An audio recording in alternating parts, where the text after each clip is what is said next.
Do you know there's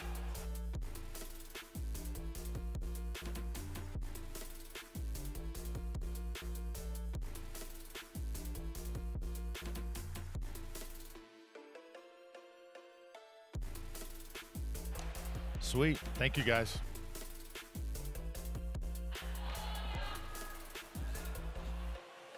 Yep. three? This year, this my show. Not a quitter, but I came close. When the drums start beating and the lights turn on, that's right, baby, I'm home. Who you know do it like this? Make a comeback so fierce. Whole world better tune in. Watch out, cause I'ma go big. I'ma go big. I'ma go big. Look what I did. I'ma go big. I'ma go big. I'ma go big. I'ma go big.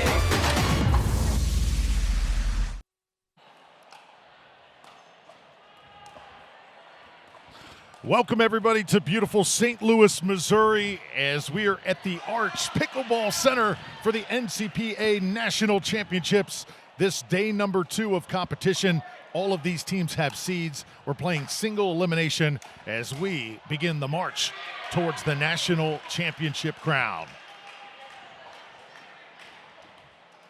Come on inside the booth. So excited to have you with us alongside the great Rob Cassidy.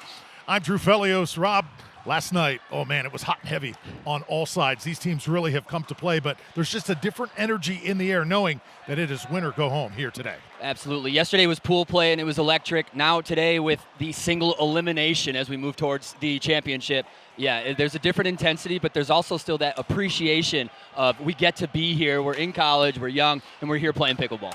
Colleges from all over the country are here. We're playing best of 7 games, really competitive format, a little bit different than what we saw last year. How do you think the teams have adjusted to it? Well, they've adjusted well, and the main adjustments is in your own game. You bring your toolkit to the table and get it done for your team. They're going to learn the format, and it takes the village, right? That sudden death at the end, it takes the singles, the doubles, the mixed. Everybody has to show up, so it's very fair, it's very even. It's pretty cool. Now, competition began at 8 a.m. Central Time here this morning. This place is absolutely rocking. We're indoors inside the Arch, and right now on our championship court, we've got the South Florida Bulls and the Kansas Jayhawks. South Florida has won the last 3 games, and so here it is, game number 4, and South Florida, the Bulls have a chance to run the table here.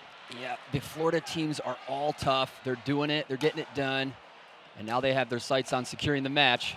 Let's take a look. So for South Florida, you've got Tessa Wilson on the court, also Austin King as well. Tessa, 19 years old. Austin is 18. He is originally from the state of Michigan. He's a business major as well. And for the Jayhawks, right now we've got Miranda Meets on the court.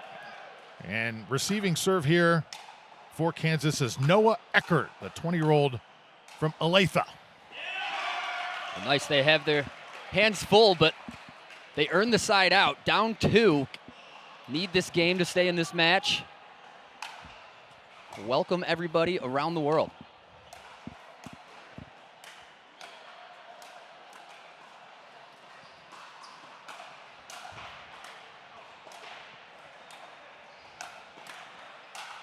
And Kansas finding new life. The Jayhawks know that they have got to win this game, Rob, to stay alive. So Noah Eckert to serve now. Big overhead. Puts it down for Austin King. We'll get another look here. Nice extension. It's close, but definitely in.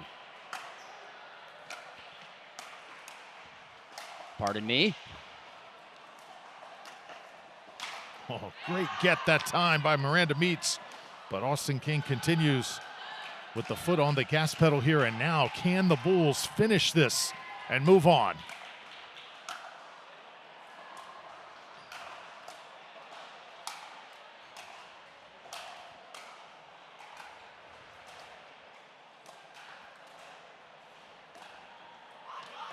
Oh, the little around the post. Did she pull it off? What a play by Tessa Wilson. Oh, it's a great heads-up play, and the excitement on her men's partner So game point, and it goes to the Bulls. South Florida takes it 11-8. A good late run by the Kansas Jayhawks, but USF has come to play. And Rob, we did this event last year. This year, it just seems like all teams, they just have more tools in the arsenal, a lot more offensive than what we saw a year ago. 100%. And you know what they say about 1 year pickleball? It's like 4 years in real time. So these players have been dedicated, committed, working hard, and being exposed to upper level pickleball at this point in the evolution of the game itself. They have all these tools, all of these outlets to get better, and they are showcasing it here in St. Louis. There's so many good teams, and it's only going to get better as the day goes on. So the Bulls, 11-8, getting us going. We have got a full day of competition coming at you, and so much to look forward to over the next few days. South Florida over Kansas here to start, and we'll have our next match coming up in just a few minutes. Stay with us at the NCPA National Championships.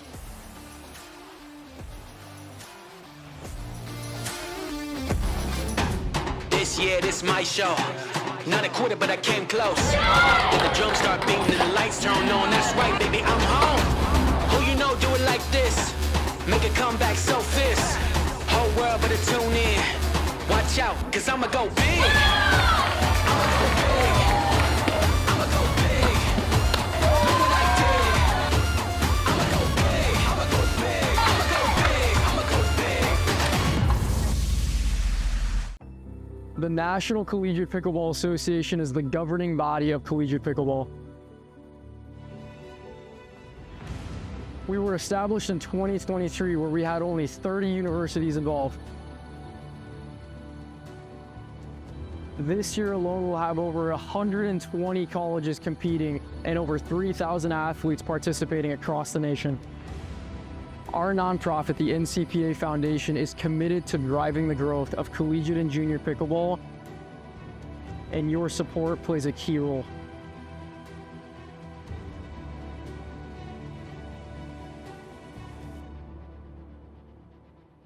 God is at the center of the NCPA, and Jesus has moved in ways that we never thought were possible. We would love for you to fuel the future of pickleball and the expansion of God's kingdom.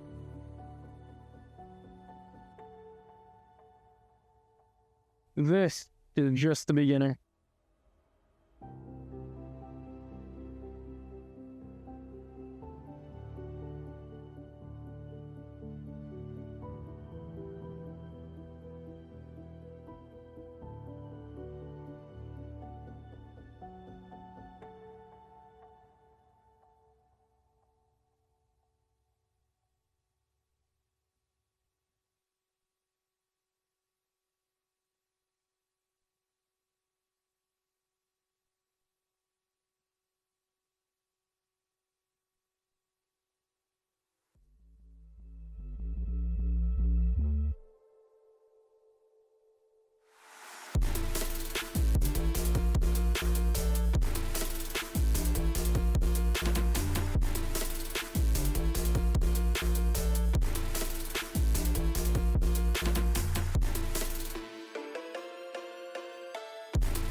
Looks like Drew's coming.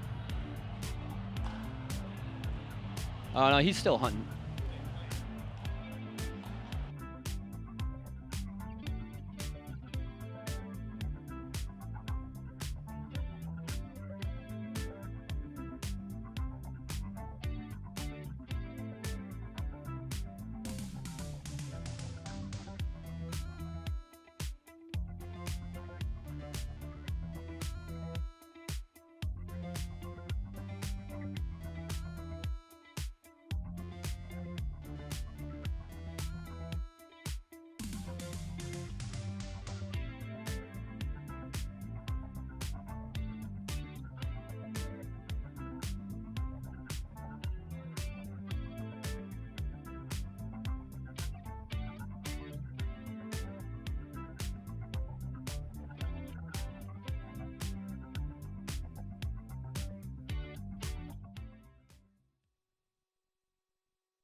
Welcome back to the National Collegiate Pickleball Championship here in St. Louis. Thank you guys for joining us. Just a little bit of what we have here in day 2. We will have our round of 64, our round of 32, round of 16, and of course our all-star match tonight, which will showcase much of the high talent playing amongst each other, something we haven't seen, a little bit of a mix-up, playing with some different people against some different people. So that's going to be super exciting tonight. Right now we have an awesome look at this beautiful bracket. This is showcasing all of our teams' rounds of 64. Each team will play their 3 matches today at most. Of course, this is single elimination, so one and done. Beautiful bracket. We can take a look at the East real quick. Can see that Wisconsin has already taken down the Kansas 2, as you can bring more than one team. And of course, early in that bracket in the East, we have Penn State, which we anticipate will make a fairly deep run. Over here on the other side, we have Michigan represented, and we're looking forward to, oh, they did take down Harvard in that first round. And these are the matches to come today, folks. So thank you guys for joining us around the world here in St. Louis at the National Collegiate Pickleball Championship. A lot of great matches to come. Looking forward to the Liberty versus Michigan. As you know, Michigan is rich in pickleball culture. Hopefully it trickles into the colleges. Of course, Simone Jardim, Catherine Parento, Jory Farias, and of course, honorable mention to Andrea Koop, who and Maggie Remenzi, who were a little more blue and yellow, but yeah, a little mazy, if you will. Purdue still in it, going to take on Mississippi State, and Liberty and UVA. We saw them on championship court yesterday. Interesting to see what adjustments Liberty has made to advance in this bracket. Let's take a look at a different corner here real quick. Going to switch to the West.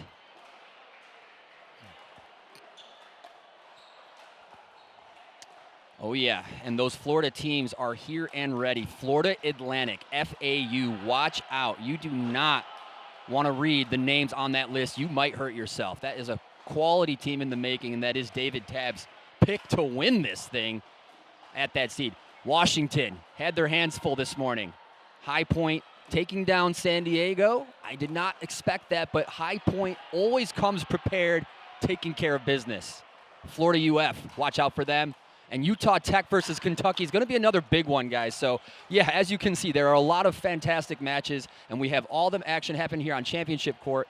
Thank you guys for tuning in. There's a lot more to cover. We'll be right back with more of the National Collegiate Pickleball Championship.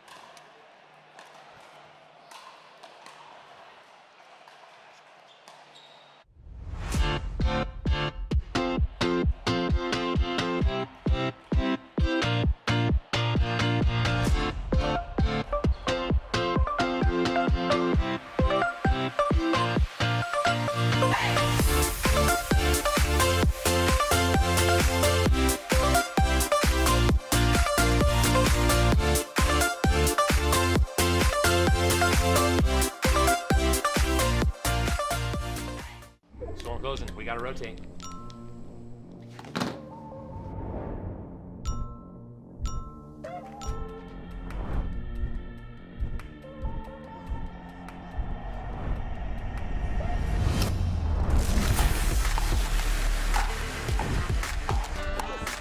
Oh yeah! Run it again. Always.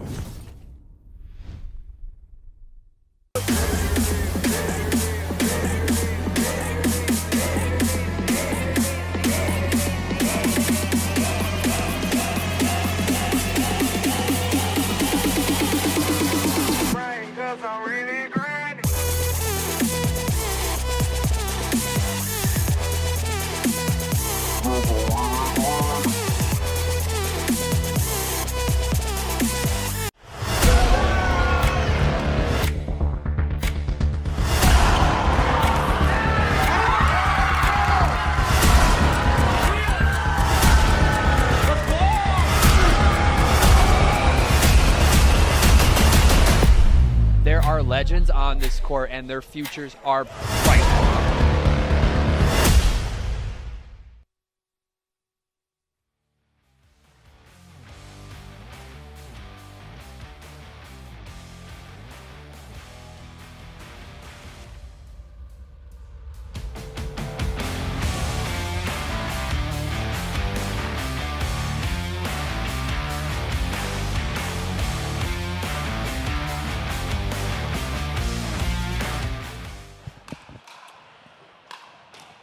So excited to have you back here inside the Arch. Drew Felios alongside Rob Cassidy. We get ready for Cal Poly taking on UCF in their second team.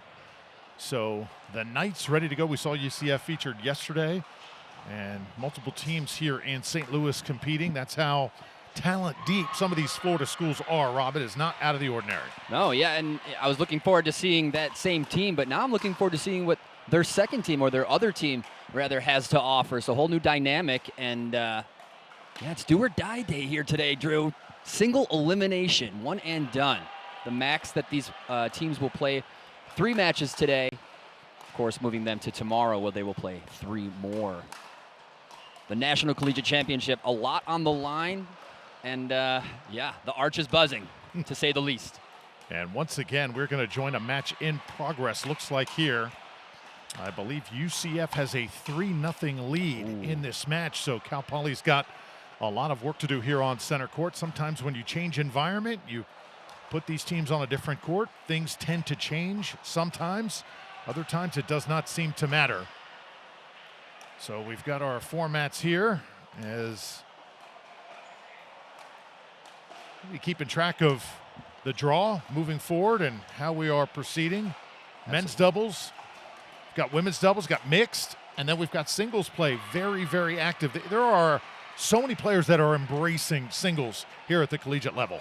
Yeah, if you have class at 9 a.m., class at 11 a.m., and maybe another extracurricular that you have going on, a different sport that you're playing, you only have so much time to practice. There's some teams that practice, maybe 4 times a week. There's other teams that can only get together twice a month. It's pretty wild. And, what do you choose to work on in those small windows of improvement?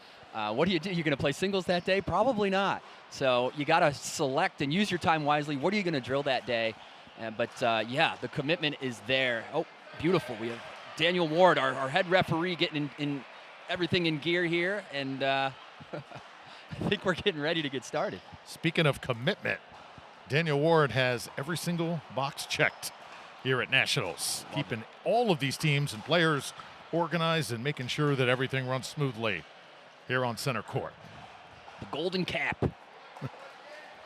So just about set to go here. Cal Poly and UCF as Romina Casanova, the Argentinian, serving. And we're underway here on center court. Court.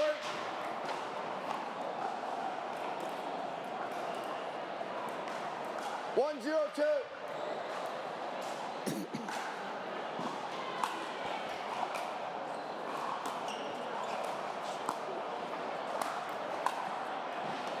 Side out. So for Cal Poly, we've got Olivia Armas, 21-year-old. And you've also got Jessie Gillian, 18-year-old out of San Diego.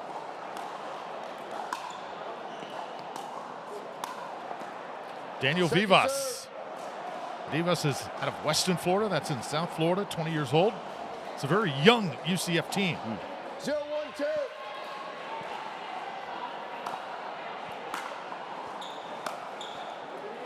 Side out. Very heads up. We got Romina Casanova coming from Argentina.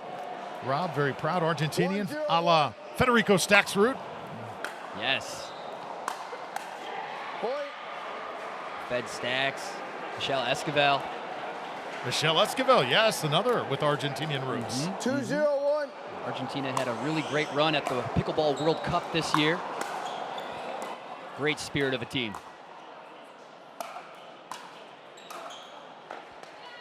Second Nice serve. play. 2, 0, 2.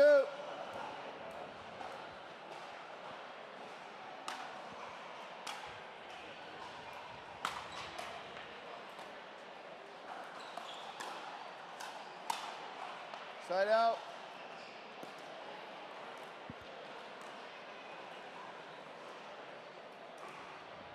0-2-1.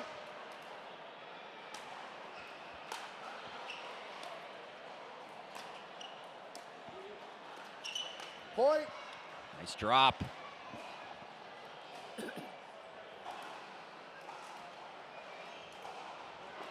One, 2-1.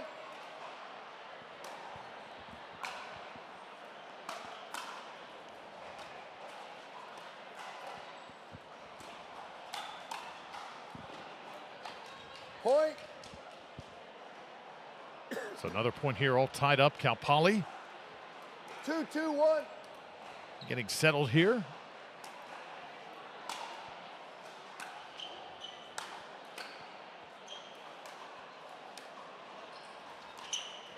Point. Yeah, that's good, solid play. They have the focus, always essential, 3-2-1. and keep their team in it.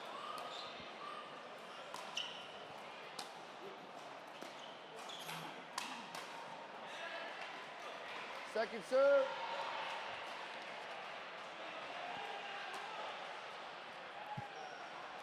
Look at Daniel Divas. 3-2-2.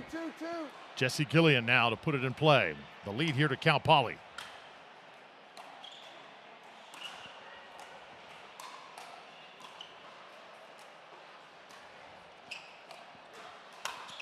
Oh, good job coming off the court, Rob, and playing that kind of Ernie style, but she did it with a two-y. It's pretty impressive. Never see that, do you? That's a nice dynamic move. She tracked that one down well. She was ready, waiting for it, owning that sideline well. Ooh, now the two-handed drive.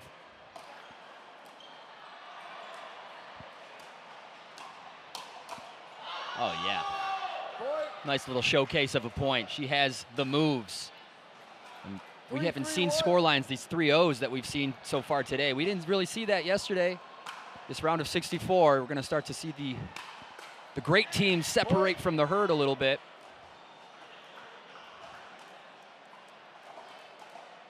Cal Poly still in it. 3-1.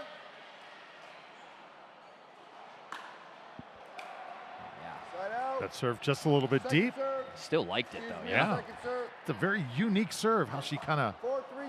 Excuse me. whips it referee. around. Out. Takes her Recall time, score. packs a I'm gonna punch. recall. Gonna blow this one dead here. 4-3. 4-3-1. 4-3-2. Oh, and Side just a out. miss right there. A side out now coming for Cal Poly. Happens to all of us, doesn't it? Yes. Yes, it does.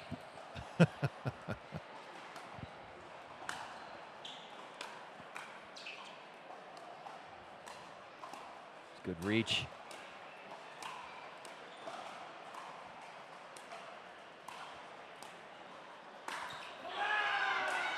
Second serve. Huge overhead by Daniel Divas. Getting low, staying low, keeping that pressure until it's finally time for that put-away ball. It's good pickleball. Side out. All right, we got a game. 4-3-1.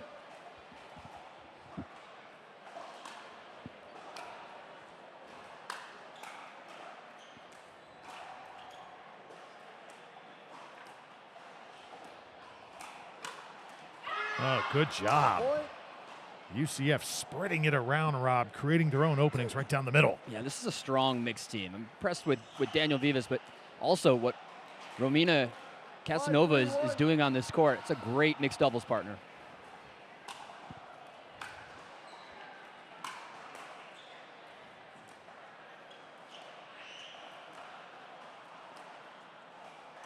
Great movement.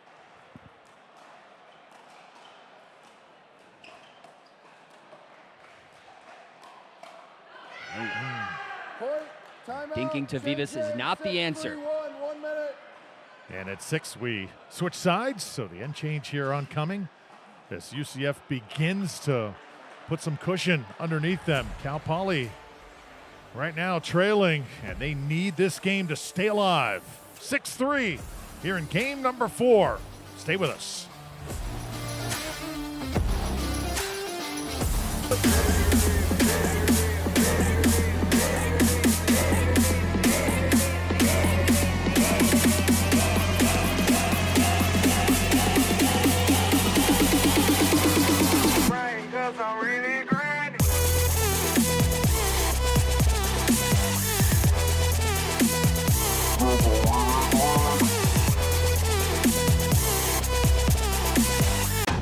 This year, this my show. Not a quitter, but I came close. When the drums start beating and the lights turn on, that's right, baby, I'm home. Who you know do it like this? Make a comeback so fierce. Whole world better tune in. Watch out, cause I'ma go big. I'ma go big. I'ma go big. Look what I did. I'ma go big. I'ma go big. I'ma go big. I'ma go big.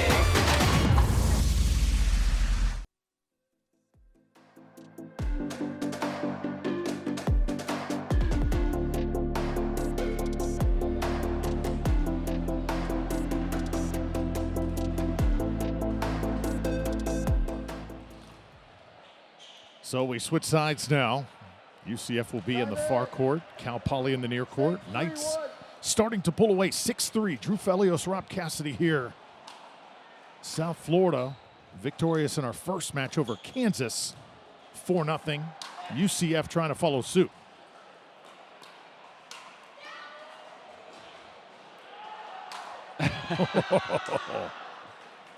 It's always fun, isn't it?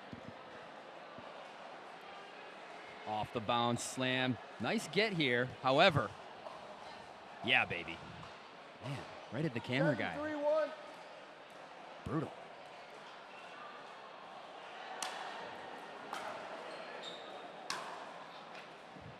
Good eye. Second serve. A little too much on the drive here. Second serve coming the way of UCF. It's going to happen. You're going to miss, but I do love the confidence of this team. 7-3-2.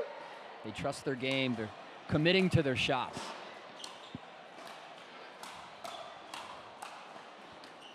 A little hands battle that time. And a good job hanging in there by Olivia Armas. Olivia is a biomed major. 7-1. It's out of La Mirada, California.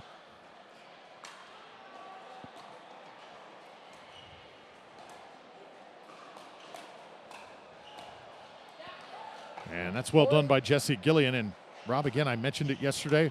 One common denominator about all these players, they are very, very smart. So many biomed, mechanical engineers, pre-med. I think that says something about the entire pickleball community. Very bright people. Second serve. Very talented as well.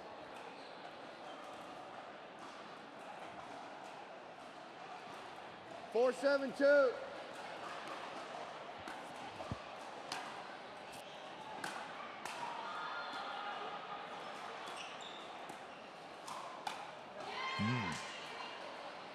Gets low and gets that extension.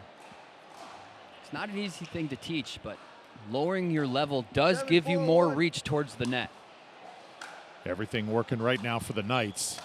That one left up, though, and Gillian will Serve. bring it right down in the court. Daniel Divas 7-4-2. and Romina Casanova.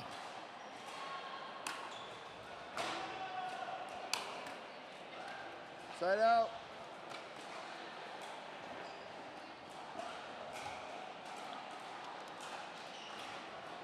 Four, 7-1.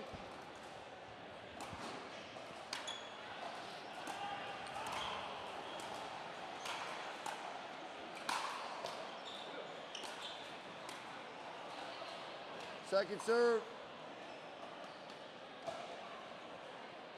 It'd be huge if they got at least one here.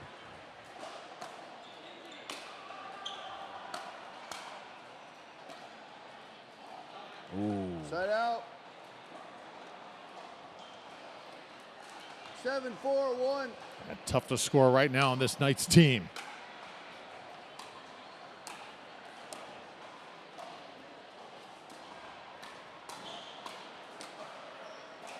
Good job keeping it alive. Casanova. Point. That's a good point. I feel like it started from his decision to do the third shot drop there. I believe it was Kyle Yates that said, 8-4-1. the drive works sometimes, the drop works every time.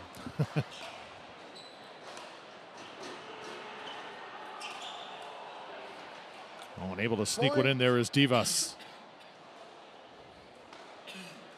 9-4-1. Second serve. And again, this is UCF's second team. 9-4-2. Just shows how talented this bunch of Knights is coming in here to St. Louis.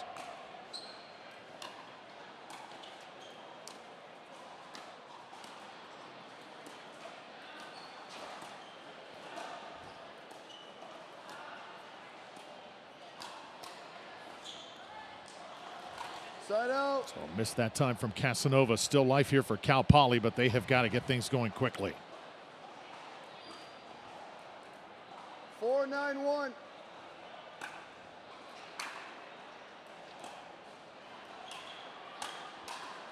Hey, that'll get it done. That was a pretty third shot drop there. Got to use it. 5-9-1.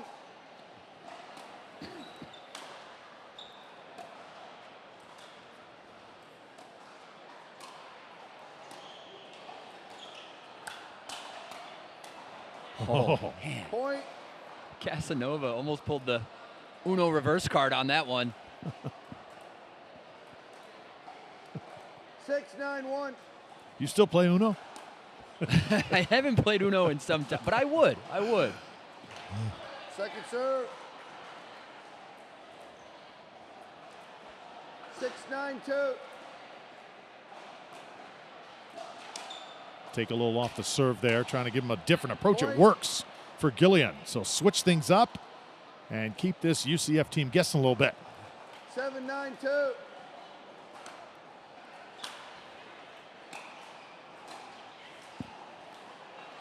Oh, Side out.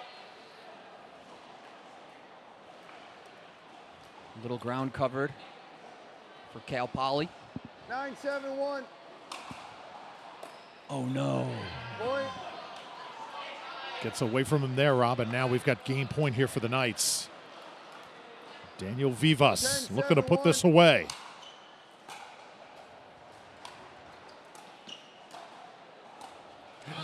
And that's wide. So it's Vivas and Casanova finishing it off for UCF. And they take it 4 games to none over Cal Poly. It's a great game. It's good sportsmanship. As you said, Cal Poly has a young team, and looking forward to that team growing together. How exciting is it to be a freshman in college and just beginning, your career on the pickleball club team? Beautiful stuff. UCF Knights, team that, when talk about the entire athletic department, just entered the Big 12. The future in pickleball looks bright. You walk onto that UCF campus, they've got Ferris wheels. They've got a renovated stadium, their track, their soccer programs, softball programs, everything is blossoming. Pickleball, I think, is next. 4-0. Congratulations to the Knights. So we've got 2 matches in the books here on center court. The Knights get it done over Cal Poly. We're back to St. Louis after this.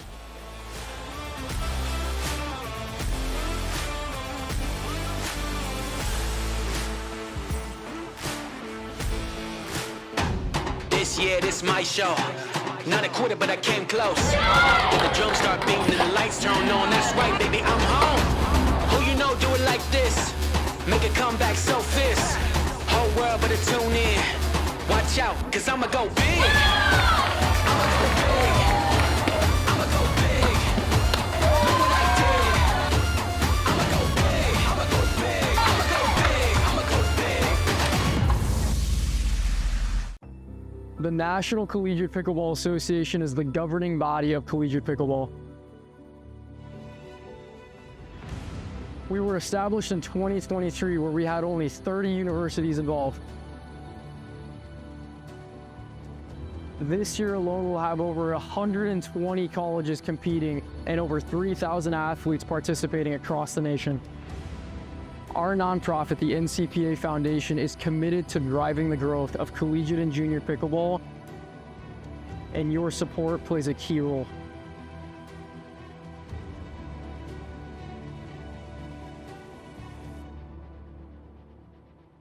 God is at the center of the NCPA, and Jesus has moved in ways that we never thought were possible. We would love for you to fuel the future of pickleball and the expansion of God's kingdom.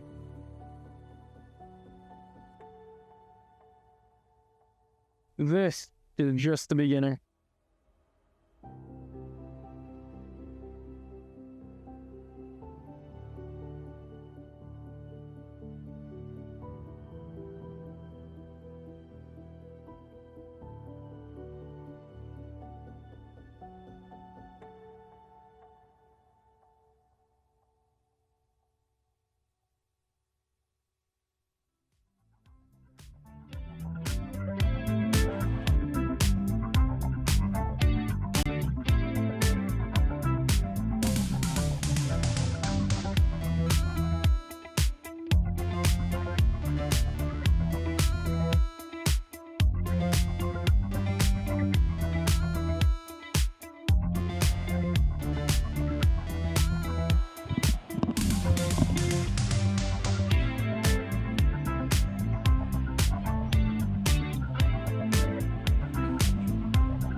All right, we're here with our winners here. Romina Casanova and Daniel Vivas just took that mix to secure the match for you guys the Knights. How'd that feel getting that done for your team? I think it was great. I mean, it was necessary, especially in environment so competitive as this. Every college is so good. Every team we're going to face is going to be a battle, but I mean, we took care of it. And on to the next one. Nice. I love this, how calm and composed he is, all that energy on the court, but here he is. It's a nice mix. And so have you guys, Romina, have you guys been playing together for a while, or what year are you guys? In the club, so I really enjoy getting to know all of our team. And with Danny, this is our third tournament playing together. So we've been doing great, a lot of energy, and a lot of him just smacking that ball. Well, you guys work really well together out there. You guys have a similar style, or at least there's a good chemistry to get things done together. And you have a very methodical serve, but it also packs a punch. Have you been working on that, or? I have a tennis background, so I just try to prepare, power up, and send that ball over. Oh my gosh! Prepare, power up, and send it. Write that down. Yeah, what else do you need? You know. That's all you need. And Daniel, you're getting low out there. You're doing things. Do you have an alternate sports background as well, or did you play other sports? Yeah, so I grew up playing tennis, but my main background is in volleyball. So Nice. I was a libero, so I tend to get pretty low, especially when I play. You were a libero? I was a libero, Do you still play? I do still play occasionally, but I was a libero also. Hey, let's for a go, club come team. on. Yeah. Because I was the smallest. I'm just glad they let me on the team, that's to be honest. Yeah. But do you feel like volleyball translates to pickleball in certain ways? yeah, of course. I mean, especially footwork. I think footwork's been one of the biggest things, and I think leg strength, being able to get to where you need to and then make a play. I think that's been really important. Well said. Beautiful. And then Romina, originally from Argentina? Yes. When did you come over to the States? I moved over for high school. I'm from Central Florida, so I moved in Orlando, where there's the USTA. That is one of the tennis centers in the U.S. Big one. And yeah, I played tennis my whole life, and I finished high school here, and now I'm here at UCF with the Knights. Beautiful, beautiful. And did you ever think while you were a tennis player that you would ever be playing a crazy game like this, the great game of pickleball? Not at all. When I would first see the neighborhoods with the courts, I would think that this is like a dupe for tennis. And then it's so much harder than people think. How many languages do you know? 3. 3? Yeah. Well, we have a lot of players in Argentina as well. They have their whole association, and they do well at the World Pickleball Cup every year. Would you be willing to give them a message and say hi to those players? Yes, I would love to. Hello, Argentinian Pickleball Association. Please hit me up. I'm so willing to play for you guys. Well, you might have to ask in Spanish so that they can. Hola, espero que estén ahí bien en casa. Mi nombre es Romina y yo aquí con todas las ganas por jugar por ustedes. Un saludo para Argentina y mi gente. So watch out. Yeah, Nice. Stacks should listen, man. Well, Come on. yeah, it's Stacks if you're The real listening, deal. man. We're coming for you. Yes. Well, congratulations to you guys. That was your first match of today, right? Yes, sir. Yes. You guys are ready to go all the way this week? All Yeah, the way. we're taking on Virginia Tech next, hopefully. No, I think it's UC San Diego. UC San UC Diego San next. If they won, yeah. And there's one other Knights team in the bracket as well. Is it Yeah. possible that you guys see each other? I think we meet in the semis. And who wins when you guys practice? you We know? do, of Oh, course. okay. Yeah, obviously, yeah. Well, hey, great talking with you guys, and congratulations on your win. We hope to get to see you guys on championship court again. Thank you so for much. having us. Thank All you. right. Well, thank you guys for joining us. The Knights are moving on. We'll see you out here on championship court in just a bit. Bye.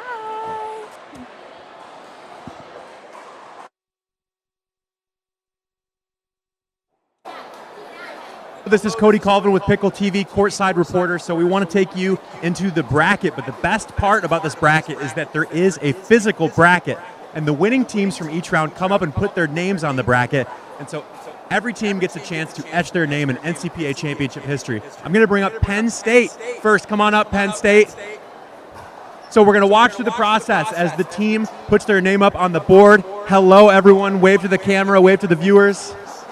So we have the marker. So this is a rite of passage for the NCPA championship teams right now. We're going to follow them. Come on. And we do have a ladder if need be. Why don't we check this ladder out that we're going to have them jump on to put their names on.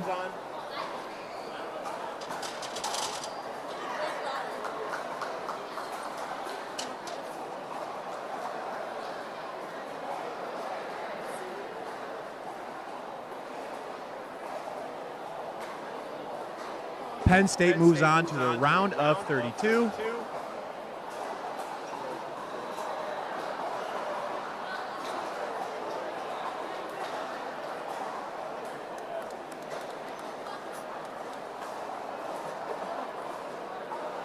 How are we feeling today? Tell me your name. My name's Claire McDaniel. What's it like to advance in this championship format? It feels really good. I'm super excited to play Wisconsin. Awesome. So we're going to let Penn State go off.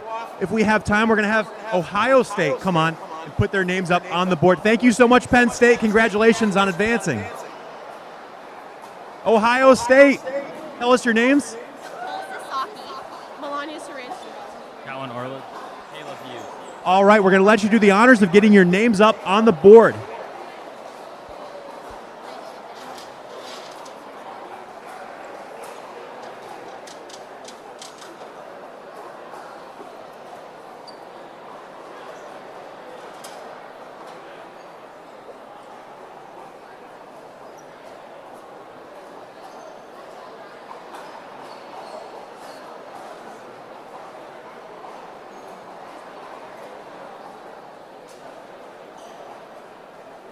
Wonderful, wonderful. Hey, how's it feel? Oh, it's so exciting. You know, Callan and I just came off a big mixed match. Lonnie and I came off a big women's match. So we're excited to move forward and play Virginia Tech. Awesome, so glad to have you here. We're going back to you guys. Thank you so much.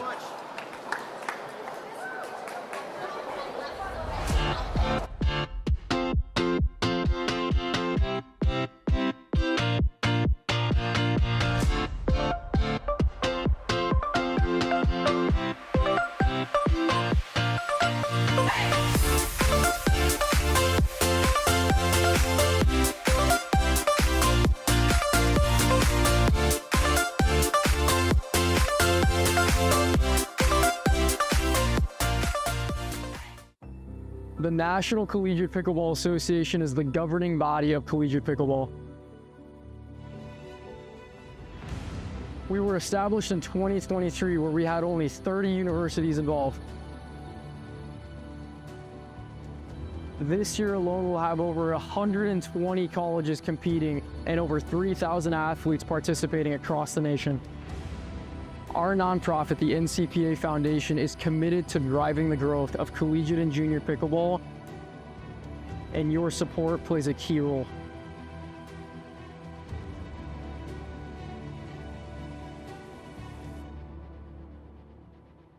God is at the center of the NCPA, and Jesus has moved in ways that we never thought were possible. We would love for you to fuel the future of pickleball and the expansion of God's kingdom.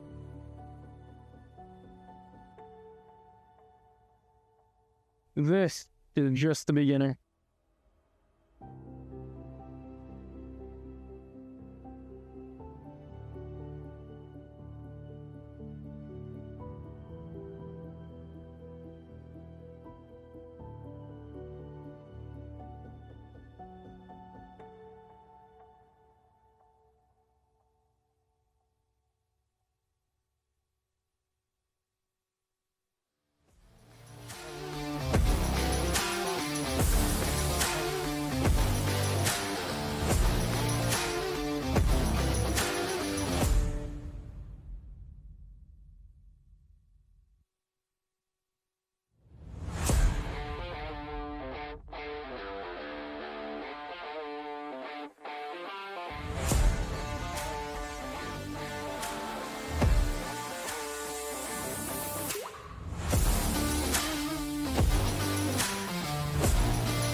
And we welcome you back inside the Arch Pickleball Center here in St. Louis. We have our teams on the court, and we are tied 2 games apiece. Should be a very competitive conclusion to this match. We've got LSU on one side, and on the other, we've got a team that we saw yesterday in UMHB,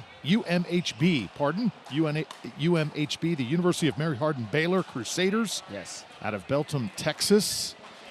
Sam Rom was a guy that really impressed you yesterday. Yes. Rom, he's on the court right now wearing the light blue hat and getting ready to compete. LSU, on the other hand, this team, I can't wait to see what they bring to the table. Lauren Goodwin right now on the court right there holding the paddle, ready to go. But there is Sam Rom, the pre-med major, and he is the hometown guy in Belton. Oh, yeah. Yeah, their first showing on this court was very impressive.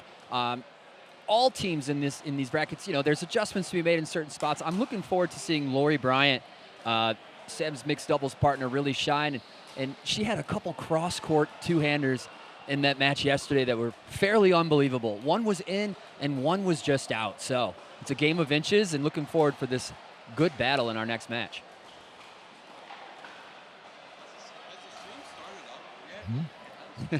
So we've got, for LSU, got Hunter Merritt, who just came over to the table saying, hey, where can we watch this? Yeah. Yeah, where can we watch this? I want to get this thing going. Pickleball TV, YouTube. So you see right there, Hunter Merritt, 21-year-old with the black hat, right side of your screen. He's out of Houston, Texas. So, again, this guy, watched him play a little bit, kind of has a game similar to Sam Rom's, very aggressive, likes to get after it. Hunter Merritt looking to perform well here on center court, and the player who he is hitting with, this is Miss Lauren Goodwin. who is from California, comes all the way to LSU from the West Coast. She wants to work in social work, 24 years old, so one of the older players on the team for the Tigers. It's nice. Had a couple of friends I went to high school that followed that career, and very rewarding. You know, taking care of people and helping with their lives. Shout out to Katie Labooty, one of the greatest people I know I've ever met in my life. And there's Sam Ram, player that we've talked about. Again, he put on a show yesterday. What'd you really like about his game yesterday, Rob? Yeah, you know, they settled in. As soon as they found that correct gear where they weren't overcooking or doing too much, he moves very well. And, you know, that med student, he's got the KT tape and the ankle brace on. So, you know, he's patched up nicely to get it done. Great mover. And it allows him to get low and make some really, really nice execution on the shots. There you see his teammate Jolyn Ha, the 21-year-old, going to be a nurse, but definitely has some pickleball aspirations, wants a national championship for UMHB. And how about UMHB, a chance to be on the stream now consecutive days for a school that, Rob, quite frankly, I had never heard of coming into yesterday. Right, and that's borderline unbelievable based on what I've gathered on your college sports knowledge. So yeah, and now here they are in the spotlight for pickleball twice this weekend at the Collegiate Championship. They must be doing something right. It's what it's all about. It's where it begins. You build momentum for your program. You have things to talk about leading into the next year, and that's how programs build momentum. And then all of a sudden, you've got a juggernaut and a culture that you've established at your university. 100%, a juggernaut, to say the least, for sure. And there's those schools. Those juggernauts are in the building here today. And as we said in our early first matches of the day, this is where the elite teams start to separate themselves. And coming in at a 2-2 apiece here, this match is up for grabs. And looks like we're getting ready to get started. So Daniel Ward, our lead official, getting everything organized, and looks like Jolyn Ha is about to serve. Tied at 2. This is game 5 and third match that we've brought to you here on Pickle TV. Missed return, shake it off.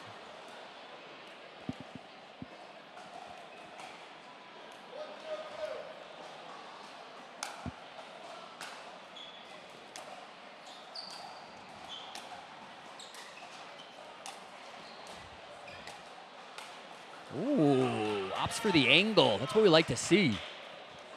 So Rob tied at 2 now to mixed doubles. Can you imagine a scenario where a team would win the coin flip and say, we want to play singles right off the bat? That's what happened in this match. Oh, wow. Okay, yeah.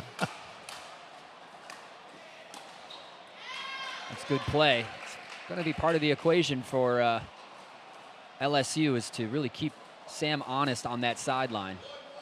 You do that by sending the ball there quick.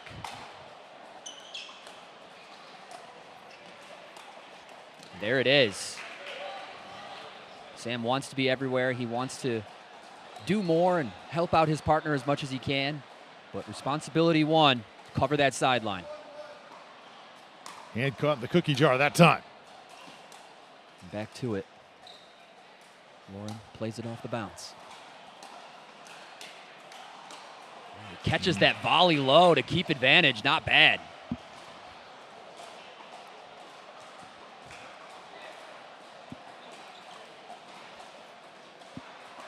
Lauren Goodwin to serve. Tied at 1 here just out of the gates. Rather 3-1 in favor of LSU. So LSU on a nice little run here to start. And that is a good comebacker to Jolyn Ha, who had the paddle up.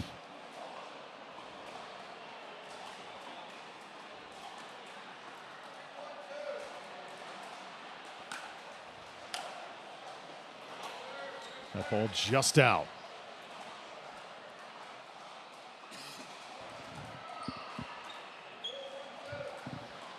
So now 4-1-2.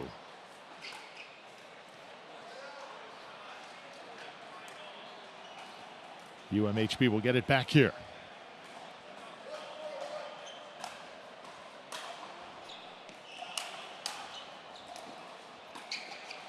Yeah. Smooth cross-court Ernie angle. Don't mind if we do. Here we go again. That's pretty. Too easy. 2026 college pickleball. If you're just joining us, this is single elimination on this Saturday. 64 teams come into today with the dream of winning a championship. Only one can take that crown home.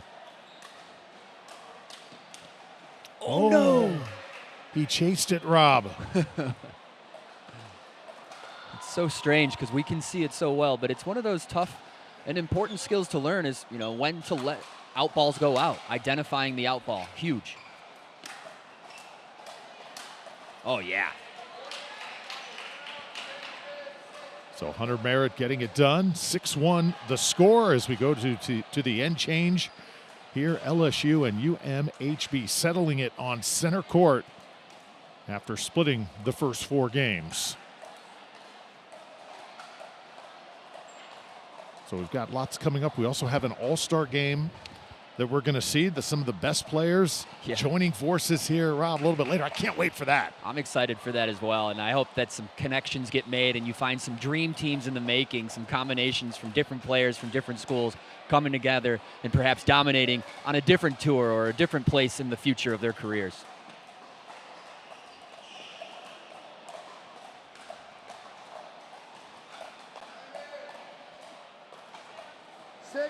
One. 6-1 lead for the Tigers of LSU.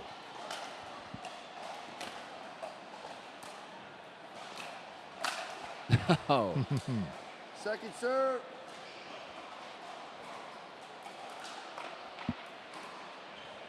Six, 1-2. Oh. Side out.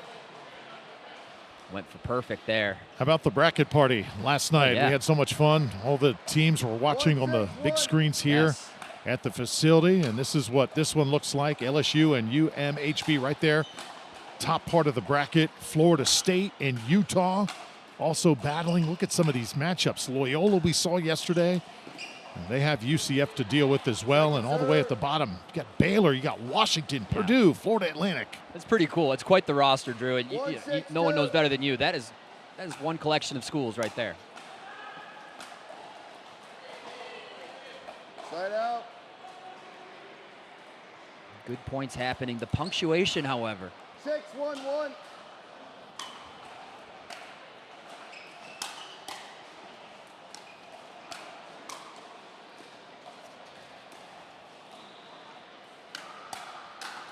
Oh, really like the confidence of Hunter Merritt. Yeah, that's very sharp. Let's take another look at this put away here. Minimal backswing on this, and boom.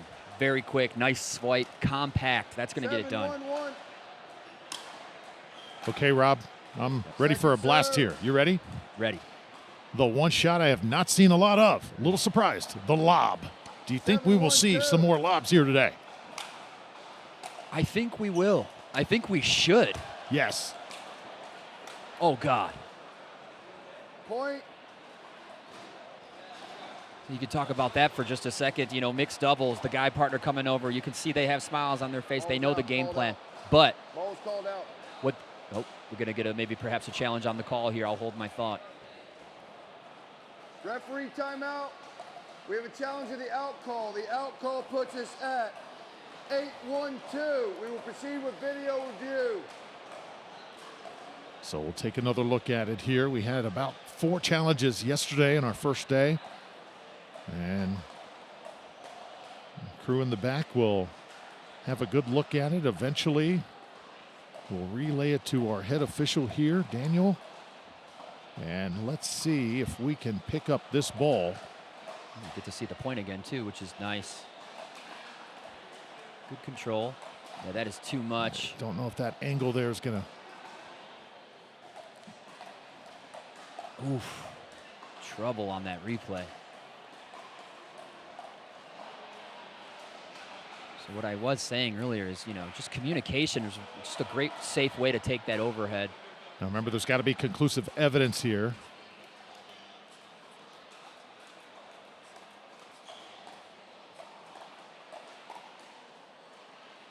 Just, you can't tell from that angle.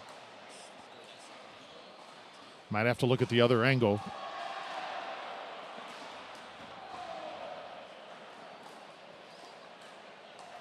Okay, so this angle should give us an indication here if we can Some good hunting here from our camera guys in the back. Let's take a look here. Yeah, that's going to be a conclusive in from what the looks of it. Overturn. Great investigative work from our crew in the back. After review, the rally is overturned. The ball was in. We will continue play and resume play at 1-7-1. Beautiful stuff. And that's the most important thing, getting the call right. We haven't seen any blatantly intentional miscalls this week. It's been all sportsmanship here. That was a fast put away and honest mistake. Time in. 1-7-1. UMHB has some work to do.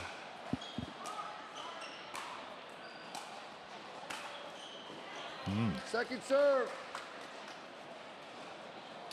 But anyway, Drew, that forehand in the middle when he's taking that ball on his partner's side, it's very unsafe, but you can communicate.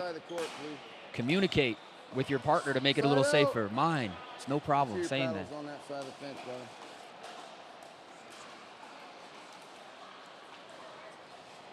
Seven, 1-1.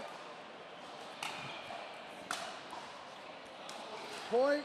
That ball definitely out. Another point here for LSU. They are running away with it. 8-1-1. Pivotal game 5 this is. Mixed doubles. Oh, great recognition of where the feet were, Rob. Nice little touch there. Yeah, that's clean. I think it constitutes a Burt. He sets himself up, pardon me. 9-1-1. So smooth. Great range. There's the follow-up with the drop. So Hunter Mara taking his game to the next level. You think he wants to win this in advance? 10-1-1. Absolutely. Game point. Second serve. Just a little wide there. There's a 10-1 option, you know, in the budget. Dane Gingrich. 10-1-2.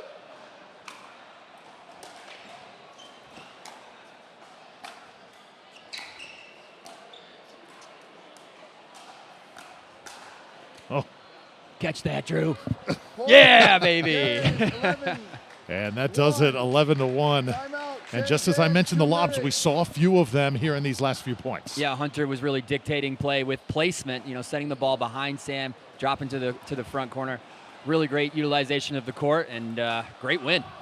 So big one down there for LSU. They go up now 3 games to 2. They need one more to take this over UMHB.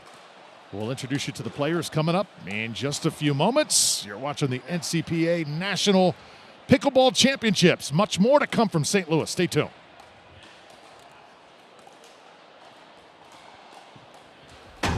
This year, this my show.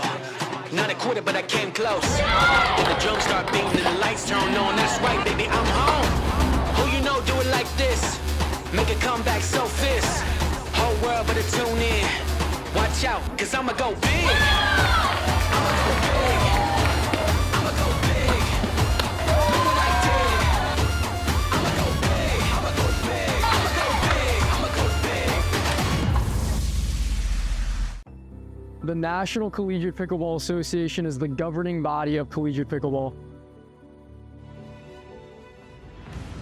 We were established in 2023, where we had only 30 universities involved. This year alone, we'll have over 120 colleges competing and over 3,000 athletes participating across the nation. Our nonprofit, the NCPA Foundation, is committed to driving the growth of collegiate and junior pickleball, and your support plays a key role.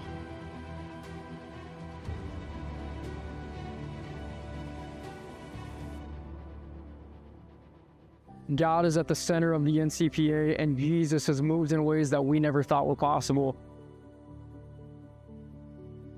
We would love for you to fuel the future of pickleball and the expansion of God's kingdom.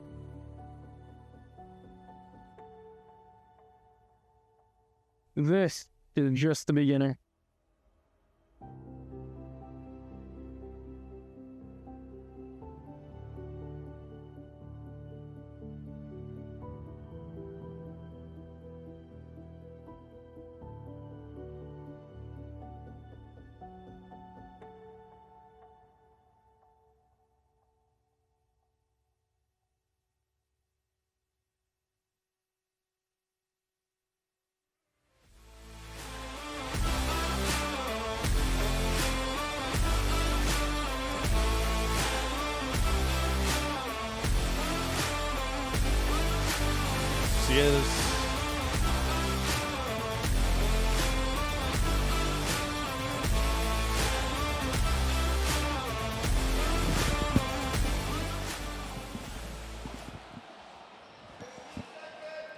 Welcome back to the National Collegiate Championship. We got a replay here. Here's that Burt off the net. And however, Drew with the hands, he's going to catch that foul ball. Great play on and off the court here at the National Championship. Beautiful play from LSU. And now we have our next mix here. You had to do that to me, did you? It was a great catch. Man, I needed the two hands, though. I couldn't just snag it with one. So definitely got to work on that. Here we go.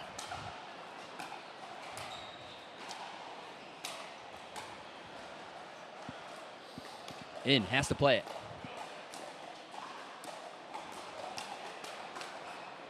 Ooh.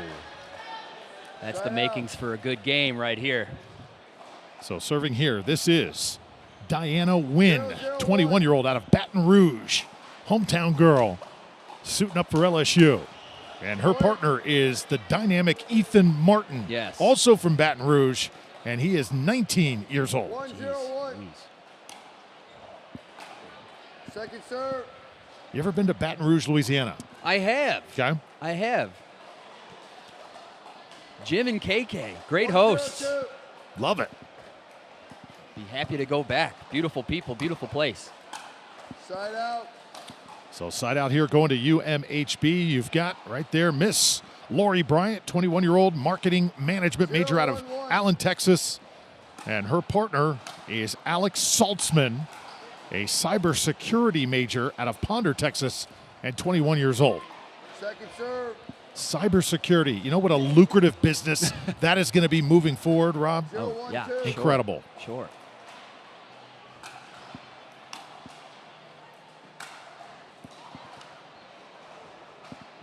Side out. So unable to get any points here on the exchange.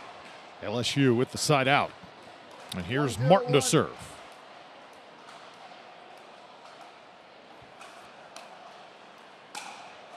Point.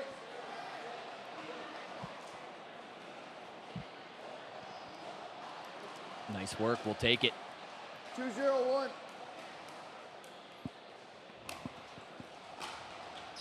Point. Another one.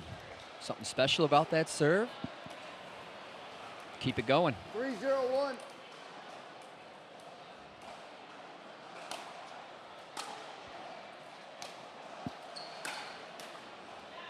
Second serve. Nice rebuttal.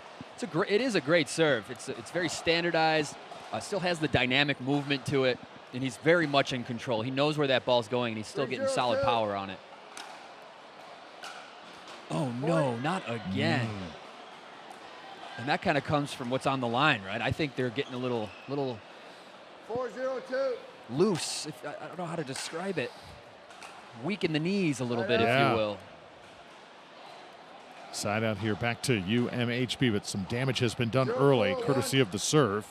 See if the Crusaders can get things going here. I mean, you're playing to 11. You don't have a lot of time. Yeah. You got to keep the strength, and you got to call that timeout already. Just eliminate this, and in your mind, just go to game 2, in your head. Oh, there's some solid contact.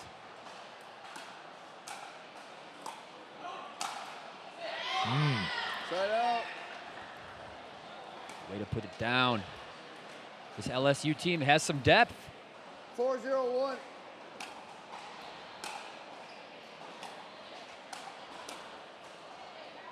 Second serve.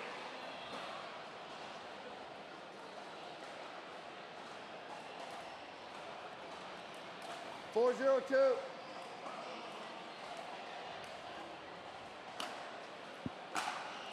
Wow, the amount of damage that Ethan Martin has been able to do with his serve.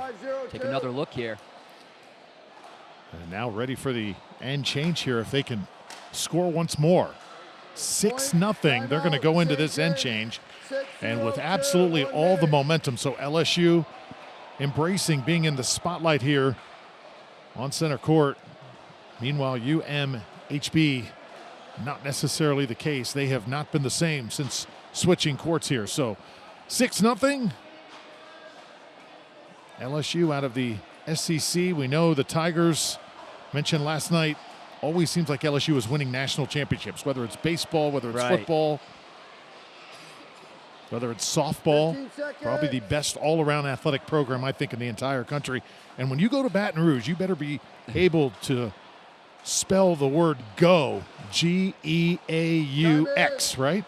Right. 6-0-2.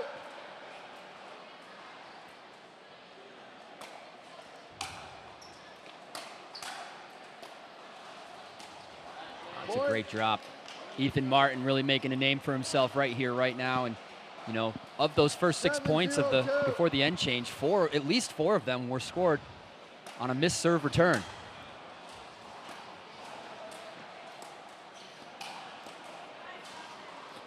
Well done there by Alex Saltzman. The serve is not a lollipop. It is a tool to gain advantage on your opponents, whether that be winning the point or just setting up your third that much more. So practice that serve, refine it, make it more influential. Oops. Should you put a lot of emphasis on the spin whenever you practice the serve? Yes, the spin is super important. When that ball, you know, they have to play the bounce. So when that ball hits the court, you want some RPM on that ball to really give them a hard time. And I have fun with my students. I say one of the easiest ways to make your third shot better, your third shot drop, your third shot drive better, is have a better serve. They're so intimately connected. 1-7-2. Your serve is your prep for your third shot. So if you want to make your third easier, have a better serve. Side out. You know, you've seen in the pro game, Annalie Waters now routinely go to the lob serve, the bloop serve, whatever you want to call it. Yeah. Would you recommend that for a little change of pace to your average player? Absolutely, 100%. The lob serve has been around for a long time. I'm glad she's bringing it back. It's a tough look. It's a high bounce. It's a different change of pace. And anytime you can add, you know, you can create variation in your game or different looks for your opponent, it's a good thing. Point. Basic strategy, another tip for the students is, you know, create the pattern and then break it. Set the pattern, break it. So serve a certain way, and then suddenly you throw this different spot, different pace, different height. Oh, right down the middle. Got them both whiffing that time. 9-1-2.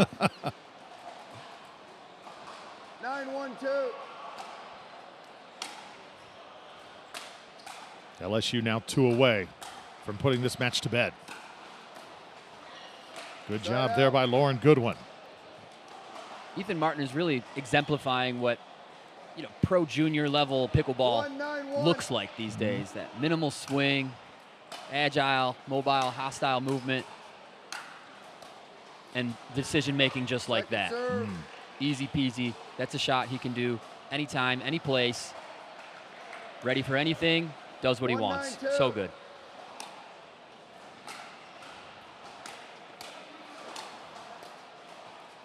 Do it again, baby. Oh, man. I want another one. I want the turkey, Drew.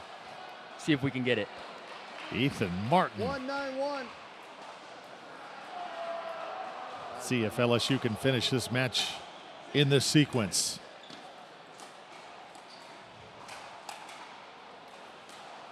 Point. They're a point away. Hypes his partner on that one, Ethan Martin, taking care of business. Tigers 10-1-1. intent on advancing here in this round of 64.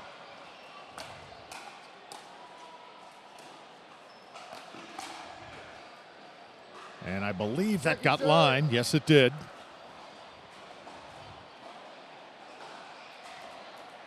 So Diana Wynn will tie her shoe here and get ready with match point on her paddle. 10-1-2.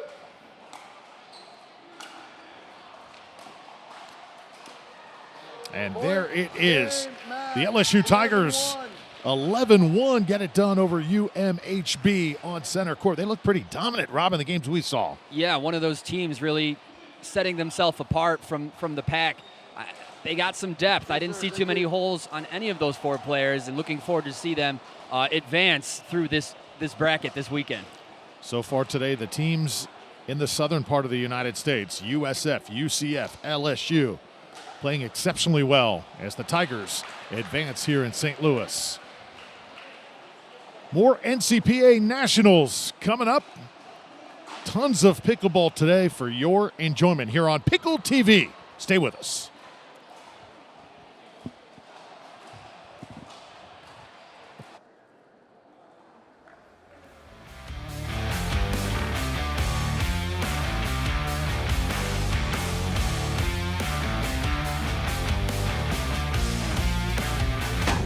This year, this my show. Not a quarter, but I came close. When the drums start beating and the lights turn on, that's right, baby, I'm home. Who you know do it like this? Make a comeback so fierce. Whole world better tune in. Watch out, cause I'ma go big. I'ma go big. I'ma go big. Look what I did. I'ma go big. I'ma go big. I'ma go big. I'ma go big. The National Collegiate Pickleball Association is the governing body of collegiate pickleball. Guys want to do another little interview here, post-match interview with LSU? We were established in 2023 where we had only 30 universities involved. This year alone, we'll have over 120 colleges competing and over 3,000 athletes participating across the nation. Our nonprofit, the NCPA Foundation, is committed to driving the growth of collegiate and junior pickleball, and your support plays a key role.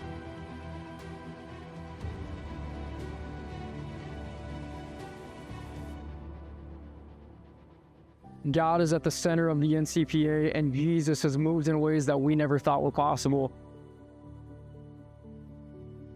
We would love for you to fuel the future of pickleball and the expansion of God's kingdom.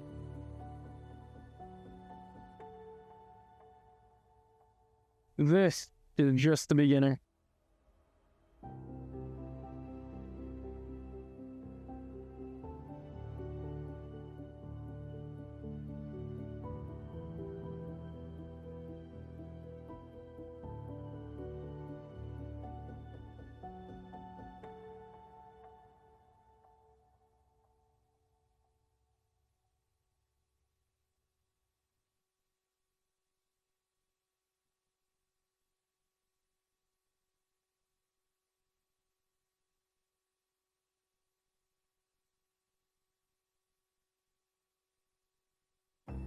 The National Collegiate Pickleball Association.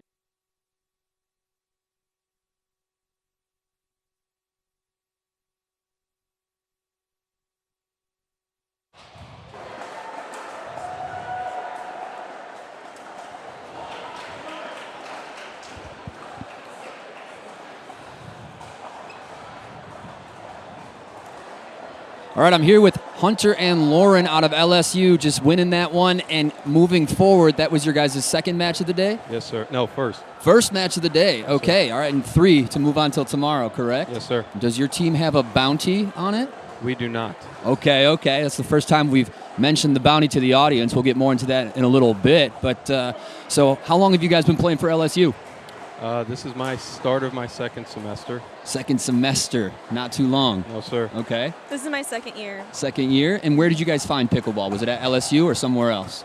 I played college soccer for my first year and a half, and I decided to quit doing that, and I started playing pickleball a little bit over a year ago. And love it. Play it every day. Beautiful. And was that why you stopped playing soccer, so you could pursue pickleball more? Or? Part of it, but okay. I got burnt out. Sure. Yes, sir. And are you feeling any type of burnout towards pickleball yet? Nope. Yeah, that's fresh. It doesn't tend to happen with this sir. game. So No, yeah. sir. How about you, Lauren? I started playing at Lifetime in California with some friends. Okay. Which Lifetime? It's in Roseville. Roseville. Okay. Shout out to Daniel Roditi. Okay. All right. And so you guys are playing together. There's no other LSU teams here, right? There's one other LSU team. Okay. So how big is your guys' club team at the university? We actually traveled with 16 people this trip. We have people playing in Division II as well, and we still have people at home. So we got a pretty big club team. Really good president, puts everything together. Nice. Is the president here? Yes, sir, he is. Okay. Is he on the D4 team or is he the? He's on the D2. No, that's cool. That's awesome. And how many days a week do you guys get to practice? We practice 3 days a week. 3 days a week. But individually, probably 7 days a week. No doubt. Okay, good to hear. And what did we hear? Bioengineer? I'm social work. Oh, social work. That's right. And Hunter, what's your career? Kinesiology, pre-PT. Okay. How's school going so far? Good. Love LSU. I was born and raised in New Orleans, so I knew I was going to come to LSU. It just was when. Beautiful. Well, you guys played really good. What adjustments, though? What do you guys think that your team or you individually needs to improve on moving forward? Or what are you working on in your game currently? Just cleaning up the unforced errors. I think that's gives away 3 points, and no, we don't have to do that. And me and Lauren have a really good connection. We know who's going to take what ball at all times. Very nice. Yeah, you don't want to give the other team any opportunities. Nothing for free. And Lauren, what do you like to do outside of pickleball? Whenever people ask me what my hobbies are, I always say pickleball, so I wasn't expecting that question. Yeah. But I love to cook and bake. Nice. So she likes to eat so that she can play more pickleball. As long as she is not sleeping or eating, she's playing pickleball. Yes. Beautiful. Well, you guys going to go all the way this weekend? That's our goal. Let's go. Well, you guys look great out there, and all the best to you guys, and good luck. Thank you. Yes, sir. Thank all right, LSU moving forward. We'll see you guys back on Championship Court. Thank you, guys. Awesome. Thank you. All right, we got the bracket itself. A monstrous bracket. LSU taking that next step towards Championship Sunday. It's going to be great. And I love that list of sponsors there. Vare, Yola, Catalyst, and the Rally Republic. Looking forward to our next match. But yeah, FSU moving forward. Central Florida versus SFU coming up. Fortunately, we have Cody on the sideline with some more information with other players. Let's go ahead and send it over to Cody. Cody. Hello, we have a sudden death. Miami of Ohio versus ASU. This is game 7, of course. Miami of Ohio is up 7-3. We're going to go there right now. Did we get that, Rob? Got Cody freestyling, giving some. It's on the side court. Details. He's back court. A little bit of a controversy, but they sorted it out.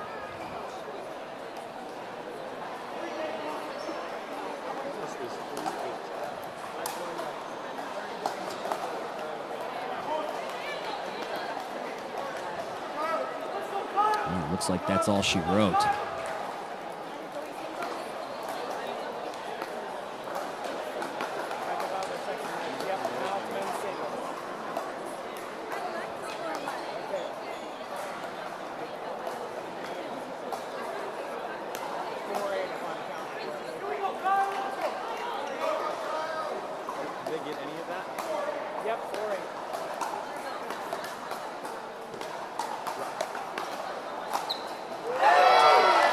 Goodness. And that's what this is. This is the sudden death happening on one of our far courts. The singles portion of the sudden death.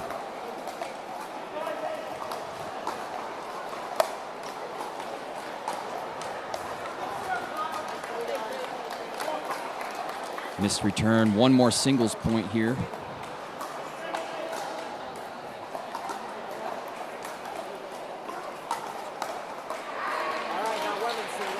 And that's going to do it for the men's. Got the women taking the court. I believe we have Cody courtside with more details. Cody, we do. This is information electric for over us here. on what is happening on this court. Great crowd. Rob, happy to have you.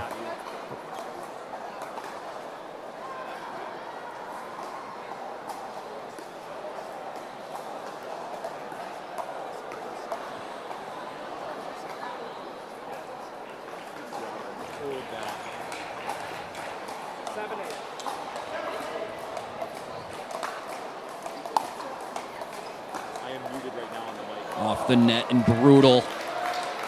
Every point counts. Fantastic match here so far, Rob. 8-8, I believe.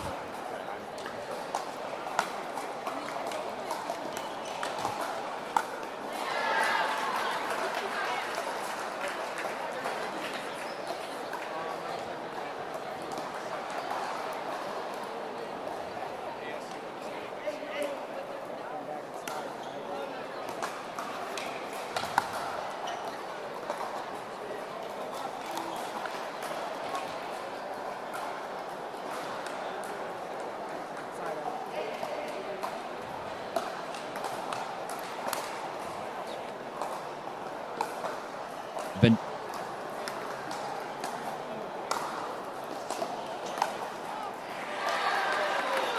What a shot.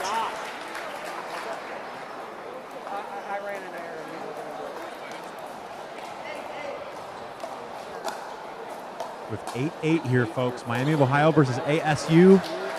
Shot goes to the net.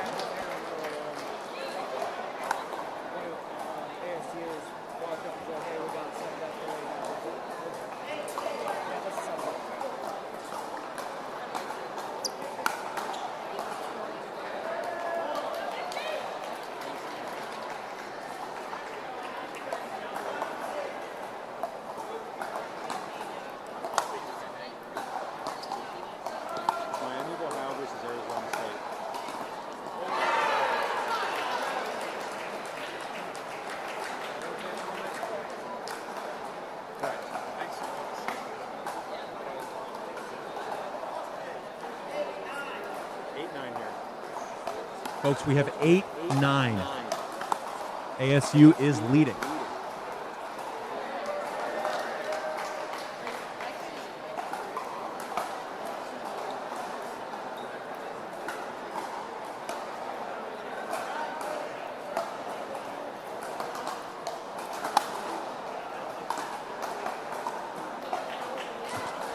Out call there. This is Cody Colvin reporting courtside. Miami of Ohio versus ASU, sudden death.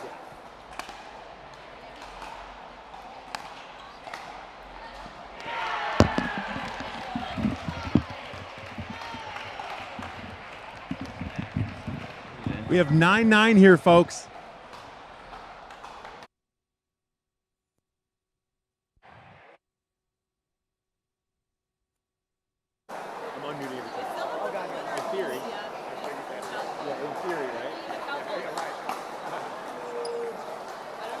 What event? Women's looks like, right? Yeah, it's going back to women's. Okay, 9-9 Miami of Ohio versus Arizona State, sudden death, game 7. 9-9 women's doubles is going to potentially decide the victor of this match. And they'll get their name on the big bracket and move on.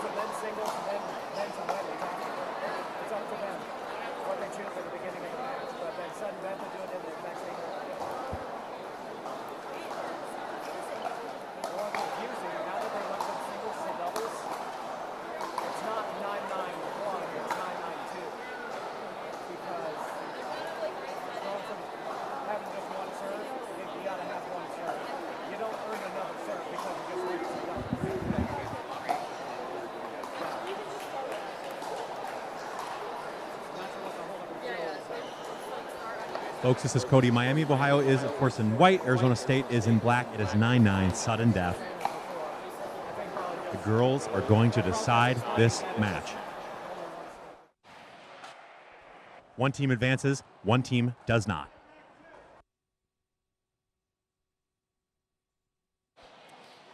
So we welcome you back here to the NCPA Nationals as we are joining matches right now in progress around. Now, of course, it is this facility. 24 matches going on all at one time. Little controlled chaos. Drew Felios, Rob Cassidy, and we've got ASU. The Sun Devils right now taking on Miami of Ohio. Sun Devils in the near court, Miami of Ohio in the far court. A player in this situation is adrenal and nervous. Also awaiting on center court, Arizona set to face off here. Wildcats. Sometimes the best way to win sudden death is to stay alive. And Colorado will be the competition. Keep the shots in, go high percentage here. So excited to see the Buffaloes compete for the first time on our air. 10-9 though. Arizona State has the opportunity here, Rob, to put kind of an exclamation on this game, and they do it. So the Wildcats, 11-9 in women's doubles. Good stuff. Grueling, really. And just to add some detail, that was the sudden death. So that's for all the marbles, and the women get it done. Tight sudden death. It's that close of margins for make or break, move on or go home. here on this single elimination Saturday. So here we are. See Arizona right now on the court, getting loose.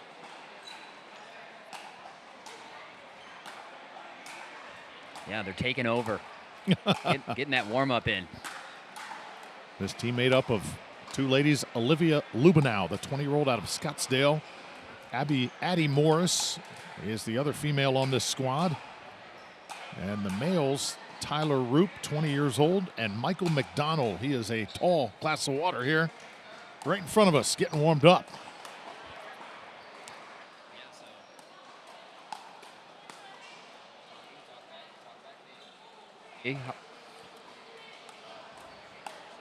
Meanwhile, from Colorado,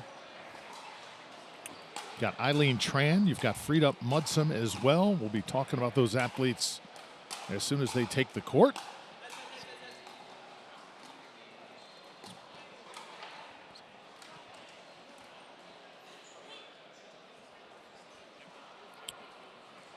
Seen 3 matches so far. South Florida Bulls successful over Kansas. Also saw UCF really take care of business. The Knights showed that they are a program to reckon with. Talking.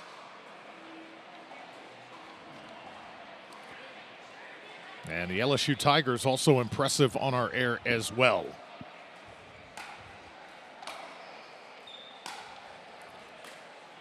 Yeah, got to talk with Hunter and Lauren from LSU after their win, and I asked them with their club team. They have a lot of players, and I asked how often do they practice. They get twice a week, but Hunter admitted outside of when they meet, they are practicing about 7 days a week. So that's pretty cool. Let's break down the North. Remember, 4 different regions here at NCPA Nationals, a la the NCAA men's basketball tournament. Kind of familiar. The bracket looks similar, doesn't it? Go Absolutely. up to the north, though. You've got teams like Florida State up there, Utah Tech, top of the mountain. Oh, yeah. And Indiana, Utah Tech advancing in that contest. How about Drury taking down FSU earlier today? That team, they are all business here in St. Louis. Liberty, Michigan moving on. Purdue, Mississippi State, and Colorado. We saw that match. Actually, we didn't see that match. That's CU Boulder taking down Auburn. We saw UMHB, and you've also got Arizona. So now this is a second-round match. Rob, we're going to see Arizona and Colorado right there. Second part of that bracket. Yeah, the margins are going to get that much slimmer. Intensity is going to get cranked up that much more. 3 matches today for each team if you're lucky, and 3 wins to move on to the next day. I love it. Drew, what sports did you play when you were in college? Well, I was a big-time basketball player back in the day. Yeah. In another lifetime. And I also played baseball as well. Okay. But baseball kind of stopped out in high school. I saw a couple 95-mile-an-hour fastballs, and I decided, you know what? I think basketball is more my thing. Yeah, yeah. So Colorado and Arizona. Well, this Colorado team definitely packs a punch. I believe that's Eileen Tran and Frida. Yes. Frida Mudsum, I think is her last name. Frida and Eileen are a powerhouse. I got to play some rec with them yesterday, and I was very impressed with the quality from Eileen. Not to mention her great energy out there as well. She's having fun while playing elite. It's a great combination to have as a doubles partner. Yeah, Eileen is a physiology major, and there you see her partner, Frida Mudsum, out of Stockholm, Sweden. So she comes to the United States from overseas, 25 years old, majoring in data science.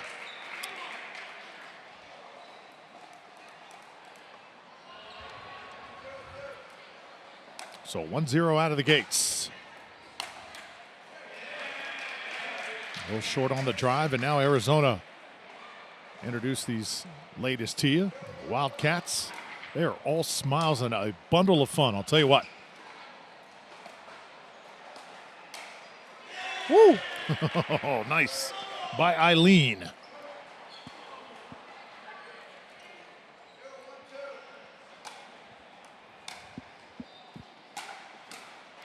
Nice sneak down the sideline. Recognize these players. They've played before. They were in San Diego, they were in Las Vegas, and now they're here in St. Louis. So that is Olivia Lubenow right now serving, 20-year-old out of Scottsdale and a marketing major.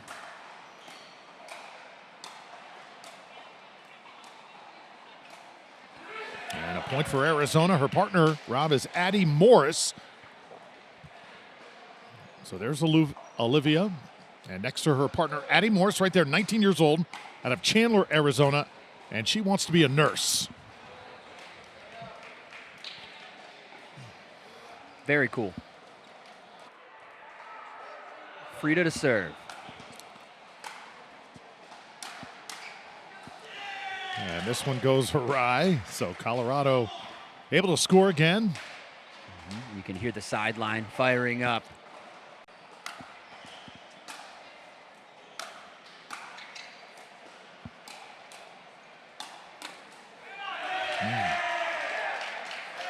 Ooh, a little sideline battle of energy. It's gonna happen. It's gonna happen. It's inevitable.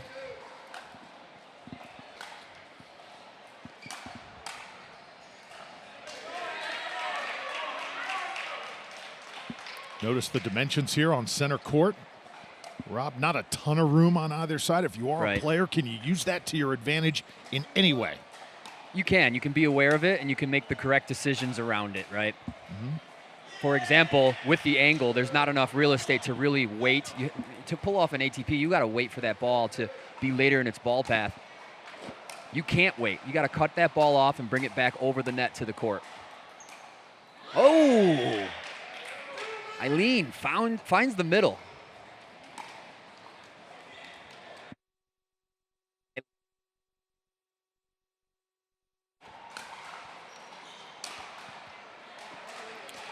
So Eileen into the net.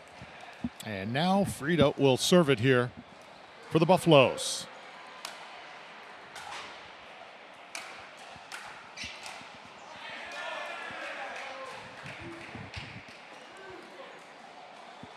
I like it. Good battle here.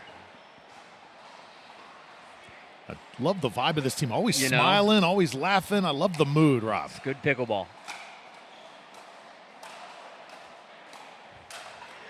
It's all about loving this game as Frida puts that one away. Rob, I'm sure you've had your share of partners that a lot of times maybe a little bit gloom and doom as opposed to the power of positivity.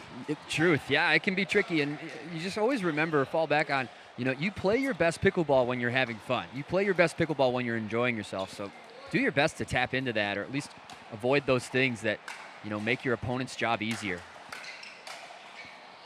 Okay, Frida with the swing. She packs a punch. Watching Frida play yesterday, Robin, you were actually drilling a little bit with her, and she is not afraid. I mean, she absolutely unloads on that ball. Yeah.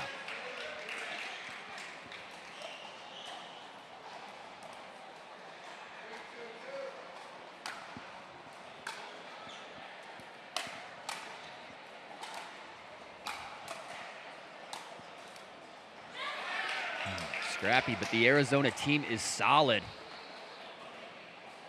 And that's what you would want to do with Frida right now. Her strength is that out of the air, that smash ball.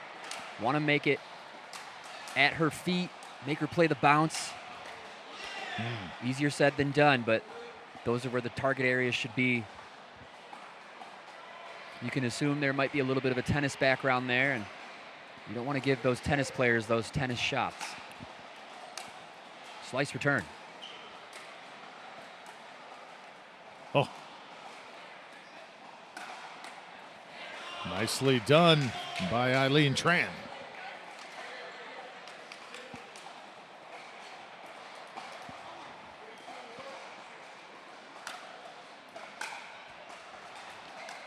Still a 3-2 game. Been stuck on this score here for the last few minutes. Gonna switch it up.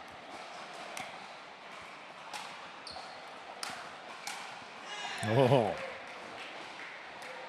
That's a tough ball to take. It's almost past her. Very high, potentially out.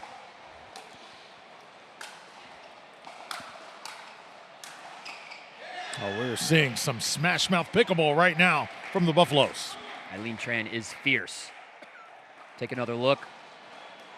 It's a nice pull.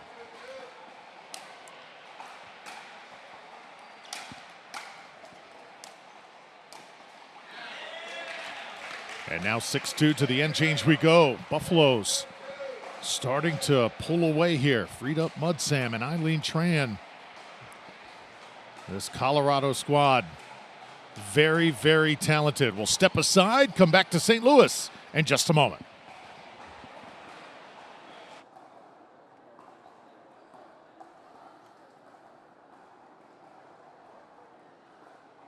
Storm closing. We got to rotate.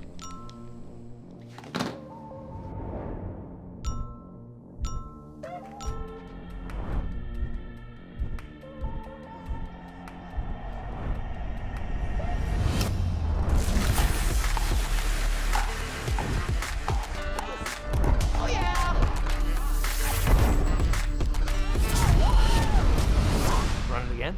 Always. The National Collegiate Pickleball Association is the governing body of collegiate pickleball. We were established in 2023, where we had only 30 universities involved.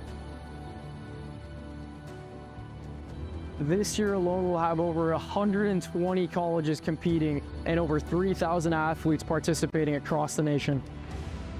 Our nonprofit, the NCPA Foundation, is committed to driving the growth of collegiate and junior pickleball, and your support plays a key role.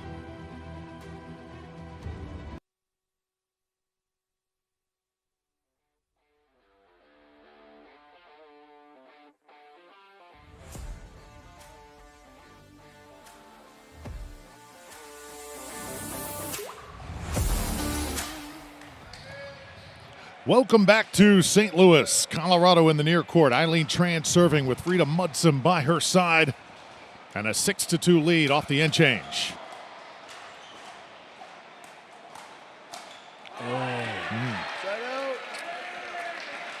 There's that swing. Frida's going to learn to roll that more. In pickleball, you can really want to roll more, especially when the ball's at net height or below the net. Second serve. But I'm seeing some really high-quality decision-making from the Boulder team. 2-6-2. Could say the same for Arizona as well.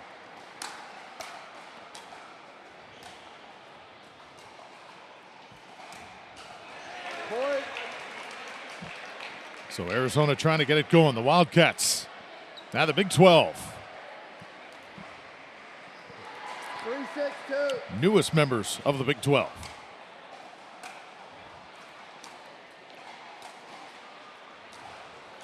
You know, a lot of talk in collegiate sports, Rob. The Pac-12 conference as we know it kind of folded temporarily there a couple years ago. Washington, UCLA joining the Big 10, USC as well. Arizona going to the Big 12. So, man, it kind of changed the trajectory of collegiate sports, and I'm glad to see the original Pac-12 is coming back. Not quite the way it was in its old form, but they will have enough schools to have a power conference, and that's certainly what we need.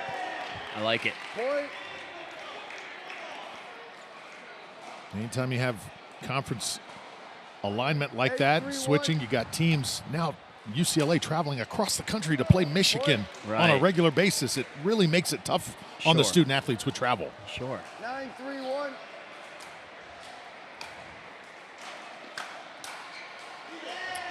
There it is. Rifle into the good eye.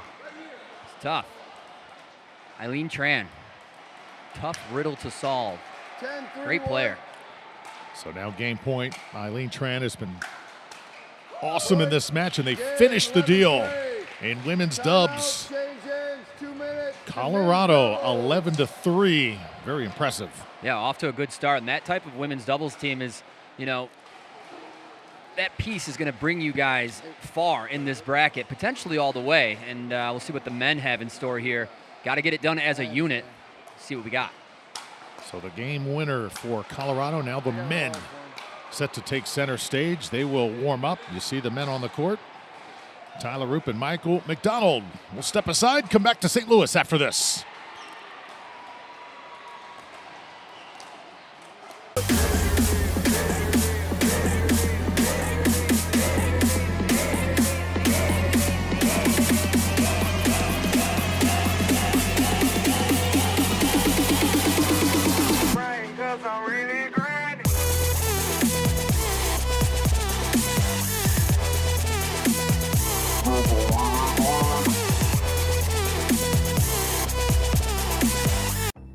The National Collegiate Pickleball Association is the governing body of collegiate pickleball. We were established in 2023, where we had only 30 universities involved. This year alone, we'll have over 120 colleges competing and over 3,000 athletes participating across the nation. Our nonprofit, the NCPA Foundation, is committed to driving the growth of collegiate and junior pickleball, and your support plays a key role.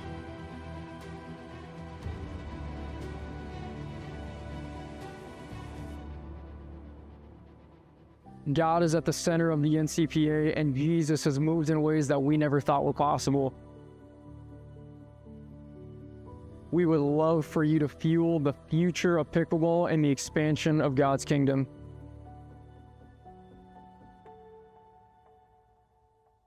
This is just the beginning.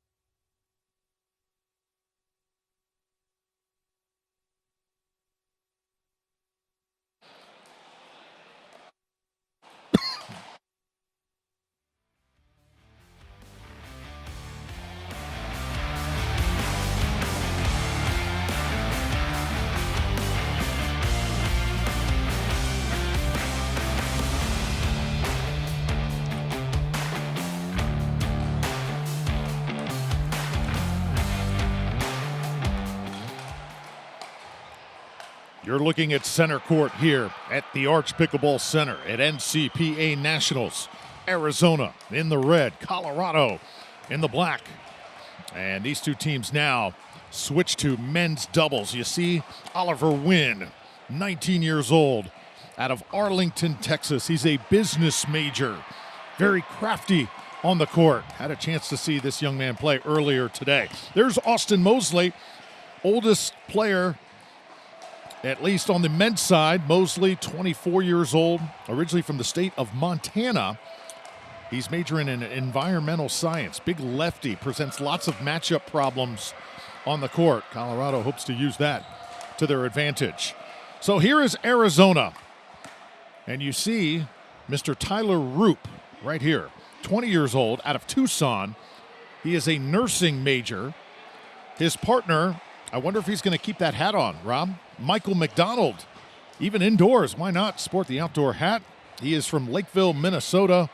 His major is engineering. And again, the matchup of him up against Austin Mosley, two real big guys, left-handers. Should be a real interesting match to see how these two guys attack each other. Absolutely. And you know what they say, look good, feel good, play good. So we'll see how he plays.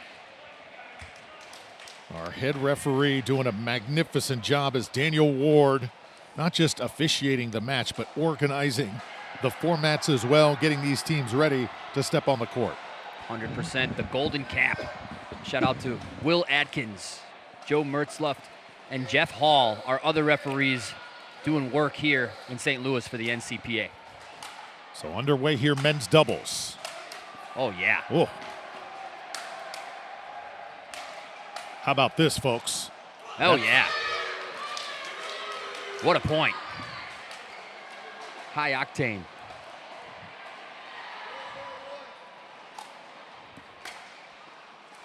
McDonald with the put away.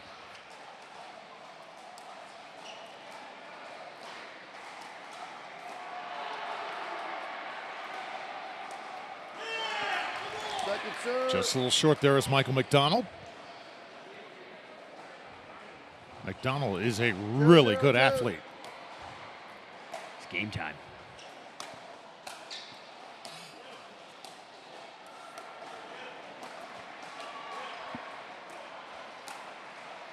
Oh, just inside that back line for Tyler Roop. And you love to see it, you know, all the intensity, all the aggression, but also the sportsmanship there on, hey, nice shot.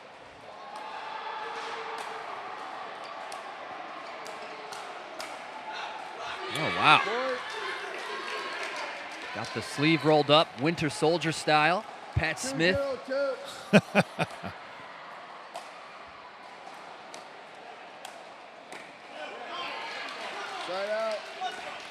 Side out here back to Colorado. We're making a lot of pro references throughout the weekend, Rob. That's right. Realistically, though, if you are one of these players and you are playing really well, even dominating, you think the competition, and you think that you have a pro future, I want your best advice on how to be evaluated and eventually take those steps as Arizona able to get the sign out once more. Yeah, if you think you have what it takes to go pro, I would agree with you, because that's where it starts, that self-belief in yourself. Are you doing the things on and off the court to really make that happen? Second serve. You know, there's that phrase, living the dream, living the dream. And living the dream is not laying on a couch by a pool eating grapes. Living the dream is out there drilling, being in the gym, putting yourself out there in those big moments on court in those tournament settings. That's living the dream. So if you think you have what it takes to go pro, I would agree. So 3-0 lead here for Arizona, and that one is on the line. How about that Tui from Michael McDonald? With the hat magic. 4-0-2. So now a 4-0 game in favor of the Wildcats. Oh, just a little wide that time for Roop. Great idea, though. Yeah, and there was just some hints of an elite roll there, that flick. That's the, that Patrick Way and J.W. Johnson realm. 4-1.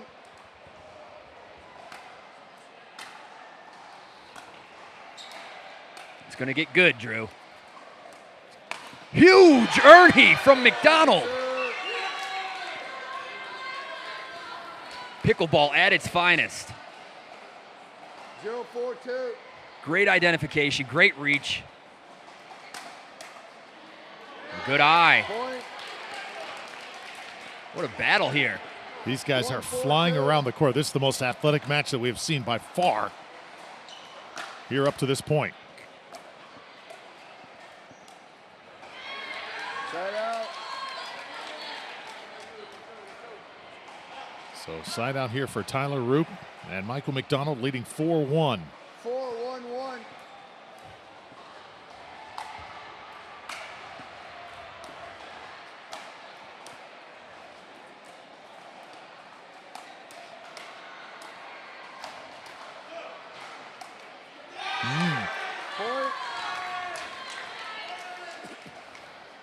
So this is exactly what Arizona needed.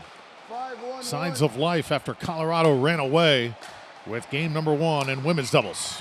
And now right down the middle, Tyler Roop teeing off. It's a good heads-up ball. Able to punish that transition. 6 is struck. So the end change, Arizona right now smoking 6-1, and we are back to St. Louis in a moment.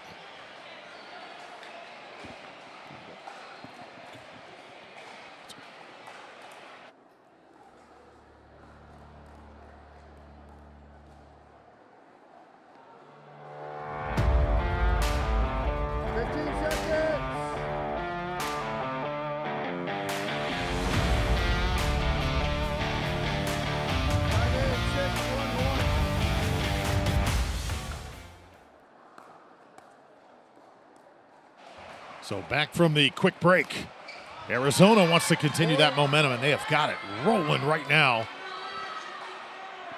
So they have scored 7 out of the last 8 points. 7-1-1. Second serve.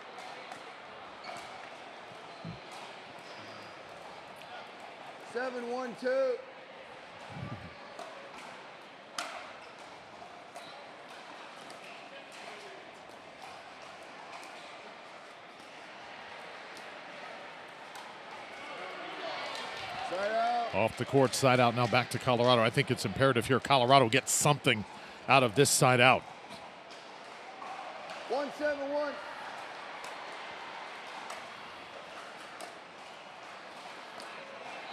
Second serve. That one's just wide. Good eye there by McDonald. And Michael McDonald mentioned that this is his 4th year repping the bucket hat. 4 years in, and it shows. He's a veteran out there for his team. He also likes to wake his team up. It's a tradition for him to wake his team up with the Rocky theme song in the morning before tournaments. That's our guy. Don't you love that? 7-1-1.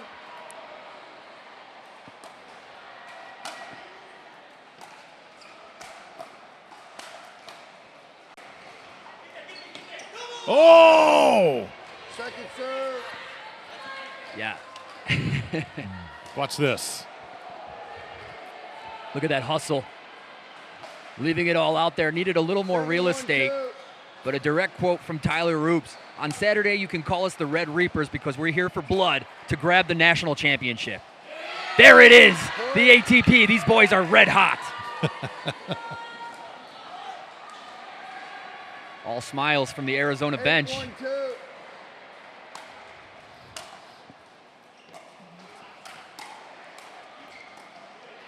Lefty on the left.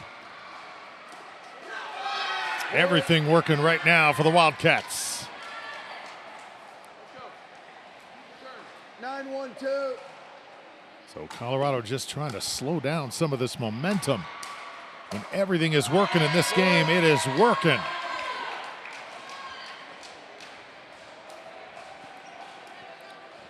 Game point just like that. We got here certainly very quickly. The ball's out.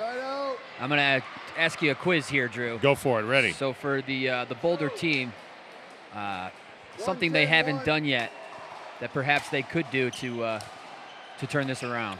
Maybe hit a lob. Nice. There you go. Well, all right. Point. I like that option. 2-10-1.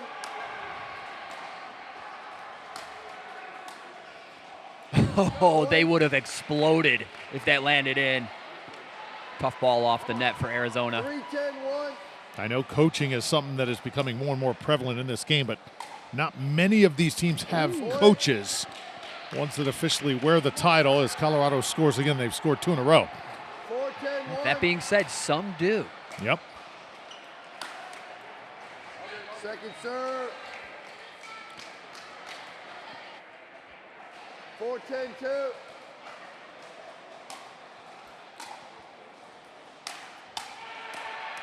Ooh, that's tough. Right where the ball bounced. Great spot from Roop. I think that's important, though, for Colorado. They got 3 points out of that sequence. Made it a little bit more respectable here no matter what happens. 10-4-1. Tyler Roop here to try and put the game away. Oh, yeah. And yes, it will happen. 11-4. So Arizona takes it 11-4. 2 minutes. And what a display of athleticism and two guys that just took the court and said, okay, we've had enough of this. Yeah, it's a very impressive combo, McDonald and Roop. I do love Oliver Nugent's style out there. He gets this last unforced error on match point, but his style, his energy that he brings to the court is so good, so sincere. Oliver, another guy to keep your eye on moving forward. Much more to come. We got mixed doubles on the way. Singles also potentially after this.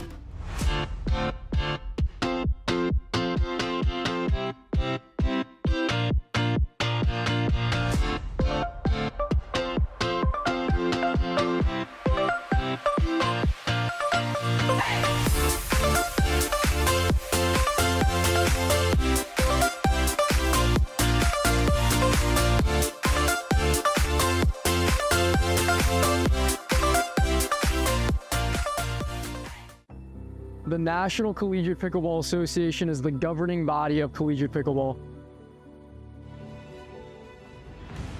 We were established in 2023, where we had only 30 universities involved. This year alone, we'll have over 120 colleges competing and over 3,000 athletes participating across the nation. Our nonprofit, the NCPA Foundation, is committed to driving the growth of collegiate and junior pickleball, and your support plays a key role.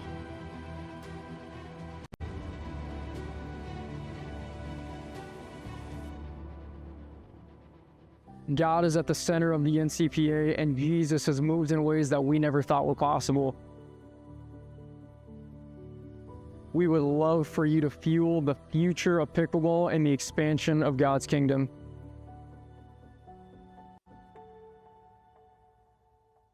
This is just the beginning.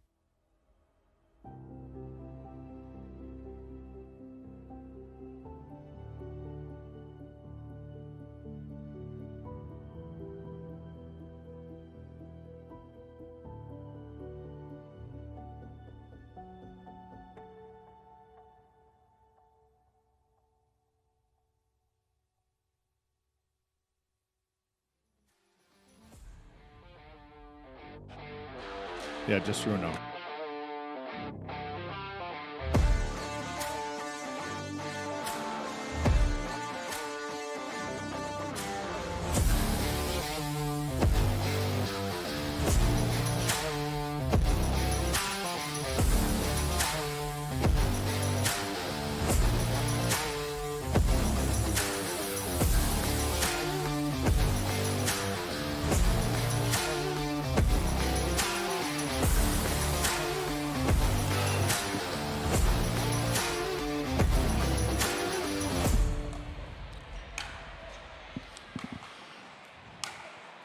Welcome back to NCPA Nationals. We've got a guest in the booth. Drew Felios here alongside the guy who orchestrates this incredible event, Noah Sumnick, who was running around here yesterday. Today you've had a chance to maybe just take a deep breath, soak everything in, and join us here in the booth. Yeah, no, it's been chaotic. We got 500 players. It's a lot to handle, but we can slow down a little bit, yeah. 2026, how is this different than what we saw last year in Vegas? Yeah, this is, in terms of, I think the numbers are the biggest thing. We've seen so much growth in the collegiate space as a whole. I think in terms of pickleball, college is going to be, I mean, it is the future of the sport. So on top of that, just the organization. We've got extra hands on deck. We've got people like you that are just helping make this thing happen. Our production team, a ton of volunteers.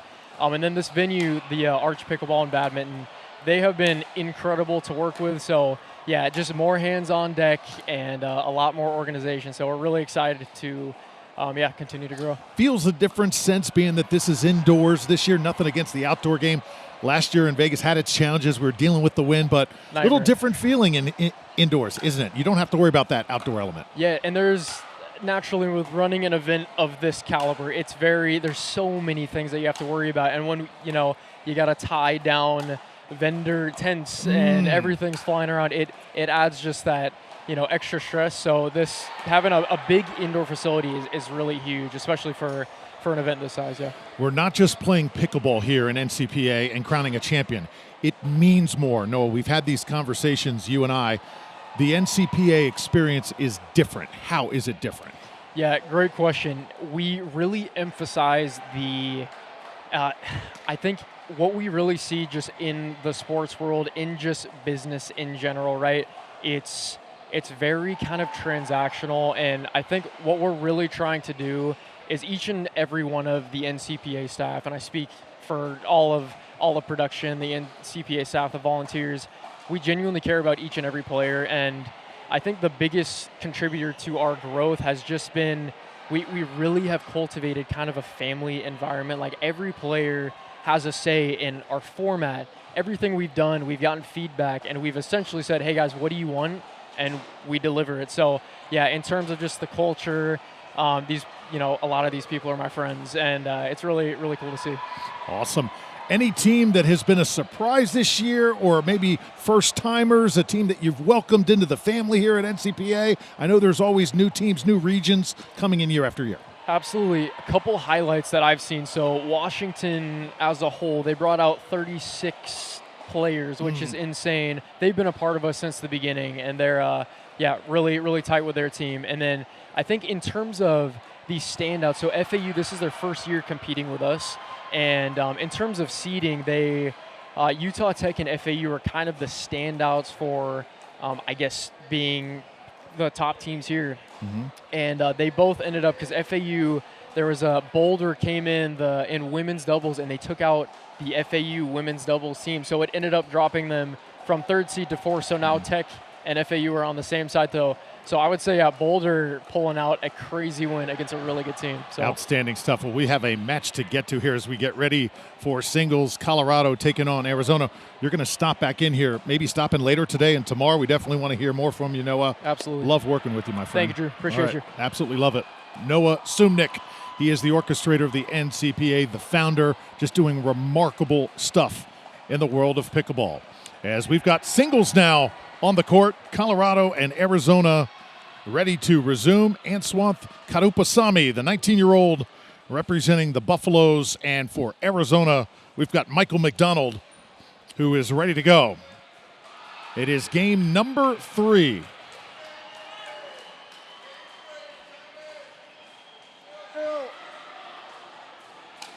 And underway here, men's singles.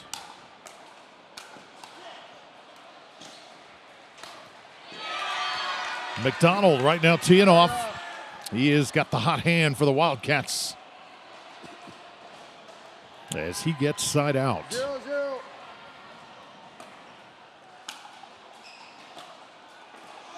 0-0. Just inside the line.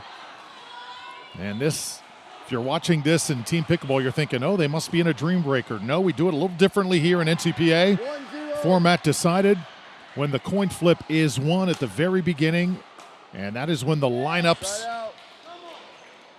are presented. So after this, we will have mixed after our women's singles match here at these Nationals.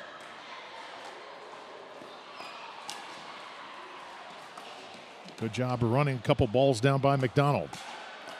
And one by Answanth Karupasamy. This young man is a singles specialist. Not playing in doubles, but he gets his chance here. And it's obviously a pivotal game 3 as Rob Cassidy rejoins us in the booth. Yeah, you're going to see those singles ringers come out of the woodwork. Critical, imperative, getting it done for their team. 1-1. Point. But McDonald in the bucket hat. Tough. 2-1. 4th year on the team.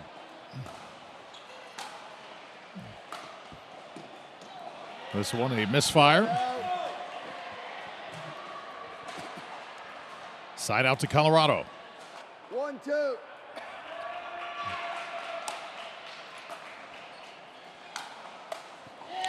Oh, Answanth able to sneak one in there. And we're not at a 2. 2-2. Is a computer science major, is Karupasamy. Side out.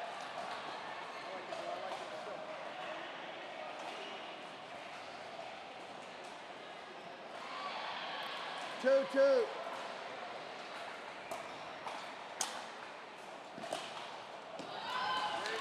Side out. Tough position there for McDonald. And Karupasamy doing a good job right now of keeping the big man kind of on his toes, a little bit off balance. 2-2. It's making him go to that backhand.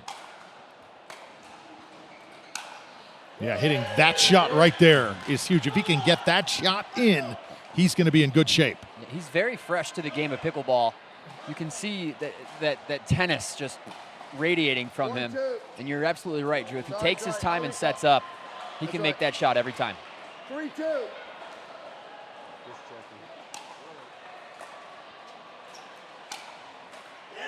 There's 2. Let's go, Drew. Get your coach's cap on.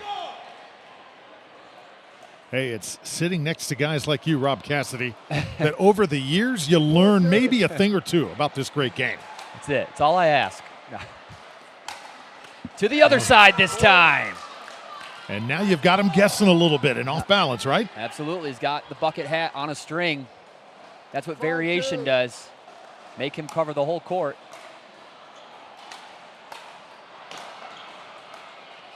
McDonald able to come back. Ooh, Karupasamy takes a little bit of a spill And again, not a lot of room to work with over on those baselines. No.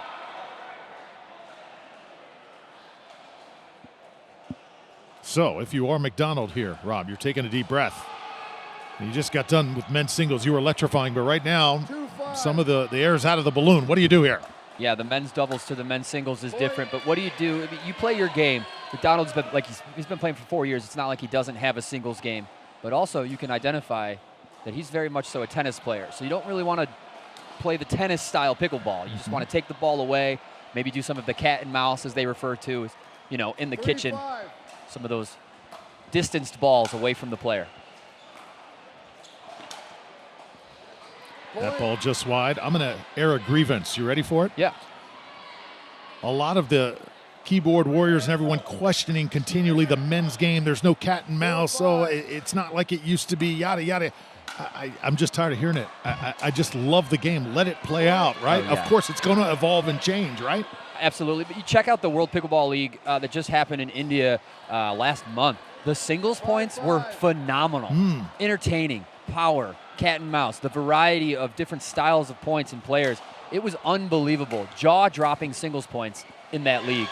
And that was just this year. So very much so the cat and mouse and the dynamicness, the variation of styles in singles is very much so alive. Tied at 5. Got a good one here on our hands. And all of that said, I just love watching Hunter Johnson, Federico Staxrud, Ben Johns when he chooses to play. Jack Sock and company. Side out.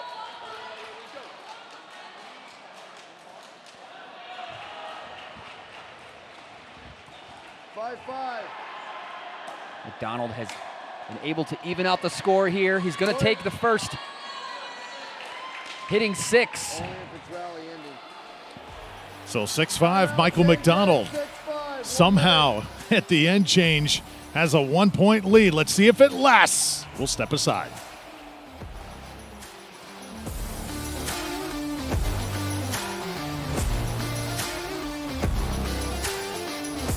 Storm closing. We got to rotate.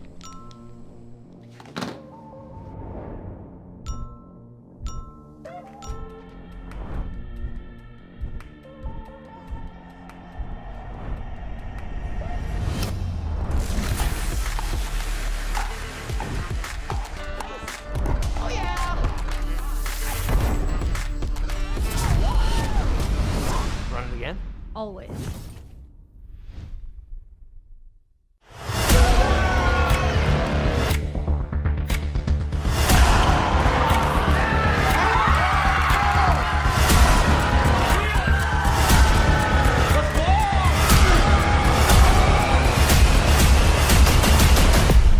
There are legends on this court, and their futures are bright.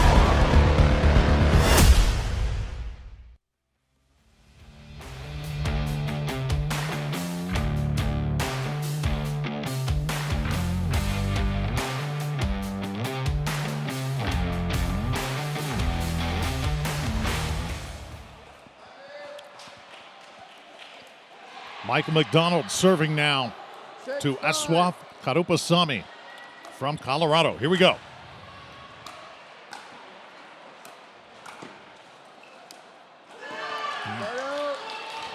See the Colorado kids right now. They are pumped up, Rob. They want the 19-year-old to get the upset here.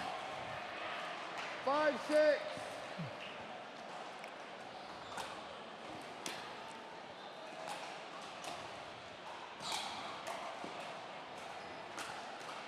Oh. It's a good try. Clear the net, you know, make McDonald play that next ball. And just like you said, Drew, it's all he's got to do is clear that net. Make that shot. Point. It's a nice forced error. Forced by McDonald. 7-5. Bounce serve. Oh. Well, you can see the experience right now, Rob, paying off for the man in red. Absolutely. Eswanth is just not familiar with having a paddle in his hand yet. You can see it. I've been around tennis players playing pickleball. He still feels he has that tennis swing or the pop off of the. He's used to the trajectory of the ball coming off of the tennis racket as opposed to the paddle, and it'll come. It'll come. And at this moment, he's listening to Oliver, one of the great minds of this Boulder team. You can tell he has a high IQ, pickleball IQ. Soak it in and apply it. And Arizona on the other side just having fun again, all smiles no matter what has come their way. It just seems like the Wildcats having a great time here in St. Louis. We've got great accommodations here. Absolutely. Staying just about, a rock's throw from the Airport Marriott. Yeah. Airport just around the corner as well. And this wonderful facility here at Arch Pickleball. They have been gracious hosts. As Noah Sumnick said when he joined us in the booth, Rob, all the things that go into putting on an event, they could not be more accommodating. Timeout. Receiver 0, server 1. So it's going to be McDonald here serving 8-5. with a 3-point lead.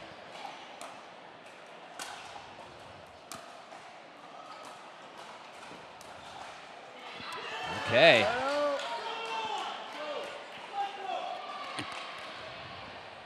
So just off the court, and now Answath Karupasamy has a chance to get back in it. Side out.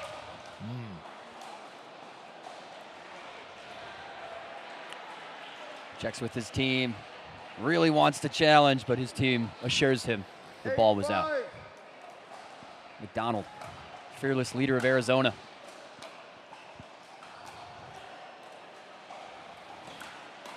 Oh, played. Been there before, McDonald has. Saw the flurry that Karupasamy went on earlier in this game.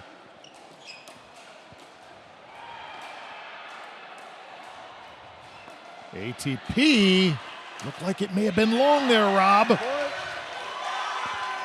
It was in, and it was a beautiful point. Take another look here. No, 0. Drop. There's the ATP. He doesn't have any. It was close, Drew. You're 100% right. Replay looked like it was more on the court than it was.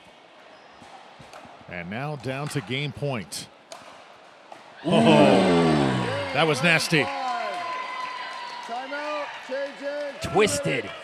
McDonald gets it done for his team on all fronts. He's waking them up in the morning with the motivation music. He's breaking the ice, keeping the vibes up, and getting it done in men's singles. Arizona running hot. What a game for Big Mac and company. As we get set now for women's singles coming up here momentarily. One ball. Cannot wait for this. It's going to be Frida Modsem. She is on the court. And she'll be taking on Olivia Lubenow. That is up next here from St. Louis, Arizona, and Colorado. Stay tuned.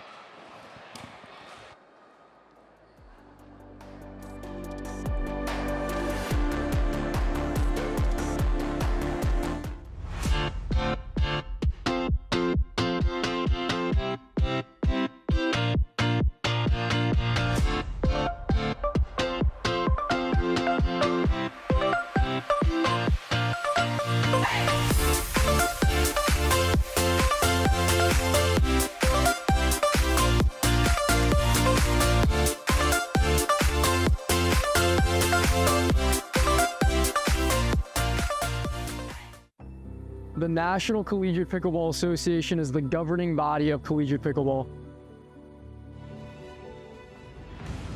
We were established in 2023, where we had only 30 universities involved. This year alone, we'll have over 120 colleges competing and over 3,000 athletes participating across the nation. Our nonprofit, the NCPA Foundation, is committed to driving the growth of collegiate and junior pickleball, and your support plays a key role.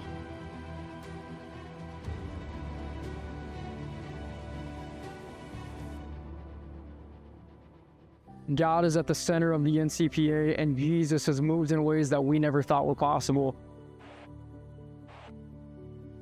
We would love for you to fuel the future of pickleball and the expansion of God's kingdom.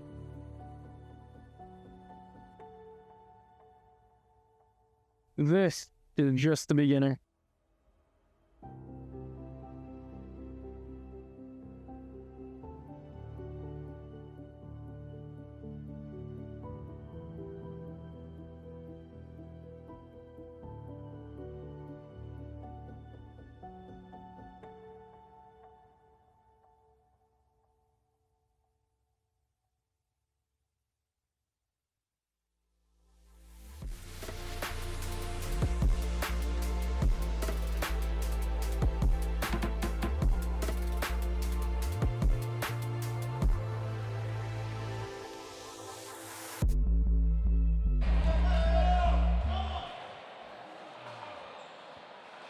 Welcome back to Championship Court here at the NCPA National Championships. Arizona leads by 2 against Boulder. We have Olivia Lubenow for Arizona in the women's singles. Frida Mutsum to serve. Going to be a good one. Here we go.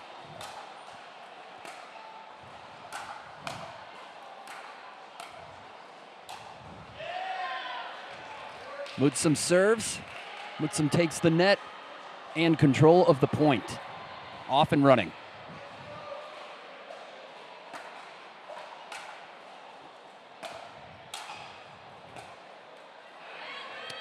Not a bad idea. Frida, originally from Sweden, spent some time in Texas, played some tennis before transferring to CU.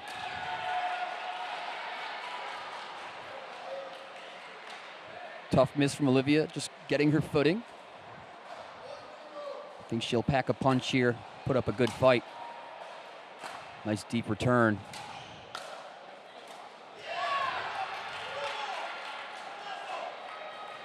That's the tough thing about singles. When do you take the net? When do you identify when to take the net and when not to? If you have a good return, it is a good idea to follow that ball in and shrink your court for the opponent. Just like that. Classic tennis strategy. Those instincts really pay off in singles pickleball. Everything in tennis transfers. There's just a couple bad habits that you want to drop, and then the rest transfers. Oh, again, great idea from Frida. Just a tough miss. Time for Olivia to put in some work.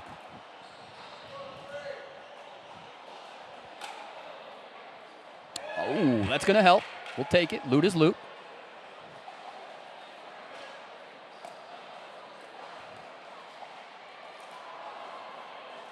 Two-point game. Frida Mutsum has the opportunity here to tie the game score for her college. That's going to work. She's focused. She's composed. Those are the two main ingredients to getting it done in pickleball. Good energy and good focus. And that ball is in.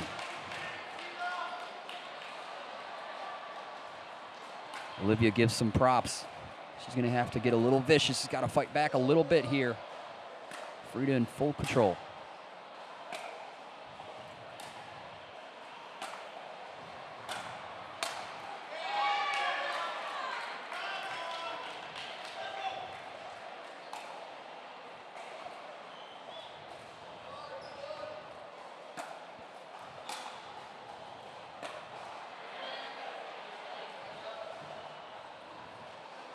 Tough miss, but she's built up enough of a margin of points where it's in the budget. Dane Gingrich. Dane Gingrich, one of the great coaches of pickleball, one of the great minds. It's going to work every time for Frida. If Olivia's going to hang out behind that baseline, she's got to shrink her court at least a little bit. People can forget that option that you don't have to go all the way to the kitchen line, but you do want to come forward a little bit and shrink that court a little bit for your opponents.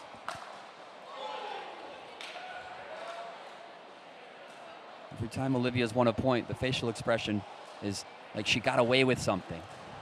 She's got to build that confidence. You got it, girl. You caused that error.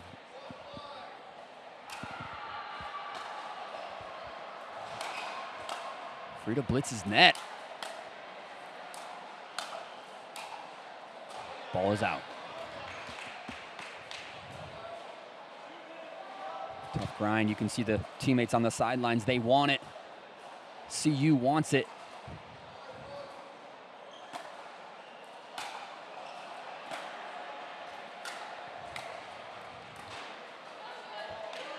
Great decision from Frida. Forces Olivia to get on her horse. And that is 6. The end change will ensue. Frida Mudson for Boulder in full control. Second half when we return. This year, this my show. Not a quitter, but I came close. When the drums start beating and the lights turn on, that's right, baby, I'm home.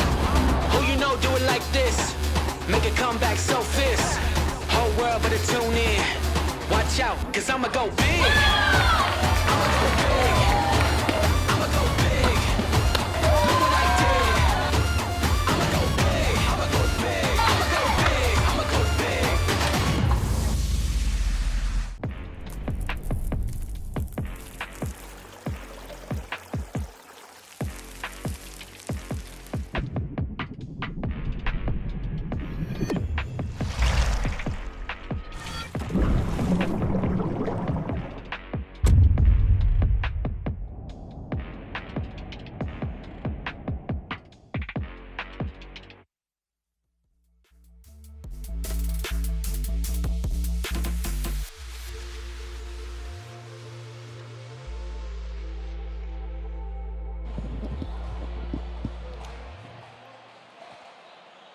So welcome back here on Pickle TV as we continue our coverage of the NCPA Nationals.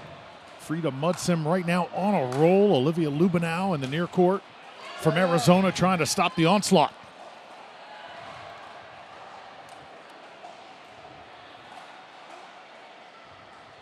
One, 6.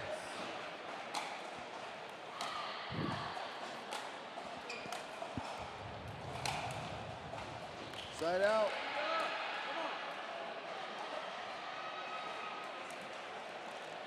Six, 1.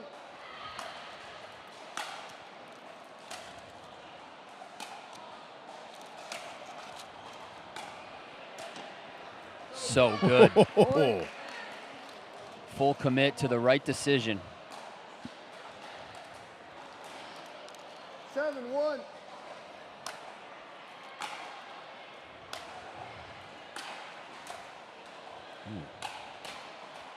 Oh, just a little bit wide that time, and a side out now back to Lubenow. Some pretty wild paddle control with the twoies. She's able to dish it out to either sideline. Tough to read. 1, 7.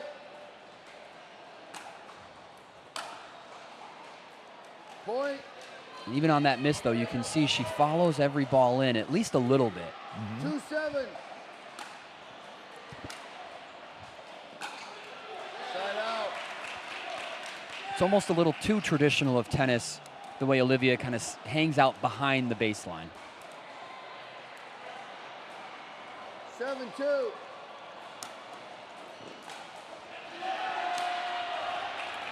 Side out. Way overcooked that time for Mudson. Another side out for Lubenow. 2, 7.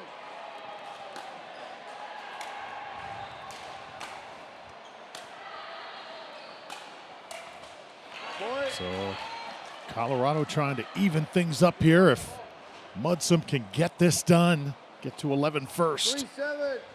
Would tie it at 2. And then remember, we got mixed doubles coming up after this singles game. Let's go.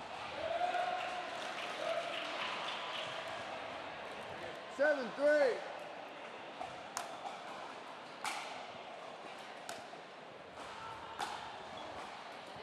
Point.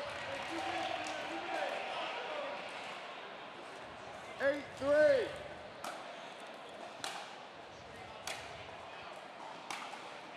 Point. So much real estate to work with.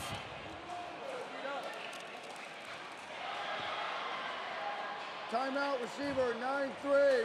And 1 Lubenow minute. wants to just put a halt here to this run from Mudsum.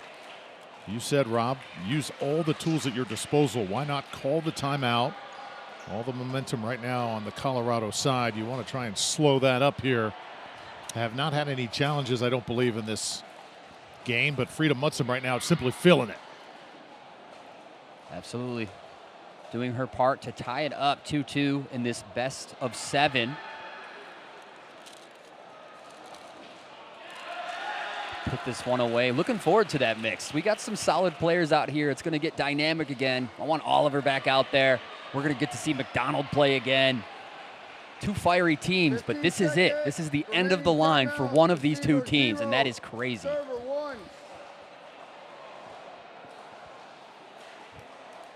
So 9-3 game. Time in. And now here's Frida Mudsum. Frida, again, 25 years old, oldest player in this match. And experience, points like that pays off. Absolutely. 10-3.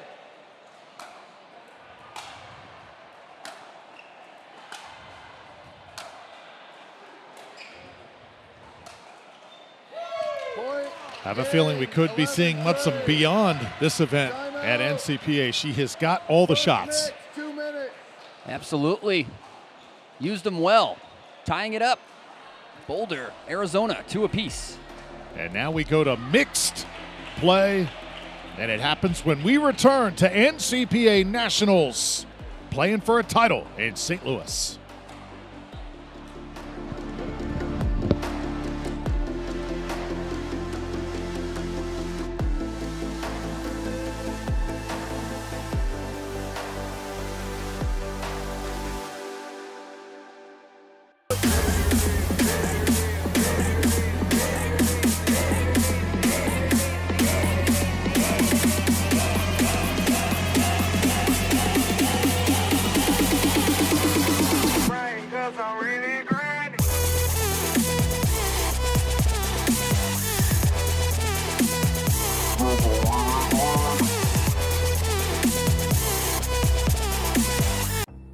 The National Collegiate Pickleball Association is the governing body of collegiate pickleball.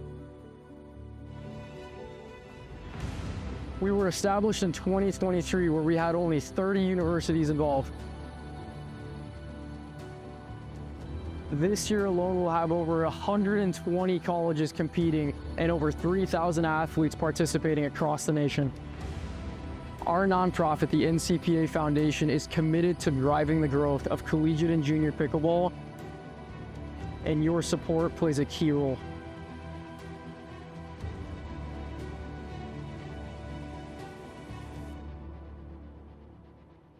God is at the center of the NCPA, and Jesus has moved in ways that we never thought were possible. We would love for you to fuel the future of pickleball and the expansion of God's kingdom.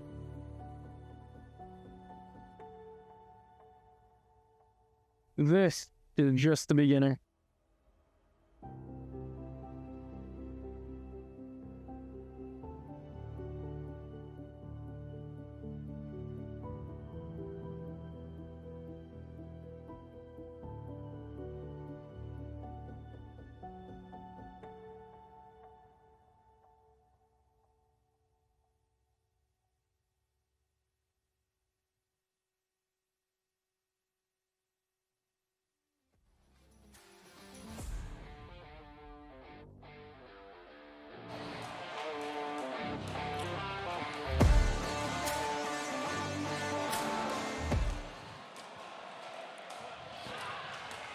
All tied at 2 apiece, getting ready for mixed doubles here on center court. Colorado, the usual black uniforms. Arizona counters with the red. And for Arizona, Addie Morris and Tyler Roop set to do battle. For Colorado, you see Frida Mudsum. She just won in women's singles. And her partner will be Austin Mosley, who is ready to go. Good teams. Mosley, the lefty. Those are the two that I got to play My only rec game this week was against these two fine individuals from Boulder, and they were getting better every point. Better every point. See if they can take care of business. Tall order. Tyler Roop is on the court.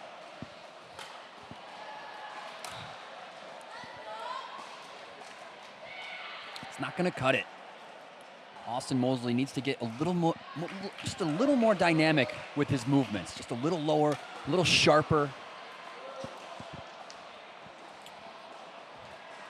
And now Tyler Roop to serve.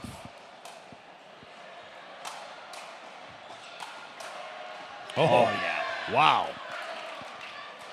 It's one thing you got to know about the tennis player convert is they don't mind the pace.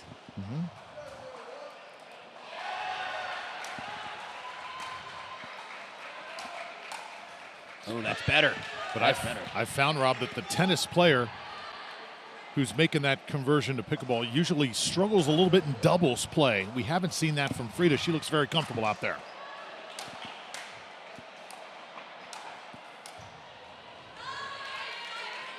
Yeah, the Arizona team's going to need to identify how to disarm her or how to perhaps harm her with those shallow dinks or the slow game or those balls at her feet. That ball sails out. 2-0 score here in favor of the Buffs. Oh, that right at our camera person. Heads up down there. And Frida wondering what the damage is going to be. Send her the bill.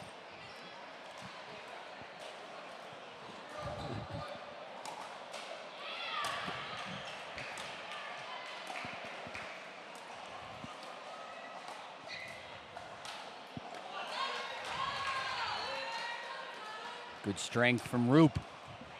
Give me the Roop. Give me the Roop.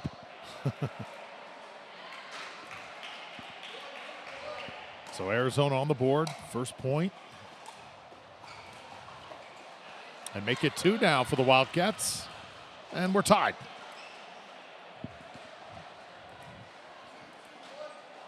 It's great. You can see it. These kids are playing every day.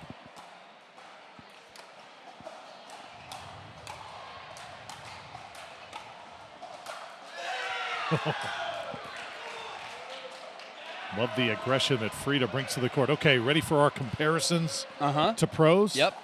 I'm going to go Lucy Kovalova here. Nice. With Frida. Yeah, I like it. I like it. Big shoes to fill. But I see it. I see it.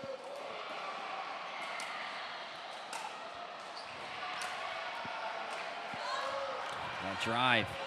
I've not found anybody comparable to Rob Cassidy. I don't think it's possible for any of these youngsters to have the array and arsenal of shots that you do, Mr. Cassidy. We'll get there. We'll get there.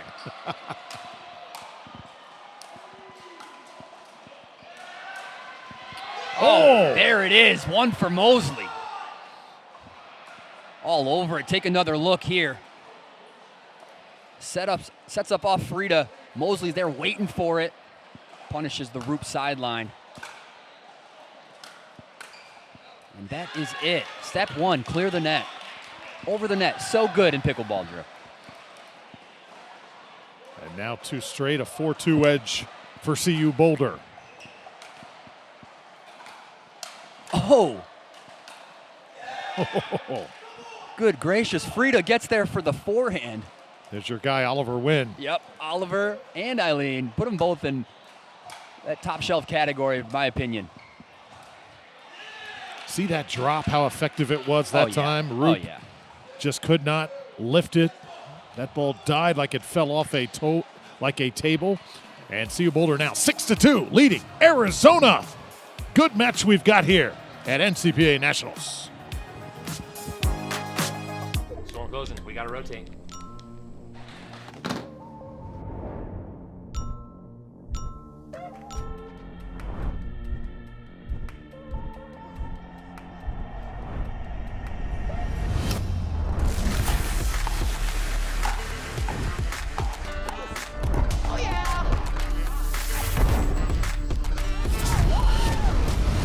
Run it again?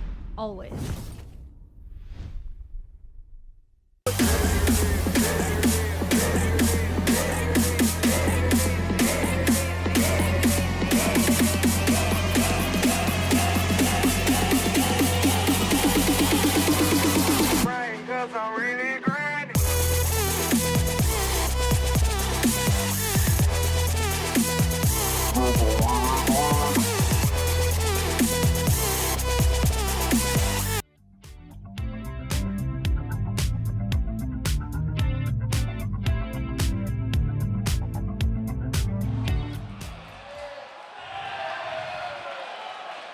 6-2 in favor of the Buffaloes. Mosley and Mudsum right now, the M&M combo, having their way.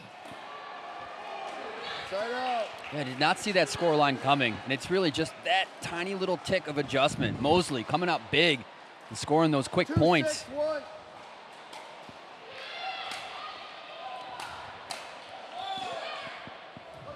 There it is. Austin Mosley is also a high-stakes poker player. So he knows his percentages. Can make that definite reference to the great Adam Stone. Very calculated man. One of the best to play the game, Adam Stone.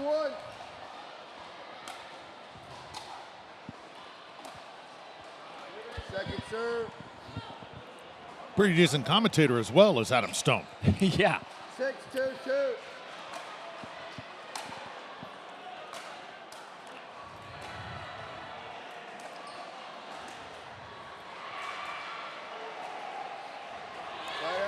Like the pressure Arizona is able to apply on that point. Now let's see if they can get some points here. You see Tyler Roop trying to fire himself up.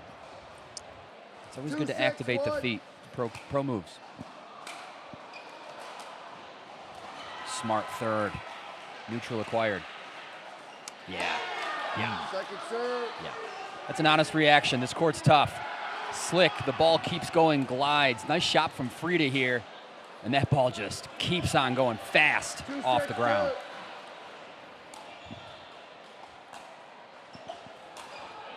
Point.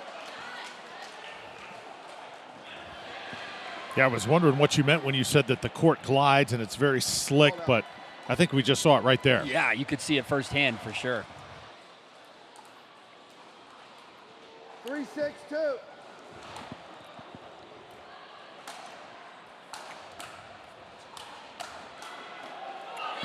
Point. Attack mode now for Tyler Roop. 4-6-2.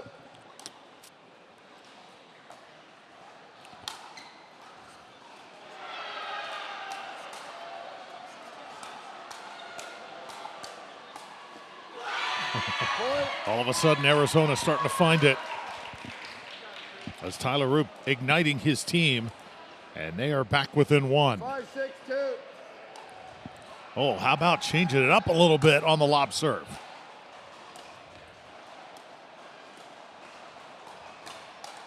Oh, had everything he wanted there, Rob. Yeah, and Frida's ready. Again, the hands, the Lucy Kovalova hands, the tennis hands. You might need to seek elsewhere, and you might need to seek finishing on the Mosley backhand on that lefty sideline.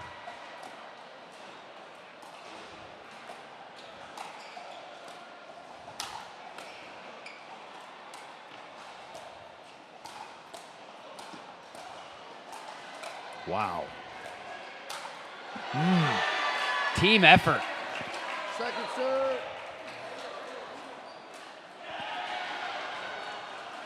6-5-2. How impressed are you with Frida Mudsum's defensive skills, though? So impressed how she's just able to get balls back.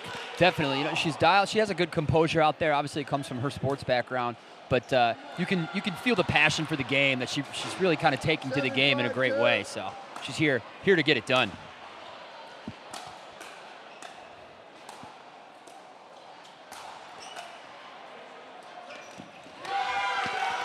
Once again, Colorado rings the register, and their lead is widening here on center court. This is it. This is the make or break. Huge game. Timeout from Arizona. So 1 minute timeout here. Both teams will go to the sidelines, get a quick drink, stay hydrated here. Feels like it's been a journey of a match. Starting to get down to that nitty-gritty. Remember, you got to win to advance. If you do not win, your hopes of a national title are over. Yeah, there's, 365 more days till hockey tryouts, right? But this is all just this court, the storytelling on Championship Court. There are just as equally important matches going on all throughout the building here at the Arch. And this facility is handling this high-volume tournament very well. And so many stories going on all these other courts out there. It's pretty impressive. Time is 8-5-2. So an 8-5 game. There you see the overhead look of the facility here in St. Louis. And Roop comes out swinging out of the timeout.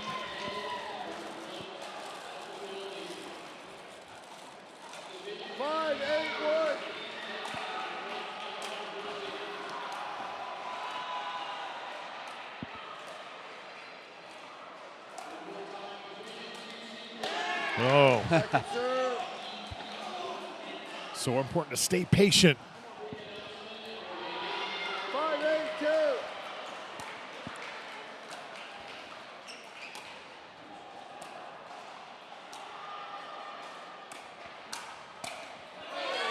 Nice defensive point from Addie Morris. Beautiful drop, smart play. 6-8-2.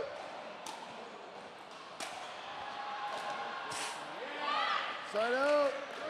That's tough. That's a great return. You know Roop wants to come over and take that ball. He's out of position. 8-6-1. Has to take it in a little bit of a compromised balance. I think Addie could have handled it, but it's tough. Mosley now taking his shots. Yeah, the drive of Austin Mosley has been a handful in this match. 9-6-1. And now they're 2 points away. Remember, we'll have another mixed match coming up after this. And there'll be a chance for, if Colorado gets this victory, a chance for them to close it out.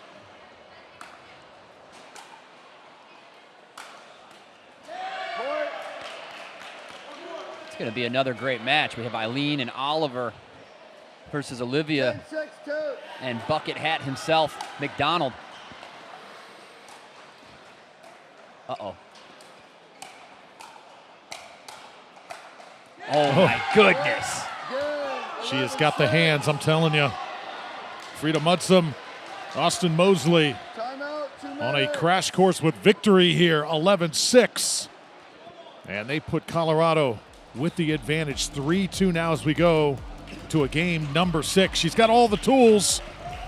Very Lucy Kovalova-like, and Austin Mosley, that left-handed smash, just too much to deal with. Colorado in game 5. Let's go to game 6 after this.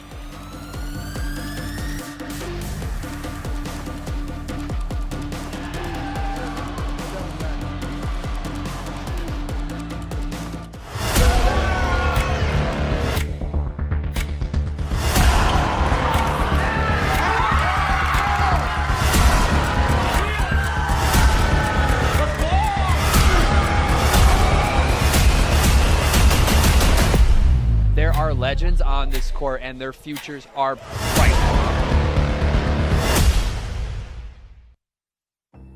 The National Collegiate Pickleball Association is the governing body of collegiate pickleball. We were established in 2023, where we had only 30 universities involved. This year alone, we'll have over 120 colleges competing and over 3,000 athletes participating across the nation. Our nonprofit, the NCPA Foundation, is committed to driving the growth of collegiate and junior pickleball, and your support plays a key role.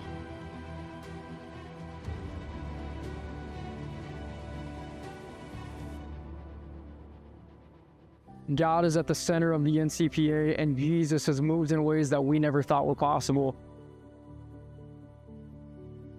We would love for you to fuel the future of pickleball and the expansion of God's kingdom.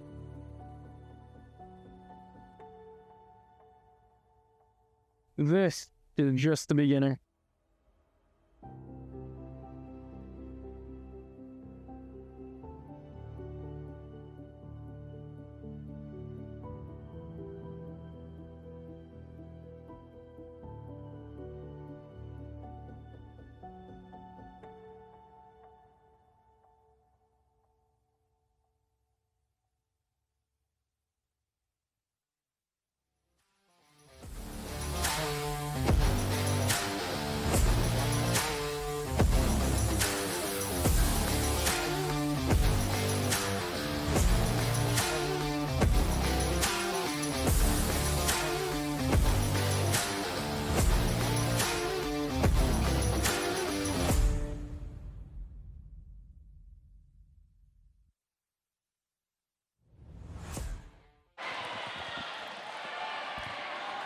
On to game 6 we go. Colorado with a 3-2 lead. Can the team of Eileen Tran and Oliver Wynn put this match to bed?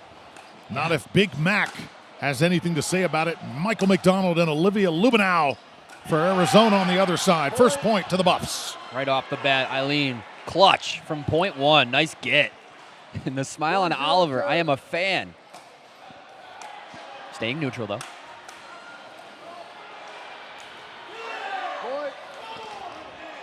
Good intensity, good pickleball. All the momentum right now on Colorado's side. If you are Arizona, you got to figure out a way, Rob. And this is where team pickleball, that team element comes in. The enthusiasm, the vibe really counts. Oof. You're absolutely right, Drew. And that's when the team element comes into play. Where's that sideline to keep them in it and fight that battle for them out there with them? Roop just came off a tough loss. Tyler Roop has got to keep that positivity for his team. So 4-0 in the blink of an eye here. It's a powerhouse mixed doubles team. Eileen Tran, Oliver Wynn. 4-0-2. If any team can halt the momentum, it is McDonald. And Arizona, another shot just blistered by Eileen Tran. It's a 5-0 game. 5-0-2.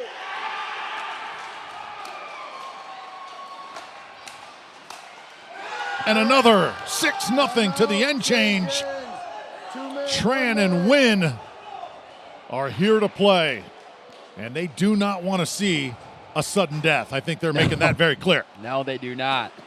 And I'm just taking a look at the stats here. Eileen Tran has officially broken through that 5.0 mark on her mixed doubles side of the card. So congratulations to her on that. And she is showcasing that this is just the beginning of where she's going to end up in the great game of pickleball. Oliver Wynn, you see him, you see that team right now for Colorado. They're banding together. Arizona looks like perhaps they have run out of gas here in game 6. I'm not counting them out just yet. But just the body language right now, it's tough. Is not speaking volumes. It's tough. It's tough. And you learn a thing or two, right? This is, things you learn as you go, how these team events, these team competitions work, and what you can do on that sideline, what you have to do on that sideline or outside of the court to get it done together. Can they find the energy here? So now McDonald going to put a little more on his plate, Rob. Oh my goodness.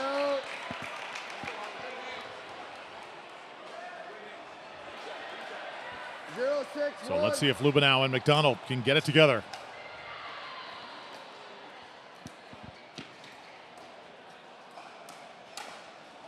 Oh, wow. That's a big shot for Lubenow's confidence, isn't it? Truth, yes. Very much so. Basically telling her partner now as they go to the stack, hey, I am here, and we can do this. Oh. On the white. Very close. Eileen with the inside out. McDonald shakes it off. I like it.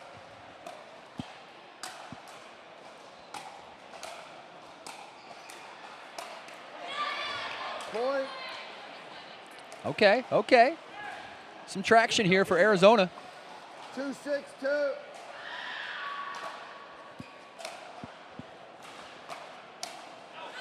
And that one's out as well. So Arizona now with 3 unanswered. The Wildcats can get another. I think they're officially back on track. Lob serve. Show them a different look here. Oh, no. Went to that backhand again. I think Colorado's found something.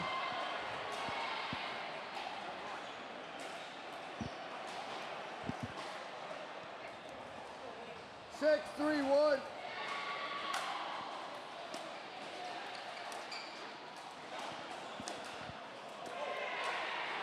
Second serve. And we potentially could have a challenge situation here.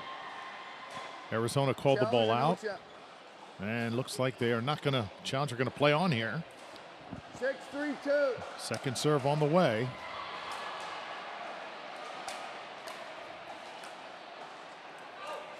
That one is just wide. All right. Held scoreless. Interesting 3-6-1. why Colorado did not choose to challenge that.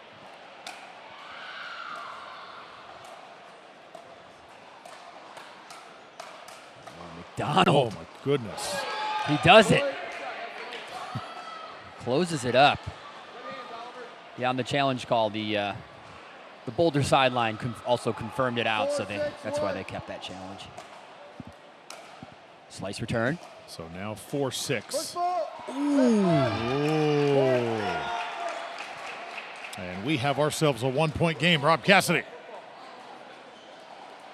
Oh, man. 5-6-1. That was close.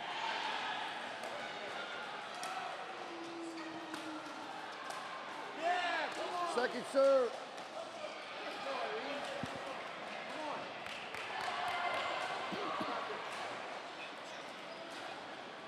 Five, 6-2.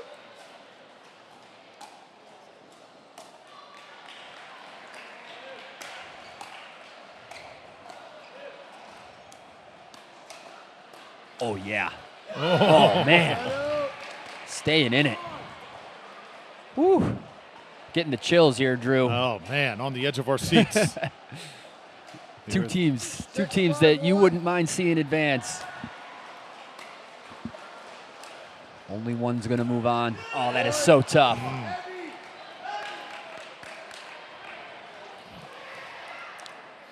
Seven, 5-1. Now a 7-5 affair. Second serve.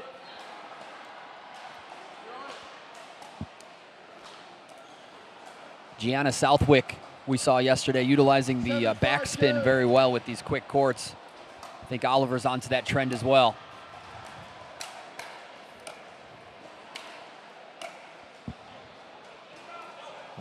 Just off the court that time, and a side out now for Arizona.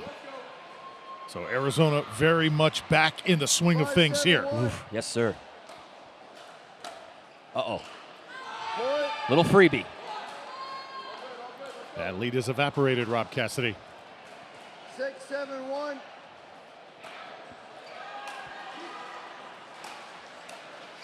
Oh, man. He hangs out. Second serve. Fun point, some creative pickleball. McDonald hangs out in the kitchen to bait the attack.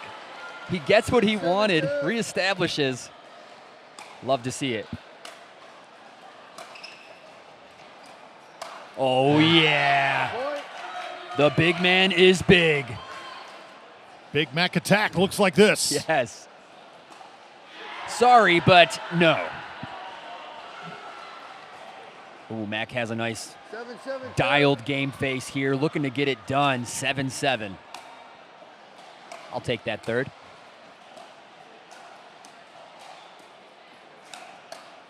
No! Eats it up.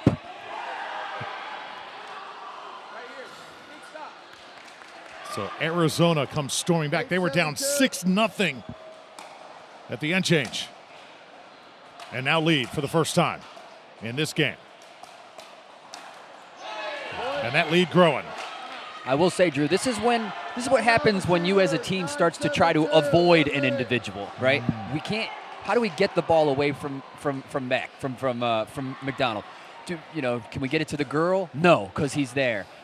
Where do we go? You have to dink, or you have to send the ball to that person on your own terms, right? You have to give him a shallow dink that all he can do is dink back. You need him in other places outside of where you're trying to avoid him, because now he knows where the ball is. Now he knows where you're going with the ball, and he's going to be there every time. Drew Felios here alongside Rob Cassidy. Let's take a look at the North bracket. This a battle to advance. Round number 2 action coming at you. You see Arizona, Colorado right there. Mid part of your screen. They get the winner here, which will be Utah Tech's first team. So who is going to move on here? And then you look below that, Purdue has advanced. Liberty and Michigan battling right now. Lots of pickleball to play here to crown a champion. Yes. And you can see that little money bag on there, that little bag of loot. What that is, it's an indicator of the bounty. And what does that mean? Well, the NCPA did something fun for this tournament, and they gave a bounty to the top 16 seeds. So any team that takes down one of those 16 teams receives the bounty for beating that team. Pretty cool. Love it. 9-7-2. Top 2 seeds have a $2,000 bounty. Imagine being on a club team and winning $2,000 for your team in one match. How cool is that as an opportunity? That'd be amazing. Okay, let's go here. Oliver Wynn. And those swings just don't have quite the mustard they did earlier in this game. Eileen Tran now trying to turn the tide.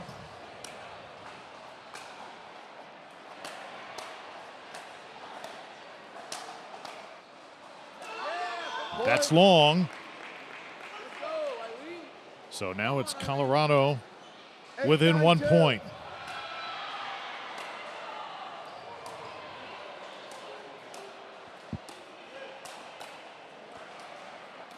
Oh, just a little short.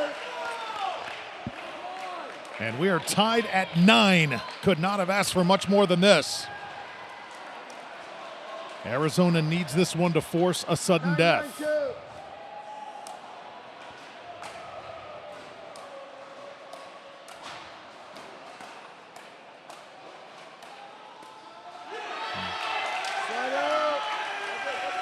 Huge defensive point from McDonald to hold him off.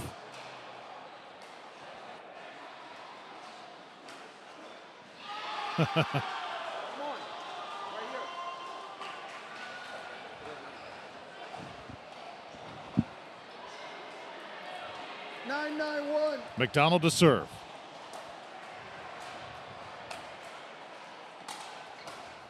Oh, open court. No problem for Wynn. It's good trust from McDonald. He's got to keep his eye on the ball. 9-9-2. Slice return. That's short. Colorado has a chance to do this. 9-9-1. Oliver Wynn, he's been solid throughout. 9-9-1.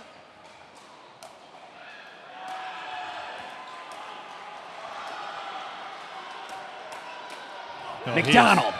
Taking some chances, Rob. He really is here. Gunslinger. That was a high noon, just a shoot off right there. 9-9-2.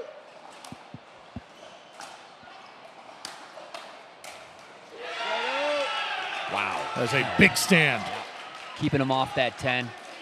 And just so the viewers at home know, Arizona is the 16 seed. So if Boulder manages to win this match in real time, they will win $500 for their team. How cool is that? And they're a point away now from forcing a sudden death. Arizona, the Wildcats come storming back. McDonald right now is going to need a new shirt if we go to sudden death. 10-9-1.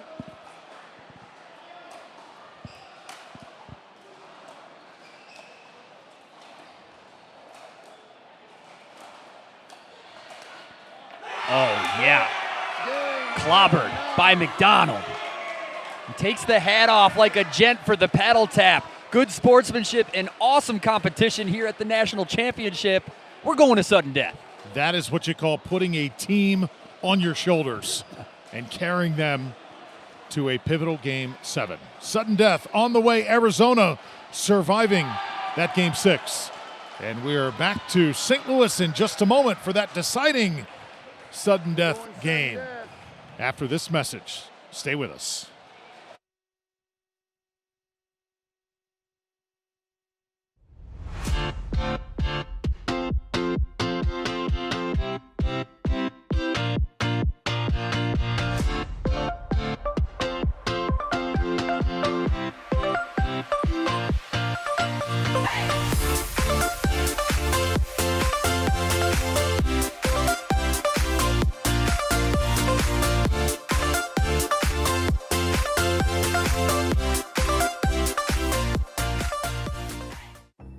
The National Collegiate Pickleball Association is the governing body of collegiate pickleball. We were established in 2023, where we had only 30 universities involved. This year alone, we'll have over 120 colleges competing and over 3,000 athletes participating across the nation. Our nonprofit, the NCPA Foundation, is committed to driving the growth of collegiate and junior pickleball, and your support plays a key role.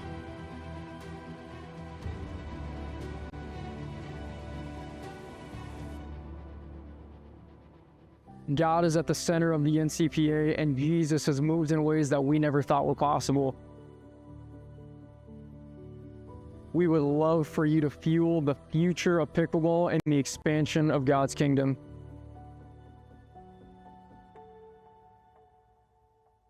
This is just the beginning.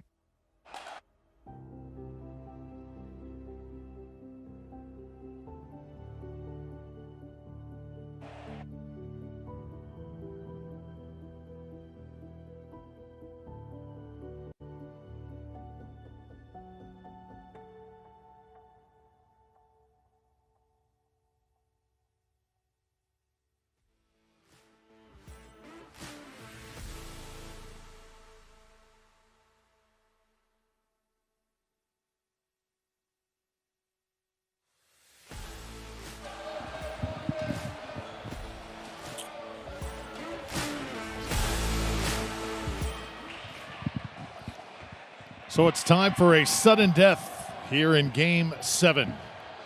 Drew Felios with Rob Cassidy. We're going to start with women's doubles, then go to men's doubles. Remember, 3 points apiece, and then we will switch. After women's doubles and men's doubles, then we go to singles, Rob, before going to gender doubles. So a long journey here. These next 11 points decide who advances. Getting to 11 as a team. A little bit of a microcosm of the match itself to settle it in this sudden death game. Colorado women's doubles team, they were victorious earlier on. They're going to try and do it again here. They start off with a point.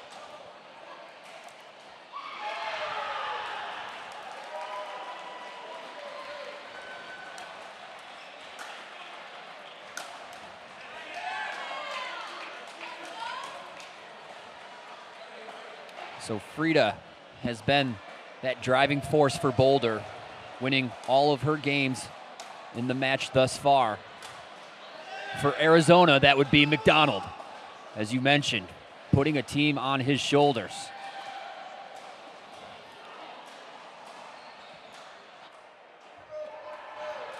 So now it's Lubenow serving.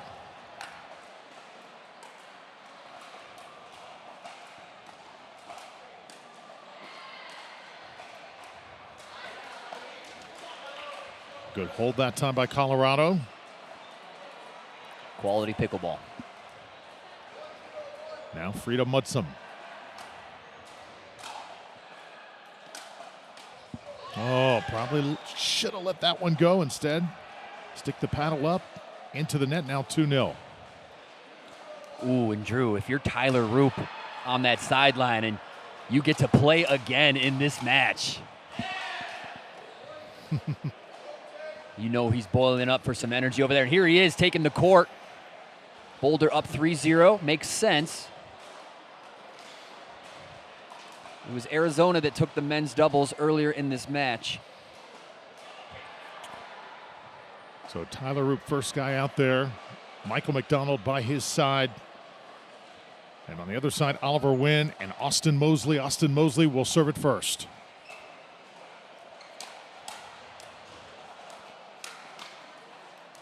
Mac's hands are here to stay. Roop, sneaky. A little bit of an off pace there, Drew. Gets what he wanted. The off pace is tricky because it forces the opponent to accelerate, not just use your acceleration, but they have to decide, am I going to dink this back or am I going to attack this right now? Forcing your opponent to attack. Tough miss, doesn't like the court. Same surface on both sides.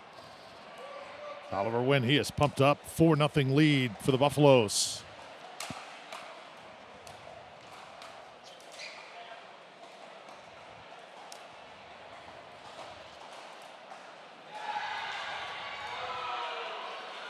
Grinding to McDonald. Oh, it's high enough. Oh, sneaks it off the bounce instead. Mosley doubles down. Lefty forehand in the middle. 5-0 here for Colorado. Remember the last mixed match they led 6-0 as well. Here they are. Again, threatening to run away with this match. Arizona, they responded before, but McDonald's going to head off the court here now, Rob. Sudden death, definitely different rules. And actually, it will be McDonald coming back out, getting ready for men's singles, where he was victorious earlier over Answath Karupasame. We get another look here. Oliver gets on his horse so early, identifies what's about to happen. Great put away from Wynn. I'll take his enthusiasm any day of the week, yes, right? Yes, you want that on your team. That input, that positive vibe, that perpetual energy. And he's out there getting it done.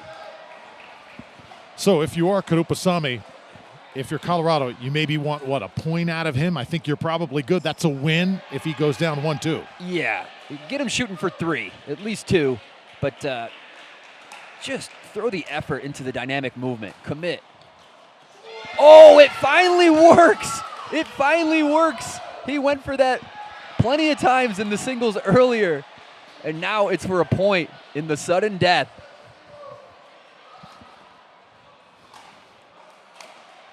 No way. Just such a casual, normal ball. Mac doesn't even know what to do with it. Maybe too many options. Wildcats now in major trouble. No, that's in as well. How about a 3-0 victory? There's that singles ringer that you called it earlier. Showing up late to the party or perhaps right on time. 9-0 for Boulder in this sudden death. And now Frida Mudsum takes the court. So here is the young lady from Stockholm, Sweden, to put it away. Olivia Lubenow on the other side. Another point for Mudsum, and it is all Colorado here. 10-0. Match point. The Buffaloes, in a sudden death, dominate in that pivotal 7th game, 11-0. They will advance.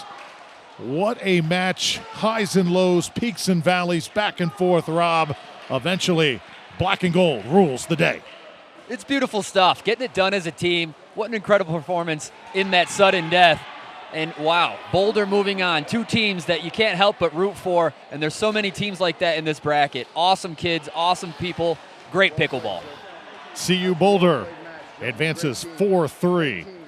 And we'll see if we can get a word with the Buffaloes. Just a great match. McDonald was awesome. Yes. The ladies from Arizona, also Lubenow and Morris, gave their all. Tyler Roop was fun.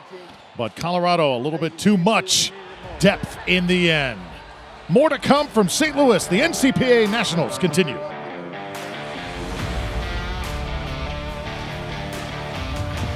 Storm closing. We got to rotate.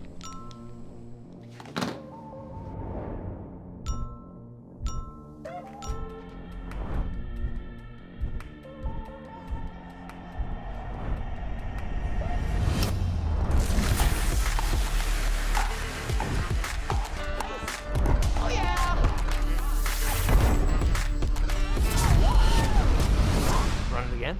Always. The National Collegiate Pickleball Association is the governing body of collegiate pickleball. We were established in 2023, where we had only 30 universities involved. This year alone, we'll have over 120 colleges competing and over 3,000 athletes participating across the nation.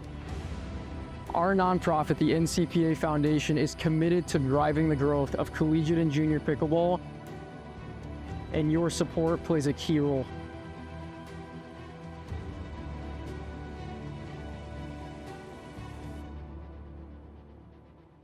God is at the center of the NCPA, and Jesus has moved in ways that we never thought were possible. We would love for you to fuel the future of pickleball and the expansion of God's kingdom.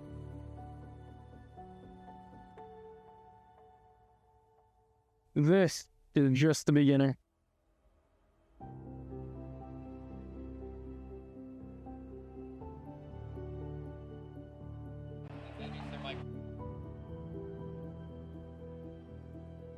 Let's do both.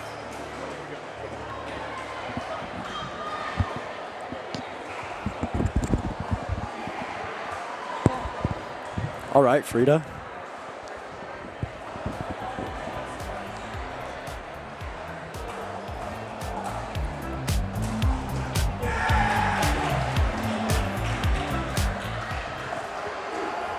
Welcome back, everybody. We are at NCPA Nationals with the winners, the Colorado Boulder Buffaloes, getting it done over Arizona in a sudden death 7-game situation. As joining us right now, Frida Mudsum, and we've also got Oliver Wynn. Just tremendous gamesmanship that your team displayed. Frida, first of all, in a match like that, where it's just back and forth, highs and lows, how do you mentally stay in it? I think you just have to take it one point at a time, one shot at a time. I think it's super overwhelming to think about the match as a whole, but I think it's a lot easier to think about one point at a time. Oliver, that second mixed match, you guys had Arizona on the ropes. It looks like Colorado was going to finish it early, but then Big Mac, so tough on the other side, Mr. McDonald, he just kind of took over. How did you recoup for a sudden death after that and not let that get you down? Yeah, man. I mean, shout out to Third Shot Pickleball. Mackenzie Mann, he really he helped me coach out there. I came off the court damn near in tears, and he told me just to focus up because 3 points later and we're back on the court.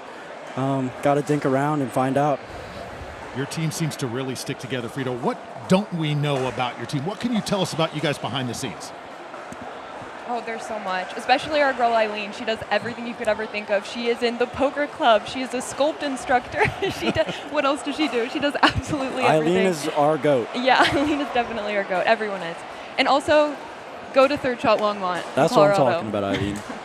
I know you have a lot of pride in your school, Oliver. You're just 19 years old. You're a business major. Tell us about your aspirations after college. Yeah, so I grew up in Japan, and that's where I kind of had my outdoors background. Okay. And my dad loves being outdoors, so I want to use my business management and accounting degree to kind of get into product development like my dad and do stuff in the outdoors industry for sure. Oh, that is awesome. Seems like you got the perfect mentor. And Frida, I got to say, you've got all the shots. Your defense is incredible. Do you one day hope to maybe play in the professional game? That would be awesome. I would love to. Yeah. She will. She will. Okay. Hopefully.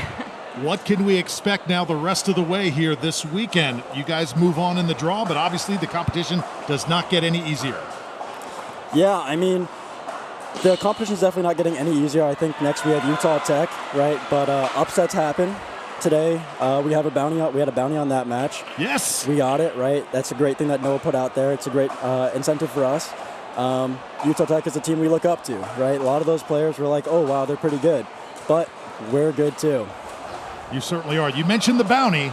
Let's take a look at that bounty. Is Colorado, let's see, they get the win over a 16 seed, and with the bounty, I believe $500 yes, sir. For your school. Yep. After beating a ranked team. Yes, sir. Incredible. Oliver, Frida, Thank you. Congratulations. Thank you so much. Best of luck the rest of the way. We could see them again here on center court. Third Shot St. Longmont Louis. Pickleball. Much more to come at NCPA Nationals. Stay tuned.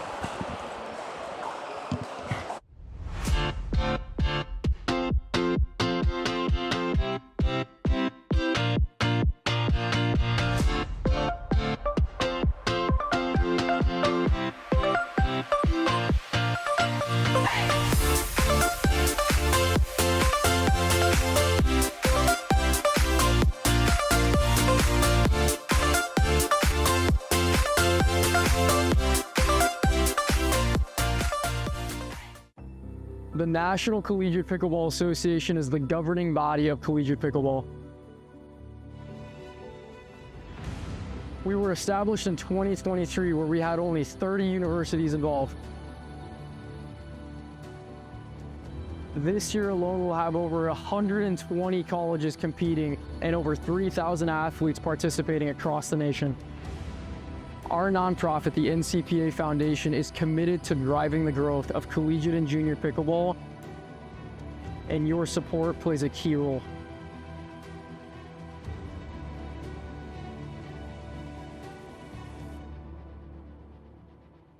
God is at the center of the NCPA, and Jesus has moved in ways that we never thought were possible. We would love for you to fuel the future of pickleball and the expansion of God's kingdom.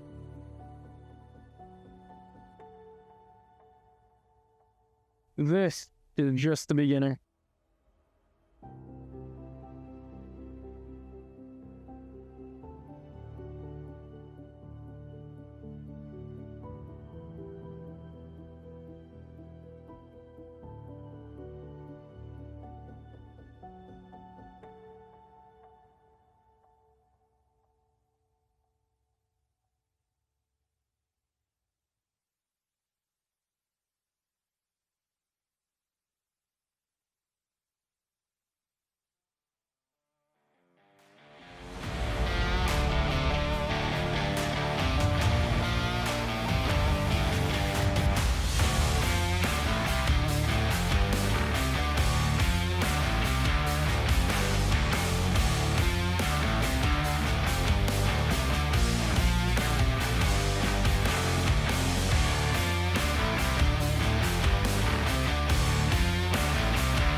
Okay, thank you.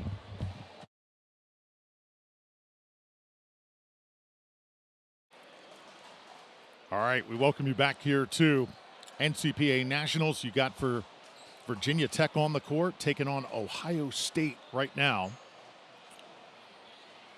And Ohio State just victorious in men's singles. Again, the round of 32 Ohio State with a 2-1 lead.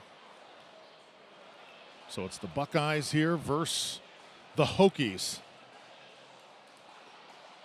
And on center court, we are getting ready for the conclusion, the Game 7 sudden death of Utah Valley and LSU. That should be really, really fun, as the second time the Tigers will appear on our air here today. So continuing to follow action all around the complex here at NCPA Nationals. Thanks for hanging with us. Drew Felios here, Rob Cassidy also pitching in on the broadcast. We will keep you updated. Again, they're getting warmed up on center court. Here it's Virginia Tech and Ohio State. Lots of action here at the Arch in St. Louis. Don't go away. Storm closing. We got to rotate.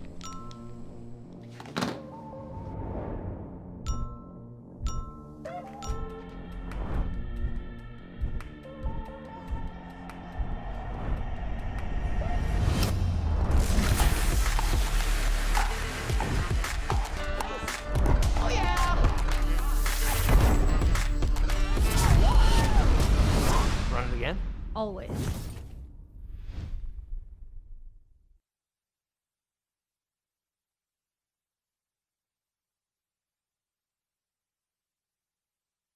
So yeah, we're set to go here on center court as soon as the teams are ready. I guess we're going to do the sudden death here.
So we're back here at NCPA Nationals, the Arch Pickleball Center in St. Louis. Drew Felios alongside Rob Cassidy. And we are ready for another sudden death. You've got Utah Valley on the court, also LSU. Top of the bracket here in round number 2. Which team is going to advance? What has made this tournament so crazy, Rob, is we're bringing in these teams to decide that sudden death match here on center court. How cool is that? Yeah, very cool. And another powerhouse team in that Utah Valley. I mean, we'll get into the roster in just a minute, but lethal names on that list. These ladies are warming up because they need to show up prepared. And you might have caught that little logo on the bracket there with the indicating the bounty. There is a bounty for this match, and it's at $1,000. So Rachel Garf in the near court representing Utah Valley. And you've got Diana Wynn for LSU, her second time here on center court. This court has been kind to the LSU Tigers. They're hoping it works magic for them once again. 100%. And correct me if I'm wrong, Drew, this is the sudden death that we're picking up at. Yes. Sudden death, a game 7. And a fist pump here by Diana Wynn, the 21-year-old, right out of Baton Rouge, the hometown girl representing her school.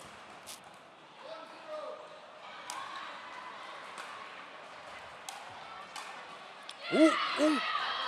That was pretty nasty.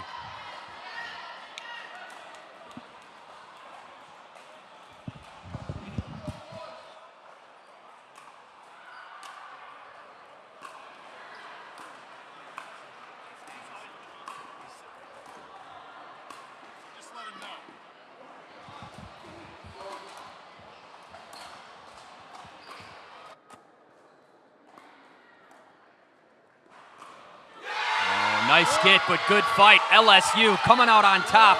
Every point counts. They'll only play till 3 points are on the board, and then we'll switch gears. So the Tigers right now growling here on center court. A 1-0 lead out of the gates. That one gets away from Wynn. It'll be a side out for Garf in Utah Valley. The Utah teams have a special place here at NCPA Nationals. It just seems like they dominate, but it seems like maybe the Florida schools, Rob, are starting to catch up. 100%, 100%.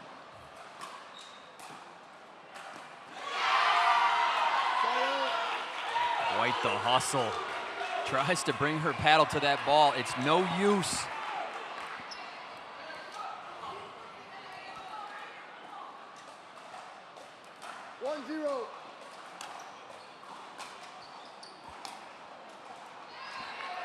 This one goes just a little bit wide here for Diana Wynn. 0-1.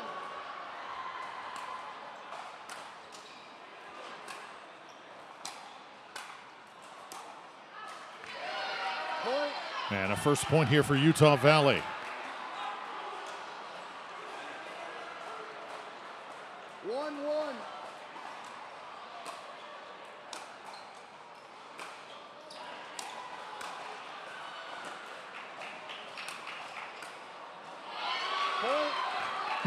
I'm pretty sure she snuck a no-look in on that last point.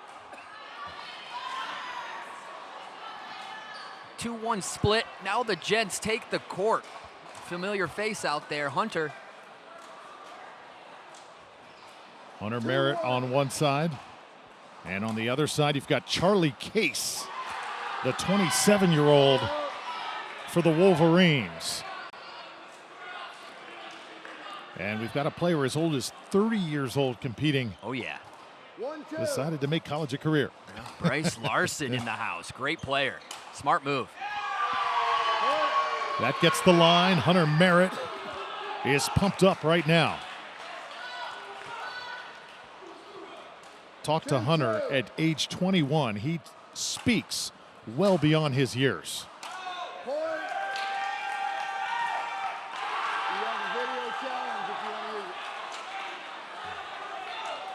So now Merritt, back-to-back points here, trying to take this in a 3-0 sweep. It's a good no call there. Oh. Oh, no. Oh no, game of inches, but that was monumental in this sudden death. Now moving into men's doubles, looking sharp and green, we'll say. So here we go, the two combining forces now. Bryce Larson, Charlie Case on one side, and there you see the team of Hunter Merritt and Ethan Martin, who was effective earlier.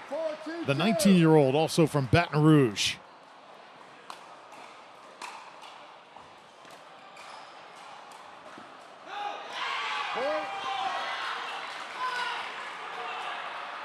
LSU is rolling at the moment. So make that 4 points in a row. And now a 5-2 contest. Next point here for LSU would instigate the side switch. Oh, unforced from Ethan Martin. Looked a little uncomfortable in that exchange. He's going to send himself to the right side again.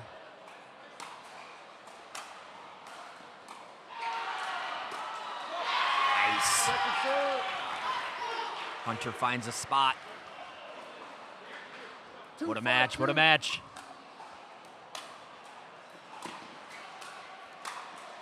I would say, Rob, this is the largest crowd we've had around center court since we started early yesterday. So the folks have found where the best action is here in the facility.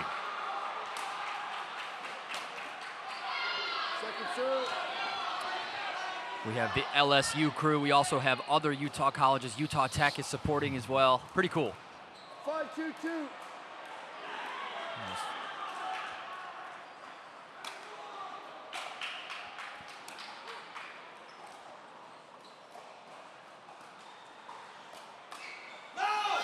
That one goes wide, and LSU now with the end change and the 6-2 lead. Ethan Martin has that speed, always seems to be a step ahead in those exchanges. He's pointing at the court right now, right now. So we will stay here, folks. Team in green is Utah Valley, the Wolverines. First time they've been on center court here in our coverage. LSU, we saw them earlier this morning in a very impressive victory. And right now, Merritt and Martin, the M&M duo, with tons of confidence. Time in. 6-2-2.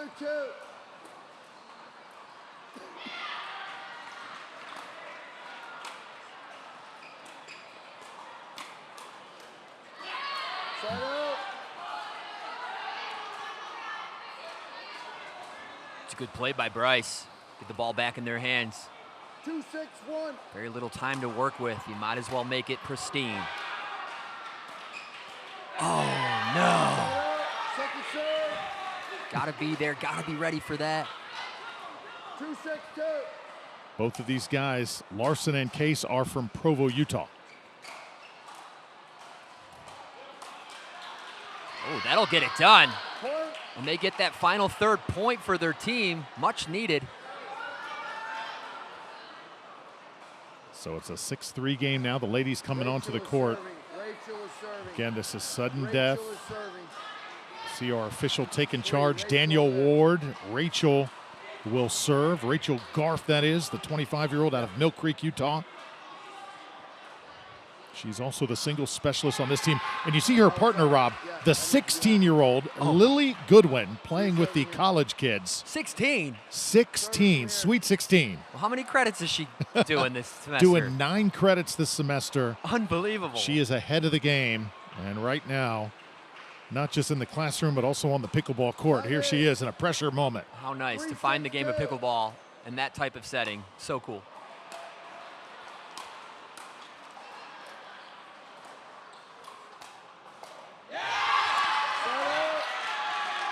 So let's talk about the LSU duo, Diana Wynn, and you've also got Lucy Vicious. We didn't see Lucy the last time LSU played, so she's going to serve right now.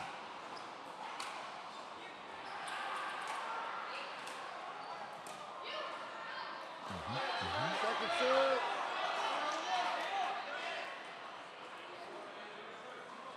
Diana Wynn, she is a leader on this team.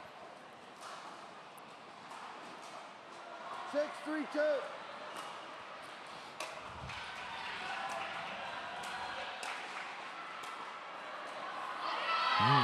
Nicely done by Garf.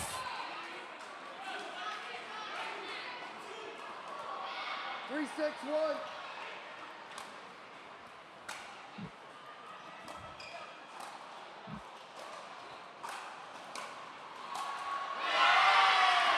Second serve. You love the emotion coming out of these two clubs. Yeah. 3-6-2. Diana Nguyen using that thrive paddle well.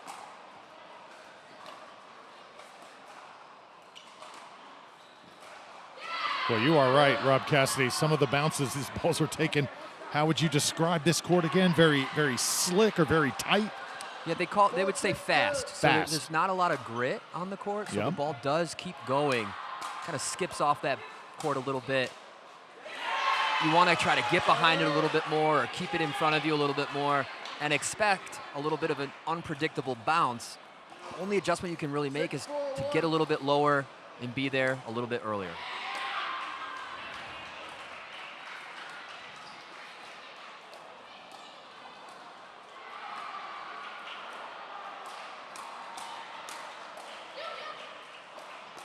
Oh.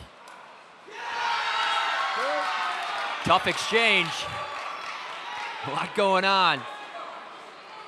Hanging out in the clouds a little bit on those hands battles.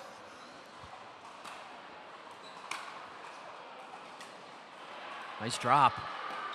Oh, no. Second serve.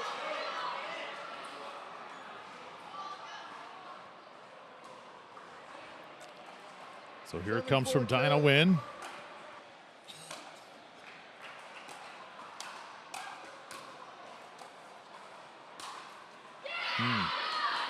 Rachel Garf comes through. Finance major from Mill Creek, Utah. On the serve here, it'll be good one. One more point up for grabs.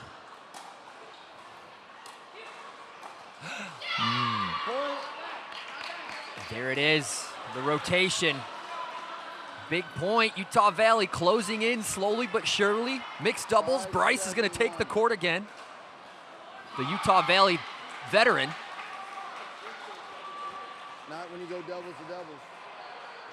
They've gone all the way before, and you see these teams and you love to see these players that you've seen before. You're like any sport, and it's also you think of the players that were before, the ones that have graduated and moved on. You're like, what an era when so-and-so was on this team. Over there. Coming to you. So this is Rachel Garf here, her partner, Bryce Larson. 5-7-1.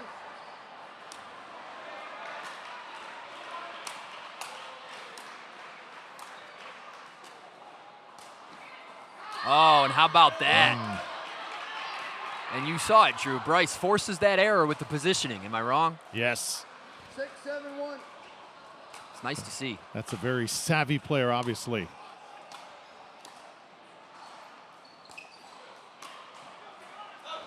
That one sails wide.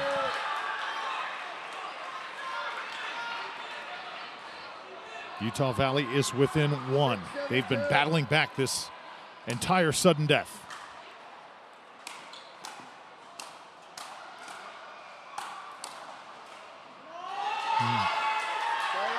Serve coming back to LSU. Look at the LSU faithful right there. 7-6-1. LSU brought a couple teams here to St. Louis.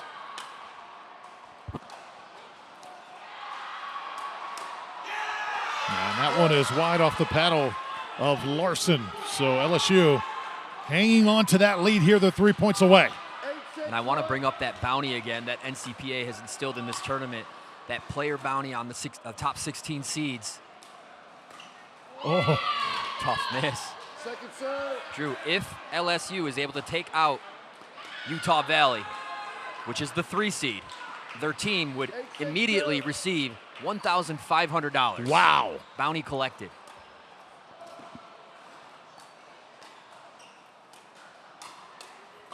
Oh. Went right at Lauren Goodwin that time. She had the paddle up, but just not enough on it to get it back.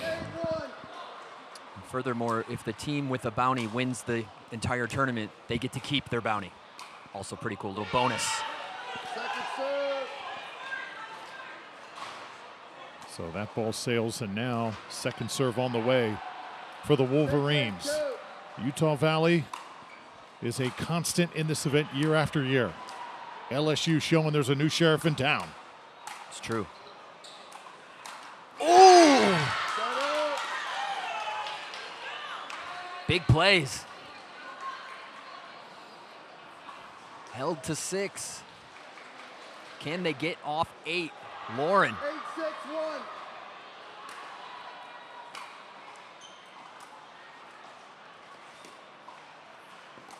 Oh. Jeez.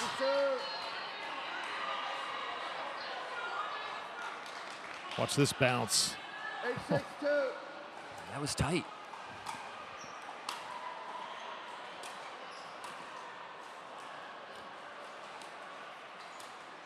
Little net cord love there for Utah Valley. So this is a team that has been there, done that before. They are at their best in pressure-packed moments, but they are really feeling the heat right now from the Tigers. Second serve. 6-8-2.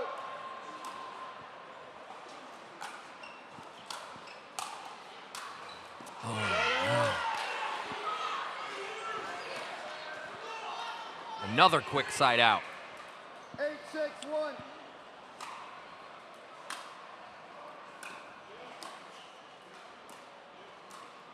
Oh! Great heads-up play. Good control with this out-of-the-air volley here. Take a look. 8-6-2. Oh, yeah.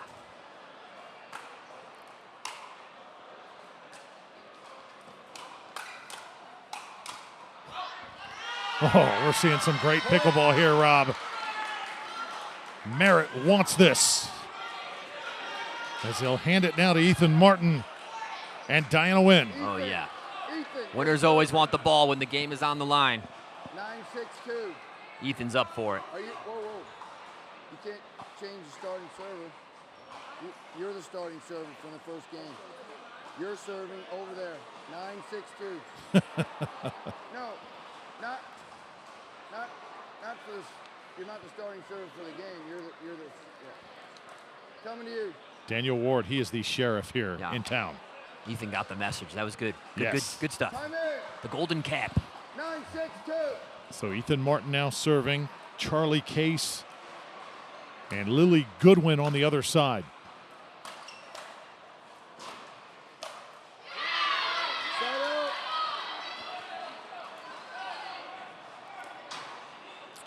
So the 16-year-old now to serve it. 6-9-1. Time running out on the Wolverines.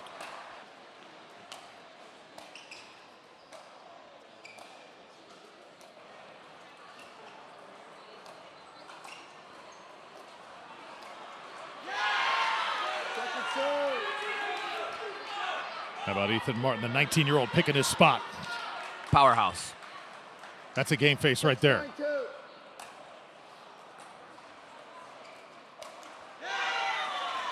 Frustrating for the Wolverines, unable to notch a point. Yeah. And again, LSU just 2 away. Excited to see this all-star game. 9-6-1. I think it would be appropriate if Ethan Martin was involved in that.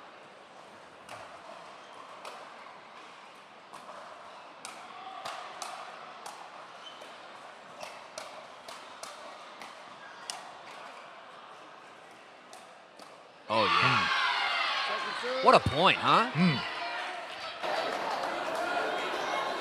Fans loving it.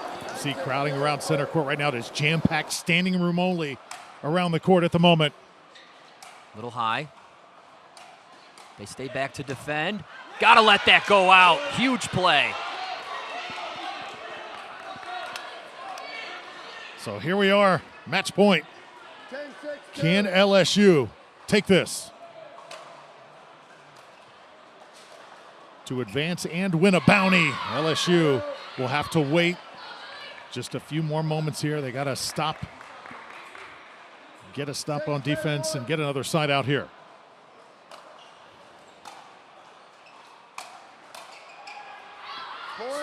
So that a little bit long. Wolverines will notch one and trim the gap. 7-10-1. That is deep again. So LSU now will come off the court here, and we are going to go back to singles. Oh, my goodness. Rachel Garf, I'm not sure LSU wanted this, but they're going to get it. The rotation has lapped around women's singles. We're going to get our 3 points on the board here. That ball is in, and now LSU a point away from advancing and $1,500 off the bounty. It's all on the paddle of Diana Wynn.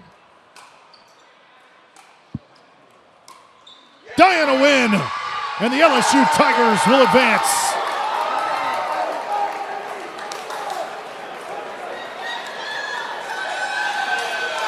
So it comes down to women's singles. LSU says no problem. New teams emerging and taking the spotlight here at NCPA Nationals. LSU, Diana Wynn, Lauren Goodwin, Lucy Vavcius, Hunter Merritt, and Ethan Martin. Solid across the board. Yeah, and what a way to end it, too. That sudden death game was something else. The support of the LSU team in the crowd and taking $1,500 cash, $1,500 for your team in one match. NCPA revolutionizing collegiate pickleball, making it happen. Beautiful moments like this. Congratulations to LSU. So an awesome moment for the Tigers and their pickleball history. The culture continues to build in Baton Rouge. Diana Wynn and the rest of the Tigers get it done over Utah Valley. Much more coming up from the NCPA Nationals in St. Louis right after this.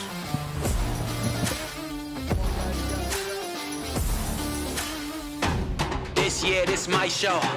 Not a quitter, but I came close. When the drums start beating and the lights turn on, that's right, baby, I'm home. Who you know do it like this? Make a comeback so fierce. Whole world better tune in. Watch out, cause I'ma go big. I'ma go big.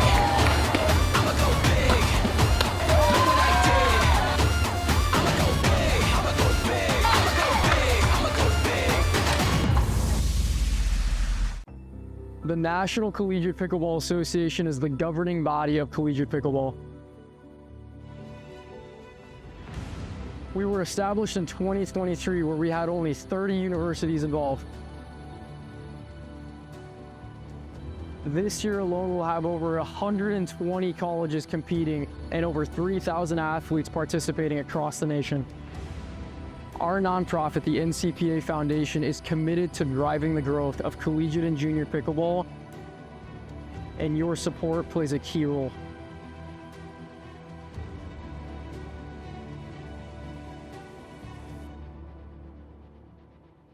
God is at the center of the NCPA, and Jesus has moved in ways that we never thought were possible. We would love for you to fuel the future of pickleball and the expansion of God's kingdom.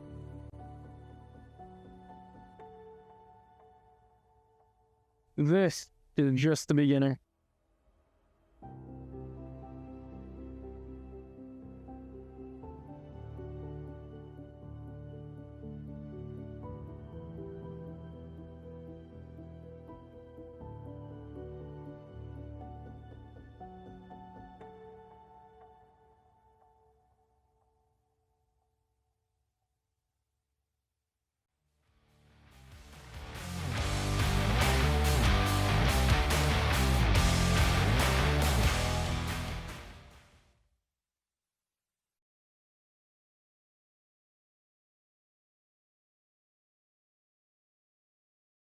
I need rosters, buddy.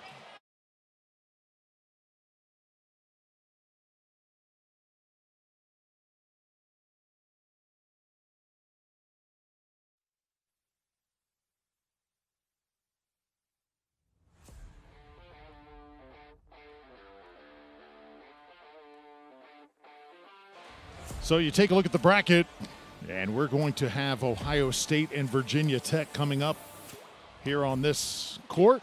Ohio State leads 3-2 from what we understand, so we're going to pick it up with a Game 6 that's coming up momentarily here from St. Louis.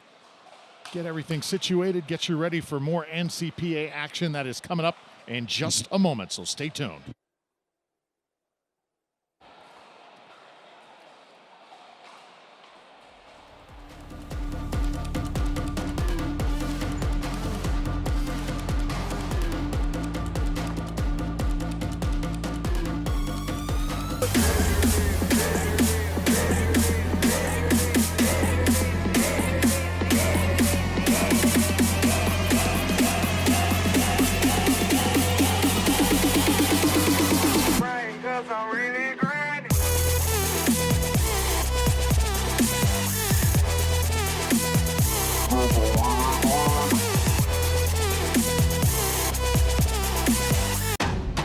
Yeah, this my show.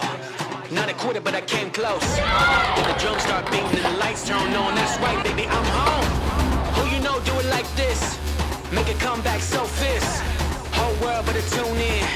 Watch out, cause I'ma go big. I'ma go big. I'ma go big. Do what I did. I'ma go big. I'ma go big. I'ma go big. I'ma go big.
Noah.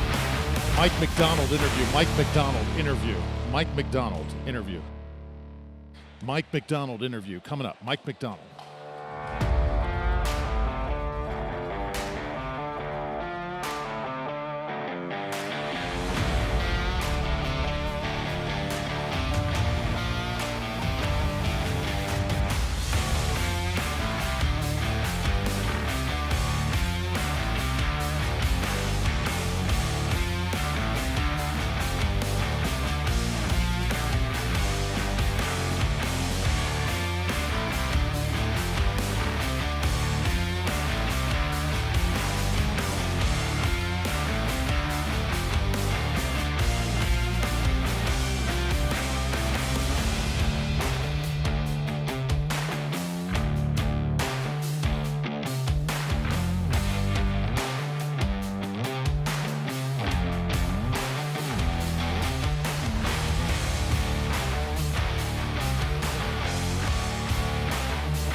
And we're ready for more pickleball here at NCPA Nationals. Thank you so much for hanging with us. Drew Felios alongside Rob Cassidy here throughout the day. Rob has stepped away, taking a quick break, and we're going to have a special guest coming up in just a moment here. Right now we got Virginia Tech in the far court, and we've got Ohio State in the near court. This is Game 6.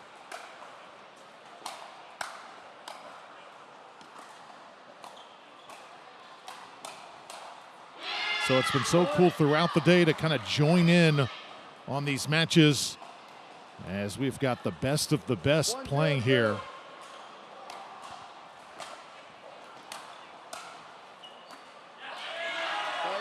So Nilium Gaze for Virginia Tech in the far court. And her partner, Evan Bernstein, the 21-year-old. Nilium, 21 years old as well, out of Orlando, Florida. She's an architecture major.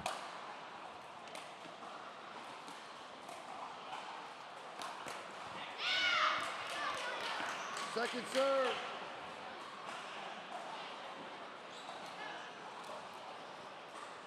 So meanwhile, you've got Ohio State here, and this is Callan Aldridge serving for Ohio State. Nicole Sasaki right next to him.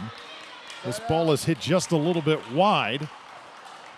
And we've got side out here, so still looking for our first points. Again, Ohio State leads this 3-2, so it's a must-win for Virginia Tech. Second serve.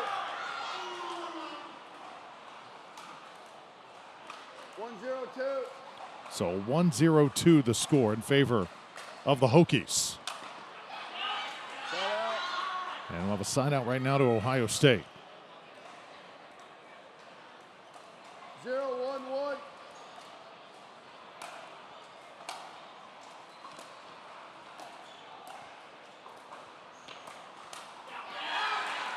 So that into the net. First point for the Buckeyes. 1-1-1. Nicole Sasaki here putting it in play. That one sails as well, so Ohio State right now with back-to-back points. 2-1-1.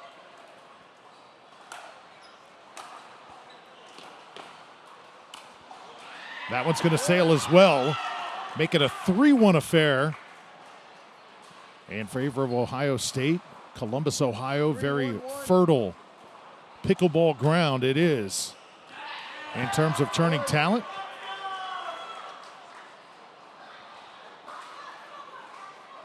And right now the Buckeyes are on a heater behind the serving of Nicole Sasaki out of Redondo Beach and a psychology major.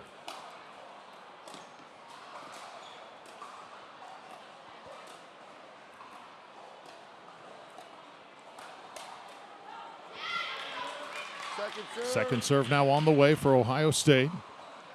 What a fun day of pickleball it has been so far. We just saw LSU in a huge victory over Utah Valley. Before that, what a battle it was. Colorado and Arizona going to the wire. Buffalo's able to get the best of that affair in 7 games was not easy. And now we've got Ohio State a point away from going to the end change here with a 6-1 lead. 5-1-2.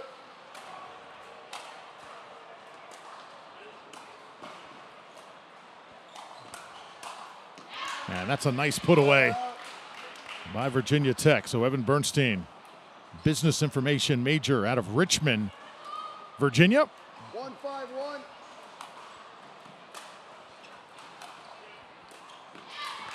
Point.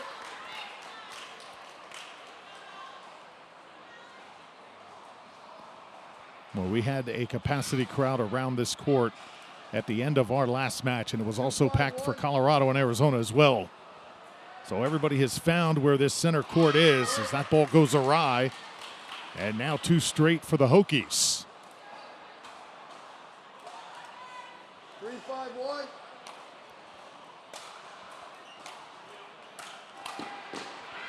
This one goes a little bit deep.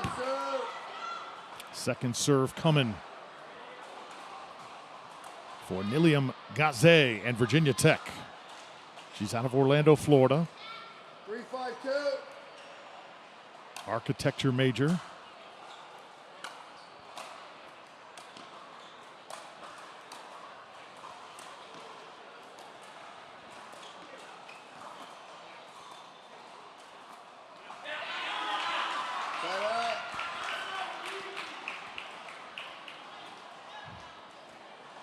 So now it's Ohio State getting it back here. Callan Aldridge. 5-3-1.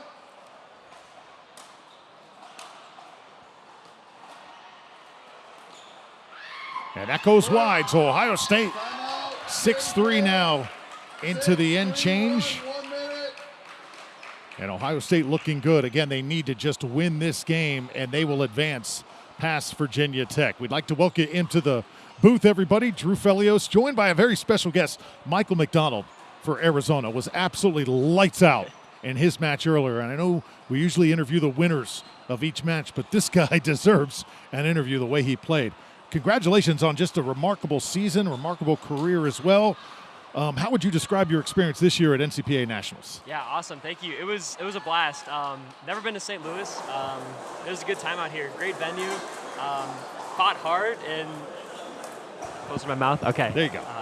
It was a great time so far, and fortunately didn't go our way, but that was an awesome game. There were so many moments where your team had your back against the wall, and you had to put a little bit more on your plate, and the way you persevered and put the team on your back, man, it was incredible. Yes, yeah, that was really fun. Made some adjustments. I gave it my all. The bucket hat and the sleeves rolled up for sure helped. And watching this match here, Virginia Tech and Ohio State, it is about to commence here. You know what I loved about your team, too? No matter what you guys went through, you guys always had a smile on your face. You always looked like you were having fun throughout the entire experience. Yep, 100%. Yeah, that's what I try to tell everyone on our team. Always have a good time. We're out here just to mess around, and we're scrappy. That's what Arizona pickleball is known for. I know you've been on this team for 4 years. Is this the last time we're going to see Michael McDonald at an NCPA competition, or perhaps is there some grad school or some more eligibility remaining here, Michael? We will see. I may return next semester. I get my master's in mechanical engineering this upcoming December, so I do have another semester of eligibility. We'll see what happens, but I'd always love to come back. It's a great tournament. Yeah, we'd certainly love to see it. Stick around here just for a few points, and let's see if we can get some of your breakdown here. 2 great teams, Ohio State and Virginia Tech. What do you make of this match? Yeah, this is 2 really good teams. I've played Tech before. You do not want them in singles. They are a great singles team. So this guy can cover a lot of court. I've played him before. 6-3-2. So 6-3 match now. That one into the net. It'll be another point here for Ohio State. So as your match was going on, Michael, I referred to you, as we got a timeout on the court here, good chance to come back inside the booth. I referred to you as Big Mac. Does anybody call you that on campus? Also, you wear that hat as well. Where does the hat come from? Give us some history. The hat came from a good friend of mine, a swimmer at University of Arizona. He knew I wanted it. I always wear them.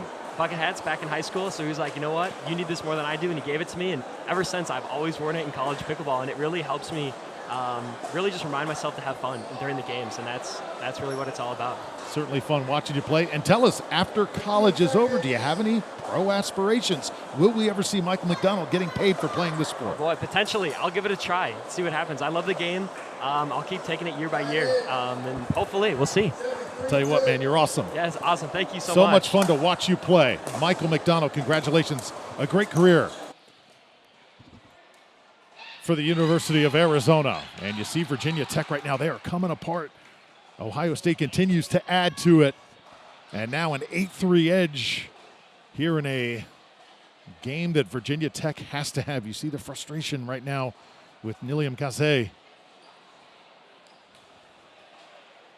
And again, we thank Michael McDonald. I mean, there's just some kids you watch at this event, and you just love their brand, how they represent their school, and the way they come out here and entertain the audience year after year. Michael McDonald, certainly one of those.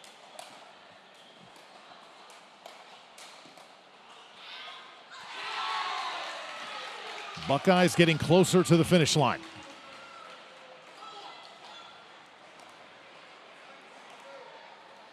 Nicole Sasaki still serving.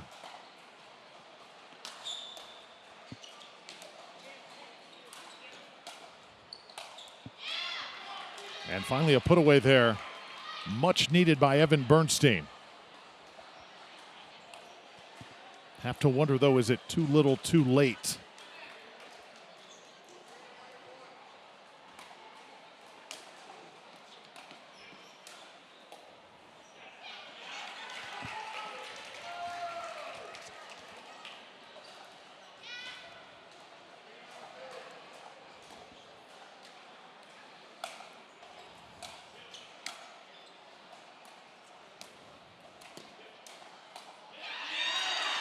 Love the initiative that Ohio State is taking right now in this match, as they are going after it time and again.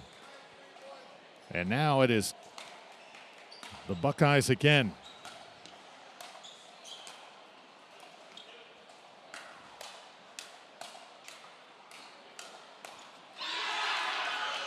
Callan Ulrich, Nicole Sasaki now within 1 point of taking the match. So we have a sportsmanship warning there against Virginia Tech. 10-3-1. Match point.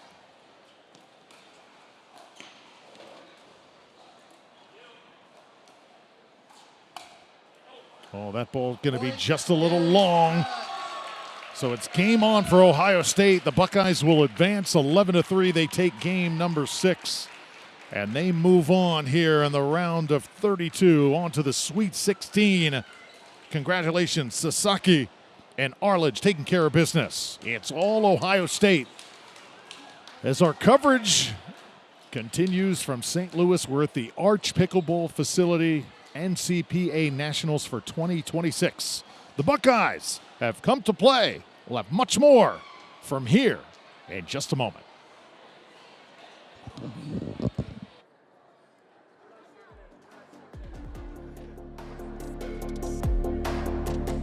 Storm closing. We got to rotate.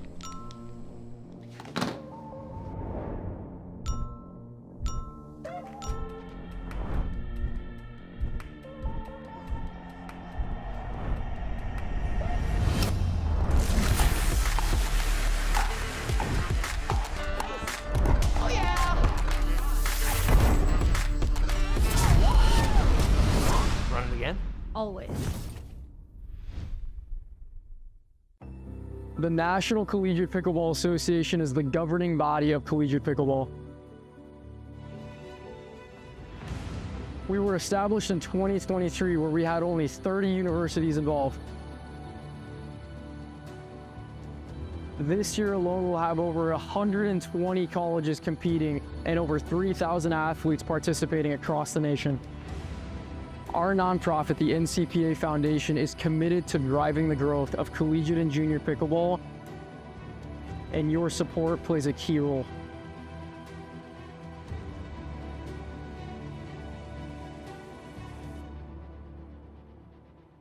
God is at the center of the NCPA, and Jesus has moved in ways that we never thought were possible. We would love for you to fuel the future of pickleball and the expansion of God's kingdom.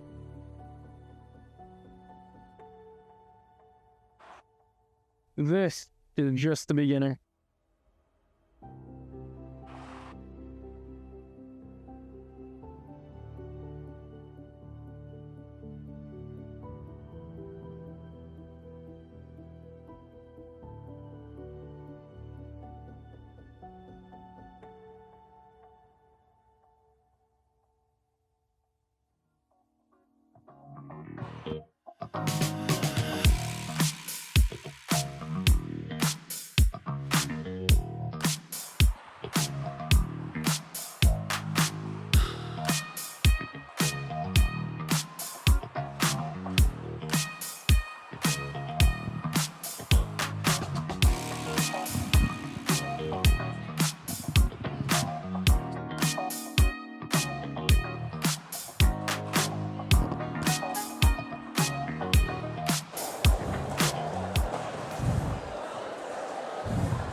All right, I'm here with the Ohio State pickleball team after their big win. They just claimed their first bounty of the tournament. Not too shabby. 2 under their belt and counting. They got 1 more today. We're here with the whole team, but I'm going to start with Nicole. Okay. Nicole, nice performance out Thank there. you. Thank you, Great, Rob. great energy. Yes, thank you. That's been our big thing throughout this entire tournament. We just decided if we all have big energy and we're all on the same page in terms of energy, then that will just fuel us to the win. I love that. I love that so much. That's a huge game plan. Where does it come from for you? Where does that fire come from? Can I be honest? Please. I just didn't want to let Callan down. Callan always turns to me, he goes, Nicole, this is our game. And I just didn't want to be the one to mess that up. What a great partner. Yeah, but he's always so encouraging, and I know that he always has my back, especially with those middle shots. 100%. And we saw the game face on Callan throughout the entire match. What other sports or backgrounds or disciplines do you come from? I came from basketball and tennis, but I played tennis throughout all of high school, so that's kind of where I get my competitive spirit and kind of stoic face when I play. A lot of people say they're very intimidated by me when I play with them, but I'm super nice to everyone that I play with. 100 perfect. But I'm kind of glad I come off as that because it intimidates opponents, and it's also I'm very, very confident in that me and Nicole get the wins and me and Caleb get the wins. So. You guys look great out there, and you do it together. Melania, right? How long have you been with this team?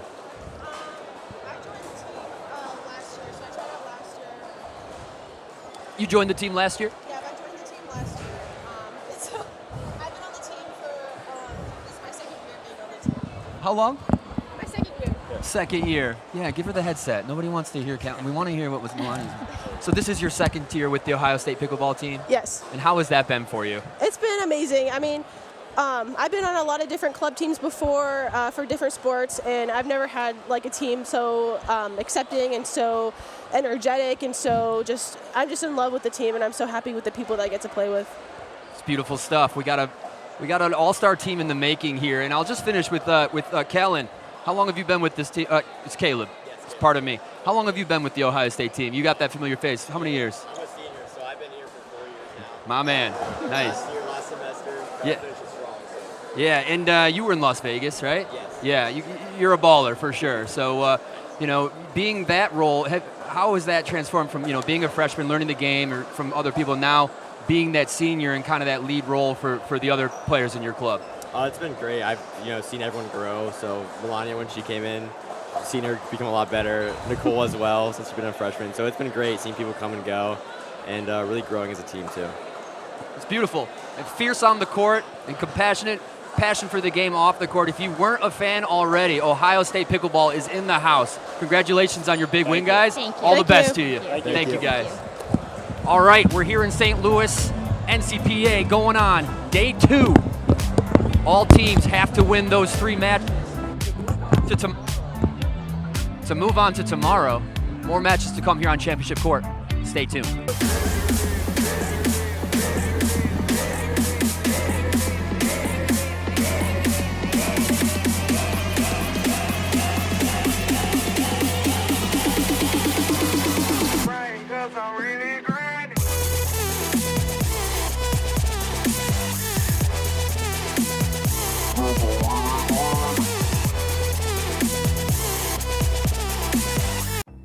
The National Collegiate Pickleball Association is the governing body of collegiate pickleball. We were established in 2023, where we had only 30 universities involved.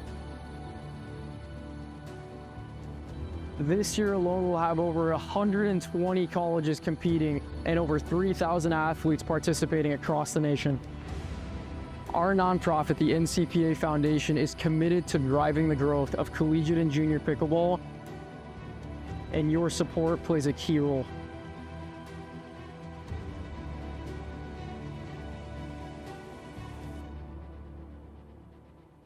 God is at the center of the NCPA, and Jesus has moved in ways that we never thought were possible. We would love for you to fuel the future of pickleball and the expansion of God's kingdom.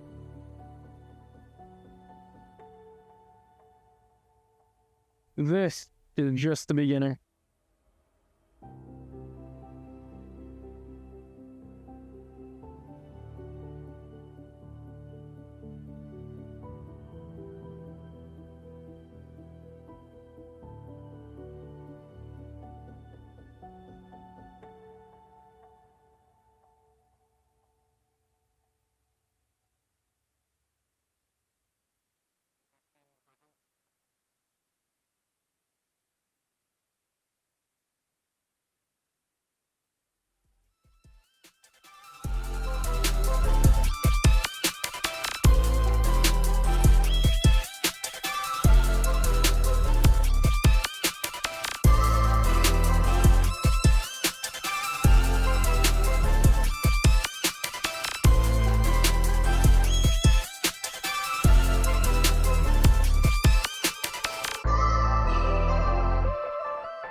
So as we get set to continue on here in our Saturday of play, the NCPA Nationals.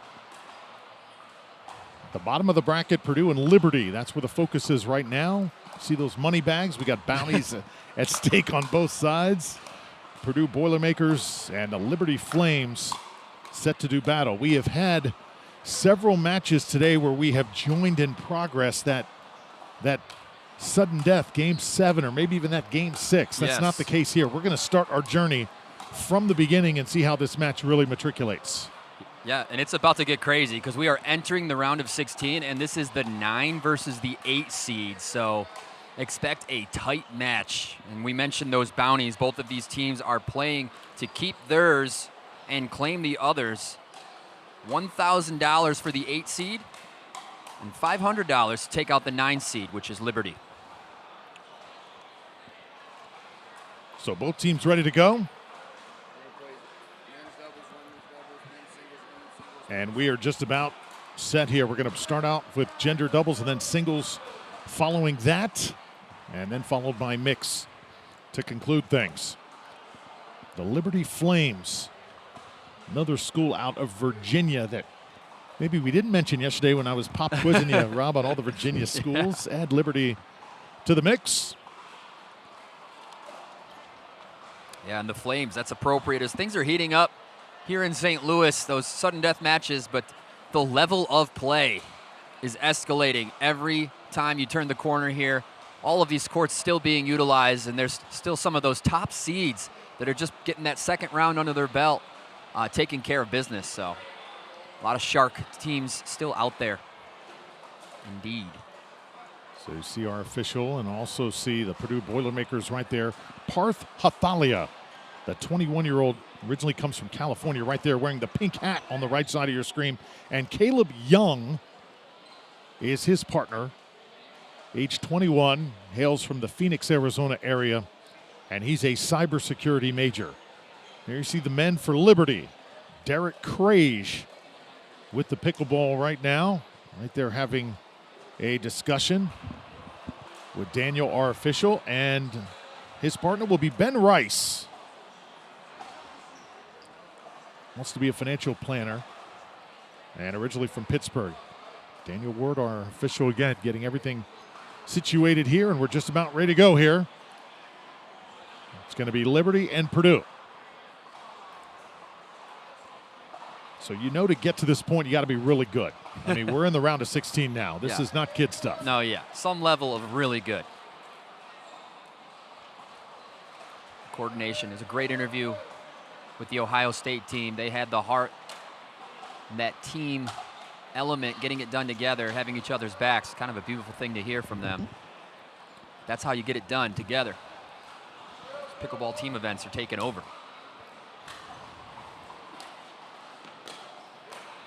Ooh, saves it. That's huge.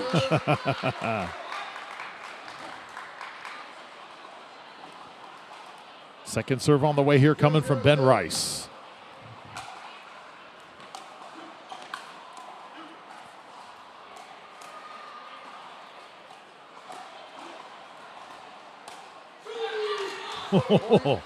So Ben is pumped up as he scores the first point of the match. 1-0-2.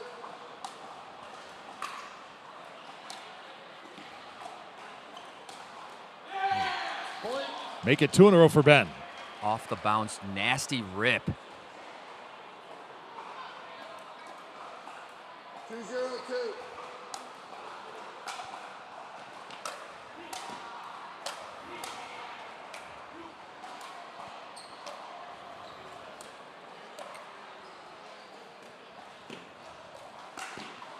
And this one misfired as well, coming off the paddle of Hathalia.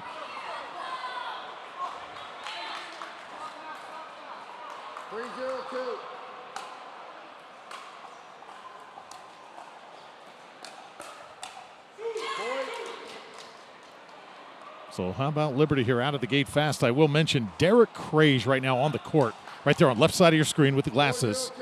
He is one of the OGs of college pickleball, and he hosts an incredibly big event every single year.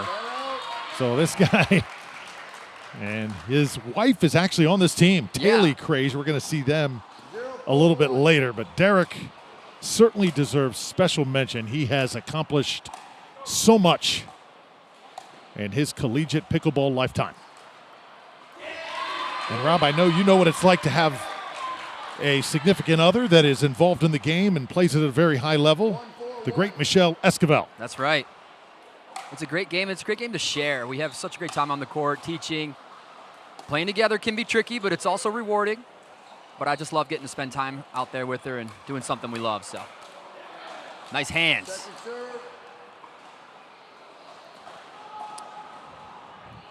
The Cragies were married in May of 2024. Still getting it done in college pickleball. What a time, what a time. Best time of your life, would you say? You can argue it. Yeah. For me, the best time maybe a couple years out of college.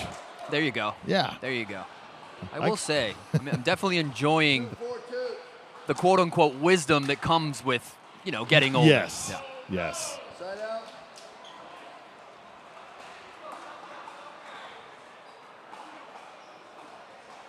The good times.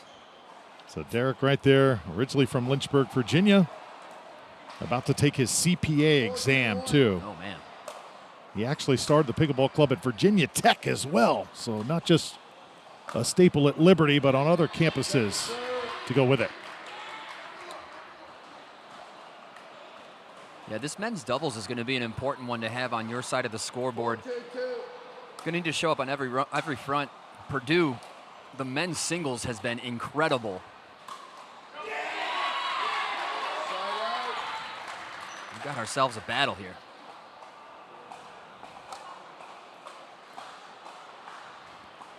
Two, 4, 1.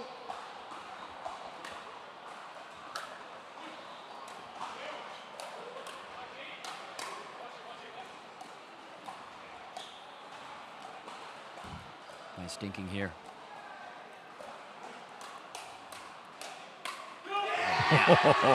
Some kind of hands right there from Caleb Young. Yeah, and that's high level. That's upper level stuff. It wasn't really about pace. It was just about that, almost that off pace, but getting the ball down first. 3, 4, 1. Purdue succeeds.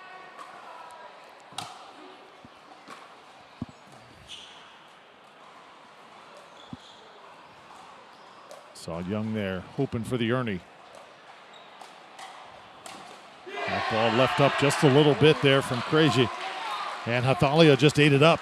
And there's the spunk from Purdue. Getting spicy. 4, 4, 1.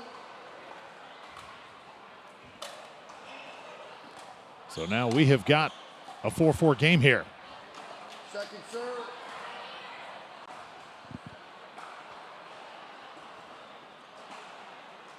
Four, 4, 2.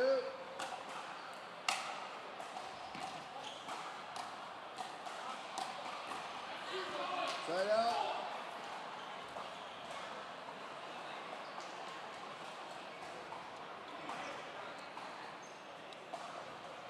4, 4, 1.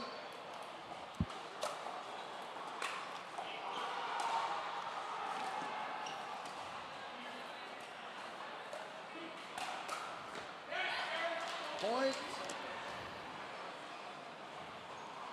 Take a look again. Purdue is the initiator, but on the receiving end. 5, 4, 1. Nice dink rally, though.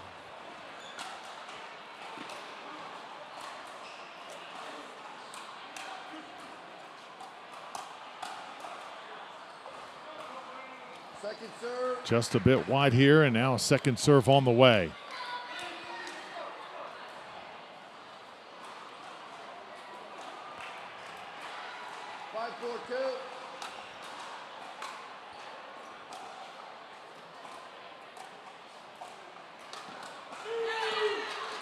Point. Timeout. Change in. 6, 4, 2. 1 minute. So the end change here at hand, and how about Liberty jumping all over it, being the aggressor here, Rob? Yeah, that's a smooth move. Never took his eye off the ball. Perfect footwork on that Ernie to earn the 6 and the end change. Good stuff. So first to 6 is Liberty, just underway. Liberty taking on Purdue. We'll be back to St. Louis. This year, this my show. Not a quarter, but I came close. When the drums start beating and the lights turn on, that's right, baby, I'm home. Who you know do it like this? Make a comeback so fierce. Whole world better tune in. Watch out, cause I'ma go big. I'ma go big. I'ma go big. Look what I did. I'ma go big. I'ma go big. I'ma go big. I'ma go big.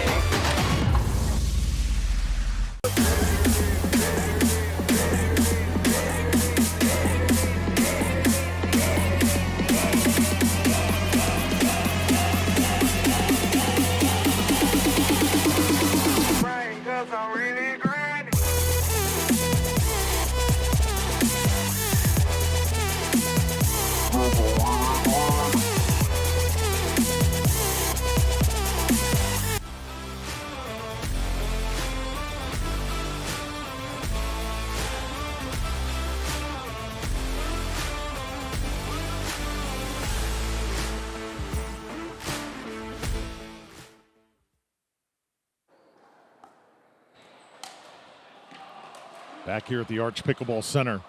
Liberty right now with the momentum. Flames come out of the timeout, though, hit it into the net. And Purdue will have the serve here, trailing by 2.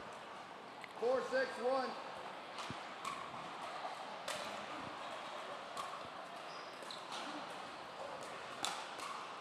Oh, yeah. Caleb from Purdue, he's really owning that right side, making a name for himself as a right side demon. But these guys are generally playing straight up, giving different looks. Nothing wrong with that. Oh. Checking out the paddles, Rob. Each side has a boomstick in hand. Oh, yeah. Good paddle. Got a Yola also in the hand of Derek Krejci.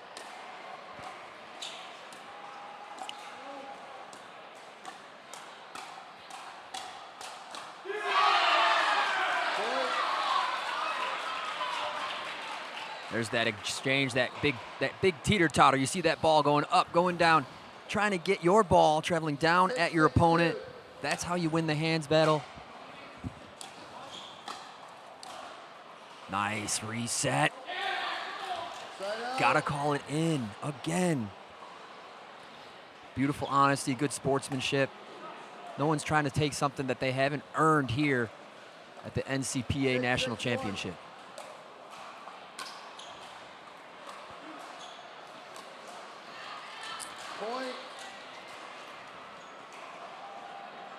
So a 7-6 affair now. The Flames have led throughout this first game. That one's certainly not coming back.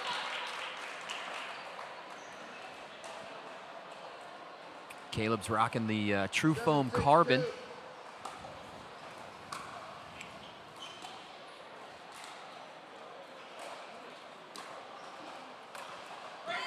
And the ATP successful there, coming off the panel of Derek Krejci. Have you ever had a chance to try those carbons? I've always wondered how those fare. Oh, they're a great paddle. I mean, the foam came out and they said we can do that too just as well, and it is. It's just as good. It's just as good as every other foam paddle out there. It gets the job done indeed. Point. Timeout receivers. 9-6-2. How about that ball there, walking the tightrope. And now 9-6-2, a timeout for Purdue. They want to talk things over. You see the ladies of Purdue gathering in there, the conversation. Kate Osika and Elena Schilt. See those two momentarily in women's doubles. Liberty's ladies, Sienna Brewer, the 19-year-old, and Taylor Krejci, the wife of Derek. Yes.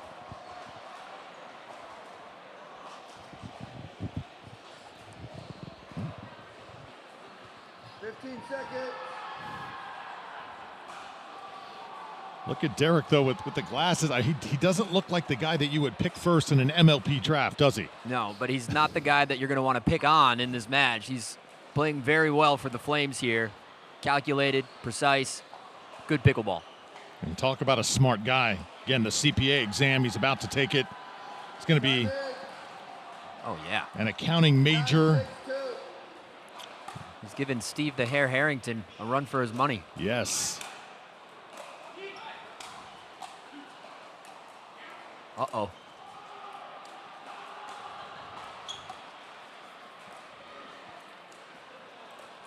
Nice point. Oh, yeah, on the move. Hunts down that ATP. Take another look here.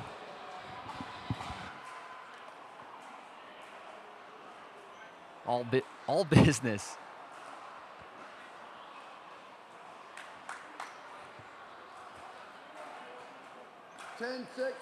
Critical point here.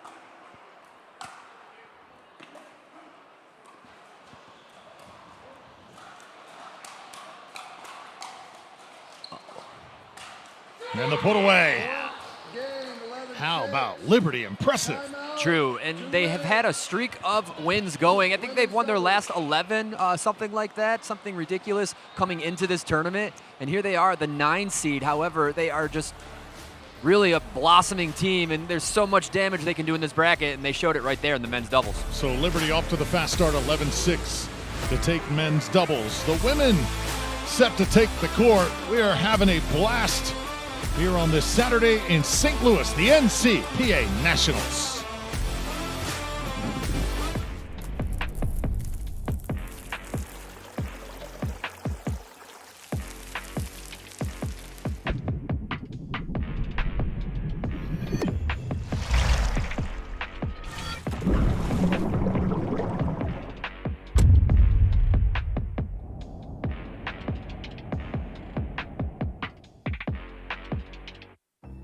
The National Collegiate Pickleball Association is the governing body of collegiate pickleball. We were established in 2023, where we had only 30 universities involved. This year alone, we'll have over 120 colleges competing and over 3,000 athletes participating across the nation. Our nonprofit, the NCPA Foundation, is committed to driving the growth of collegiate and junior pickleball, and your support plays a key role.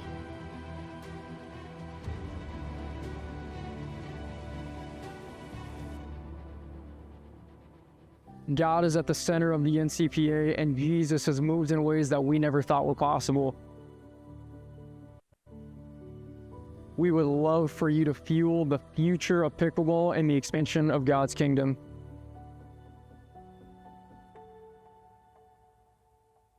This is just the beginning.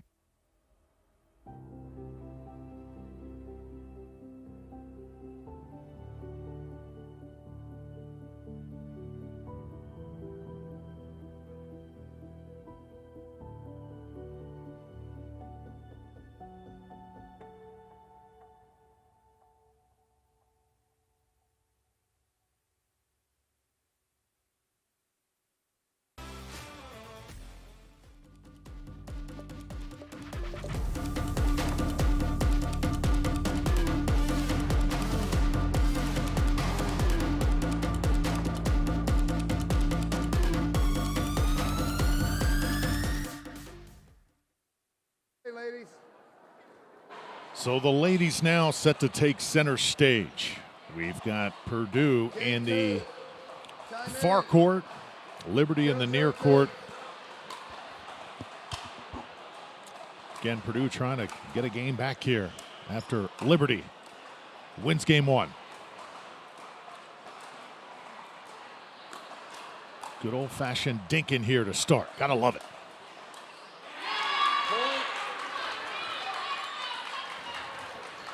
So for the ladies here, we've got Elena Schilt. She'll hand the ball to Kate Osika, the 20-year-old. Both Kate and Elena are from the state of Indiana, so attending school in state, loving life right now as a Boilermaker, and they get their first point off the net cord. So again, Kate on the left, Elena on the right.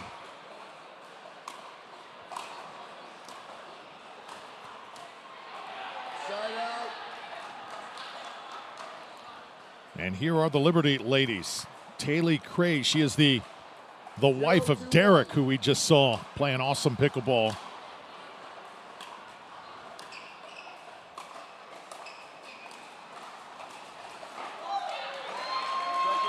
And that went off the paddle of Sienna Brewer. There's Sienna right there. Comes from the state of Oklahoma, though. Loves going to Liberty. She's going to be an entrepreneur. Does not want to have a 9-to-5 job, Rob. She likes to get out there and go on the hunt. Yeah. Make her fortune. Yep. And one of her paths, she hopes to own a coffee shop one day. I thought that's so cool. Ooh, nice get. Okay. Do you like coffee? I do like coffee. You're a coffee guy. I didn't used to, but I like it. You've learned to love it. I functionally like coffee. Because I would love to own a coffee shop even if I didn't drink coffee, and I don't actually, but I just love the vibe of coffee shops. Yes, sir. That's absolutely right. I think you might have to collaborate with Sienna Brewer. Just the idea of sitting around, playing on your laptop, nowhere to be, nowhere to go. I just like the concept. Little Drew Brew. Yeah, oh my goodness, You you know? just came up with it right there. I'm gonna take that name and run with it. Second serve. Yeah, Sienna has on the stats is listed as a 5.1 player. Very impressive. Side out. Cannot underestimate this Liberty team. 1-2-1. So here's Sienna to serve.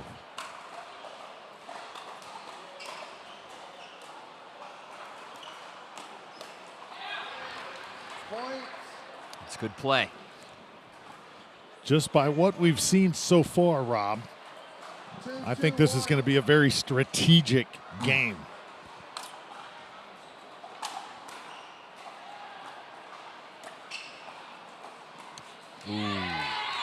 Second serve. Have not seen a ton of power so far coming from either side, but very, again, pinpoint shot making. Point. Just as I say that, Sienna rips one, and it ricochets right off the left shoulder of Kate Osika. Sienna likes to describe her game in 3 words: aggressive, powerful, and smart. 3-2-2. You don't mind that? I like those things.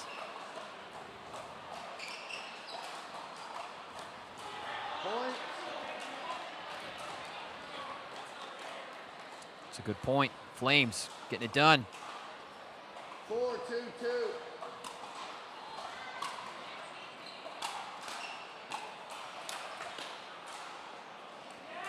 Oh, very close that time. Just wide, though, and a side out on the way. 2-4-1. Once again, a packed Second serve. center court here. 2-4-2. Crowd converging, where they know the matches that are the most important. That's a nice drop from Purdue. Good follow-up.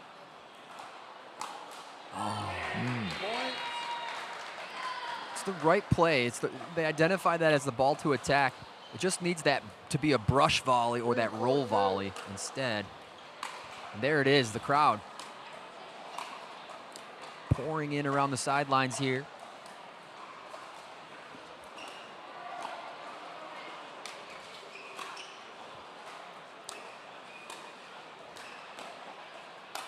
Oh. Indiana power right there. So this is Elena Schilt. Wants to be a doctor one day. Her major is biology. And we'll have another point here for Purdue, so they're going to take their first lead here in this women's doubles match.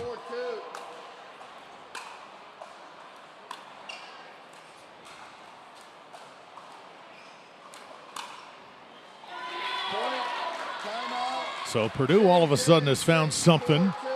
6-4 to the side switch. And we'll step aside for a quick break. Purdue and Liberty. Liberty took game 1. Purdue trying to sweep game number 2 here in St. Louis. Storm closing. We got to rotate.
So right now, Purdue with all the momentum here in women's doubles.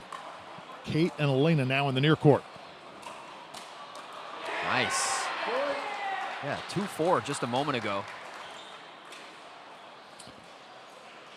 Everything they're touching right now, Rob, is turning to gold. So 5 straight points here for Purdue. Oh, man. They're moving well, and they have that put-away power that we talked about the importance of, I believe, just yesterday. You know, ending points when they should be ended.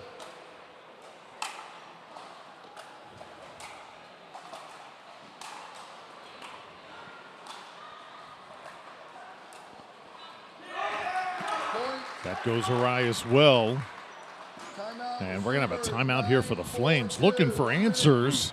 And I think, as you said, Rob, got to use the weapons that you have or the utilities that you have at your disposal. Timeouts are one of them. They are game changers and momentum changers. 100%. And, you know, this is college pickleball, right? This is where we are at in the path, or where these ladies and gentlemen are at in their career. You know, what do they have? What have they refined? What do they need to improve on? And yeah, it comes down to the decision making in these moments of what we need to do to get it done to advance to that next round. And Team Purdue has really settled in nicely. They're working together so well and just cracking the ball really well. Great movers.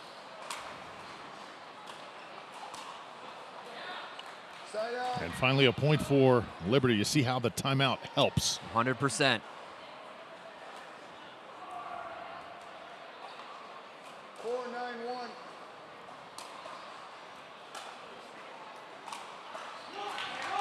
It's tough. We got to utilize the serve. We got to make it work. The third shot, arguably the most difficult shot in the game. Got to give it the effort it deserves.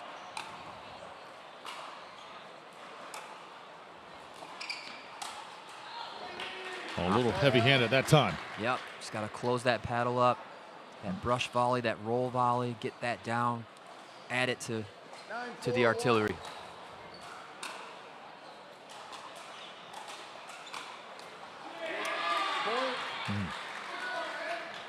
Might have been off court. Coming in hot. These Purdue girls pack a punch. Here it is now, game point.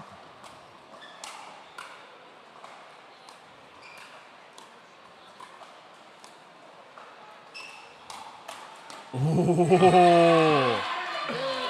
Everything you love about pickleball in a point right there. That was beautiful. Kate Osika and Elena Schilt, they put it together, and for Purdue, they have evened this match at 1 game apiece. So gender is done for now.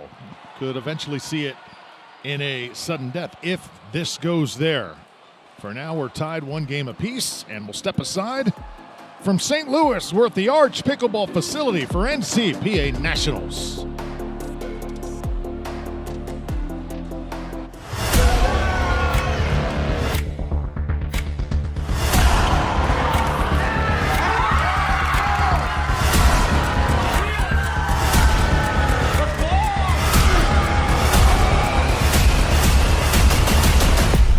There are legends on this court, and their futures are bright. The National Collegiate Pickleball Association is the governing body of collegiate pickleball. Hey guys, can you hear me? Can you hear me? We were established in 2023, where we had only 30 universities involved. This year, how alone, deep we'll do we have go over today? Do we go all the way to the final 2 colleges teams, or do we competing and go over to the 3,000 athletes semifinals? participating across the nation. Our nonprofit, the NCPA Foundation, is committed to driving the growth of collegiate and junior pickleball. Sure, And your support plays a key role. No problem.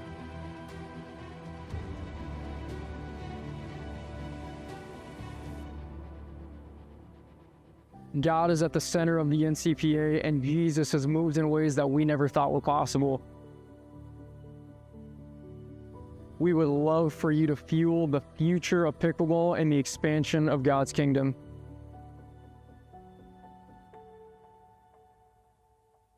This is just the beginning.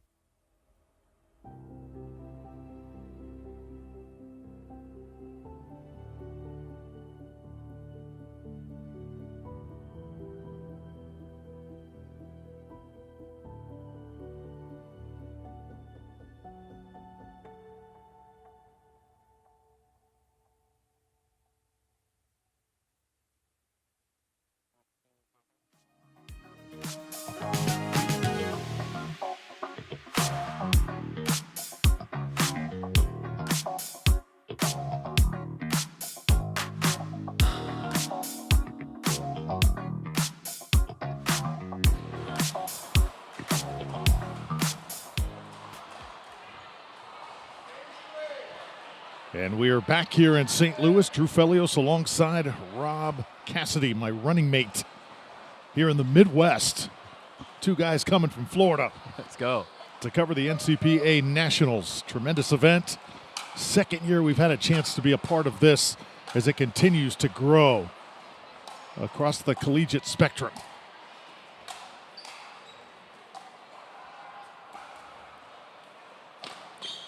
So we've got singles action right now on the court for Liberty. There's Ben Rice, 21-year-old financial planner to be. See his numbers right there. And on the other side, we've got Parth Hathalia, who's also 21, and he's got some talent as well. Oh, that's a great point. Rice has got some swag. Yeah, here we go. Welcome to that next realm of competition that we were expecting in the round of 16.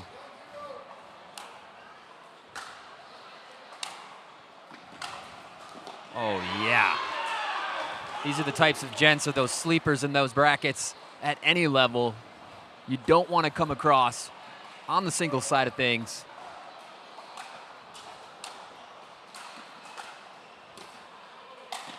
Wow, wow.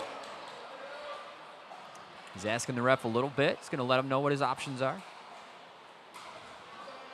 Beautiful. We do have a challenge of the call here. Yep. Parth wants to know. So it looks like ball was called out. Parth thinks it's in. And we'll get a good look here on our screen as Daniel Ward comes over to join us here. And so far we've been able to decipher every single replay. See if this one will be any different. I think we'll be able to.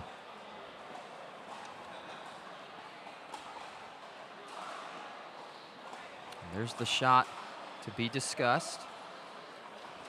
Closing in. Get a zoom on it.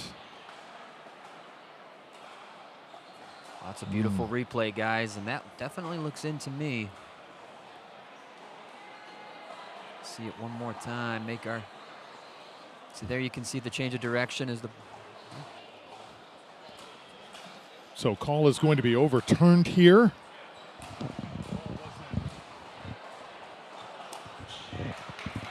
Wow, that's pretty cool. After review, the rally's overturned. The ball was in. We will resume play at 1-1. 1-1. Nice work in the truck, the broadcast team getting that call right. Beautiful stuff. And here we are. Parth gets his justice. Time in, 1-1. It's cool the fans too recognizing the replay system in effect here. Another point, and Parth can take that moment, Rob, and now you kind of use it to build some momentum, right? Sure, sure. He definitely has his footing.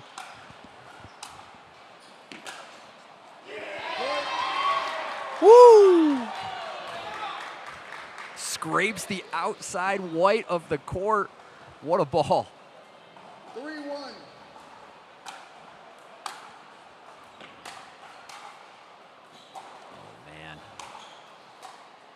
Put him away just yet. Stays out of the kitchen barely. Oh. Beautiful stuff. So good job hanging in here by Ben Rice. Perseverance, the athleticism from Ben.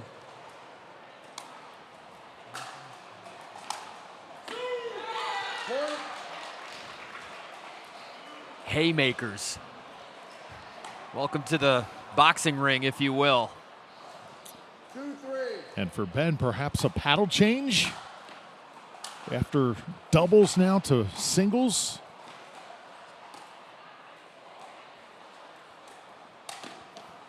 Oh my goodness. Unbelievable spot on the court. Take another look. That's at least his fourth ball that's landed on white. Shivers down your spine. 3-2. That can be demoralizing too, right? If you're on the other side and your opponent continues to hit those lines, right? Right. 1 point game, however. Ben Rice, ball in hand.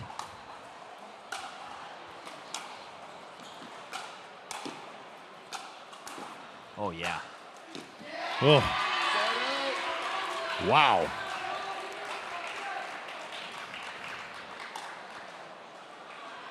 Parth looks over to his team and says, I am ready for this moment. This is all me. Yeah. 3-2.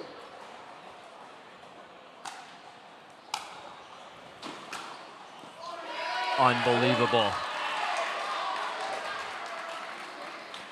When you're hitting shots like that, it is tough to handle.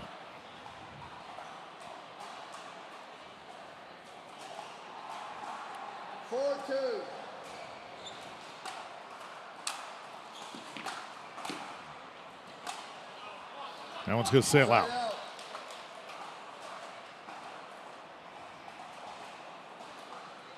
Even if Ben puts up one here, that's like 2-4. kind of just levels the playing field as far as morale.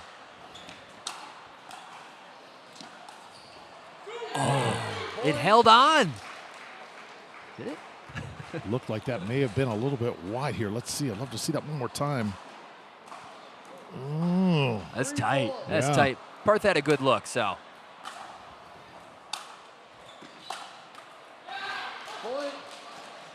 Just like that. This is that previous point. Tough to tell from that angle.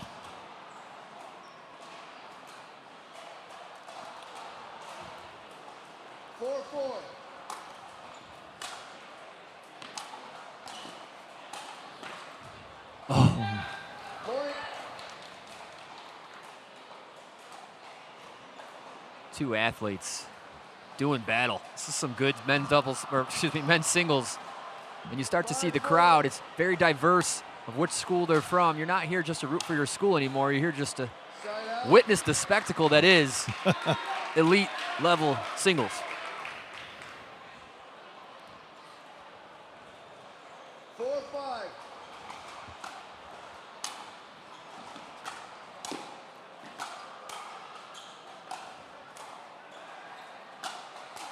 Oh.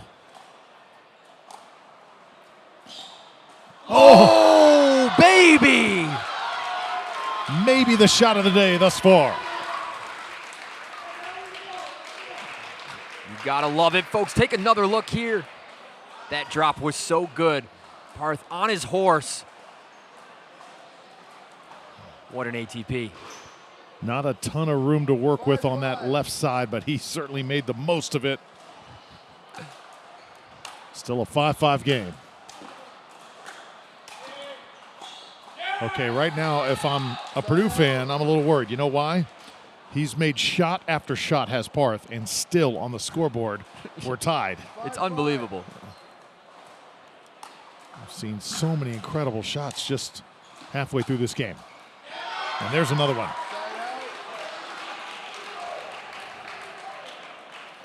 Oh, yeah. He's in it.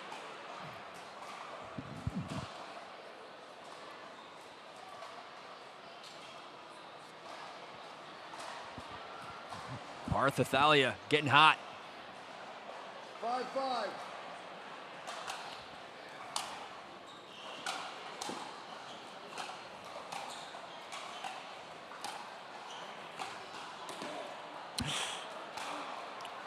Oh.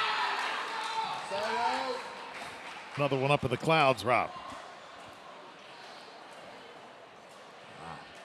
Did you see something on that point? Ben might have got away with something there. It's all I can really say. Great point, though. 5-5. It's a tight game for things like that.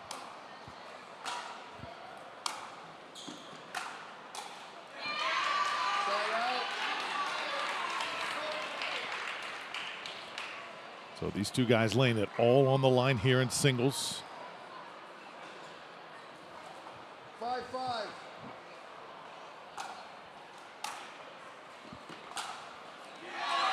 And there's point number 6 for the end change now.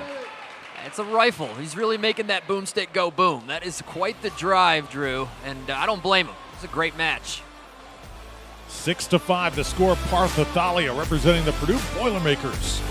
Trying to go on top game-wise, 2-1. We'll be back to St. Louis.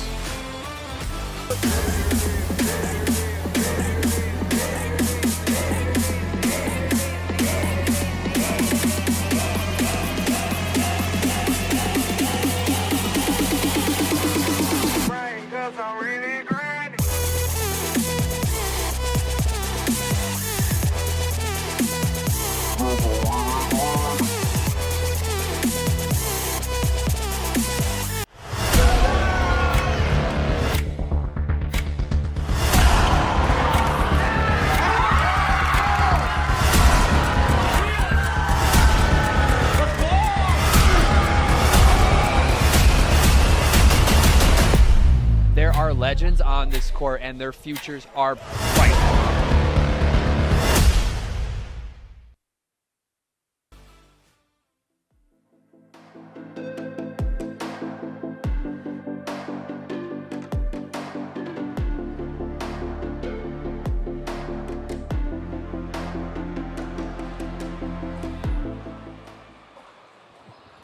Time in.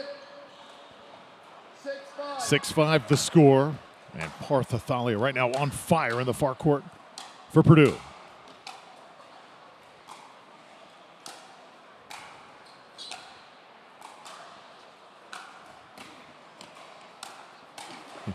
And he is just getting to everything right now, Rob. This is exemplary. These two competitors, if you weren't a fan already. 7-5.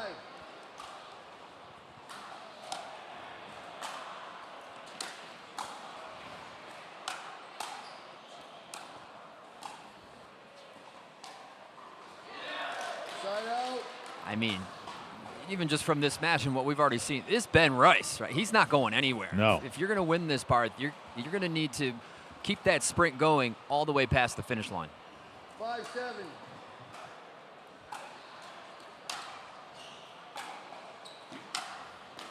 Football, right foot. Oh.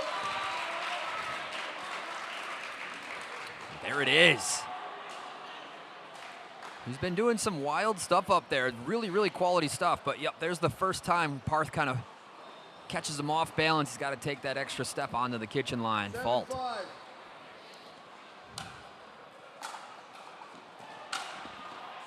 Side out. It's a nice little return to the corner.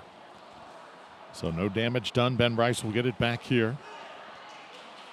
Originally from Pittsburgh, Pennsylvania. You know, guys from Pittsburgh usually very tough, very blue collar. I think that fits his personality.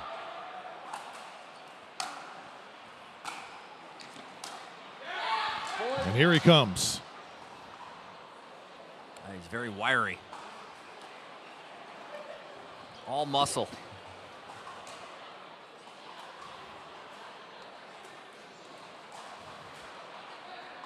Six, 7.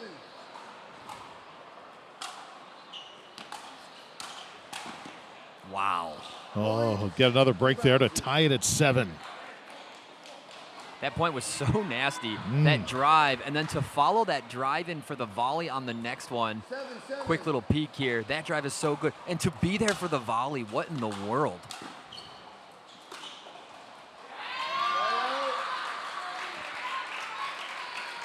So a couple points there for Ben. Side out, though, to Parth. Then we're going to have women's singles coming up 7-7. immediately after this. And then we'll go to mixed after that. Round of 16. Does not disappoint. 7-7.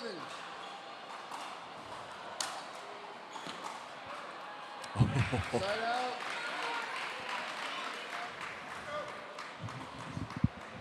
Send it back. Momentarily gridlocked at 7. 7-7.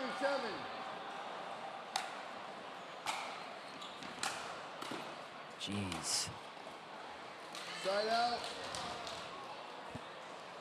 That's some wild creativity from Parth. That first ball was so good, I can't believe Ben pulled it off. 7-7. Parth goes right back to the same spot.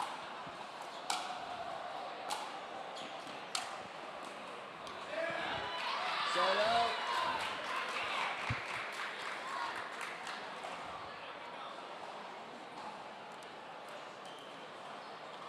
Seven, 7.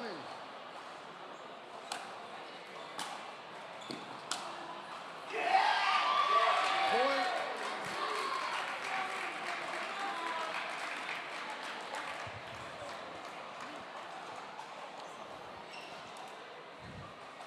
Eight, 7. So an 8-7 game here.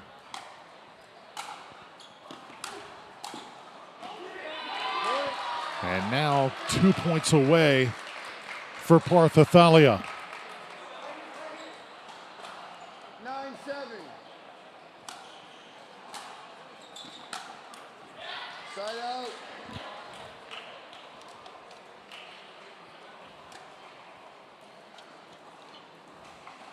Another chance here for Ben.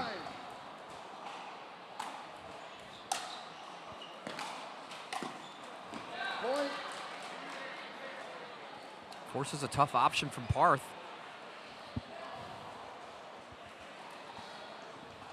8-9.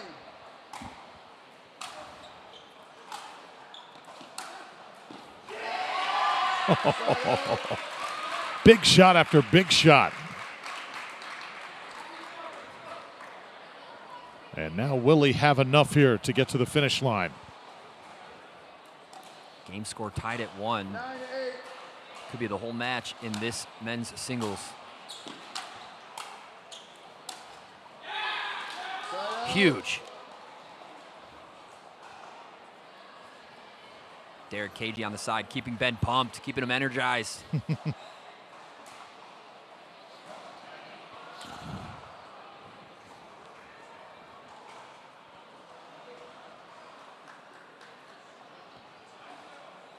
Got to be a fun moment for these youngsters, though, knowing all eyes right now on them. They got the biggest crowd in this complex at the moment, plus our TV audience watching on Amazon Prime, Pickle TV.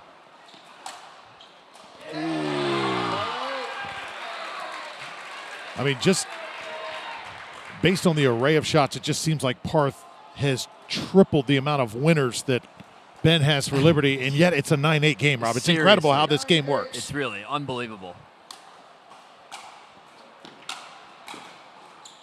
Nice move by Ben. Oh, no. That's off out. the net and out. Timeout, receiver. 10-8, 1 minute. In a late timeout call. Way to hold on to it. So Ben going to try and ice Parth here, and I got to say, it's a pretty good move. I agree with it.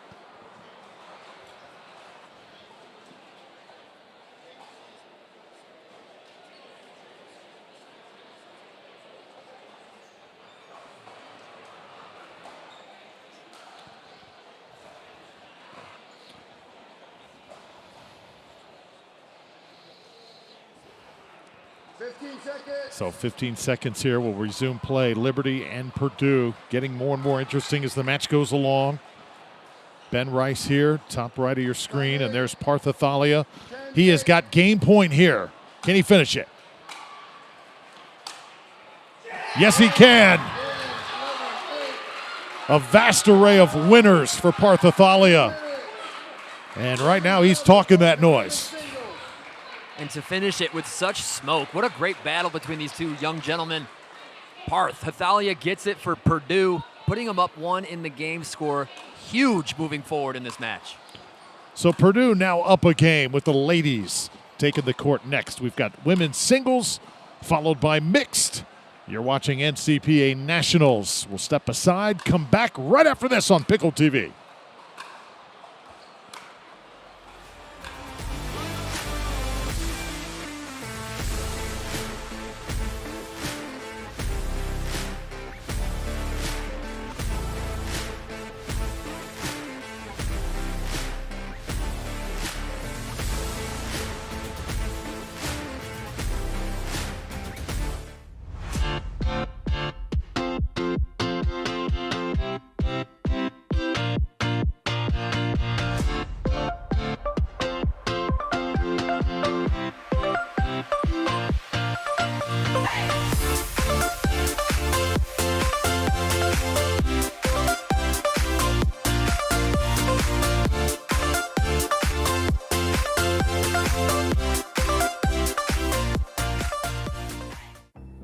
The National Collegiate Pickleball Association is the governing body of collegiate pickleball.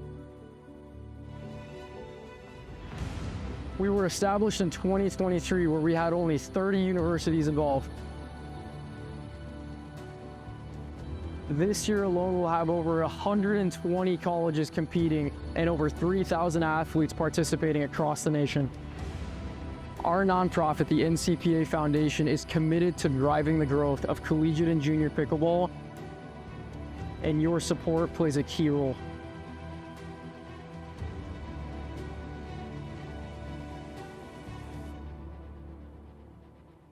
God is at the center of the NCPA, and Jesus has moved in ways that we never thought were possible. We would love for you to fuel the future of pickleball and the expansion of God's kingdom.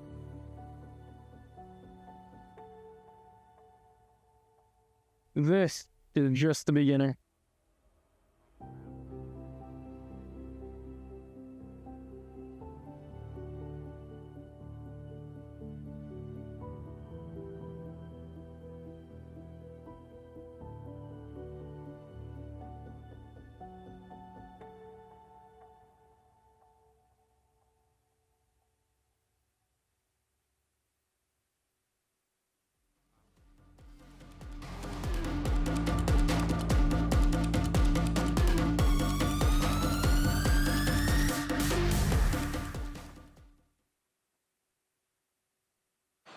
It is time for women's singles. Taylor Crage on the court representing Liberty. On the other side for Purdue, Kate Osika will suit up here for the Boilermakers.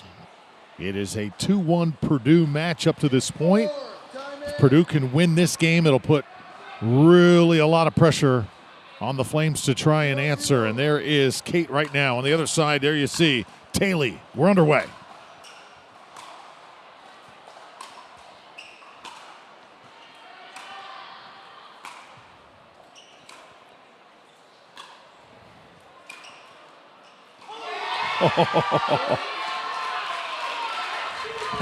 No big deal.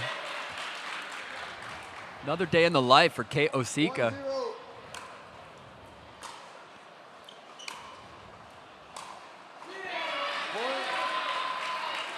I mean, Kate just one of those players that maybe the smallest in stature but the biggest in heart, Rob. Oh yeah, potentially. She kind of has that Kawamoto vibe to her where she's just an elite mover, solid. Moment doesn't really affect them ever. She's off and running here.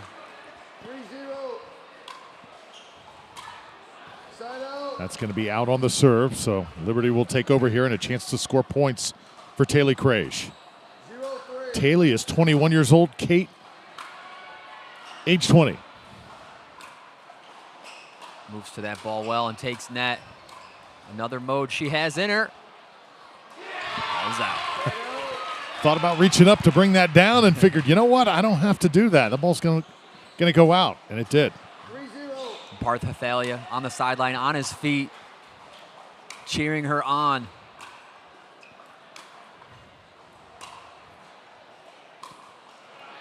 Tough miss. Of course, the entire Flames bench on their feet as well. 0-3. Nice serve.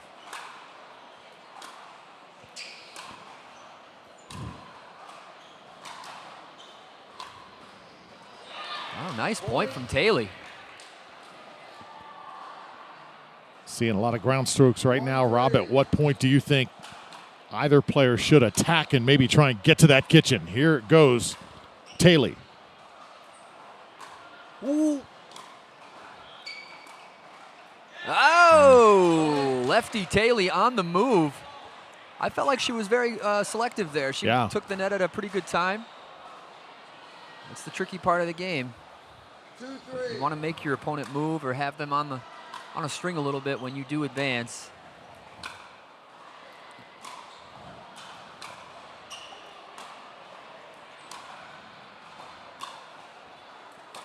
That ball's going to be just out.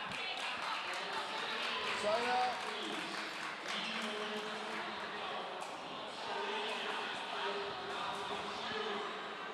That's a point. She didn't call it out. Yeah, she She did not call it out. Yes, she did. Yes, she did. Yes, she did. Call it out. Referee timeout. We have a challenge of the out call. The out call puts us at 2-3, side out. We will now proceed with video review. All right, sounds good. Kate Osika calls that ball out. Pretty sure it looked out live, and this might be a good way to take a timeout for Taylor on that video review. But we're going to get the call right regardless. Official review from our boys in the back, getting it done all weekend. Round of 16. Get to take a look here. There's the ball in question. Looks pretty close. This is a tough angle to confirm, but we're gonna find out here. And I think that ball looks off the court. Yes. It's almost in front of the line when it comes down. Personally, not enough there for me to overturn. But, You think so?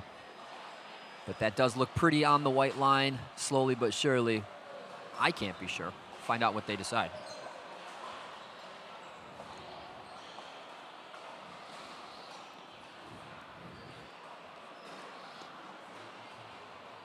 So this call is going to be upheld. That ball does look not enough to overturn. It is going to stand. The out call made. After review, the out call stands. We'll resume play at 3-2. Side out 3-2. And Rob, I think we want to confirm too, it is our crew in the truck making the decisions, not us. No, yeah, 100%. So we're looking at the same thing they're looking at. However, yeah, they're making that call back there. And that was a tough one, so I agree with them there that could have gone either way. Live, it looked very out.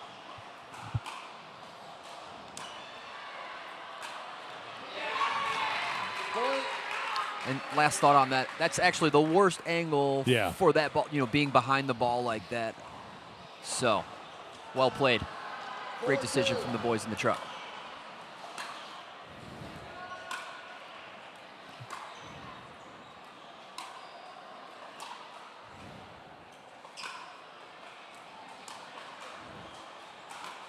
Nice on the white.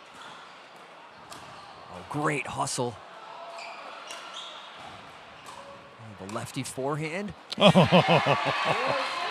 if you don't love watching Kate Osika play, that's right. You may not even like pickleball. No, 100%.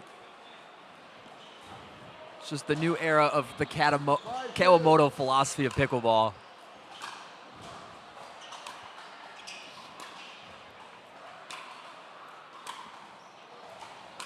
Great hustle.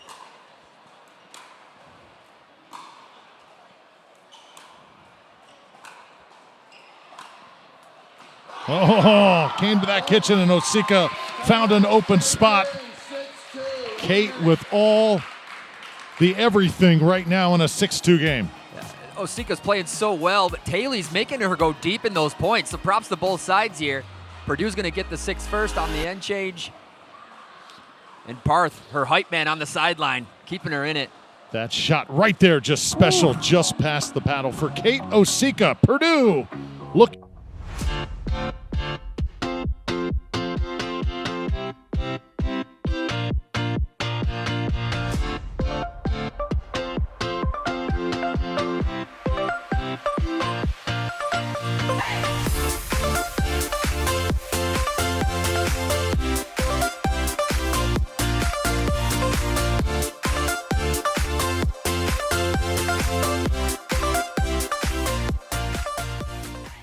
Storm closing. We got to rotate.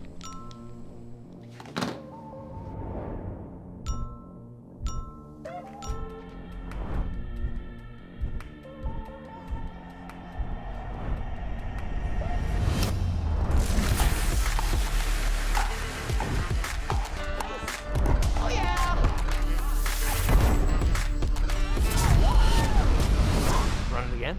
Always.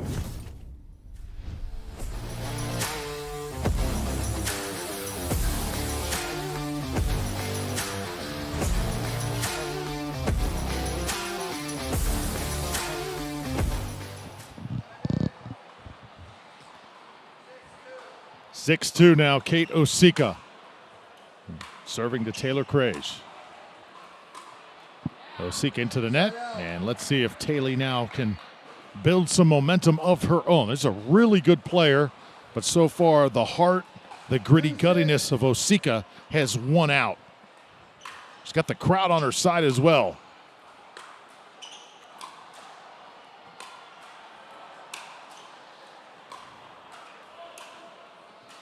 Taylor takes net, and it works on her own terms.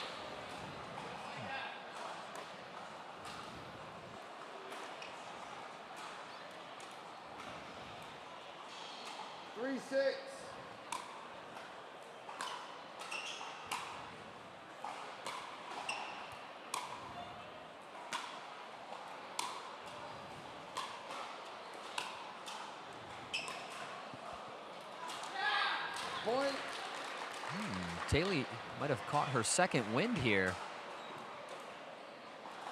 4-6. That tricky end change, that false feeling of accomplishment as if the job were done. Oh! Side out.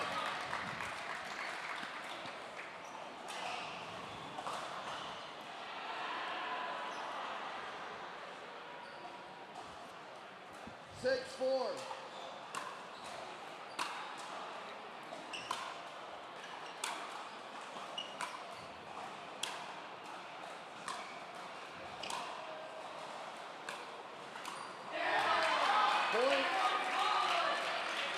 Huge and off the 6 for Osika.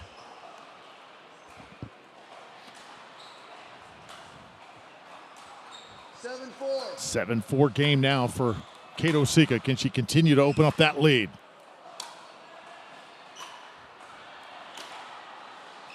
It's like watching a pitcher, Rob, like a Steve Carlton. You know, you're not going to see blazing fastballs. You're not going to see anything electric, but you're just going to see consistency, being in the right spot, great pickleball fundamentals, and minimizing mistakes. Yes. Ooh. Twice in a row, Daly. Right on time, as if that first one wasn't impressive enough. Backs it up with that short hop.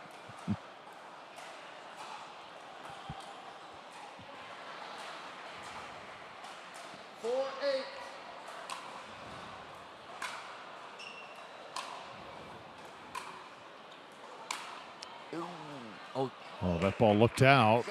Very That close. was close. You got to get the challenge in on time. And we do have a challenge. No, the last one she challenged and did not get overturned, so she's out of challenges. Oh, so she can't challenge again. Cannot challenge again. My mistake. Just one per game. She did ask the official, though, if he saw it.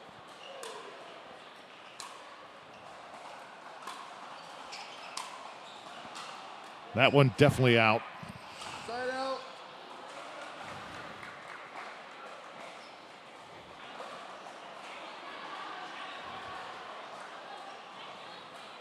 You may. Referee timeout. We have a challenge of the in ruling. The in ruling puts us at side out 4-8. We will proceed with video review. Not sure I follow what shot they're referring to here. Let's get some clarification here.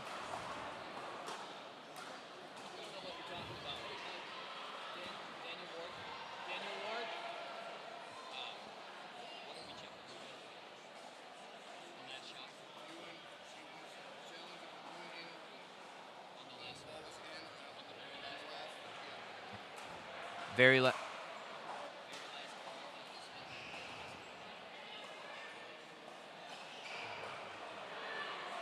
She called it in. Okay, so Osika called the ball in, and she's going to challenge it. Pretty sure what we saw live was the ball was out, but the boys in the back will review the last shot and determine for us with the video review whether or not the last ball hit was in or not. Second challenge we've had in this game. And so let's just watch the whole point here, how it unfolds.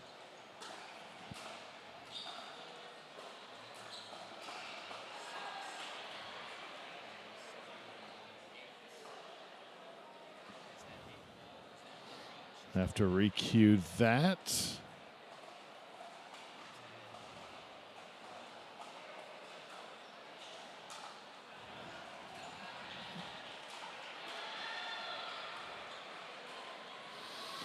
And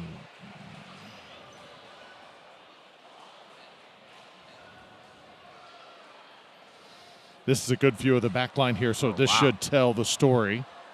Busting out the big guns here. And that ball looks out. How beautiful is that? It's off the court. Nothing like knowing for sure.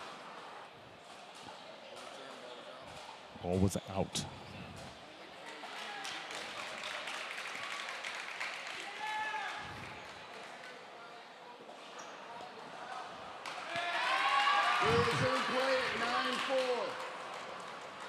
Wow. Nice angle from the broadcast team. Quality confirmation. That ball is out. 9-4. On the ropes here.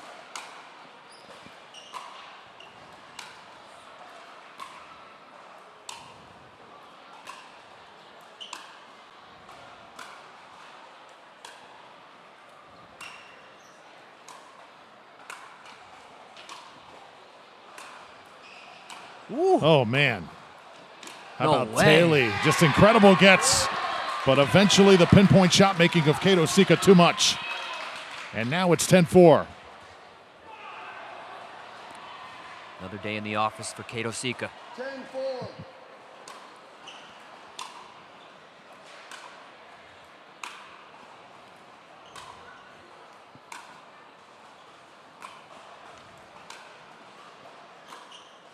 Wow, and Taylor fights back.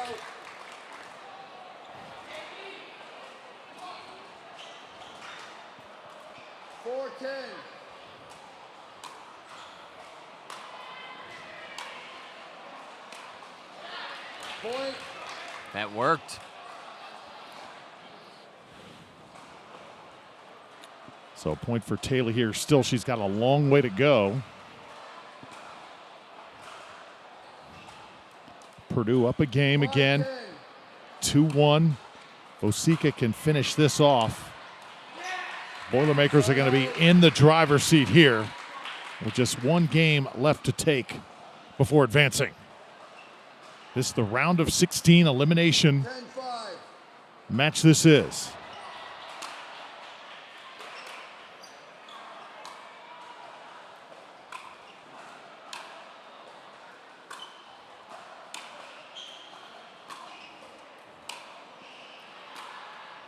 And that's a little bit too far to the left. Impressive endurance here from Taylor. I mean, just hanging in there with Kato Sika. I would have used 2 timeouts and been asking for a third by now. These players have had long days, too. Keep in mind. Began play at 8 o'clock this morning. Yeah. And there's another point, so Taylor continues to claw her way back in it. Pretty cool. 6-10.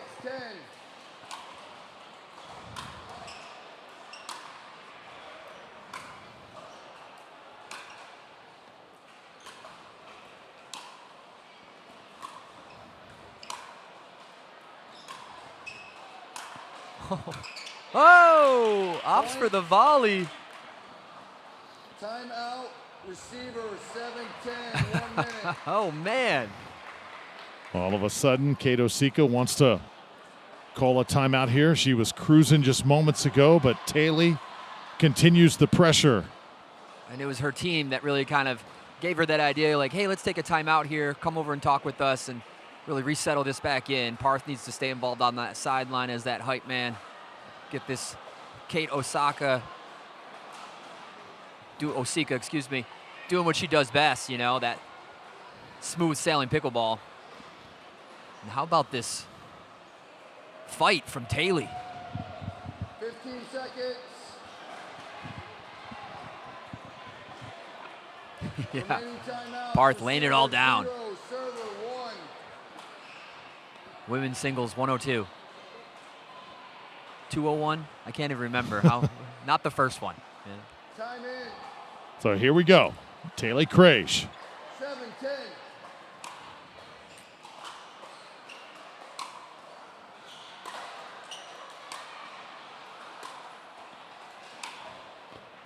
Goes to the left hand that time. Playing ambidextrous right now, Rob Cassidy.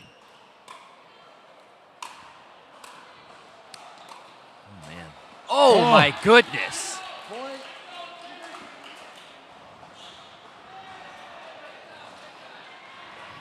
Taylor Craigie. Fighting back.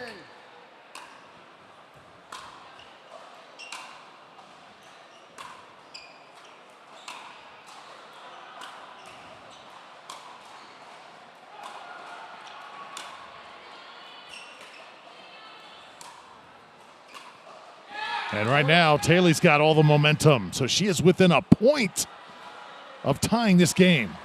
Unbelievable. And with that point for now, surviving the timeout. I mean, it was just 10-4 moments ago.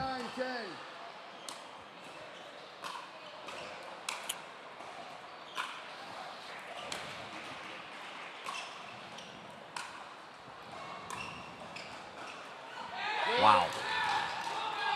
Unbelievable.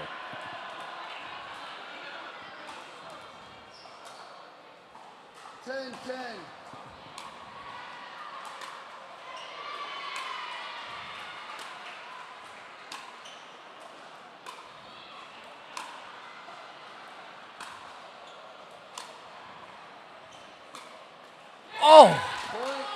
And the lead now to Taylor, and all of a sudden she is going to have game point here. Kate cannot believe it. 7 straight points by Craigie.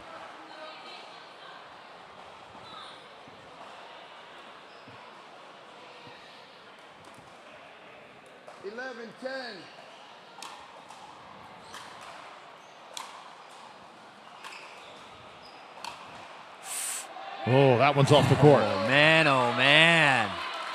What a streak. Okay, let's see if Kate can regather herself here.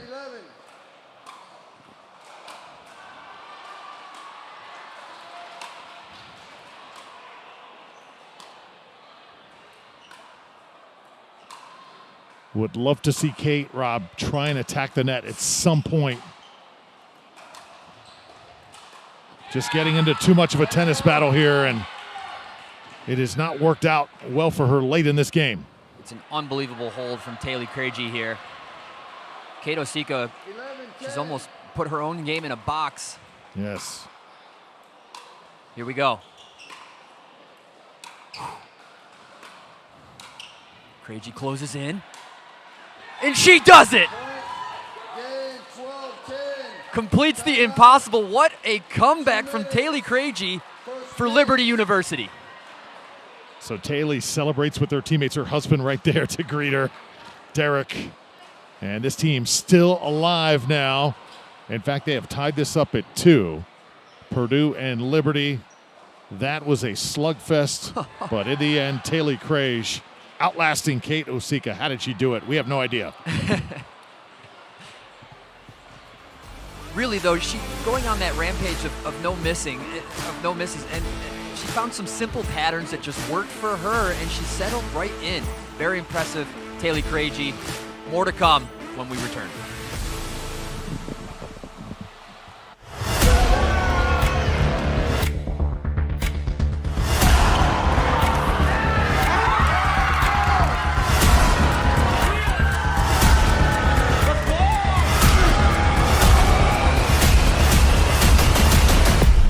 There are legends on this court, and their futures are bright. The National Collegiate Pickleball Association is the governing body of collegiate pickleball. We were established in 2023, where we had only 30 universities involved. This year alone, we'll have over 120 colleges competing and over 3,000 athletes participating across the nation. Our nonprofit, the NCPA Foundation, is committed to driving the growth of collegiate and junior pickleball, and your support plays a key role.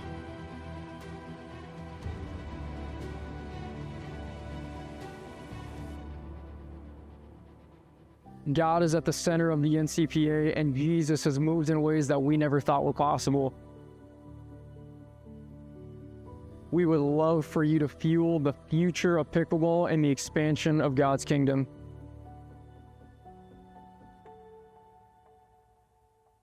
This is just the beginning.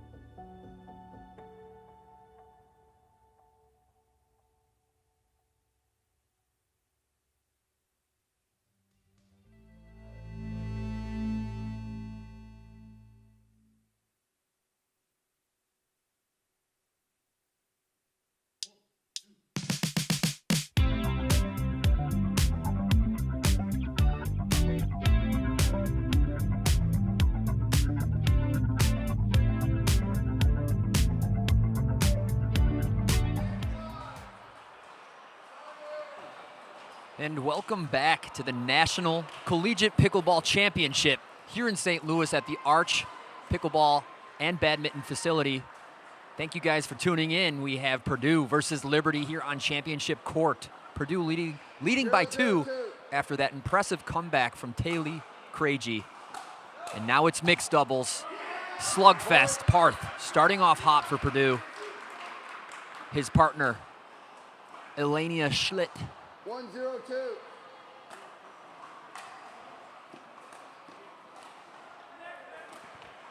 Ooh. Side out. Elena goes for the ATP. Close. Just off court. Sienna Brewer to serve.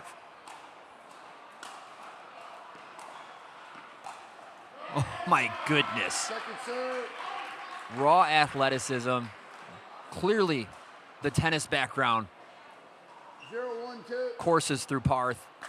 That's a great Ernie. Textbook. Ben with the drop. Point. These boys doing battle in mixed after an extremely impressive men's singles performance. 1-1-2. Future rivalries in the making.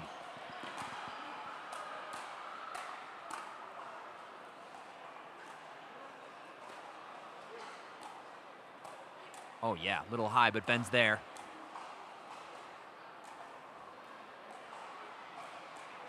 It's good movement from Parth. Ball is out, great outlast. Not going for too much. There's 2 ways to win the dink rally. You can out-dink them, go for a dink that's too good, or you can outlast them. And that's what we saw there. All reward, no risk. Oh my goodness, to the moon, and then to the net.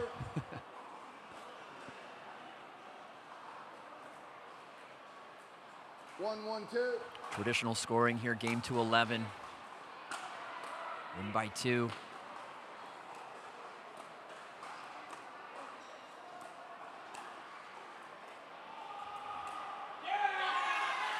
Wow, carves that ball out. Ben Rice down the sideline.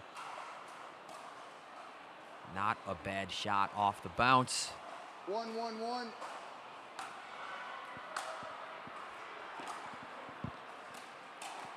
Oh, bold from Elena.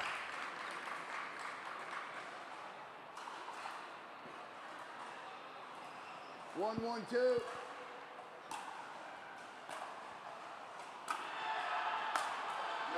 Good gracious.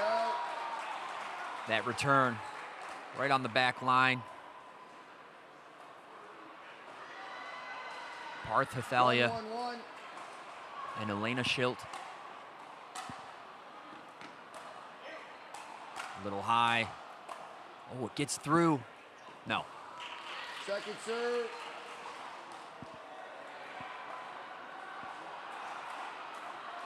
1-1-2. Elena's listed at as a mixed doubles rating of 5.2. Not too shabby. Point.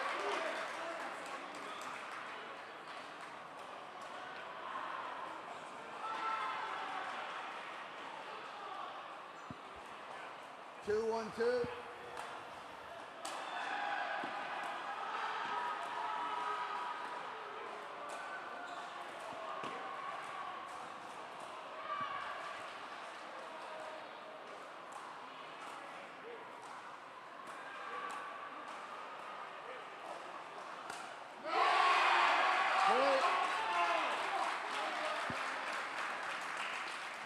Great play there. Parth staying involved in the points, moving well. 1-2. Great volley. Side out. It's another third, or at least a drive from the baseline into the net. I don't think he has to go for as much. I think if he just simply clears the net, he'll put himself and his partner in a really great place. Overhead smash angle from Elena. Second serve. 1-3-2.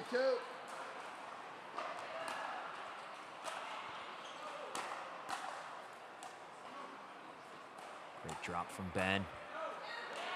A little much from Purdue. Point. 1 point game. Parth is just ready to ball out.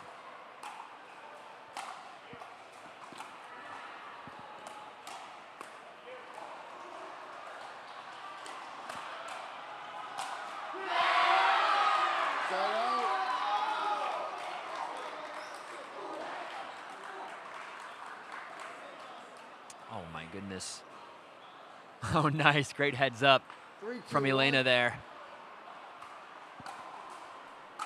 Maintaining their lead.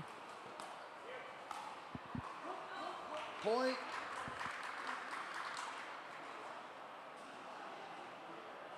I will say, Sienna Brewer, she has the heart, she has the passion. Just needs more time to develop into her game. We saw Tyler Roop earlier activating his feet, just getting him moving. So important.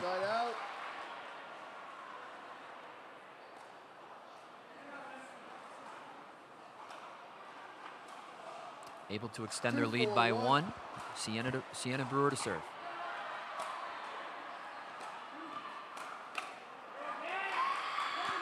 Second serve. 2-4-2.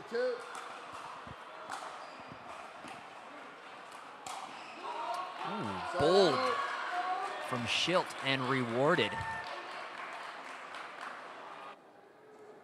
This team works very well together. Uh-oh. Uh-oh, can't have it.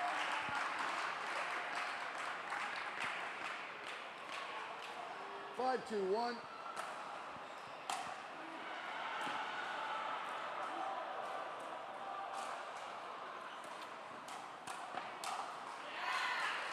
Second serve. Ben Rice. Revealing himself as an elite pickleball player in this tournament. Excited to see who we'll have portrayed in our All-Star match coming up soon after this today on this very court.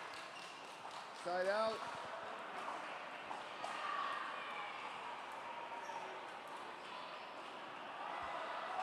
The All-Star match will start at 6 p.m. here 2-5-1. at the Arch. Drop is good. Dink is high. Ben almost fends it off. And you know, you have to stay humble. 2-5-2. Don't we all?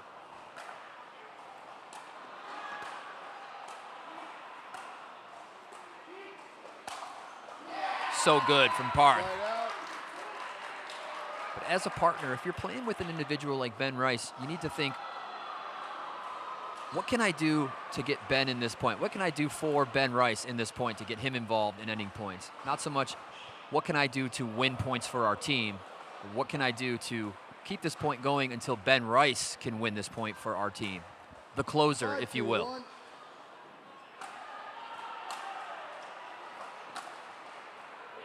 Second serve. Just out. And I feel like the essence of Taylor Craigie is still lingering around here. Anything could happen.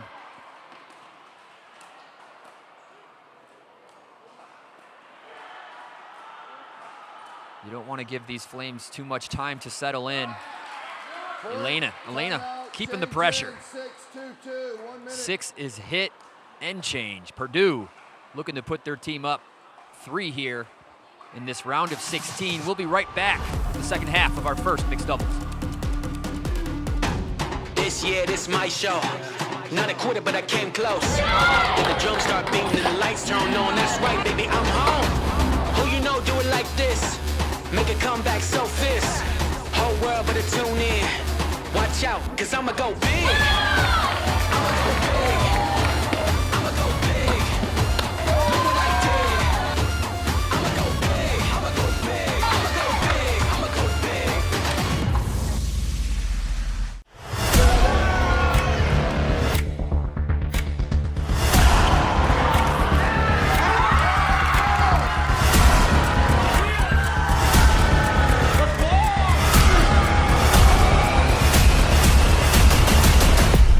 There are legends legends on this court, and their futures are bright.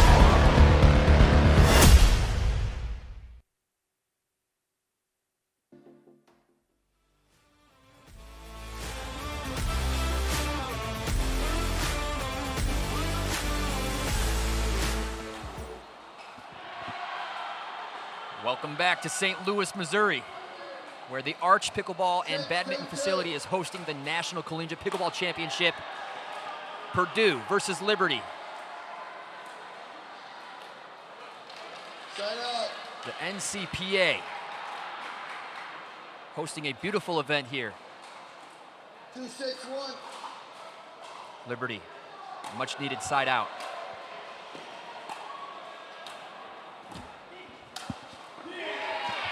Parth getting involved. 2-6-2.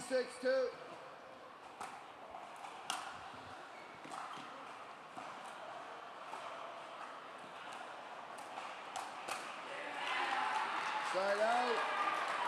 Really good hold. It's so interesting. These two gentlemen just did battle in singles, and how different the decision making is once you have another player on the court with you. Time to do the drop shot, time to dink. Parth gets low, but it's too much, overextends. And there's that risk reward, because I do think Elenia could handle this ball. 6-2-2. Parth apologizes, gives the setup to Liberty there. Side out. Nice little chip shot from Ben. Tough playing conditions, at least as far as the surface is considered. Not very gritty. The ball 2-6-1. bounces pretty quick off. It's not easy to handle that bounce sometimes here. Second serve. Got to convert some points here for Liberty. 2-6-2.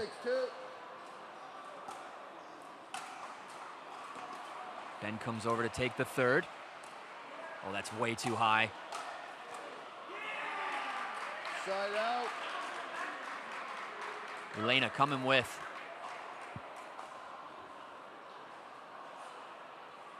Time to breathe and time to get off that 6. 6-2-1.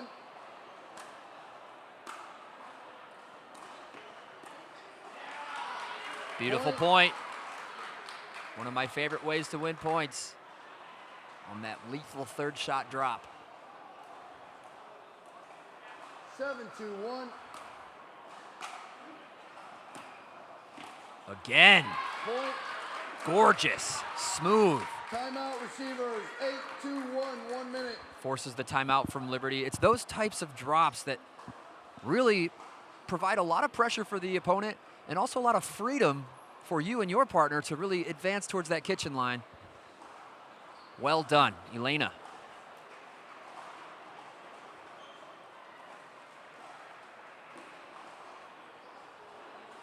Five o'clock here in St. Louis. Our all-star match starts in just about an hour.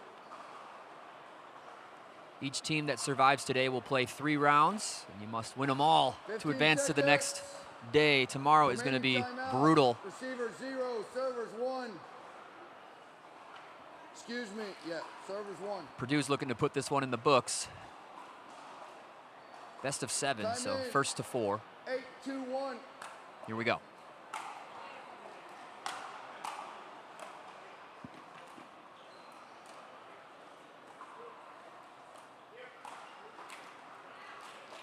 Second serve.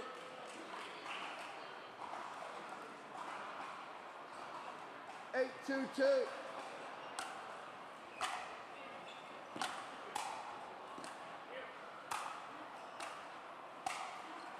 Ooh, safety first. And Parth just, he's allowed to rip that moon ball. It doesn't have to be low at all. You know Sienna's going to play it. That's what happens when you kind of reveal to your opponent that you are not interested in letting out balls go out. Second serve. Nice roll from Parth, no mercy. To be honest, Parth, the way he plays, the way he moves, that's my type of partner, that's the way I like my left side partner playing. Could say the same for Ben. Ben's in a tough spot. He's got to decide if he's going to watch the other team really kind of take advantage of his partner, or if he's going to overextend and have that high potential for looking stupid. Second serve. Drive at Ben, not successful, but I like that option showing, hey, you stay where you are. I'm still willing to attack you. It's called establishing. Oh. Side out.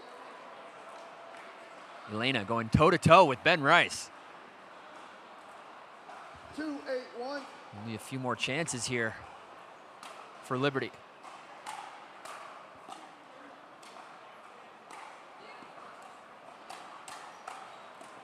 There it is, rewarded for the boldness. And additionally, he was smart on the way in. He took his time to get to the net, waiting for the right one, and pounces, follows up his own shot. 3-8-1. A lot going into every single point.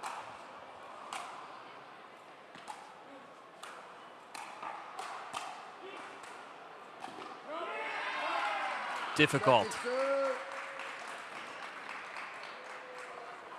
Team Purdue is vibing. 3-8-2.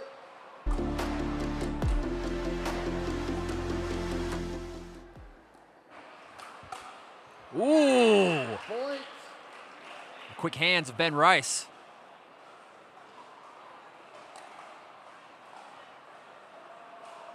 Chipping away here. 4-8-2.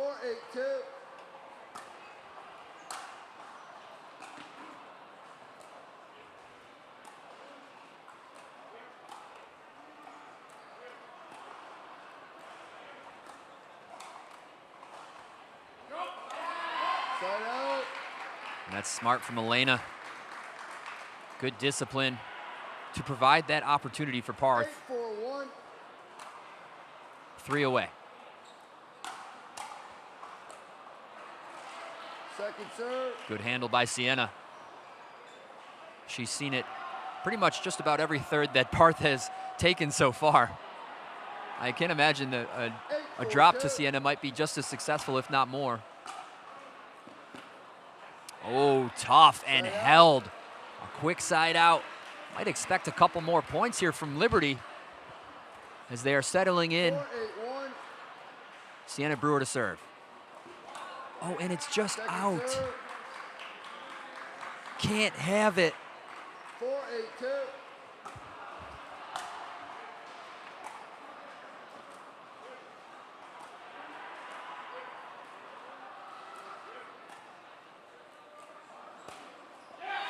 Nice patience, good strike from Ben. Way to hang Sienna Brewer. Grinding in that dink rally again, providing that opportunity for her men's partner.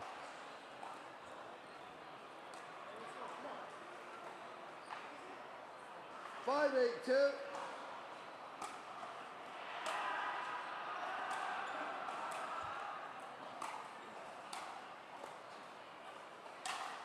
Yeah.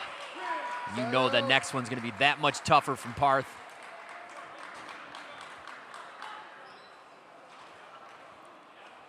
It's another awesome facet of the college pickleball scene is that it's co-ed. How many outlets are there that you can have the social elements, health elements, and again, interacting with other guys and girls competing together and having a good time. Good stuff. Oh, and a clutch moment from Sienna Brewer to fend off Parth, at least for now. They need the side out. 9-5-2.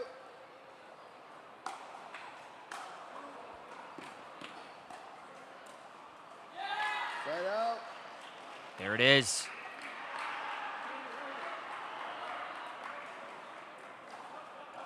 Five, 9-1.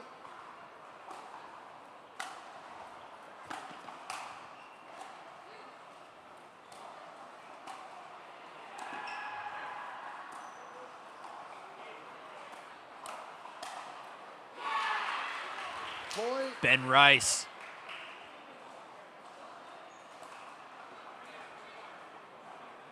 That's good stuff.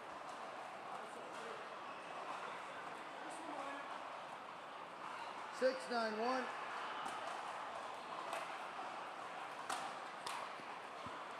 That's going to be out. Chipping away. You have a video challenge if you want to use it. Oh, looks like they're going to go for it with the challenge. Maybe, maybe not. No, good call. I think that ball was very out. And they might need it as Liberty is on their heels at this point. Parth needs to dial down, or double down rather, on the smarts. Punching his way through. Sienna has become less and less successful. There it is, the drop shot to push them to second serve. Critical points from here on out. 7-9-2.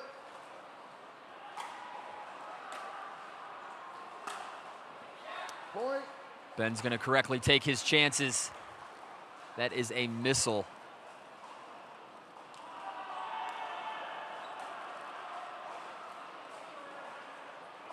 And he's coming in hot. 8-9-2. Following that up for the next volley. 1 point game.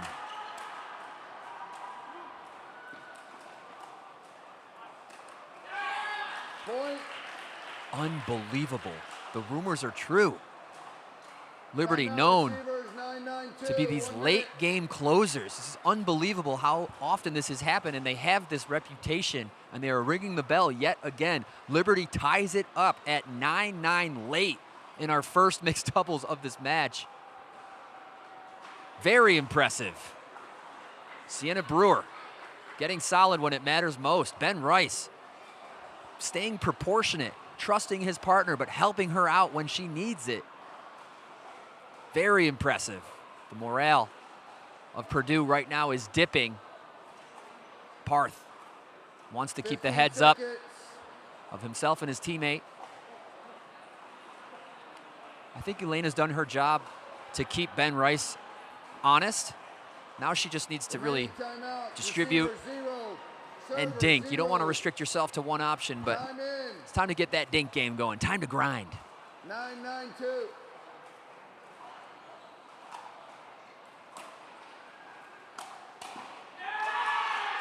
No way. And just like that, on the second serve, Liberty has a game point.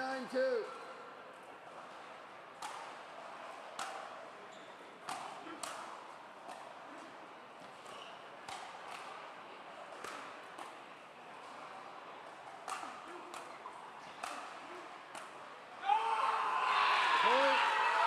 And there you have it. Liberty perseveres. Ben Rice leading the way. Sienna Brewer doing her part to get them there. Unbelievable takedown of the mixed doubles duo, Elena and Parth. Liberty goes up 3-2 here. And we have our next mixed doubles. It's do or die if Purdue wants to stay in this match. We'll be right back with our last mixed doubles of this game.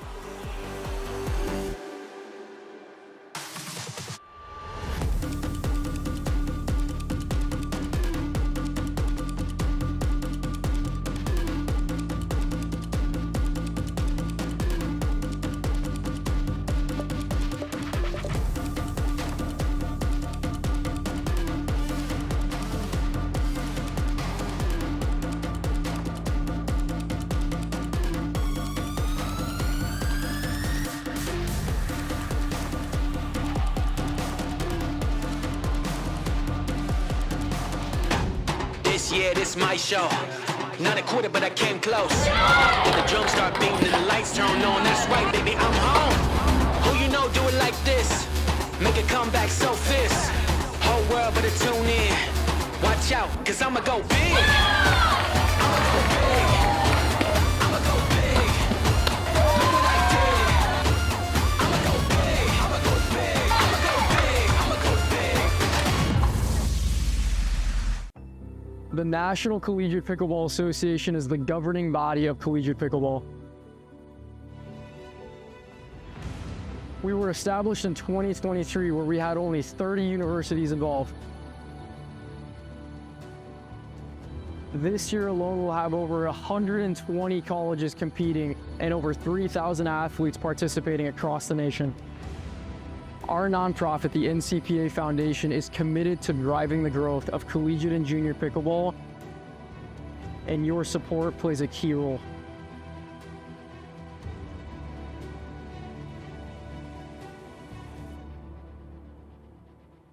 God is at the center of the NCPA, and Jesus has moved in ways that we never thought were possible.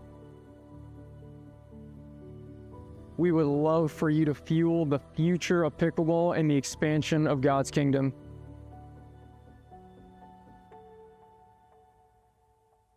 This is just the beginning.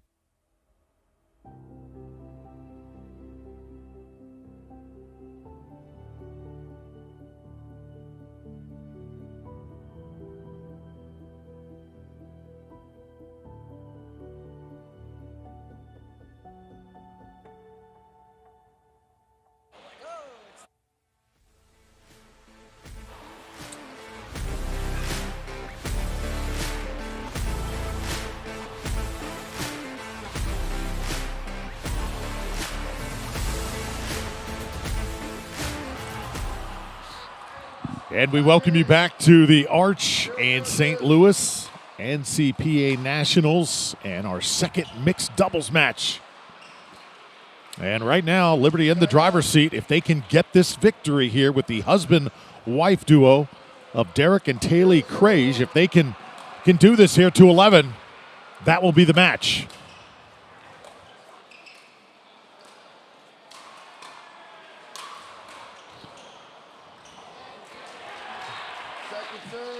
So on the other side, you've got Caleb Young, and you've got Kate Osika.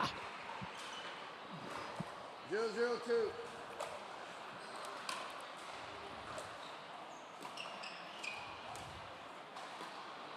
Point. Yeah, and you know, that type of singles victory, that type of victory, that comeback that Taylor Krage accomplished earlier today, that's the type of win that can just transform a player as far as confidence is concerned.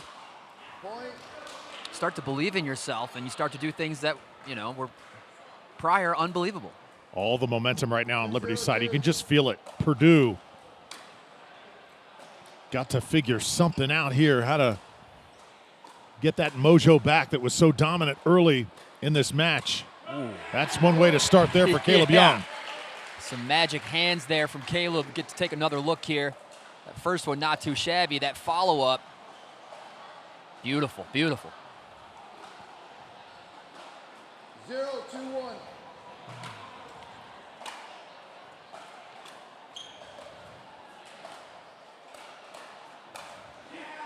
So the first point here for Purdue.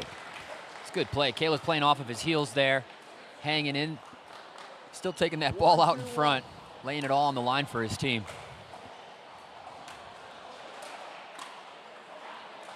Second serve. And you can kind of feel that as well. Osika in a little bit of a funk off of that tough loss from singles. I think Caleb's going to be able to provide that energy, get Osika's focus back in this match. Ooh. How about what Taylor Krage did earlier in this match when she turned the table in singles? Rob, that completely changed the trajectory of this match. Truly. It truly did. It was, what a sight. You can't write that stuff. Sorry, Derek. I need you to take your band off. Yeah, she was trailing 10-4, and we're going to have an equipment adjustment here as Derek has to fling that bracelet into the crowd. And he's like, we're trying to match here, sir. We're trying to match. We're going for best dressed, which they could make an argument for.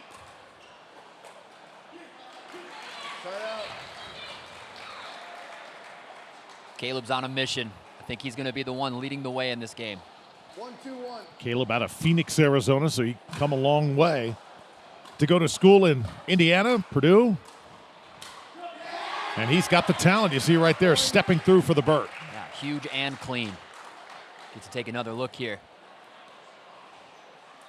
Hi-ya. 2-2-1.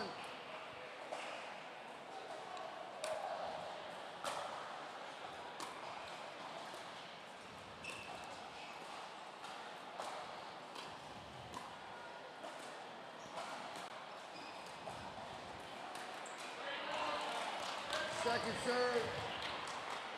Derek's looking sharp out there. He's the one out there that's been sitting the longest. I mean, Caleb as well, but Derek's been active on that sideline. He's ready to go.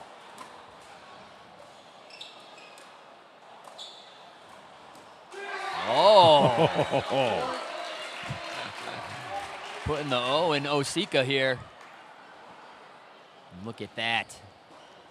Punished. 3-2-2.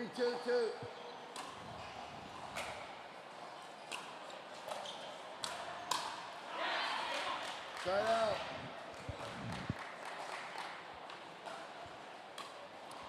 Not a bad idea, but she doesn't have to attack that second ball. 2-3-1. Oh yeah, nice drop from Kaylee.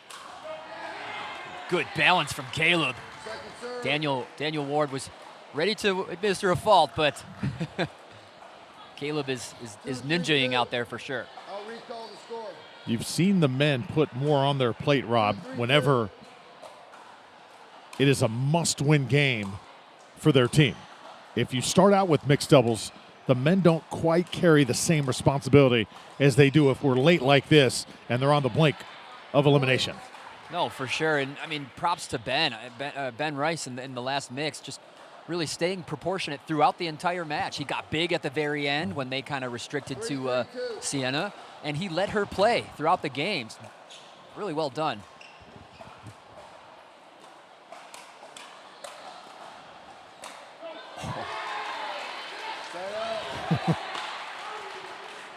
Uh-oh, Parth is playing the mental games now. So nothing doing that time offensively for Liberty. Purdue seems to have found their footing here.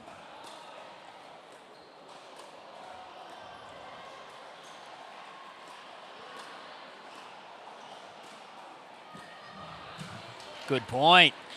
Kaylee willing to grind. And it's almost like Osika's expected to win those rallies, but as soon as you expect, stop doing the humble things. Caleb owning that Burt territory. Ernie on the partner side. It's at least 3 in this match. Scores 3-3. 4-3-2. 4-3-2, excuse me. Side out.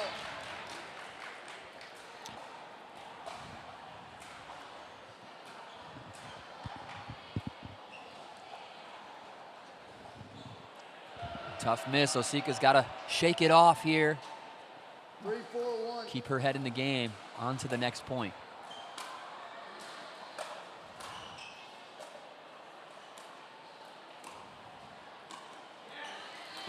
Yeah, that's a point here for Liberty. Liberty's got to get it going here. They're tied at 4.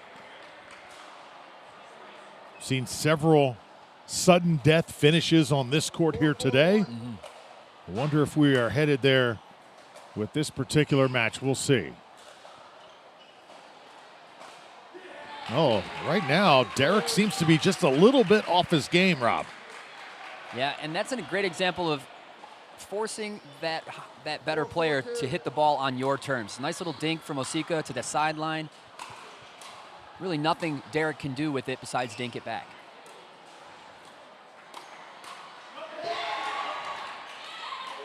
Caleb's a monster right now. And looks like we're going to have a challenge here. Referee timeout. We have a challenge of the out call. The out call puts us at 5-4-2.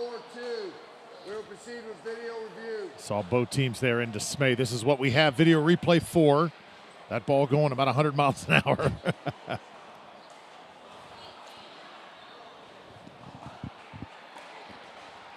So, Rob Cassidy, what did you see in real time? I actually did not get to see that ball. My eyes were on Caleb smashing the snot out of it, but here we go, another look. That looks immensely in at first glance, but we'll get a closer, more accurate depiction here. Here comes the missile. Doing their best to retreat to defend it.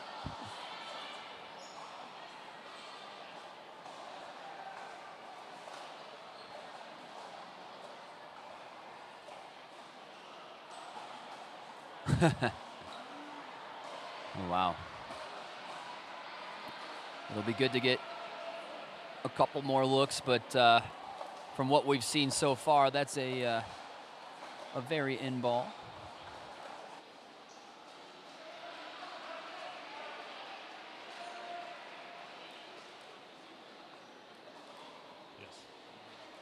After review, the rally is overturned. The ball was in. We'll resume play at side out, 4-4-1. And I completely agree there, Drew. That's why the overturn's there, and it's great vision. Ball's definitely in.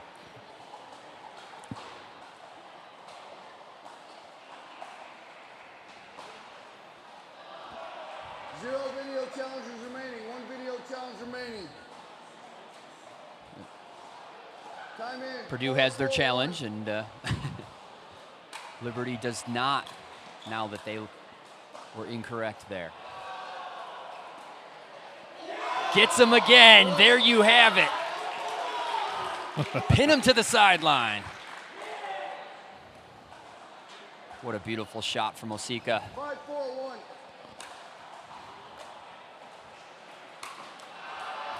Second serve. Now to second serve we go. Derek and Taylor having major pressure put on them here by these Boilermakers.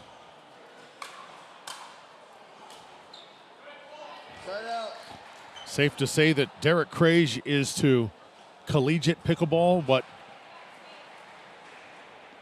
how can I say this? 4-5-1. Continue that thought here momentarily.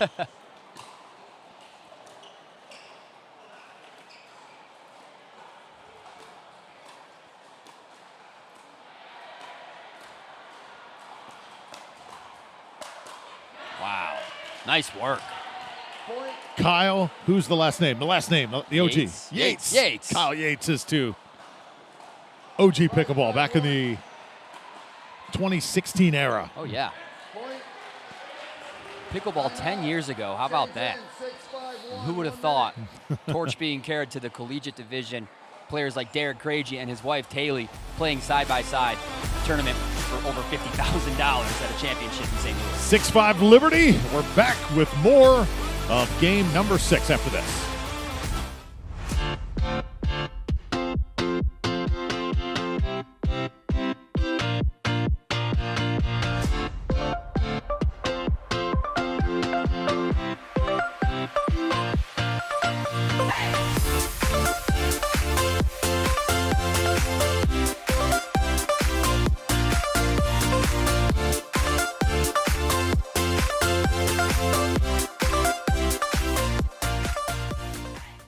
Storm closing. We gotta rotate.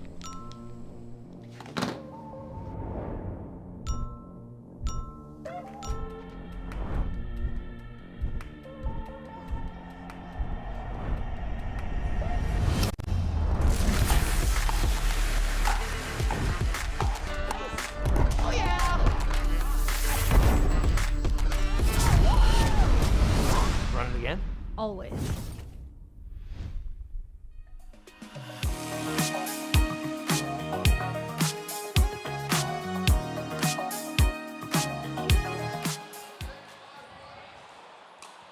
So excited you're with us. 6-5 is the score.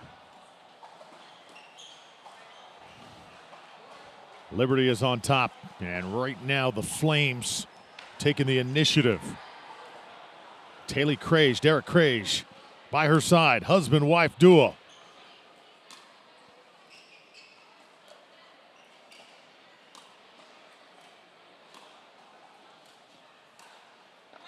You know, when you look at this match, Purdue has had the more highlight reel points. By far, it's not even close.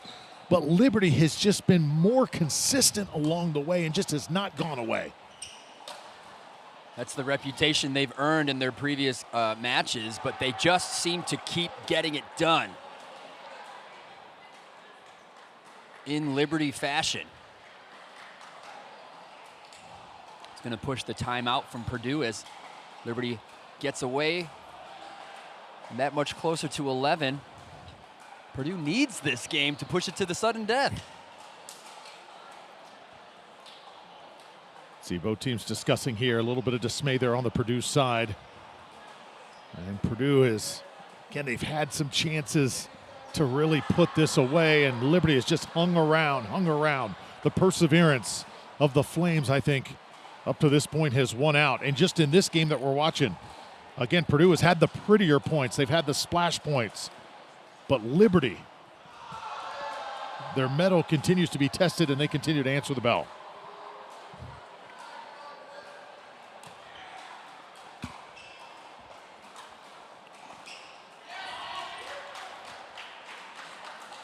And another point on the board for Liberty.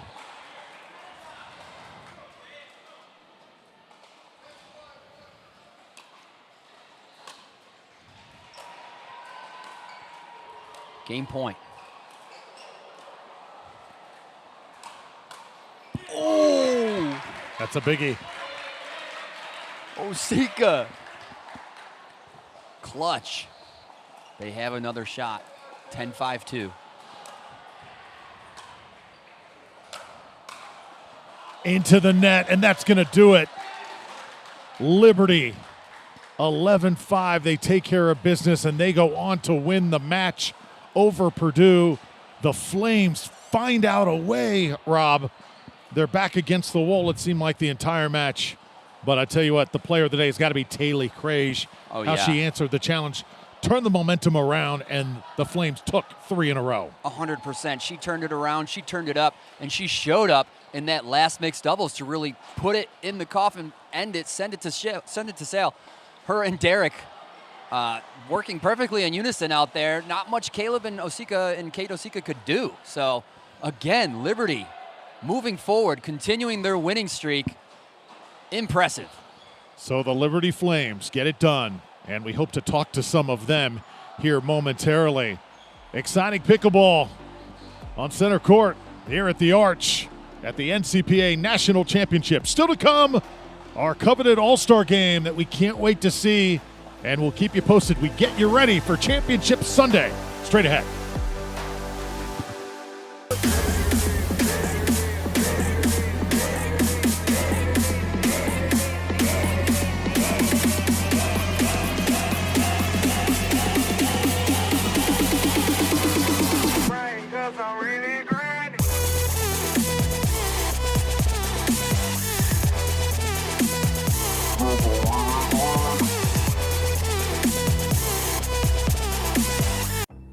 The National Collegiate Pickleball Association is the governing body of collegiate pickleball.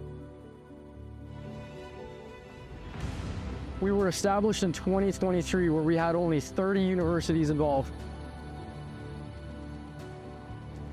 This year alone, we'll have over 120 colleges competing and over 3,000 athletes participating across the nation. Our nonprofit, the NCPA Foundation, is committed to driving the growth of collegiate and junior pickleball, and your support plays a key role.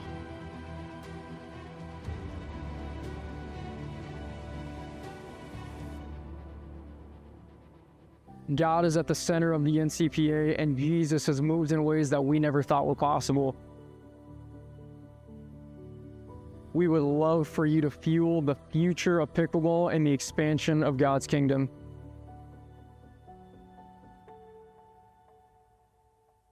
This is just the beginning.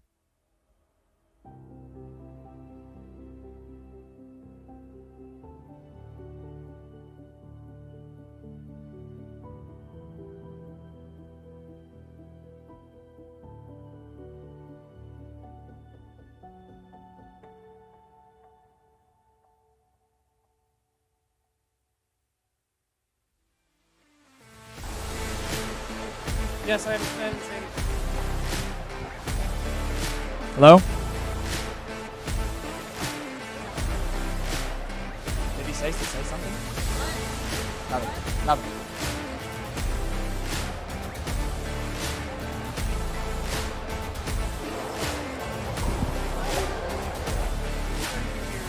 Okay, thanks.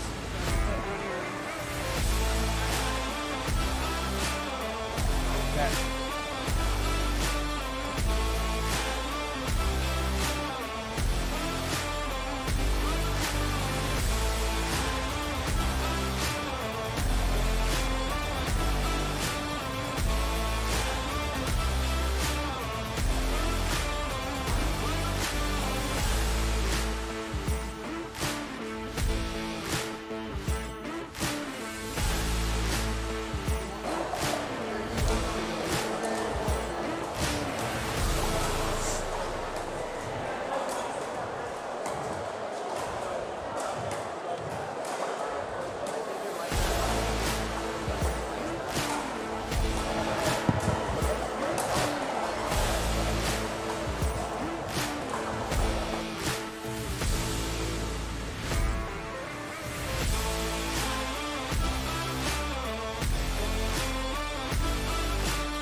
Hello, everybody. Welcome back here to St. Louis in the Arch Pickleball Center. I am here with the victorious Liberty Flames. What a show that they just put on here, right here on center court. We've got Taylor Kraish here. We've got Derek Kraish, the lone, I think, husband-wife tandem representing on a team here in this event. We've got Ben Rice and Sienna Brewer as well. And Taylor, we'll start with you.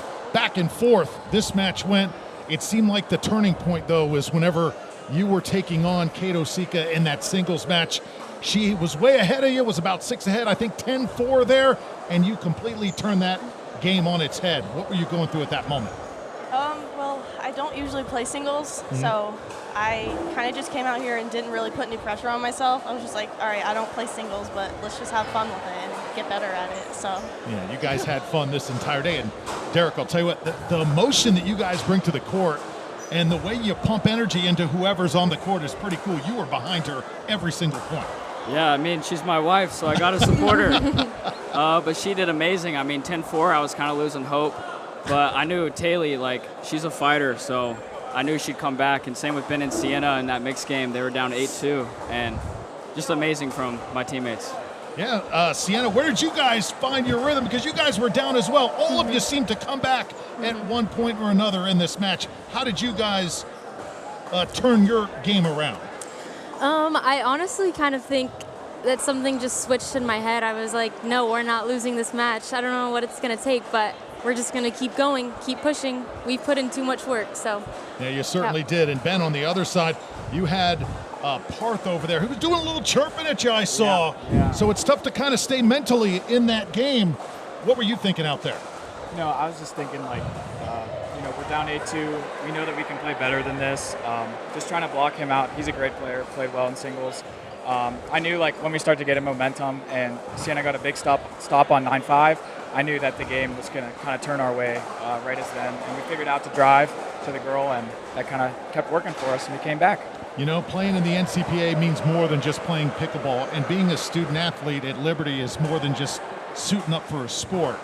Derek, what does it mean to be a Flame and represent your school? Yeah, I mean, it's awesome. I mean, glory to God. Yeah, I mean, I started at Tech, but this ride at Liberty has just been amazing. And I can't say anything better about my teammates, how they played today. And I love them, so. You guys have done an awesome job. Listen, congratulations to all of you. Okay. Thank you. Joy watching you play. Hope we see you again here on center court. Yeah. Thank you. Okay. Thank you. So we got Sienna, Taylor, we've got Derek, we've got Ben joining us here, and we wish them well the rest of this tournament. Let's take a look at the brackets now as we get ready for our next match here on center court.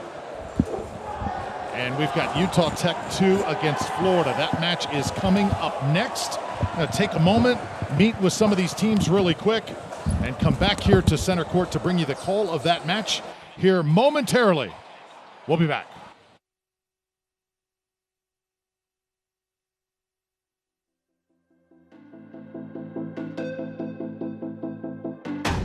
This year, this my show. Not a quarter, but I came close. The drums start beating and the lights turn on. That's right, baby, I'm home. Who you know do it like this? Make a comeback so fierce. Whole world better tune in. Watch out, cause I'ma go big. I'ma go big. I'ma go big. Look what I did. I'ma go big. I'ma go big. I'ma go big. I'ma go big. The National Collegiate Pickleball Association is the governing body of collegiate pickleball. We were established in 2023, where we had only 30 universities involved. This year alone, we'll have over 120 colleges competing and over 3,000 athletes participating across the nation. Our nonprofit, the NCPA Foundation, is committed to driving the growth of collegiate and junior pickleball, and your support plays a key role.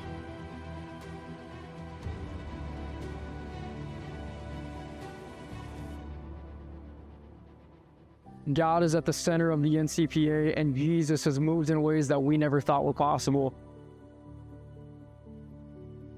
We would love for you to fuel the future of pickleball and the expansion of God's kingdom.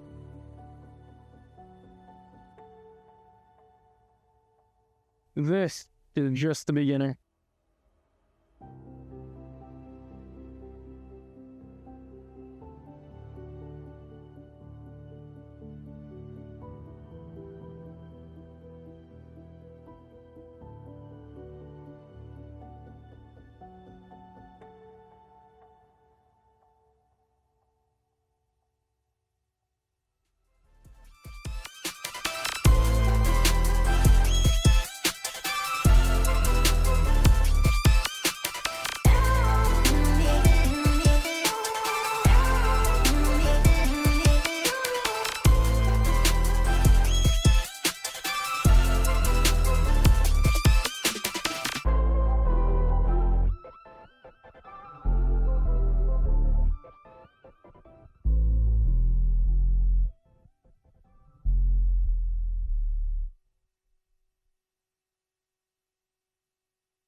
So we are back here at the NCPA Nationals. Drew Felios alongside Rob Cassidy. And we are getting ready here for Utah Tech. the Trailblazers, Team 2, the second team, taking on the Florida Gators. So the Gators making an appearance here on center court. It's great to be a Florida Gator. It's going to be a tough day to be a Florida Gator. We got 2 top seeds out here. This one, we're finishing the day with a bang here for sure. Players we got to see in Las Vegas have returned, even more heavily armed than before, and we have a borderline celebrity on the Gators team. Yes, we do. Quote unquote, yeah, younger brother of the Gabe Tardio. Andres Tardio. Actually, he's the older brother No of Gabe way. Tardio. Yeah, he's 22. No way. Remember Gabe? No way. Maybe just turned 20, did Gabe Tardio, but Andres got a couple years on him. Love And it. says, yep, I'm ready to go. I love playing pickleball at the University of Florida. I love watching my brother. And he said, Drew, I even love watching you as an announcer on the PPA Tour. I said, thanks, buddy. He is in and out in pickleball. And Drew, I go back to when I played. I've shared the court, same side of the net with Gabe Tardio. And Andres was there. Andres was there supporting us all the way from day one. So pretty cool seeing him on the bench of the pro players. And here today, representing the Gators, we got women's doubles first. And we start with a service error here. So here we go. 0-0-1. And this is Dylan Champini. And the first point smacked by Lauren Mercado. Yeah, and speaking of celebrities, Lauren Mercado is already established herself as a pro player internationally. She's on the MLP Australia teams. She's competed in India at the World Pickleball League. Now she's here representing her college, Utah Tech. So basically, wherever there's a game, you'll see Lauren. She's definitely down for it. Sweet girl, great player. So all that said, this is the second Utah team, being that she's as good as she is. That's saying something about Utah Tech and the talent they have. Truly.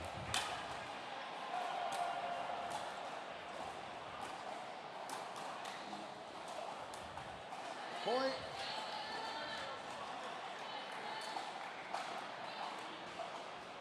Four zero one.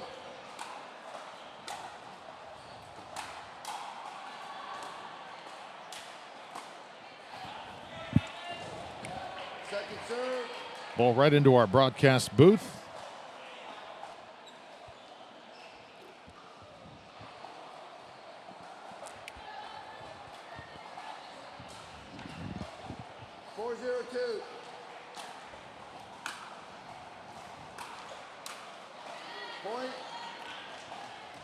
Nice shot by Dylan Champini.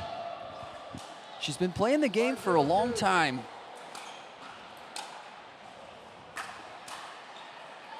Point.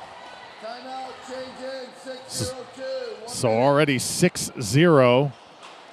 And I have to announce the ladies here for Florida. You've got Caitlin Kahn, 26-year-old out of Fort Lauderdale, and Martina Sunston.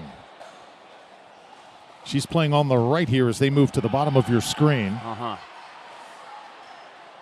So Dylan Champini there with the hair bone on the left side for Utah Tech. And Lauren Mercado.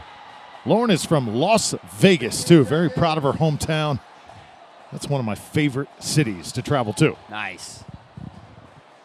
Time in. That's where we were last year, Cassidy. We had a good time. It was a good time.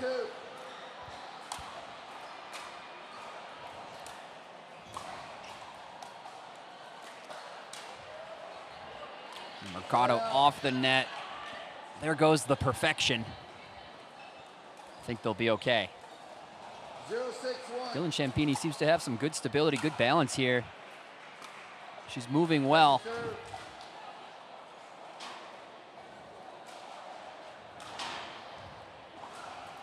Zero 6-2.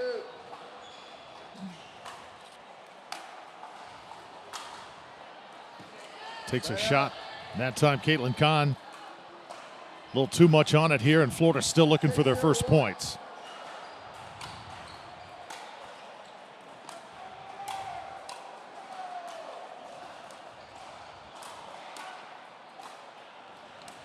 Whoa.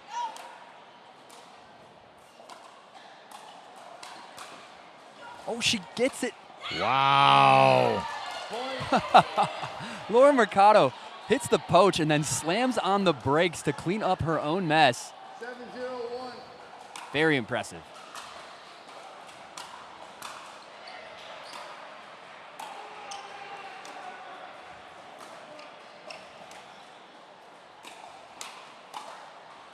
Mercado all over it. And the Gators just cannot get comfortable on their side.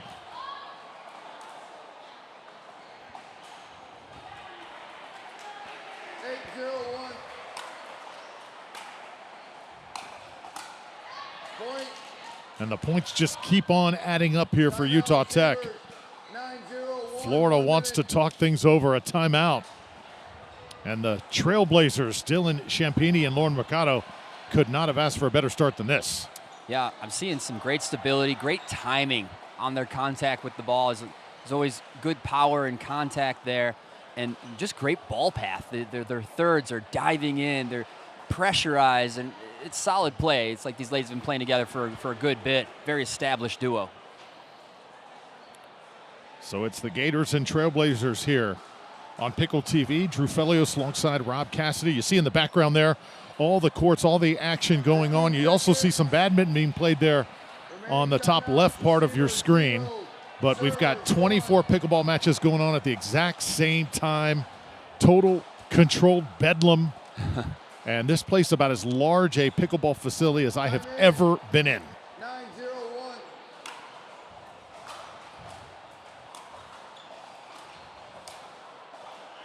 Second serve. Correct me if I'm wrong, Drew, but if they pull this off, that'd be the first pickle that we've seen. You're exactly correct, Rob. We have not seen one just yet. Florida trying to make sure that doesn't happen. Oh, great defense by Champini.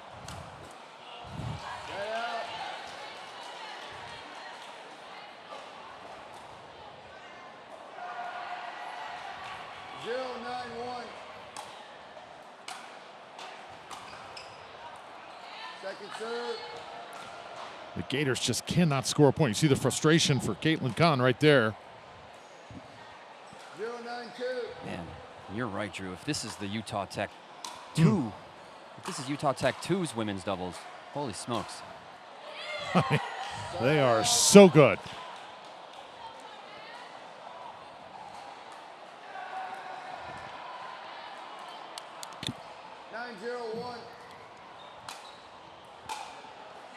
This one's going to sail, and now game point on the paddle of Utah Tech. The Bison just smoking out of the gates here.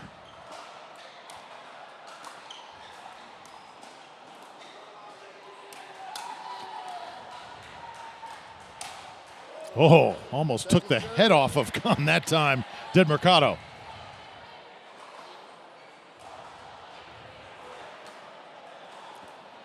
Now second serve coming. 10-0-2.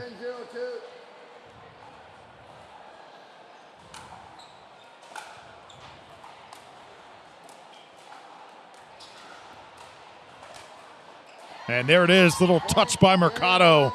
Does it for Utah Tech. How impressive was that? Yeah, that's textbook and dynamic. It's quality pickleball. Those ladies work very well together, and they're just a little bit of a powerhouse. Just composed, good old-fashioned, good pickleball. Well done, Utah Tech. We'll be back in just a moment. On deck, men's doubles here at the NCPA National Championships.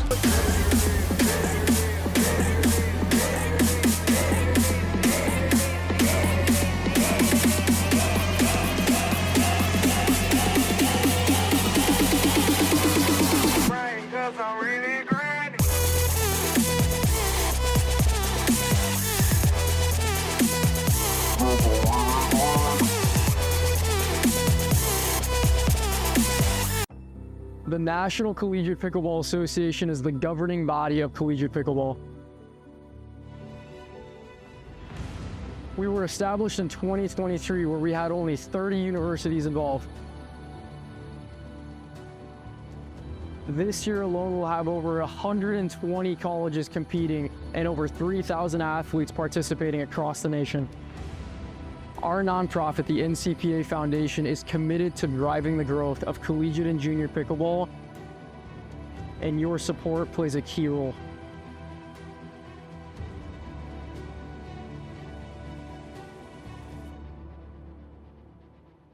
God is at the center of the NCPA, and Jesus has moved in ways that we never thought were possible. We would love for you to fuel the future of pickleball and the expansion of God's kingdom.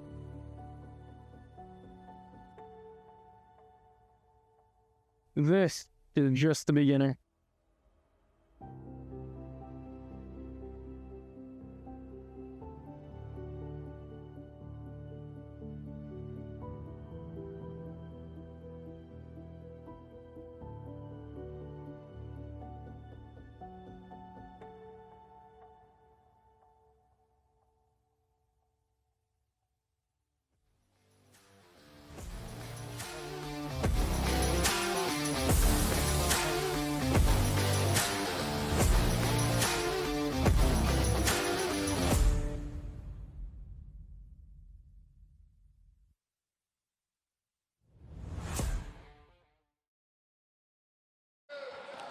So here we are, set for game number 2. The Gators in the near court. Utah Tech in the far court here on Pickle TV. And that is the first point Florida has scored in this match. And certainly a much-needed start.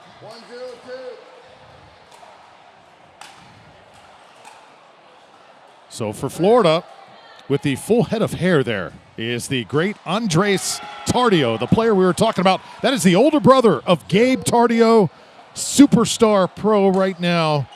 Andres, very well known throughout the circuit. Of course, he's from Bolivia as well. Very proud of his heritage and just a fine young man. He taught Gabe everything he knows.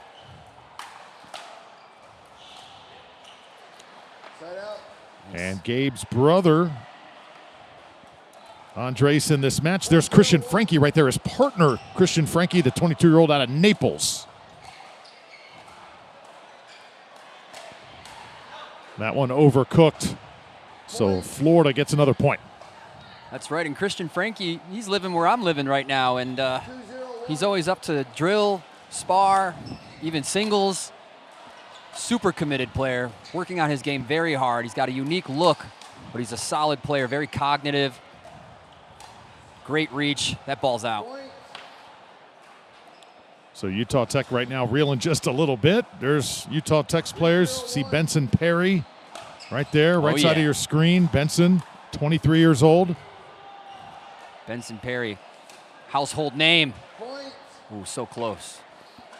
Household name as far as college pickleball is concerned. And you see his partner Peyton Weber right there, the 21-year-old sports management major out of Tucson, Arizona.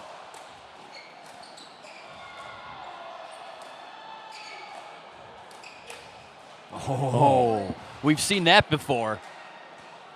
Tardio with the backhand flick. 5-0-1.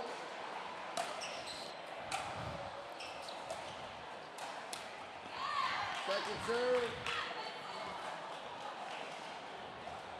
Excited to see Christian Frankie play out here. 5-0-2. Really like his left side game. Side out. So now a side out here for Utah Tech. Still looking to get on the scoreboard. 0-5-1. Benson Perry, hardened veteran. Second serve. Benson hits it into the net that time, and now Perry. 0-5-2. His major is management, comes from St. George. And the first points for Utah Tech. 1-5-2. Daniel Ward is our official. He has put in quite a day here on center court. Ooh. Oh, yeah. You know, you look at Andres from the back. He does look like Gabe, doesn't he, from behind? Oh, look at the style. It's beautiful. It's beautiful. It's beautiful. And, you know, to have drilled with Gabe once would be beneficial. And you know, as his older brother, they've drilled quite often. 5-1-2.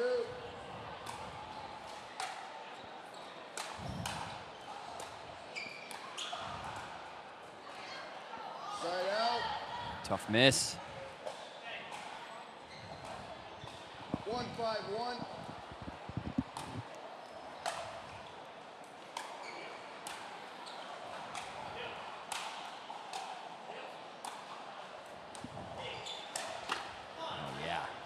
Second serve.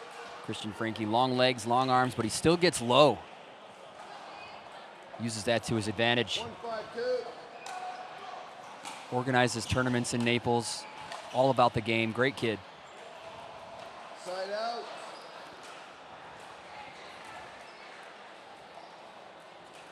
Five, 1-1.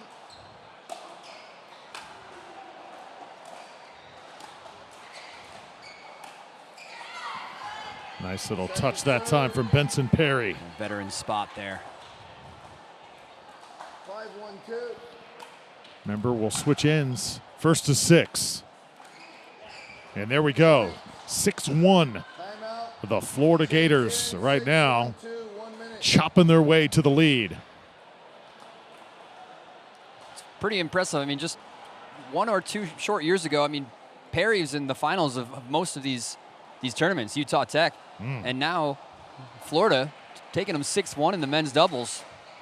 Something to be said there. Just an example on how the competition continues to get greater and greater here at the NCPA Nationals.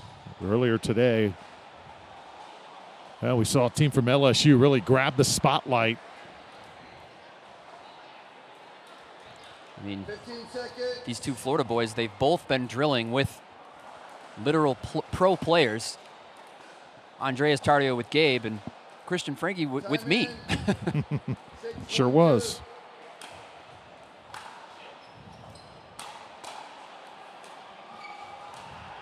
Perry wants it.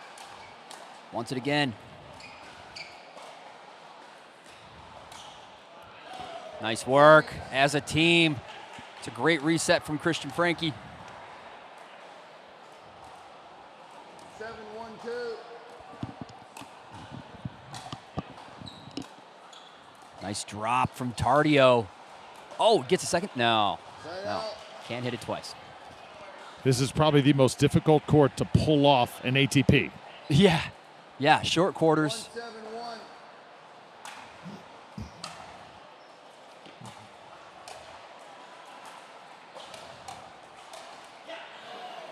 Another boomstick. Christian Franke really likes it. Suits his game style. He puts the ball where he wants it, and it gets there quick.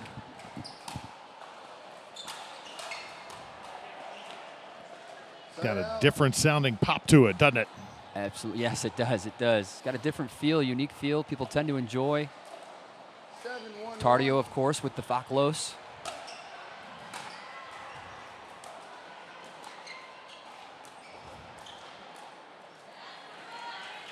Second serve. Is Utah Tech ready to get started? Are they willing to start this climb, get back in this men's doubles?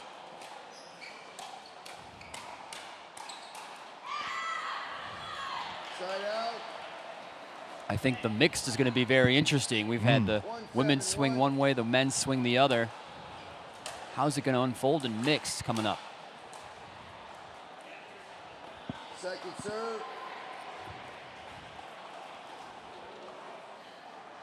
1-7-2.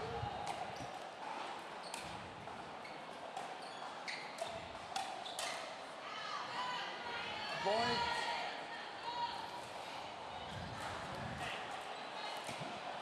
Two, 7-2. Nice serve, Peyton Weber.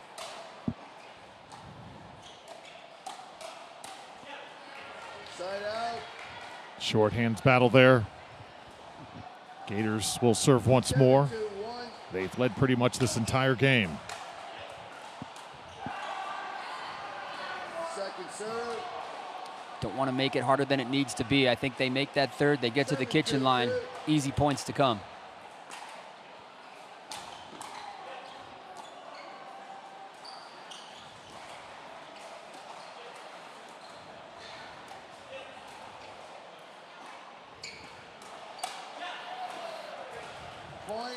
Quality. Another point for Florida. Andres Tardio back to serve. His major is economics. You would think maybe his major would just be pickleball. I thought it's the same thing. It's the same thing. Nice shot from Christian there. 9-2-2.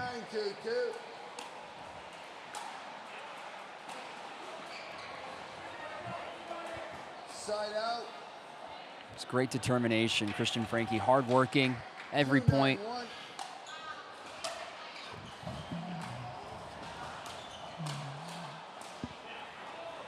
Second serve. Getting it done as a unit. 2-9-2.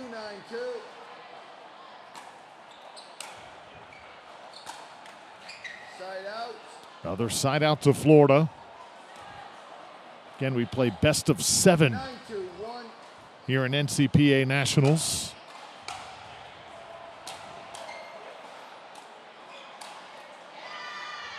Second serve.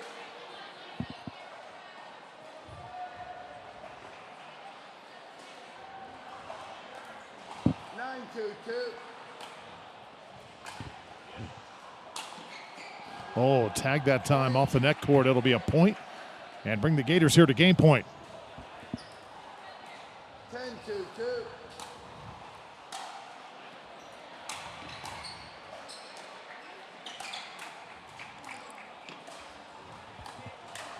Oh, great work there by Tardio to keep it alive. And then the finish emphatically by Christian Frankie. Impressive by the Gators. Yeah, 100%. Well played by the Gators. Didn't feel like Utah Tech ever really got started that match. So, again, moving into the mixed, I'm really curious to see how this unfolds with it being so lopsided in each direction. One game apiece. The girls rule for Utah Tech, the men for the Gators. What gives as we turn our attention to mixed after this? This year, this my show. Not a quarter, but I came close. When the drums start beating and the lights turn on, that's right, baby, I'm home. Who you know do it like this? Make a comeback so fierce. Whole world better tune in. Watch out, cause I'ma go big. I'ma go big. I'ma go big. Do it like this. I'ma go big. I'ma go big. I'ma go big. I'ma go big. The National Collegiate Pickleball Association is the governing body of collegiate pickleball. We were established in 2023 where we had only 30 Maybe if universities you bring involved. Rob and I on camera, it'd be pretty cool here. This year alone, we'll have over 120 colleges competing and over 3,000 athletes participating across the nation. Our nonprofit, the NCPA Foundation, is committed to driving the growth of collegiate and junior pickleball, and your support plays a key role.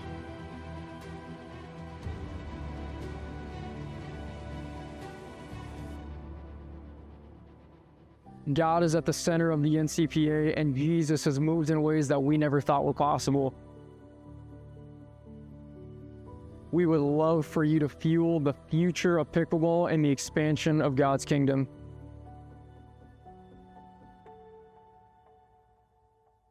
This is just the beginning.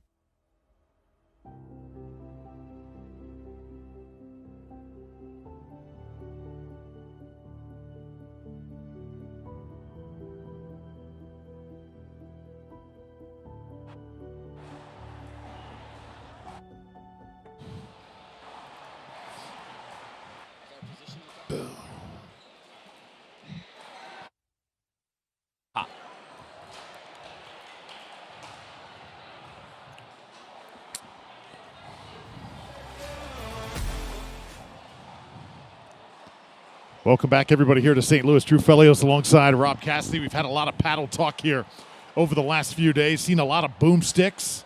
Figure I should tout my own. Here's pretty nice color, isn't it? This is now my paddle of choice, Rob. Yeah, I haven't seen one that color yet, but I have hit with it, and it's very nice. It's a nice piece of equipment you got there, Drew. Nice upgrade. All right, I want to see what you're toting here, Rob Cassidy. I don't know if I have. Oh, there it is. Yeah, I got my paddle right here. I got the TKOC from Paddle Tech, baby. Love this thing. Allows me to play my game, which I love. So here we are. We're ready to play in the booth here. Hope you guys are ready to play at home. Appreciate you joining us. Having an absolute blast here at Nationals. All right, let's get back to business. Mixed doubles here. Andres Tardio, Martin Sunston on one side, and you've got Benson Perry and Dylan Champini on the other.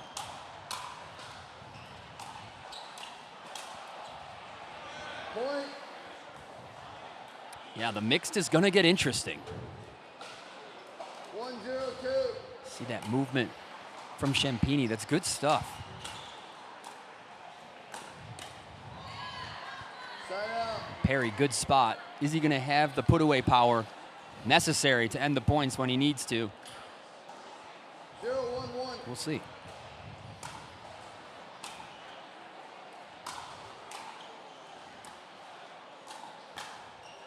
Ooh. Second serve.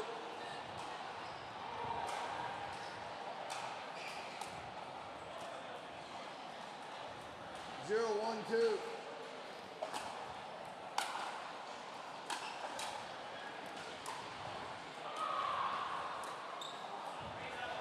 Side out.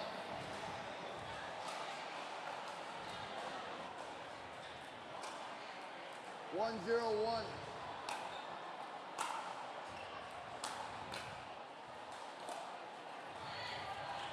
Second serve.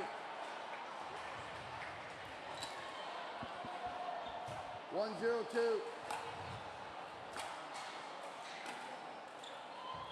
Side out.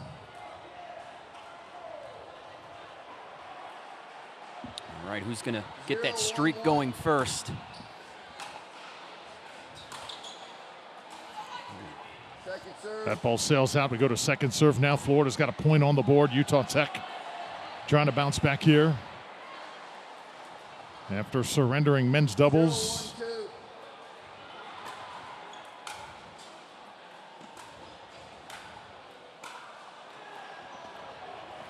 Side out. Good effort. Florida Gators won the national championship in basketball last year.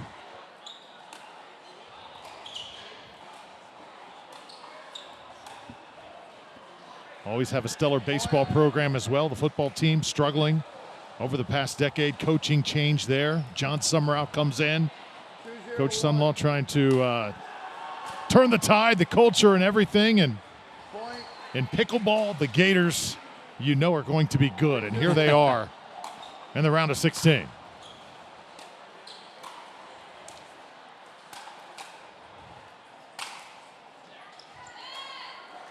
Second serve. Nice point. Utah Tech getting it done together. Hands it off to 3-0-2. Benson. Too good.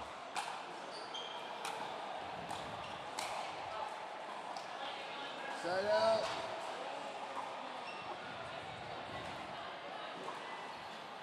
Zero, 3-1.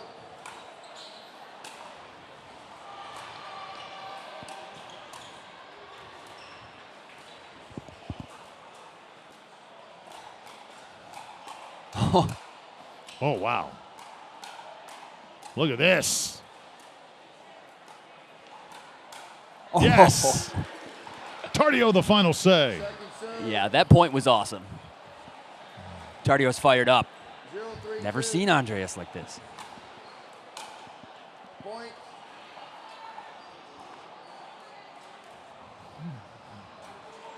So, 1-3-2. so finally a point on the board for Utah Tech. They trail by 2, though, here in game 3.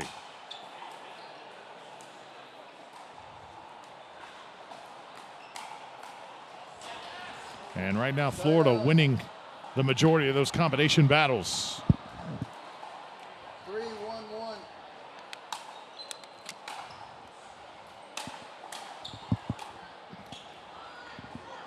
Second serve.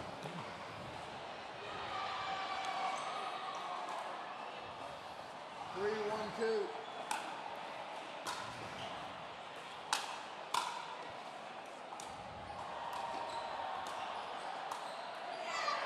Nicely done, Dylan Champini. Originally from Ogden, Utah. She's a sports management major. Watch this shot. 1-3-1. Nicely done.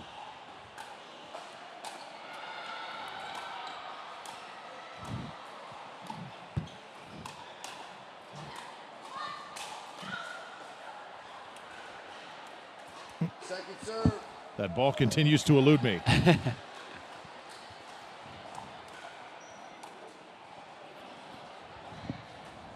Treacherous territory attacking in the hands of Andreas Tardio.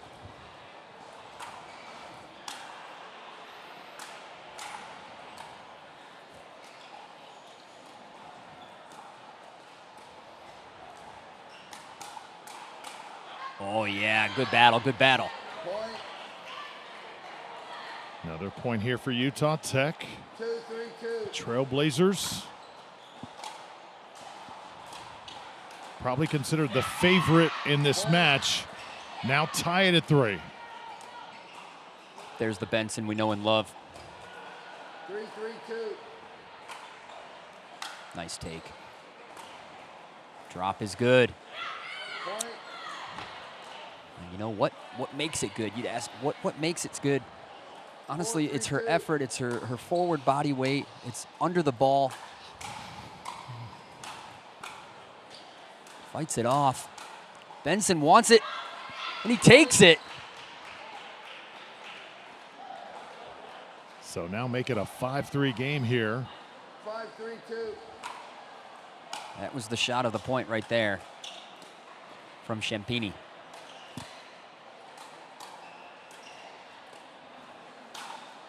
Tardio right down the middle. Side out. So 5 straight points by Utah Tech. Florida's got to have an answer. 3-5-1. Point.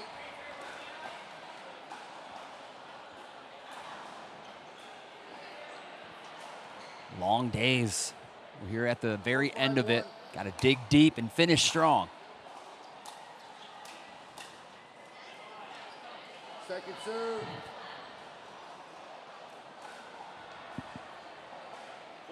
4-5-2.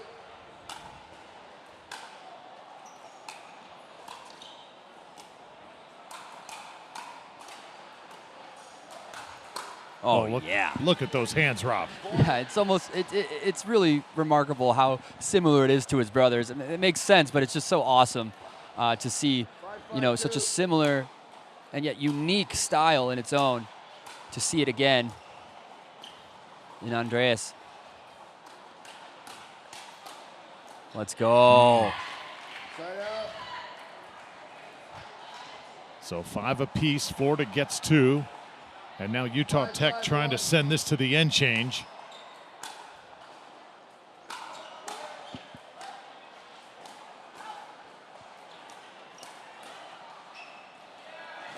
Oh, tried to run it down. Good effort.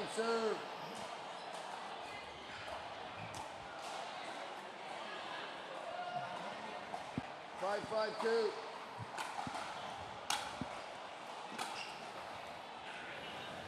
Side out. That ball just off the court. Florida will have it now. On the side out. 5-5-1.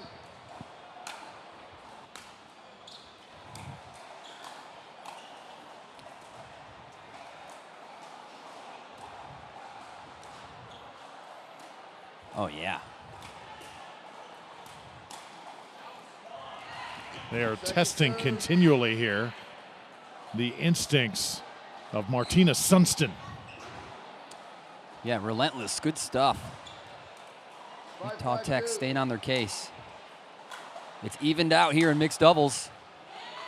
Side out. Champini, high energy out there on the court. 5-5-1. It's good stuff.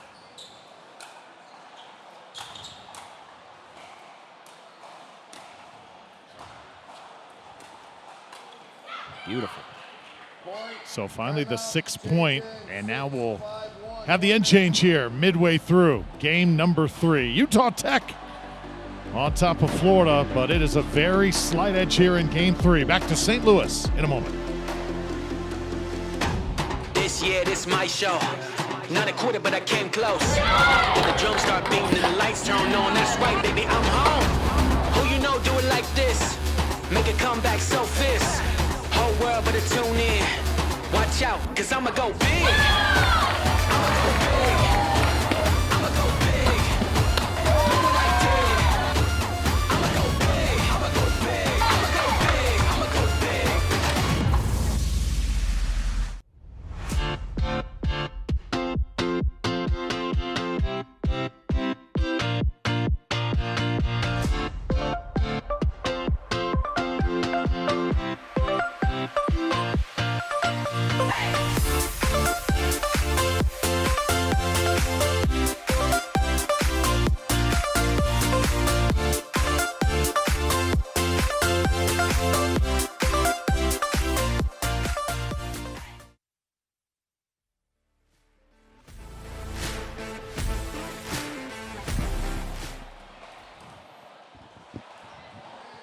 Back here on center court, we get ready to resume play. Benson Perry serving here for Utah Tech. Florida on the other side. Couple good returns there by Dylan Champini. She is a gamer, let me tell you. 7-5-1.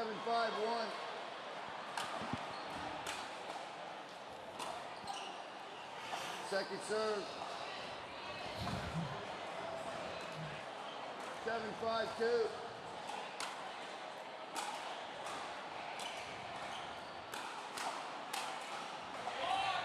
Side out. You're right about that, Drew.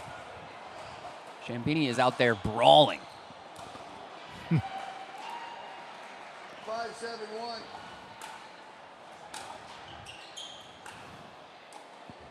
Little drop, no one's going to get there. Champini approves. 5-7-2.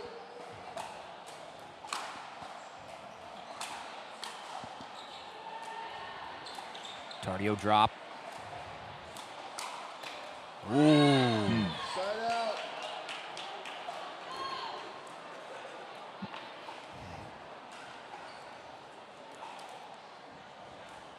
Seven, 5-1. So now Perry to serve up 2. And now that ball going to sail just a little bit long here. 8-5-1.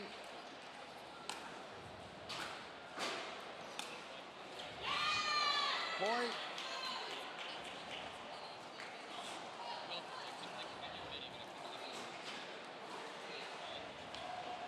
Nine, 5-1.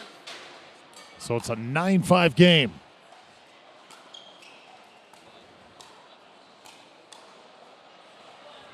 Second serve.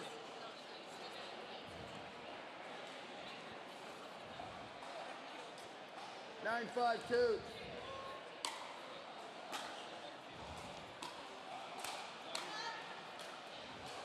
Side out.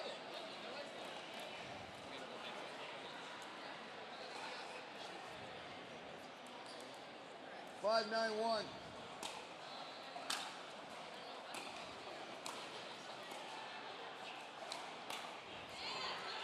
Second serve.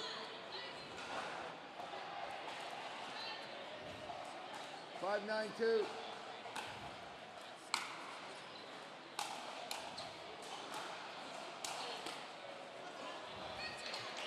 Side out.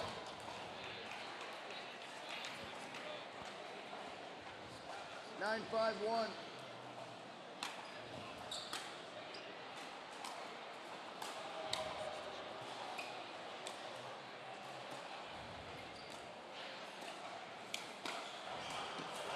Oh, Benson redlining.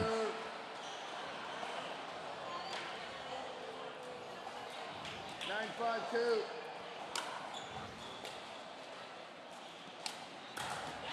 Point.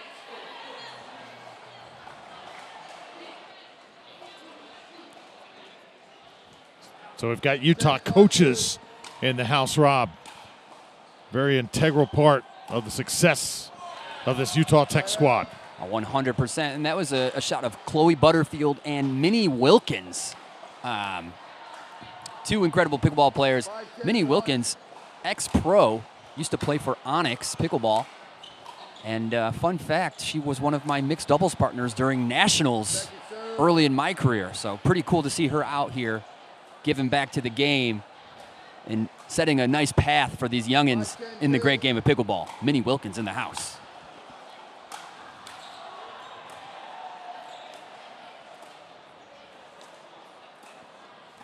So Florida doubled up here, 5-10. Tardio squeezes one inside the line to make it a 6-10 game. Point. 6-10-2.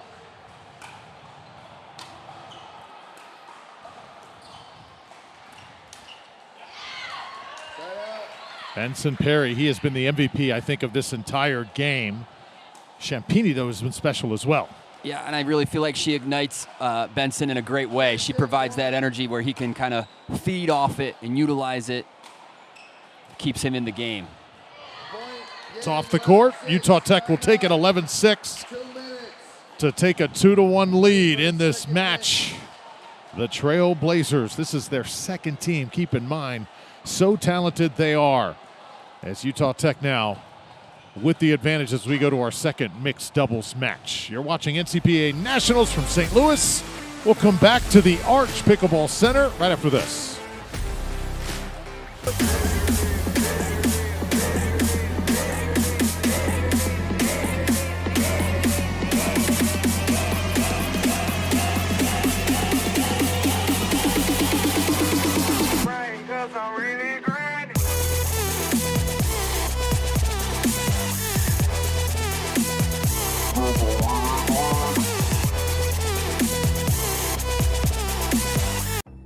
The National Collegiate Pickleball Association is the governing body of collegiate pickleball. We were established in 2023, where we had only 30 universities involved.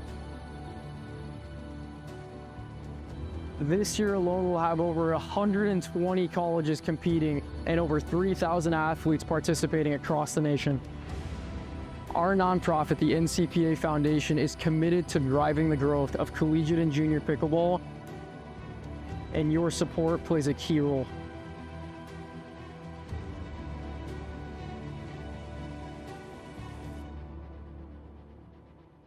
God is at the center of the NCPA, and Jesus has moved in ways that we never thought were possible. We would love for you to fuel the future of pickleball and the expansion of God's kingdom.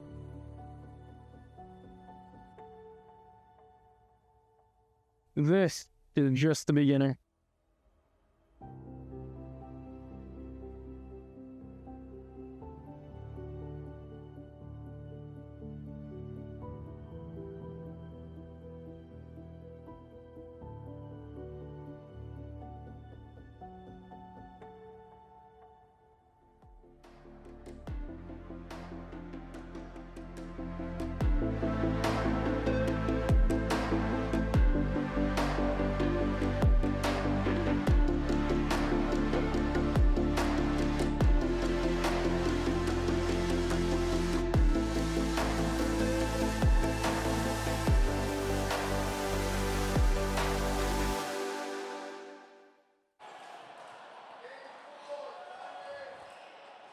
National Collegiate Pickleball Championship here. Florida UF versus Utah Tech.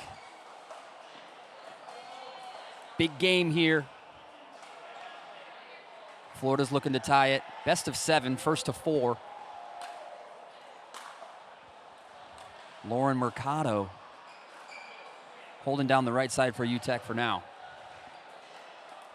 Interesting dynamic. We saw the women's doubles be dominated by Utah Tech, and that did spill over into our first mix. Can Lauren keep carrying that torch, or is Christian Franke going to take over here?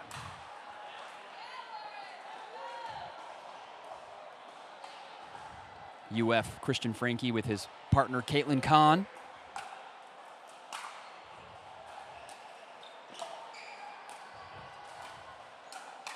Ooh.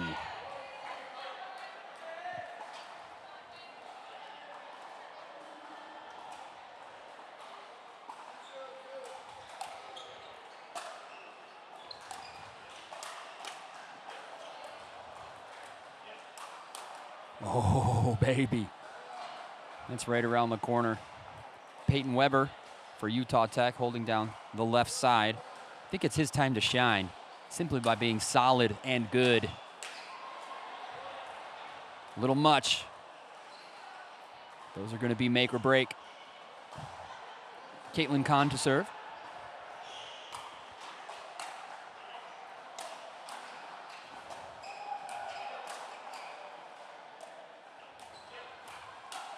Oh, yeah. Now he's found it. Weber with the put away.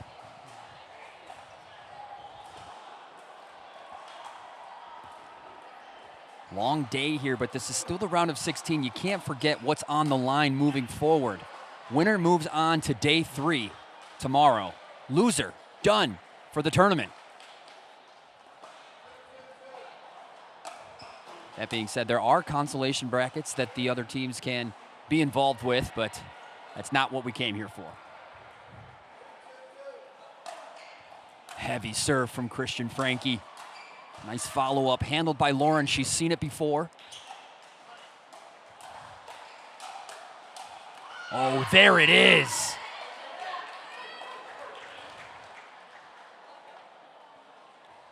Ooh, some tap dancing on that kitchen line there, Weber. Got to be 100% sure to call it. Might have gotten away with something. Great point nonetheless. Franke gets to keep him deep. Oh, just out. Almost slaughters Weber down the sideline. 3-3-1.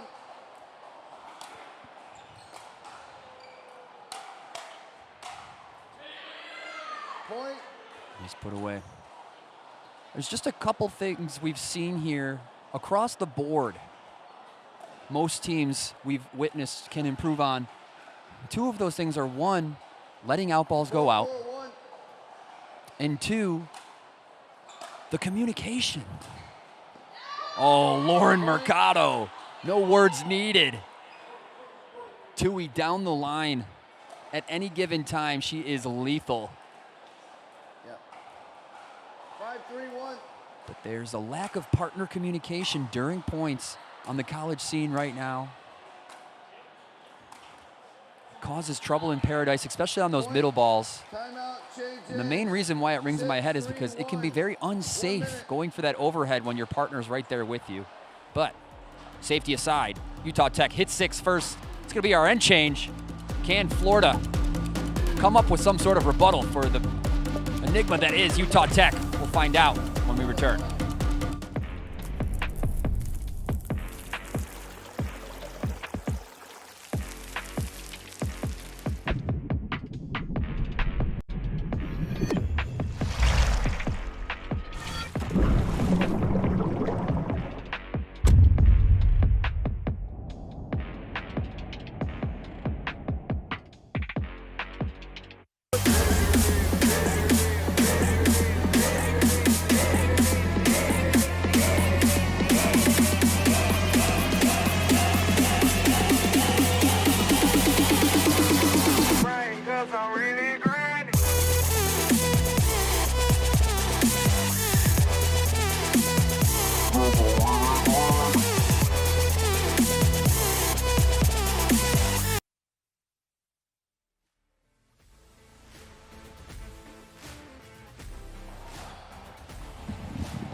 So 6-3 in favor of Utah Tech. Peyton Weber and Lauren Mercado.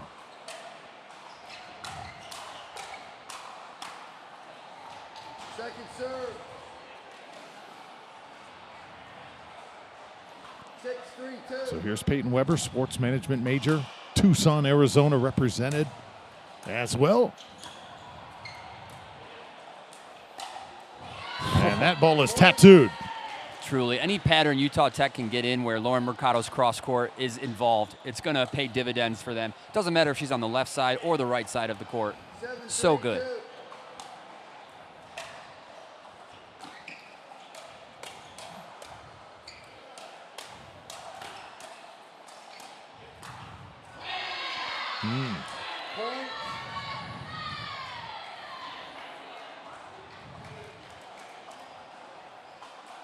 Another Nice. hands battle. Mercado pulls it off and finishes again with that angle.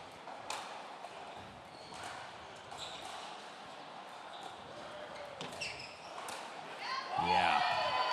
And that's especially tough with these fast courts for Christian Franke. Impressive to even get it back. Tough work here for the Gators. 9-3-2.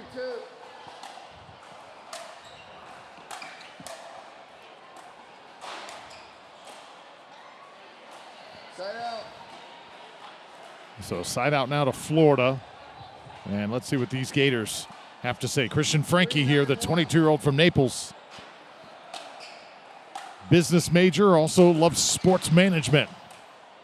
I could see Christian maybe being an agent one day or real mover and shaker, maybe on a selection committee of some sort. Yeah, definitely. He's got the work effort, and the drive.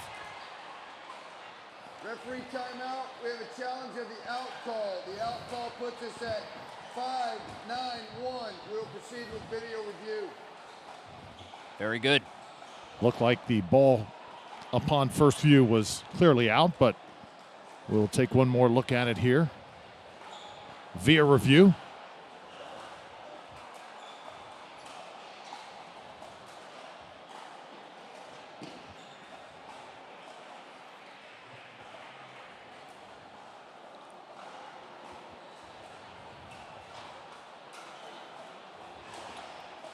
Okay, here it comes.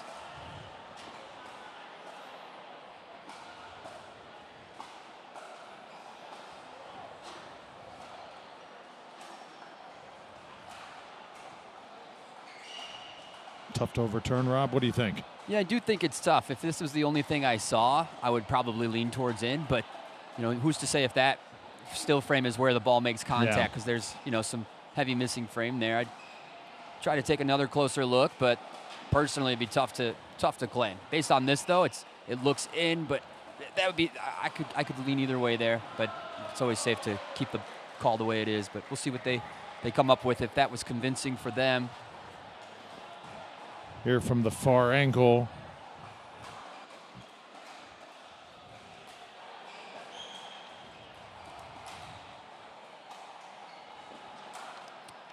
Right, because that back angle, that's the toughest angle to really see that ball. So, right, so there's a quote unquote better angle on that line, and that ball looks much more out, actually extremely much more out than the reversed angle. So clearly, you can't forget about that illusion that comes from certain angles. So the call stands, and we're set to play on here. Fair enough. Props to our crew in the back to really get that second angle to ensure that. We appreciate their effort for the right call. Time to get back to work. Second serve. Utah Tech knocking on the door. Put this second mixed doubles away. Caitlin Kahn now serving. Side out. And that ball looked like it was out. And they're going to challenge this. Timeout. We have a challenge of the out call. So challenges are contagious. Side out. 9-5. We'll proceed with video review. Good. I'd like to see this one again because I'd like to see where Peyton was standing on the court. She had a wide open window. I don't blame her for even trying that shot. But oh, here we go.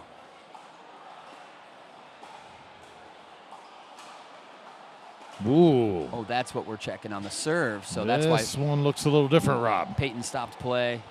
It's a quality angle, but let's take a look. When that ball makes contact with the court.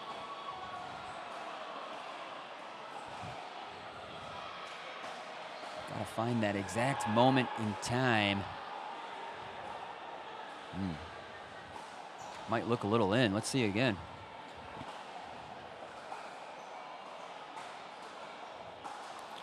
Slowest of.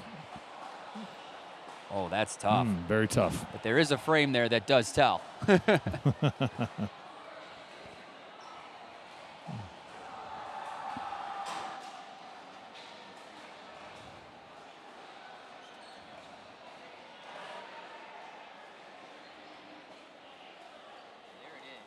There it is. Wow.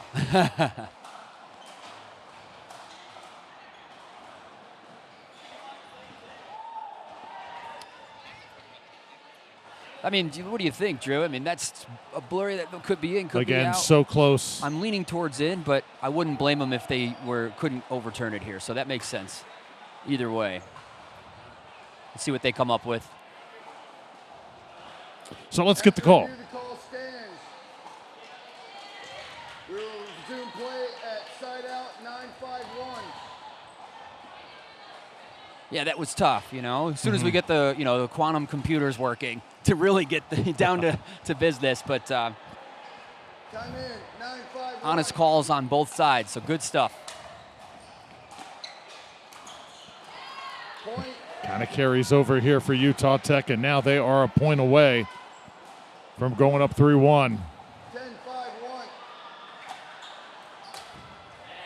There it is.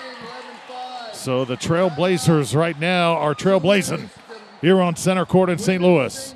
Utah Tech 11-5. We go to women's singles when we return. You're watching NCPA Nationals as we go into the nightcap here from St. Louis.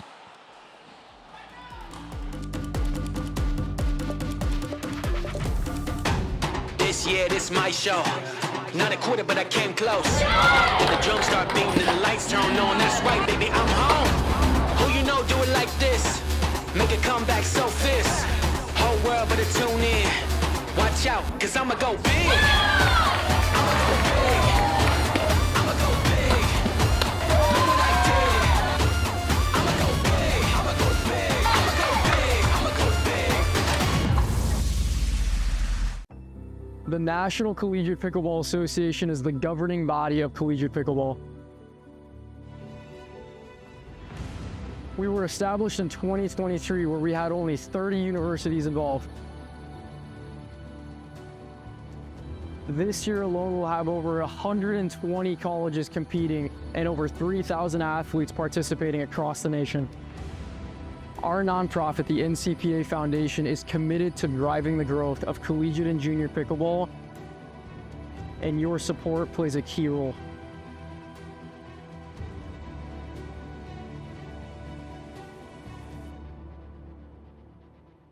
God is at the center of the NCPA, and Jesus has moved in ways that we never thought were possible. We would love for you to fuel the future of pickleball and the expansion of God's kingdom.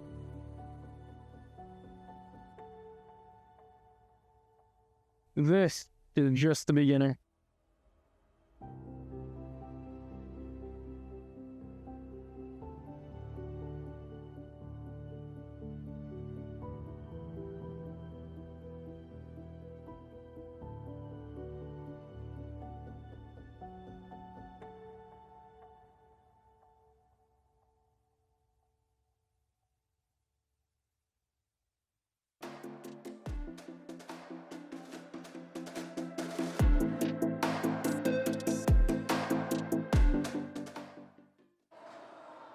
Seconds. They got to make sure they cue my mic when they come into the go. So we're back here. Women's singles now at the forefront. Caitlin Kahn of Florida. Lauren Mercado. Mercado of Utah Tech. Here we go.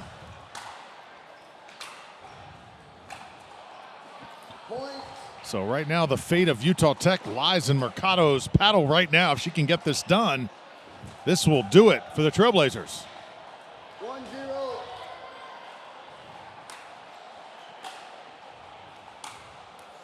Side out.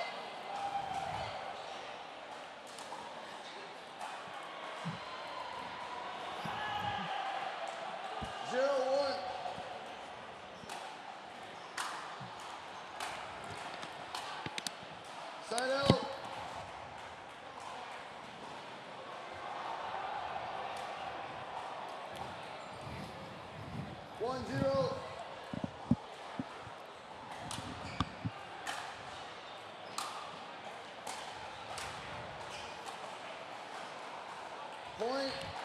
Well, how about this? I did not know that Caitlin Kahn was a singles specialist.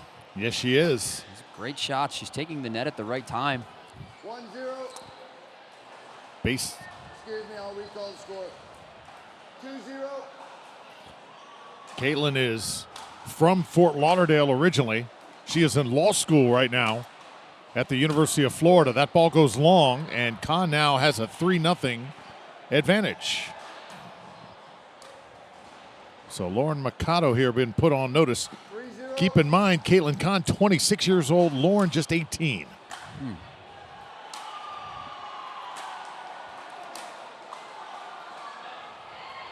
Side out.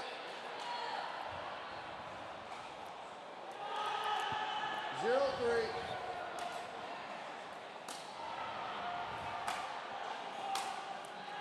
And the first point on the board for Mercado.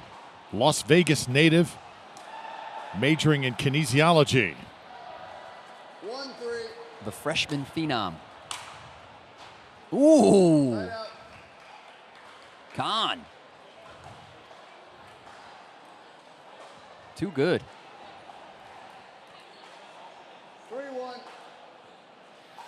3-1. Pretty nice return. Point.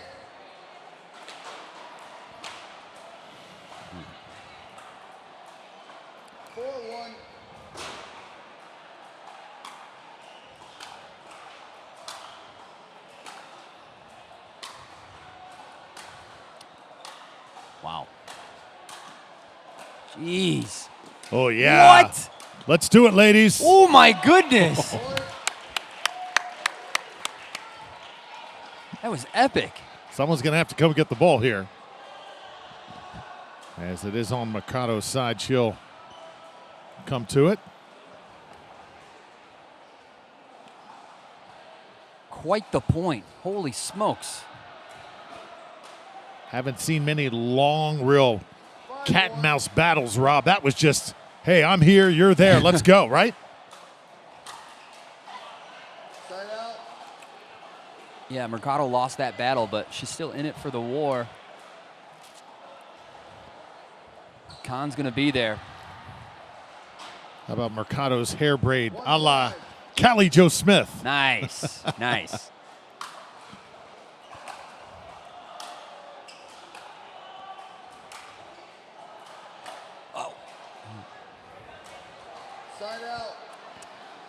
And careful though, Drew. Khan might have it a little bit as well. She's got the Callie Smith going as well. Remember at Red Rock, they're handing those out.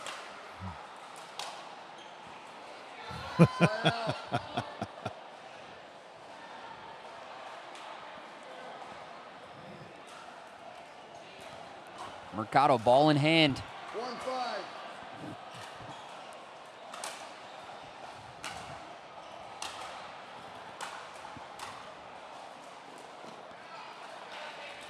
Side out. Side out once again goes back to Caitlin Khan. Gators need this to stay alive. They trail 3-1.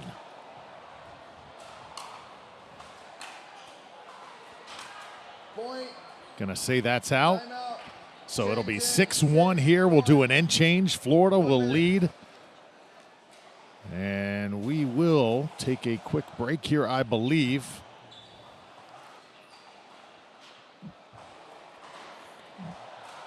And we'll actually stay with the action here. Drew Felios alongside Rob Cassidy. Inside the arch, from what we understand, after this match, we have an all-star game, Rob Cassidy. Yeah, a little bit of an exhibition event. Got some players from different schools teaming up, working together. Some looks, some combinations we haven't seen before on the college scene. Kind of excited to see that. Looking forward to it. And happy to bring it to you guys live. So thank you guys for tuning in, however you are, on Amazon Prime, Pickleball TV, or YouTube. Appreciate you guys joining us in this good battle here. Winner advances to tomorrow. Loser, done for the weekend. Not a good feeling.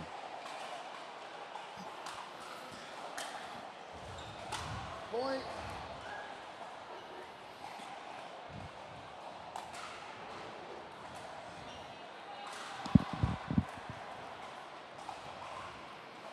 Another point here for Caitlin Khan. She is piling them up here on championship court.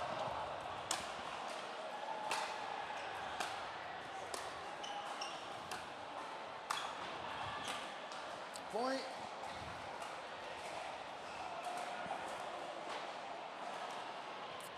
In this round of 16, we have UF, the 5 seed. 8-1. Utah Tech being the 1 seed here. Wow. However, this is Utah Tech 2, which is the 12 seed. So pardon me. How about that shot by Mercado? Yeah, when I think Lauren Mercado, I don't think team number 2. I think team 1. Timeout server. Okay. 1 minute. I don't mind seeing that timeout here. Mercado trying to reassess things, make sure that she gets the most out of this side out. Has not been able to score points in this game. Caitlin Kahn has kind of dictated the pace. Yeah, so as Florida is the 5 seed and Utah Tech 2 is the 12 seed, both teams are playing for a bounty in this match. If they defeat the 5 seed, they will receive $1,000 for their team. If they defeat the 12 seed, they will receive $500 towards their team for winning a single match. How cool is that? Playing for money here. The real purse. NCPA. Oh, there it is. And let's see if Mercado can find something here. She scores out of the timeout. I think a good timeout, Rob. I'm definitely feeling it. I'm feeling the storm coming.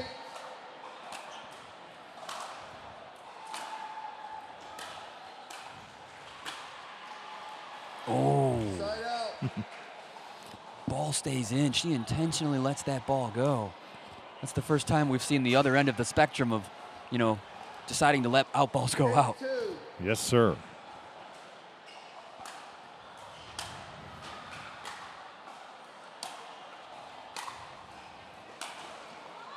Oh, a little much. Smidge of a red line here. We're redlining. 9-2. So Florida knew exactly what they were doing when they put Caitlin Kahn out on the court. She is really showing some steady play here.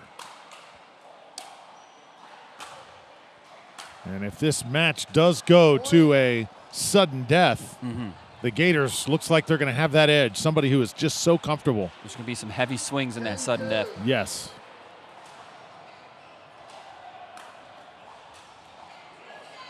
And assuming Caitlin Kahn, you know, practices singles with her team, Christian Frankie's a great singles player. I'm curious. I don't know who they're going to put out for singles, but me and Christian Frankie have made a deal. He teaches me how to play singles. I'm going to teach him how to play doubles. Or at least we've become drilling partners for both. Great singles player.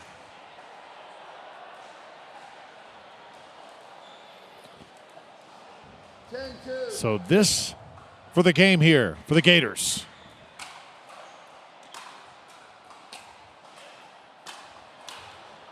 Oh, going to find a spot off the net court. All right, there's a window here. Are we going to have a Taylor Craigie situation here or what? I think Lauren Mercado's up for it. If she keeps hitting that court on Kahn, she can rack up some points. Yeah, we certainly saw it in the last match with Liberty, how they were able to come back in women's doubles and turn the tide. But I'm not sure it's going to happen here the way Kahn is playing. That is incredible. Caitlin Kahn is playing out of her mind right now. Good women's singles. 10-2.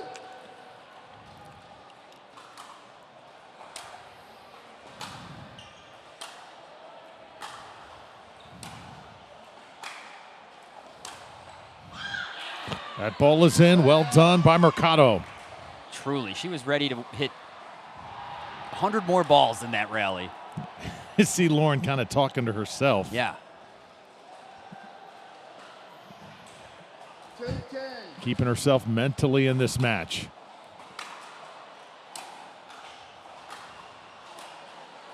And there's another point.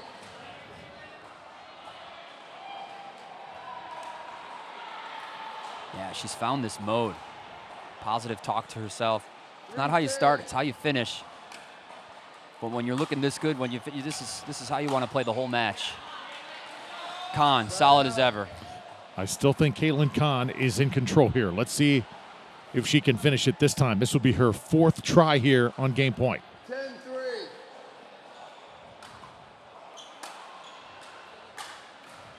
Side out.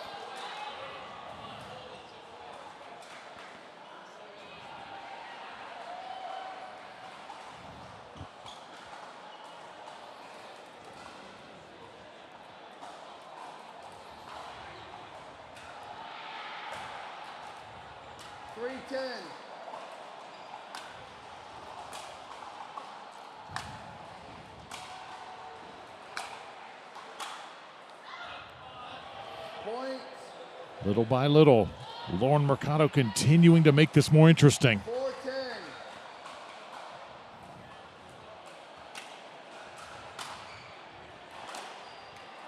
Pickleball is such a game of runs.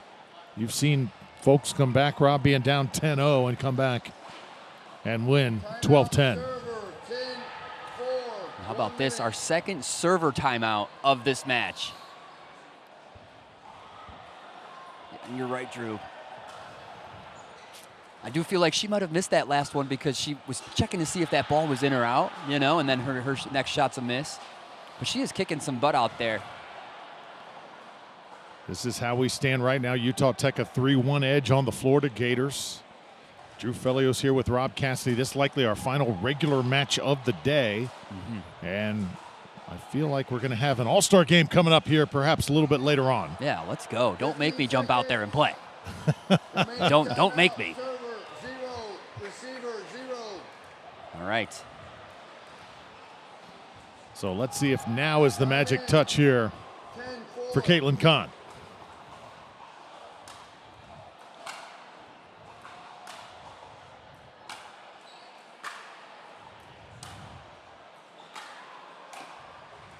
And slowly, Rob Cassidy, you start to develop a little bit of doubt if you are Kahn.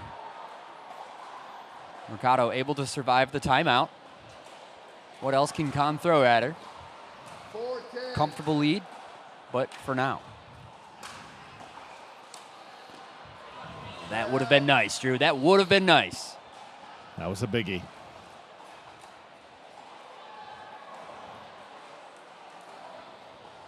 Back to the well again for Caitlin.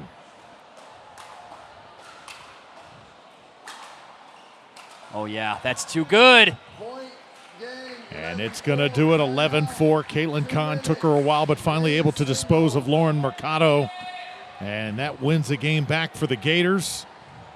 And now we've got men's singles on the docket. Rob Cassidy, anything can happen. Yeah, absolutely, and it's what we thought. We got Christian Franke out going against Benson Perry. Looking forward to it when we come back. Storm closing. We got to rotate.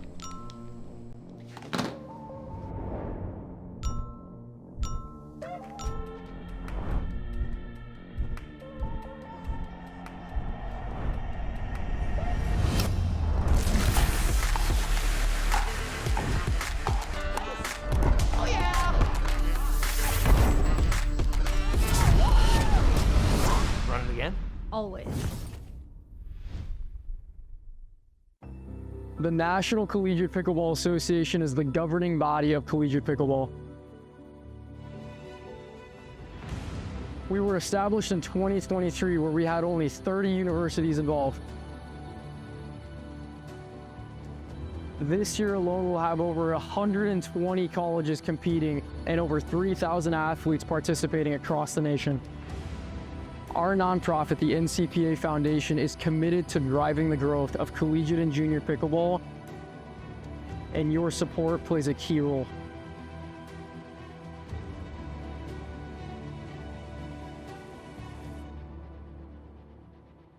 God is at the center of the NCPA, and Jesus has moved in ways that we never thought were possible.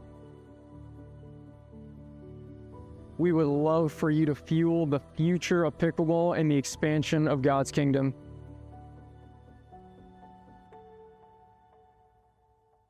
This is just the beginning.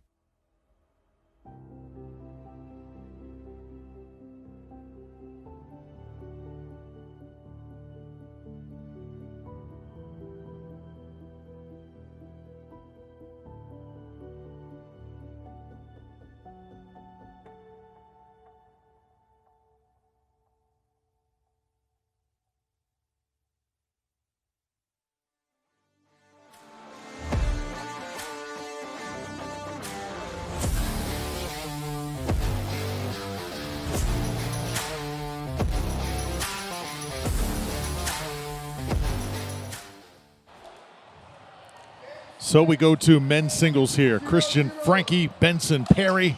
It is on. Oh, off the neck cord. A little break for Benson to start. Another look here unlucky, but you see the thumbs up from Christian Franke. Keeps that positivity, one of his strengths.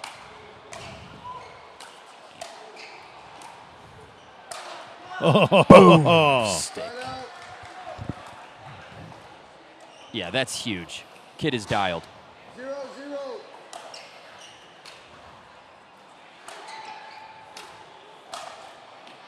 Got all the shots right now, Rob. Yeah, that's huge. And if there's any extra motivation here for Christian, I think he wants to show his mentor, Rob Cassidy, that he is game for the task. He is blazing away right now. Yeah, I can feel that a little bit, and he's wielding it well. Let's go. Huge fan of Benson Perry as well. His solution will be finding his source of energy here. Oh, Christian Franke everywhere to shut it down. He's got a unique style, but it's all fundamentally correct. He's where he's supposed to be. He's low. He's got his weight forward. So these two gladiators going at it here. Franke getting the better of the early exchanges. Let's see if Benson's got something back here.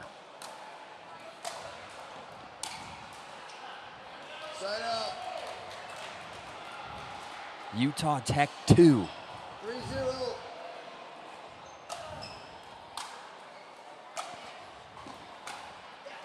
Point.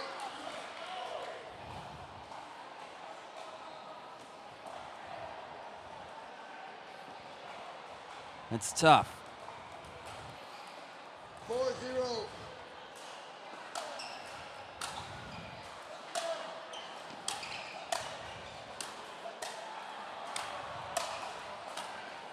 Wow. Just too much.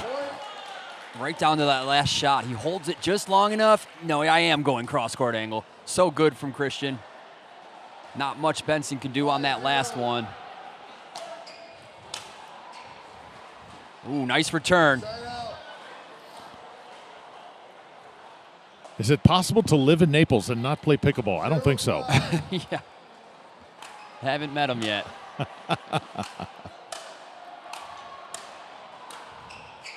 If you live in Naples and aren't playing the game, you are going extinct quickly. 5-0.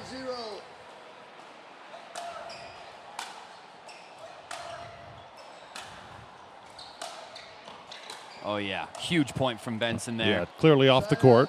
Called out. And now a side out here to Benson Perry. 5-0 though. Christian Franke, and how about the Gators' revival here? They were down 3-1, on the verge of tying this at 3 now. 1-5.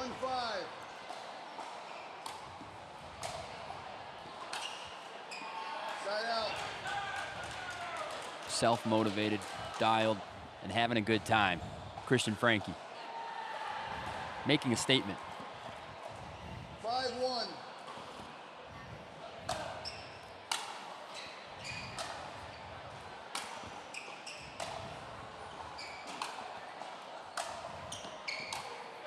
Nice. Christian Franke, the sports management major out of Naples. Rob, I have a feeling he'll be signing our paychecks one day, doing something. Yeah, he's definitely going to be pointing us in the right direction financially. Christian Franke's got the good head on the shoulders. It's time for Benson Perry to really find those answers, seek those adjustments. I think Peyton's giving him some secret advice here. I like it. But he needs to find that lion's roar, light that fire. Easier said than done. It's been a long day, like you said, Drew. They started at, what, 8 a.m. this morning? 8 a.m. And here we are approaching that one short hour away from 8 p.m. at night. Find the will. Christian Franke, he's not gonna let up. And as soon as you figure something out, he's a great chameleon. He'll adjust with you as the game goes on. That's how all the greats play the singles. It's not just one solution or one problem to solve. Love the bounce and the step right now of Christian. Trying to send this to a sudden death here. And here we go. Huge play. Christian Franke is a ball of fire right now. 7-1. Doing it for his team.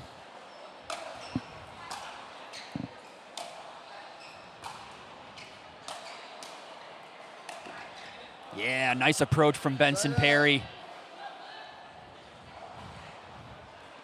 If Benson Perry could find something here and just deny the sudden death. There's one. That would be quite the statement from Utah Tech 2. 2-7.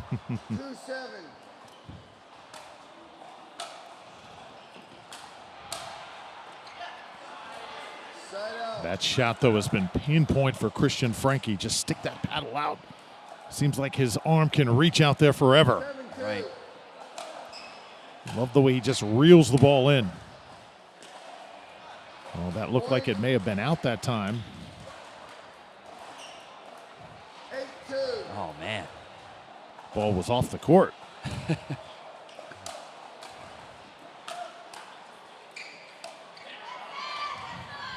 that's the thing, too, Drew, with these courts. The ball doesn't necessarily stick to the grit, so it is kind of gliding on the surface. So those line calls are that much tougher to call, for sure.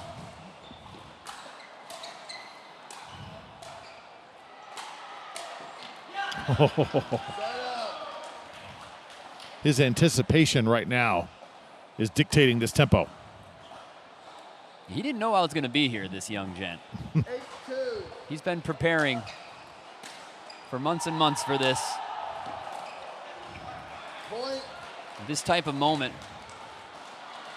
Christian Franke thriving to get his team 9-2. to the sudden death.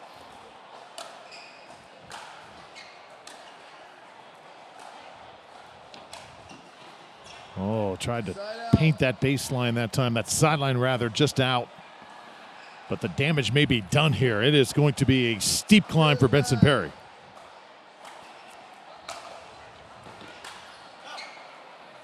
Side out. Tardio, Kahn, Franke, Sunston. 9-2. This UF team is pretty stacked. Point. And now we are at game point. This to send it to sudden death. 10-2.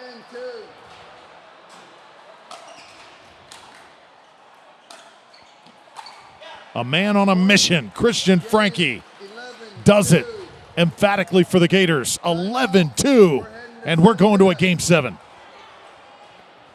So Florida, just when you thought they were out, Utah Tech cannot put them away. And we are headed to another sudden death here in St. Louis. NCPA Nationals in the nightcap. Gators and Utah Tech settling the score after this.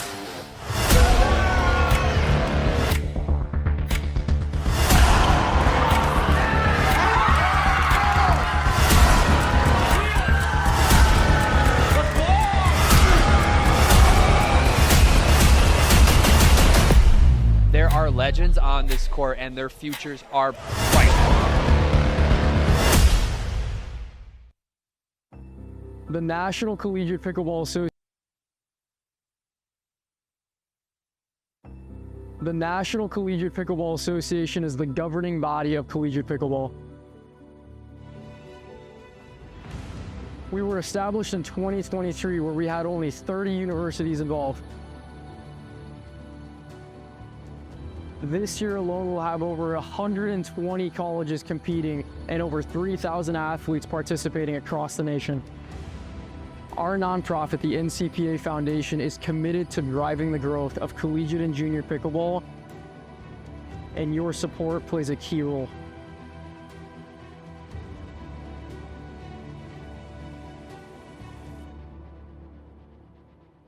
God is at the center of the NCPA, and Jesus has moved in ways that we never thought were possible.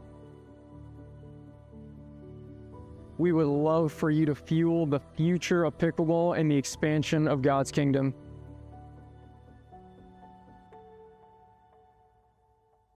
This is just the beginning.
Your pick. Thank you. So here we are, time for a game 7, a sudden death. And we'll start it in women's dubs. Martina Sunston here to serve with Caitlin Kahn by her side. Dylan Champini and Lauren Mercado, the team on the other side of the net here for Utah Tech. Remember, every 3 points we will switch out. That is a point for the Gators. Caitlin Kahn keeps the hot hand. And that's huge in this moment based on what we saw from the women's doubles earlier. If they can steal even another one here.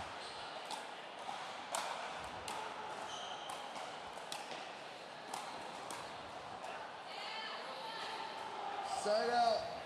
Fair enough. 0-1-1.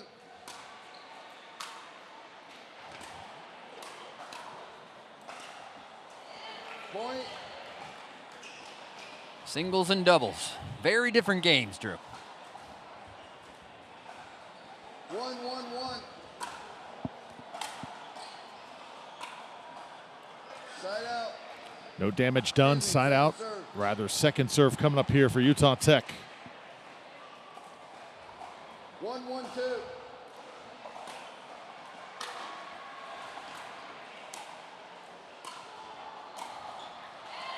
Point. Sunston misses that return.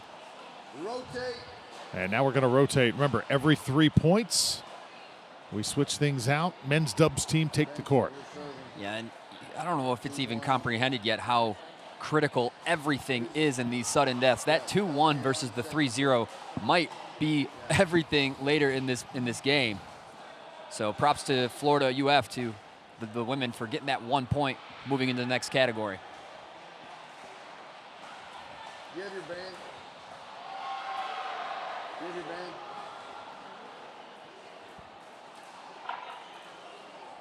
For 1. You're going to be over there because he's serving you. Huh? Utah Tech. 2-1-2. Yes.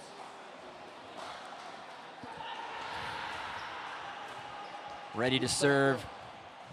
Little microcosm, 3 points. Can Benson Perry 2-1-2. turn it around right here? Yeah, Benson Perry struggling in men's singles. Can he shake that off here? We had an out call. We had an out call. So Florida says that ball was out, and they'll have a side out here, no challenge. Yeah, they might just be missing it, but energy-wise, you know, was that ball in, or was it maybe they saw it out as well? An opportunity to challenge. That serve's going to be out. Second serve.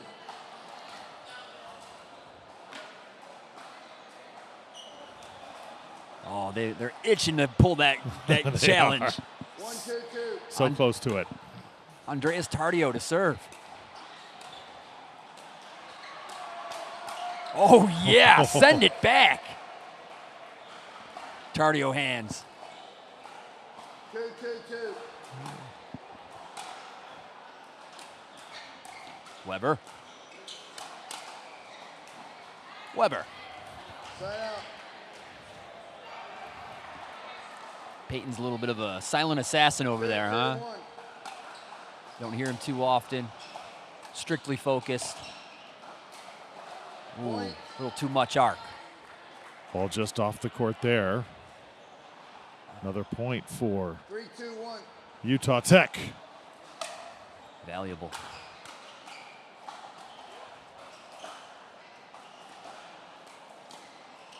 Oh, Perry handles. Beautiful play. There's the category rotation. So now it's time for mixed play here. Sunston on the court for the Gators. 4-2-1. And Champini for Utah Tech, joining Benson Perry.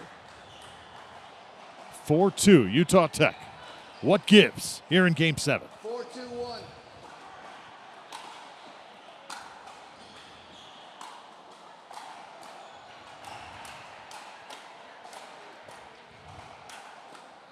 Boy, that swing is identical to the way Gabe handles the paddle, isn't it? Yeah.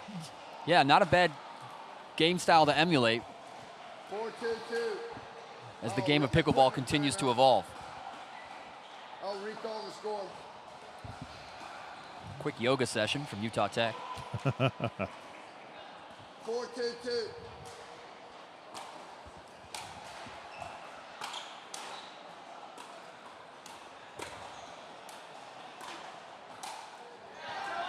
That is money from Andres. It's good, and you can see it firsthand here why that style is so good, or at least how they do it. And it's a relaxed wrist, and that lag it creates with that relaxed wrist to really get that whip Second serve. or flick, as they also refer to it. 2-4-2.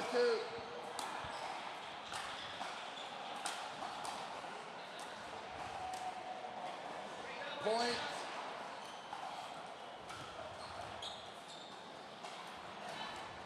Three, 4-2.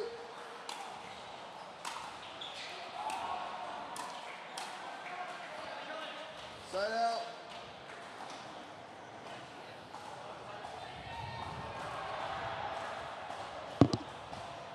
Referee timeout. We have a challenge of the out call. The out call puts us at side out 4-3-1. We'll proceed with video review.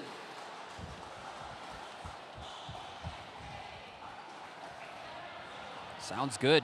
Don't mind it. It's going to be the only one they get to use during this sudden death. Here it is, beautiful angle. Let's take a look. Wow. Looks like the ball landed out. Yeah, another close one. Call is confirmed. That ball clearly off the court. So we'll get the official word here. After review, the call is confirmed. We will resume play at 4-3-1. Yeah, that was close. Very close. 0 video challenges left, 1 video challenge left. 1 Time point in. game in this sudden death 4-3-1. decider.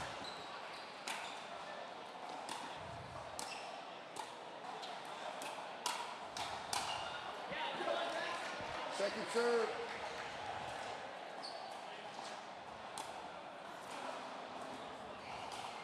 Four, 3-2.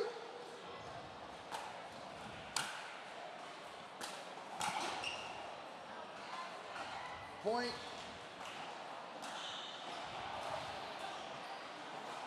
Another on the board for Utah Tech. Last point up for grabs.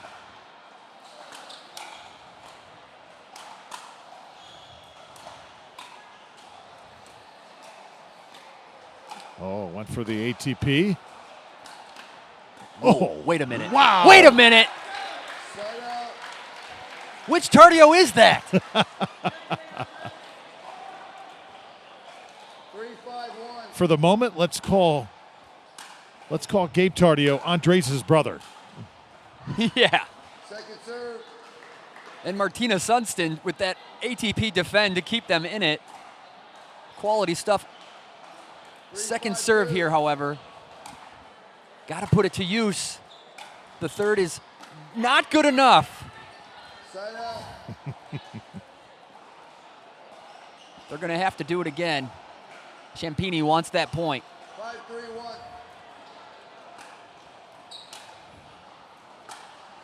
This could be the All-Stars match right here. Benson, oh! Second serve. Martina coming out on top. 5-3-2.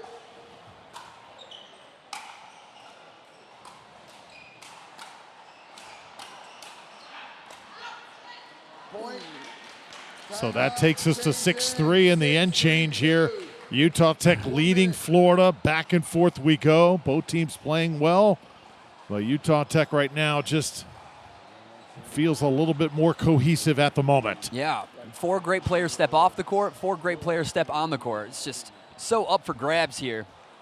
Lauren Mercado takes the court, rock and roll. Christian Franke been playing great with the single specialist, Caitlin Kahn. They got to pull it together here. They could tie it up on this category.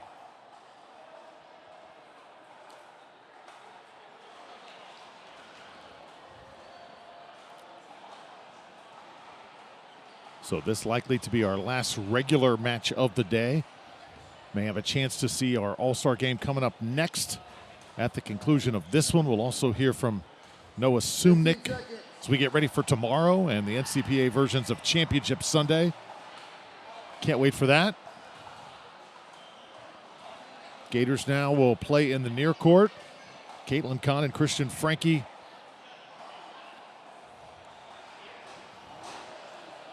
Utah Tech, meanwhile, Peyton Weber and Lauren Mercado.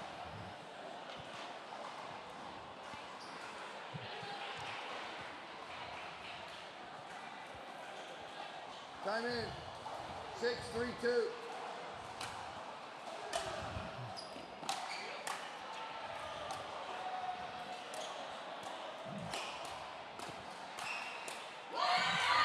Point.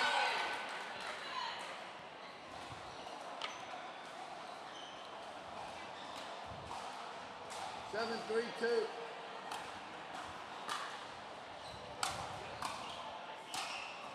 Oh, smoking it. Weber coming to life when it matters most, and you can hear Benson Perry on the sideline. Huge for Utah Tech.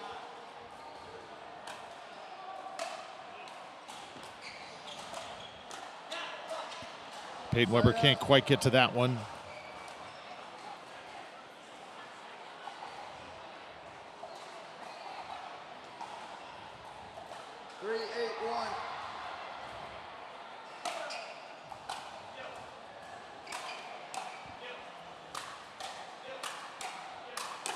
Oh, man. Oh, and she plays the one out ball. What an exchange. Oh, man, she is rifling that ball.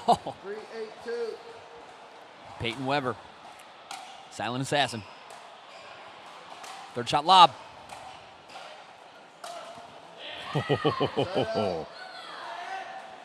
Little much, reaching. 8-3-1. Now Lauren Mercado, we are seeing some scary good pickleball right now on both sides. Point. Utah Tech gets another point. They're 2 away from taking the match. That's a rotate. Ooh, and we get the scary women's doubles of Utah Tech. They went 2-1 split their first time around, 11-0 in regulation. We got to do doubles here or women's singles? Oh, the singles, okay. Singles, yep. It's Mercado against Kahn. Remember that matchup where Kahn was red hot? Let's see if she can get Florida back in it here. Yes, she can. Singles specialist, Caitlin Kahn. Just what the doctor ordered, and she is going to be a doctor one day. Actually, excuse me, she's going to law school. 3-9. Sky is the limit.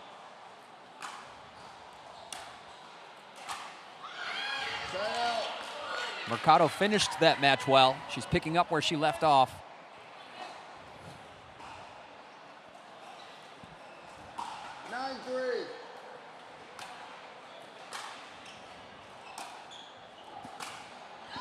This one's off the court, and here we go. Match point for Mercado and company. So Mercado not able to catch Kahn earlier on in women's singles, but she can put it away here.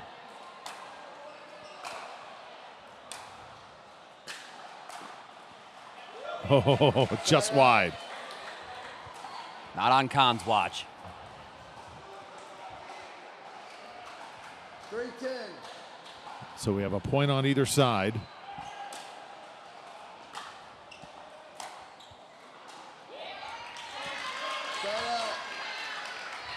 Point. Painting lines. Lauren Mercado set the moment aside and get it done. 10-3. You know, she must want this bad right here. Little revenge. Ooh.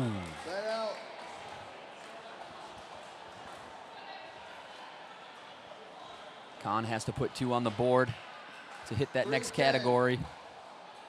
It's another example of 2 teams you'd love to see continue to advance in this bracket. There it is. Now she just needs one more. Best looking forehand she's had today. Now, Rob, she just needs to get her breath here, get her thoughts together, concentrate. And she does it.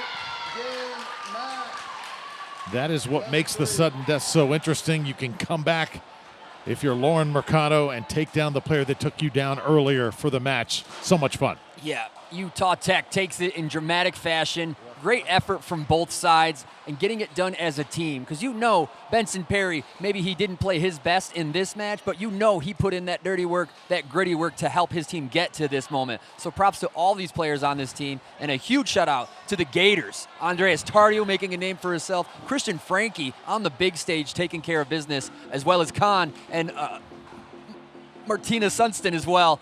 Great match. Congratulations to Utah Tech.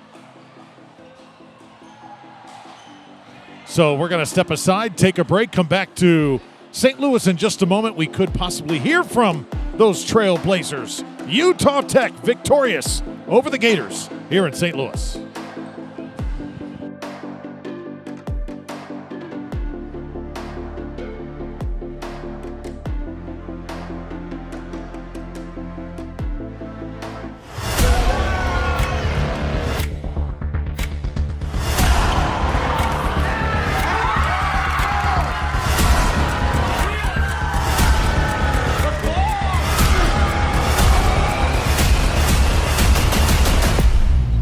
Legends on this court, and their futures are bright. The National Collegiate Pickleball Association is the governing body of collegiate pickleball. We were established in 2023, where we had only 30 universities involved. This year alone, we'll have over 120 colleges competing and over 3,000 athletes participating across the nation. Our nonprofit, the NCPA Foundation, is committed to driving the growth of collegiate and junior pickleball, and your support plays a key role.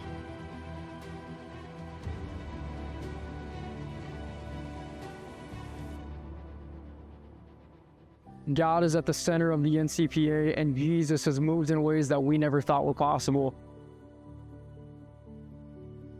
We would love for you to fuel the future of pickleball and the expansion of God's kingdom.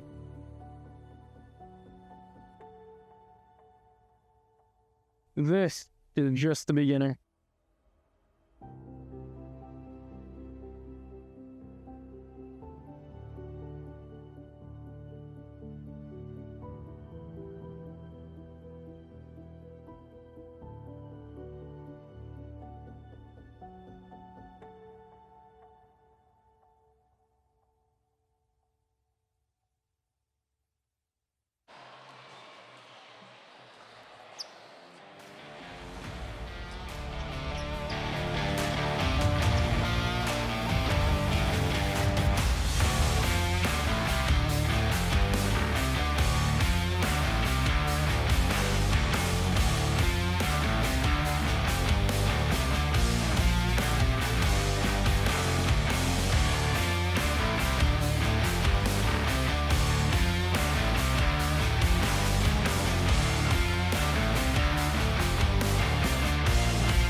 Okay, here we go.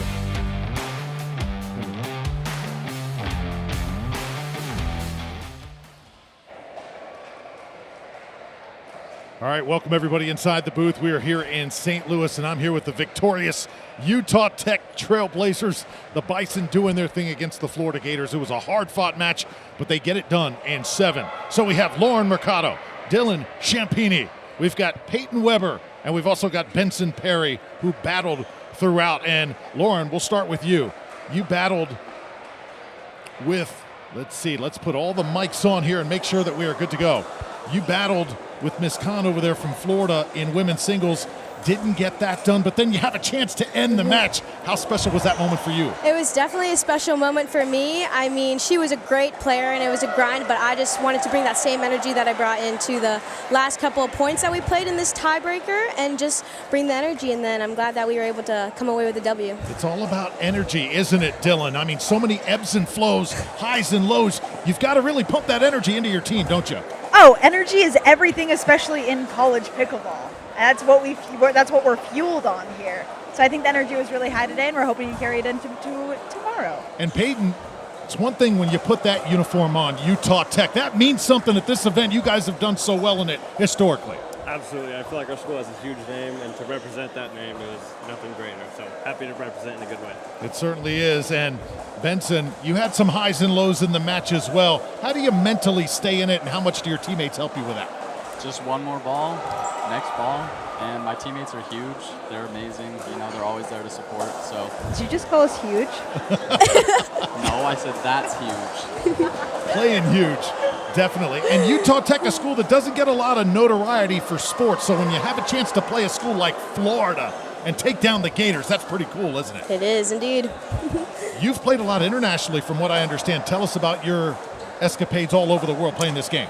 I mean, I've definitely traveled to a lot of different countries and played a lot of different people and just made a lot of new friends. And I'm actually new to the college scene, so it's really eye-opening. It's been a really fun experience for me, and I'm happy to share it on the court with these amazing people. So I hope to, keep going tomorrow and just bring the same energy. So after college, do any of y'all have pro aspirations? Yes. You know that Lauren does. How about the rest of you? That's the goal, man. Really? Yeah. Keep the dream alive, right? For sure. Absolutely awesome. All right, what can we expect from Utah Tech the rest of this event? Can y'all get to the Final Four now? Can y'all play for a championship? Absolutely. We're looking forward to hopefully seeing our other team in the semifinals. That's the goal. That's right. That's right. That's going to be awesome. Well, guys, congratulations. Dylan, Lauren, Peyton, Benson, you guys absolutely rock. Boom. Great job for Utah Tech, and we've got the All-Star game coming up in just a few minutes. Before we send to this final break here, a look at what we have seen today. Some great points we've seen, great moments, competitors like this refusing to lose, defining NCPA Nationals here in 2026. Once again, the All-Star game coming up in just about 10 minutes. Until then, a look at some of the sights and sounds, some of the best moments that we've seen over the past 2 days here in St. Louis.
So welcome back here to the NCPA Nationals on Pickle TV. Drew Fellio sitting in, Rob Cassidy with me throughout the day. Some of the best players that have played in this event right now are on the court and are about to converge and take part.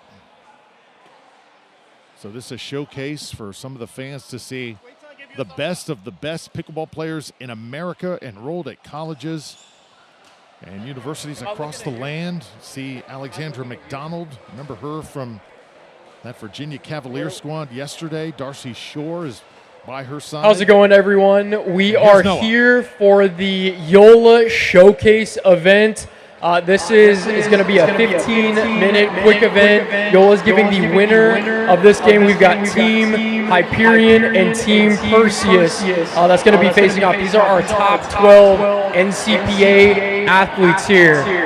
And as they get ready to set up their lineups and get going, I'm going to explain the format real quick. So what we're going to be doing is, so we are known for our format. So the sudden death game, like many of you watching have seen, is going to be switching every three,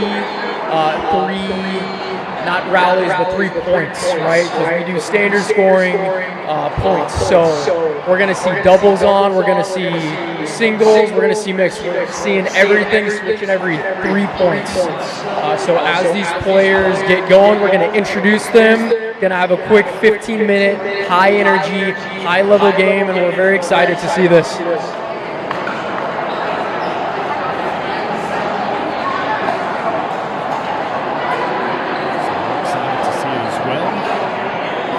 And so a big thing here, I'm going to be showing you guys the universities that we're going to be seeing. So on Team Hyperion here, we've got Ohio State. Callan is representing Ohio State. We've got Alec from FAU Atlantic. We have Shimon from Drury. And side note with Drury, they are one of our varsity programs that we have seen. So pickleball starting to turn in that university is treated like any other NCAA sport. And then for women, we have Sophia Fuentes from Kennesaw State University. We have Ceci Long from the University of Iowa. And then Doug Shore from ASU. And those are going to be having little pop-ups of who's playing when. And then right over here for Team Perseus, we have Daniel Weber from Penn State. Now, Daniel, he's actually, I believe, a 6-0 rated player. This is one of his first college events. Very high-level player. Excited to see him play here. We have Florida Atlantic. We split the Florida Atlantic guys. That's Jaden Broderick. Kennesaw State, again, we have Parth Modi. And then on Kennesaw, Kaylee Ferguson, Kennesaw State. And then representing UVA, University of Virginia, we have Alexandra. And then Ohio State, Nicole Sasaki. So again, these are going to be our top 12 NCPA athletes that we have seen throughout this whole season. So we are very excited to get things going. And so, big question, what are players working for, or what are they playing for? Yola is giving out Perseus Gen 4 paddles, I believe, to every player that's going to be winning this game. So quick, high intensity, high level game. Very excited to get going.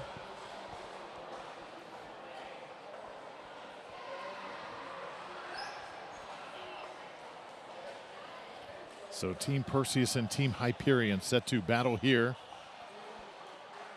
to conclude the night and full day of pickleball. We'll be back at it tomorrow morning bright and early on Championship Sunday. Cannot wait for that. Right now we're still getting things sorted out from a team perspective, getting roster situated as well. We're going to do our best, Rob, to keep viewers in tune in what is going on the court here as the match will begin here momentarily. Yeah, just a nice, great group of very skilled pickleball players. And hopefully, you know, they loosen up and they have a little fun. We might see some exhibition-type style points and no injuries as well as we move into a big day tomorrow, our final day of this NCPA National Championship. Epic battles so far. That grueling match between Florida and Utah Tech still on my mind. But, yeah, as we ease into it, this all-star match is going to be pretty sweet. Jaden Broderick, if you haven't seen him play just yet, quite the sight to see. And Alec, that gentleman plays in my area as well. He's a great drill partner, great player, especially when he's in the zone. And when he finds it, oh, he finds it.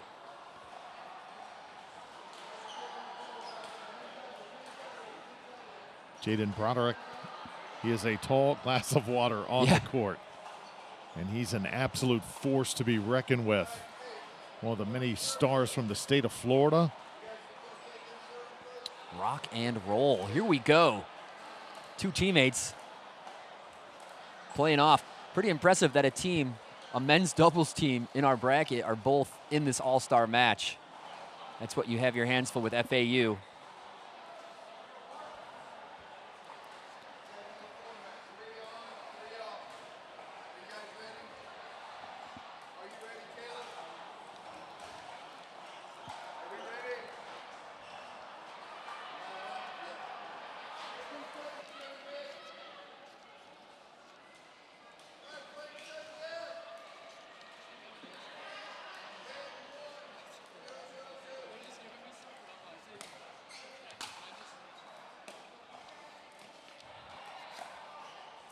Here we go. Oh, yeah. See the big man right there, Jaden Broderick, making his presence felt. Yeah, that's a lot. That was extremely low for any other type of individual, and he's attacking the snot out of it. Oh, and the big serve. The kid is lightning. Terrifying.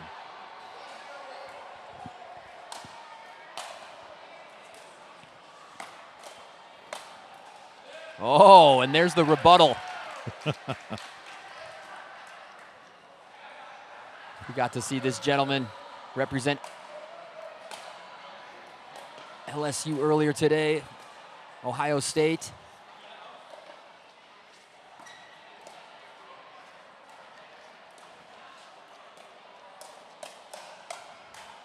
Ooh, now we're talking. Must reset. Opts for the attack. Something he most likely wouldn't have done in a real match, but having some fun, smile on the face, love to see it. Forced to reset, but he says, you know what? I'm going to swing at my friend here. It's good pickleball. Gotta love it.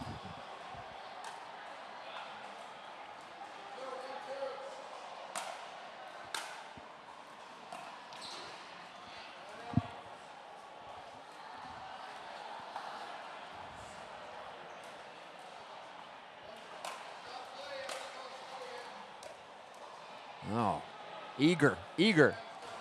Take a look at this serve here from the youngin.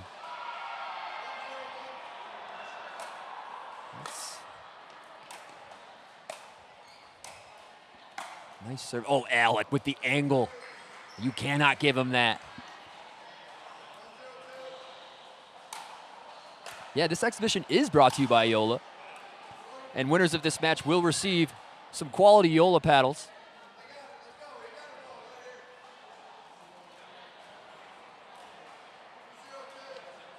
Yola is one of the main sponsors of this NCPA event, and it is the official ball of the event as well. So 3 points on and off here. Alexandra McDonald now comes onto the court. Already feeling the vibes here, all smiles here, as these girls have never really shared the court together, getting to know each other, getting to meet each other, and throw some different looks. See Darcy Shore on the court right now, representing ASU. Alexandra McDonald right there on the right for Virginia. It's become a staple and a household name here in NCPA. Yes, sir. All right, cool. The energy from earlier is pouring over.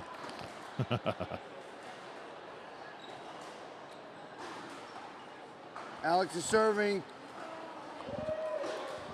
3-0. Time in at 3-0-1.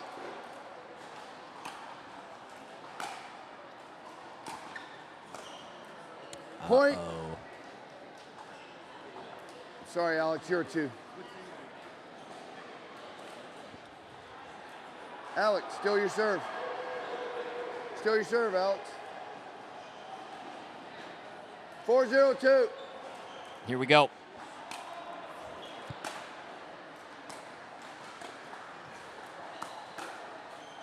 Yeah. Point.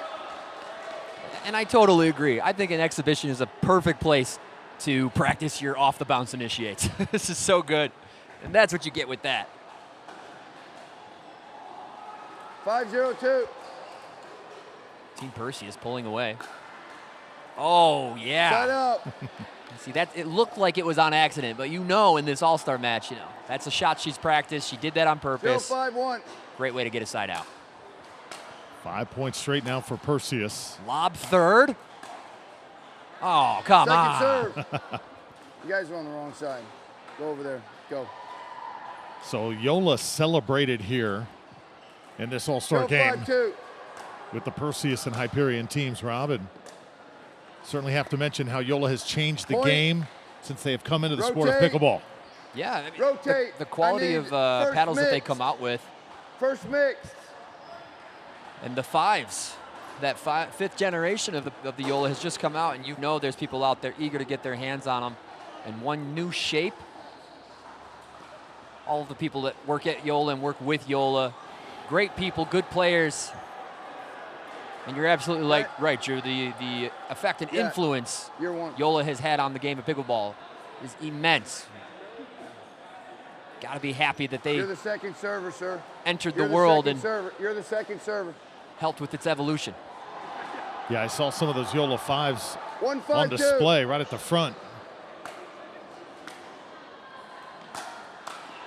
Point. Oh, yeah. Alec, just lethal. 2-5-2.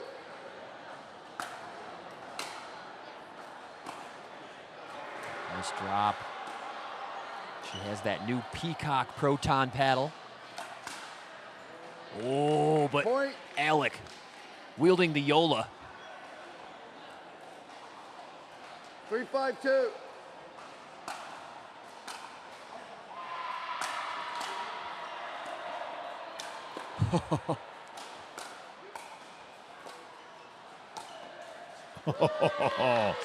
The big man reaches out, and Jaden Broderick, he is the real deal. Truly. And, you know, on the APP scene, he's a threat for the podium in every event that he signs up for. Switch. They're already Stay going to on head the off same the court in side. this format. But yeah, Jaden, it's like if you built a pickleball player's body in a lab and brought it to the court. Park, you're serving. Ideal. You have a band. You got the band on. Here we go. You're over there. 6. It's coming to you. 3. 6, 3, 1.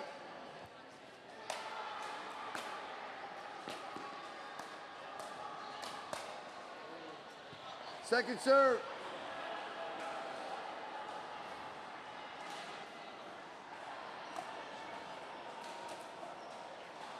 Oh, 6, second 3, serve. 2.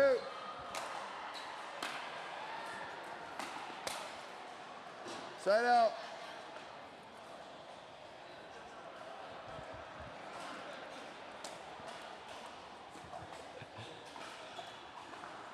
You're serving, Kellen.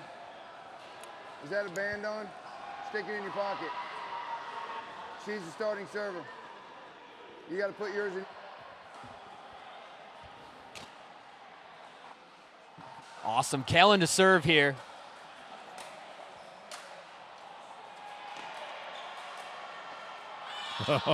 Great eye from Callan.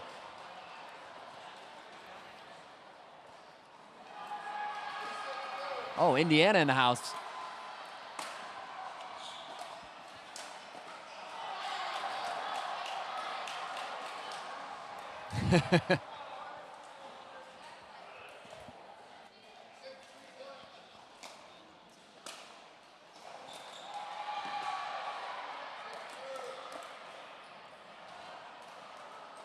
(6-2) here. Ceci Hahn on the court receiving there. Ceci representing University of Iowa.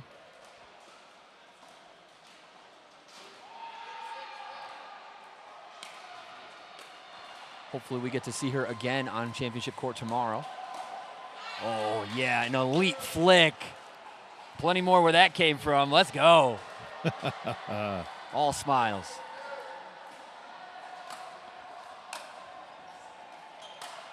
Ooh, some pace. Met with pace.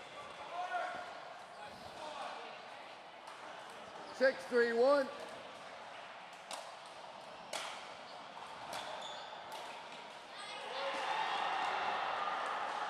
Drop had some weight to it.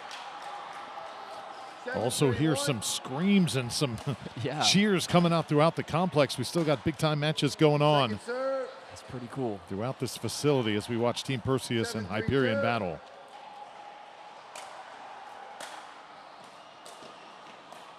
Ooh, little takeover. Pardon me. Oh my goodness, coming in hot.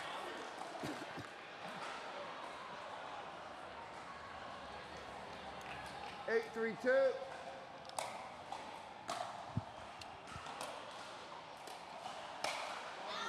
Boom, baby. Switch.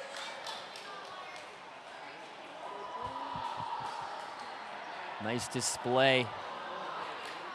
And is this Weber taking the court again here from Penn State? Penn State Nittany Lion, yes, Daniel Weber, and I believe he is the 6-0 player, the future mechanical engineer as well from Allentown. He is getting all the hype in this event. Okay, okay. Right there, Daniel Weber. Going against Simon here. Simon knows what he's doing on the court. Love to see the fight here in this exhibition, putting on a good show. I have terrible news, Drew. Penn State did not advance to tomorrow, unfortunately. They were great to watch.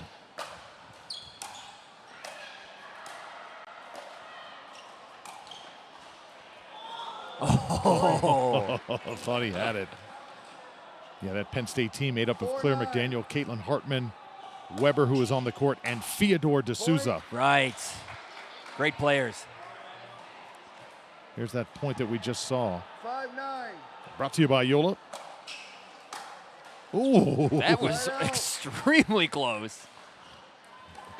I think Simon had his mind made up. You know what? That ball's out.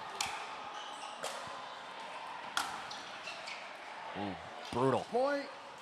Switch. Need women's singles. That's it for the men's singles. Uh-oh. Now here comes Nicole Sasaki from Ohio State. Oh, man. Ceci Hahn on the other side for Iowa. Nice. We haven't gotten to see Ceci Hahn play outside of this exhibition yet, but we did get to see Sasaki, and she is energy in a bottle. 10-5. Got to meet her father as well earlier today. Goes to all matches that his daughter is competing in. It's a nice little dad job, right? Yeah. It's got to be fun.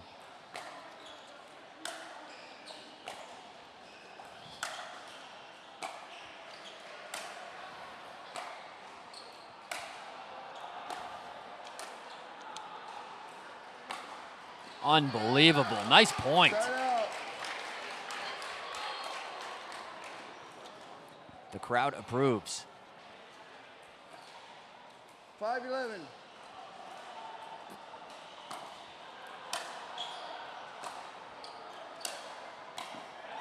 Side out.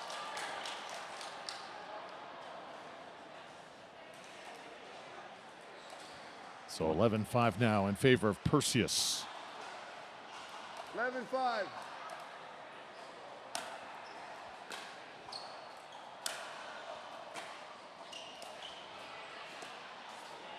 Point. Fair enough. 12-5.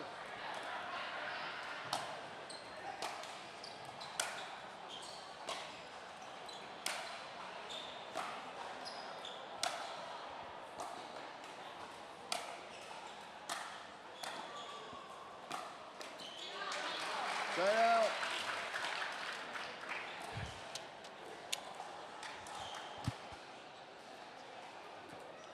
$5-12. Exhibition's going to 15, I believe, which is great because I'd love to see more of these awesome points. That ball is in. Sasaki in the house. Brought to you by Yola. She's already got one. Wielding it well. Side out. A little wide that time. 5-12.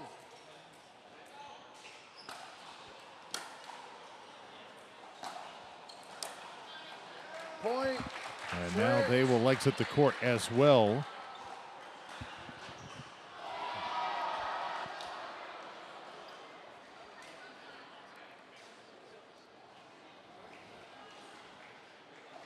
It's 6-12. Callum is serving on a 2. 6-12. Well, the winner of this competition, from what we 6-12-2. understand, will take home some beautiful Yola paddles. Point. These are prized possessions, Rob Cassidy. 7-12-2.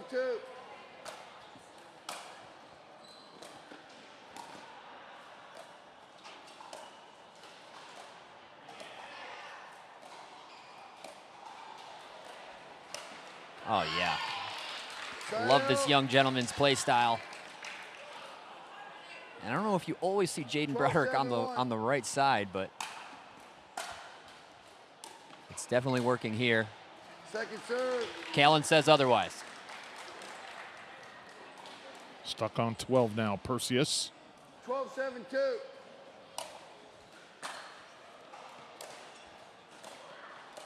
Yes, yes, yes.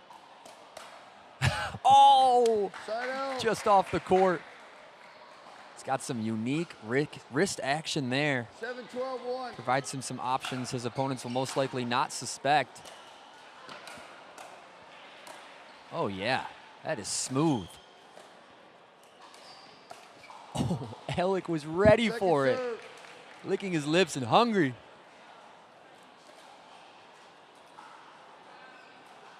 Seven, 12-2.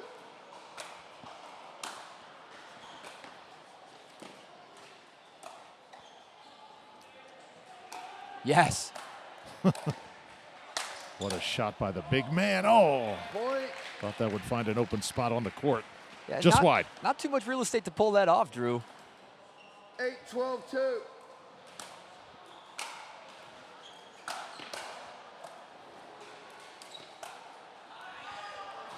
Point, switch. Well done by Alec Lamacchio out of FIU. It's 9-12, Darcy on a 2. Geez, I hope 9-12. Luke Darcy Modi on a and 2. Jaden Broderick exchange numbers. That's quite the duo on the men's doubles court. I like Luke's game a lot. I hope we get to see him here on championship court tomorrow. So now Darcy Shore will serve it up 9-12-2. for Team Hyperion. Side out.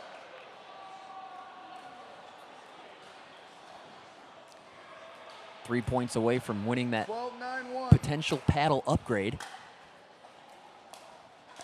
Ooh, smooth. Point. And that showcases right there what one of the big things that separates the elite players from the rest is that deception, that smoothness. Very little tell in what shot they plan on doing. Hard to read. Back-to-back points now for Perseus. 14-9-1. And it's a 14-9 game.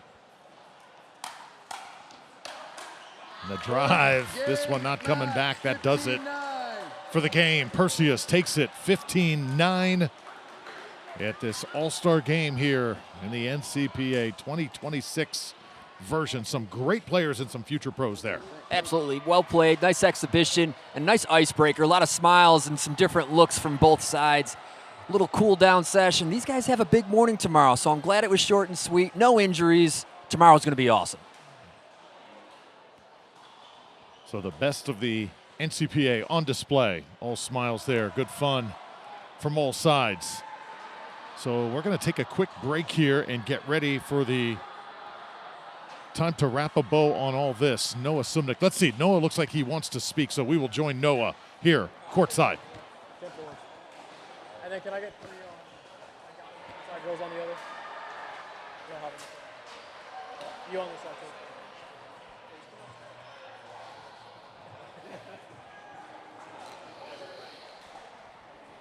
So that wraps up the 2026 NCPA All-Star Match, the Yola Showcase. Hey, can we get a round of applause for our winners? There we go. So I want to present you guys with these Yola Pro 4s here. Big time. Absolutely. So, girls, I'm going to go to you guys real quick. Obviously, you guys are amongst the best of the best here at the NCPA. Give me a little bit of feedback. Were you guys comfortable with that win? Was there any hesitancy going into that match? No, Team Otters on top. Let's go. I love it. I love it. Hey, guys, I'm going to go to you. So, obviously, pretty tight match. There was a little bit of a comeback coming. Was there any worry in your mind that they would come back, or were you pretty confident? Never doubted. Never doubted the team. Never doubted. Come on. Well, there we have it, guys. This is our 2026 NCPA All-Star Match. One more time, guys. Can we give it up for our players? Love it. Thank you guys so much for watching. We have the quarter, semis, and finals tomorrow for the 2026 NCPA National Championships. Thank you, guys. I had a good comment. So the best of the best showcasing their skills for the crowd here at the Arch Pickleball Center in St. Louis. Drew Felios, Rob Cassidy. And now we are ready for tomorrow. We're going to turn the page. We're going to be up bright and early tomorrow morning. And it's the race to crown a champion. Yeah, it's been an amazing day. The rounds of 64, 32, 16. It's coming down to it. And leading in tomorrow, I can't wait to see what the best of the best in college pickleball have to offer, duking it out for that title of national champions. You know, we concluded last night with the seedings, but if one thing is certain, the seedings really meant nothing when it come to actually getting on the court and playing, because no teams were intimidated and we had tons of upsets.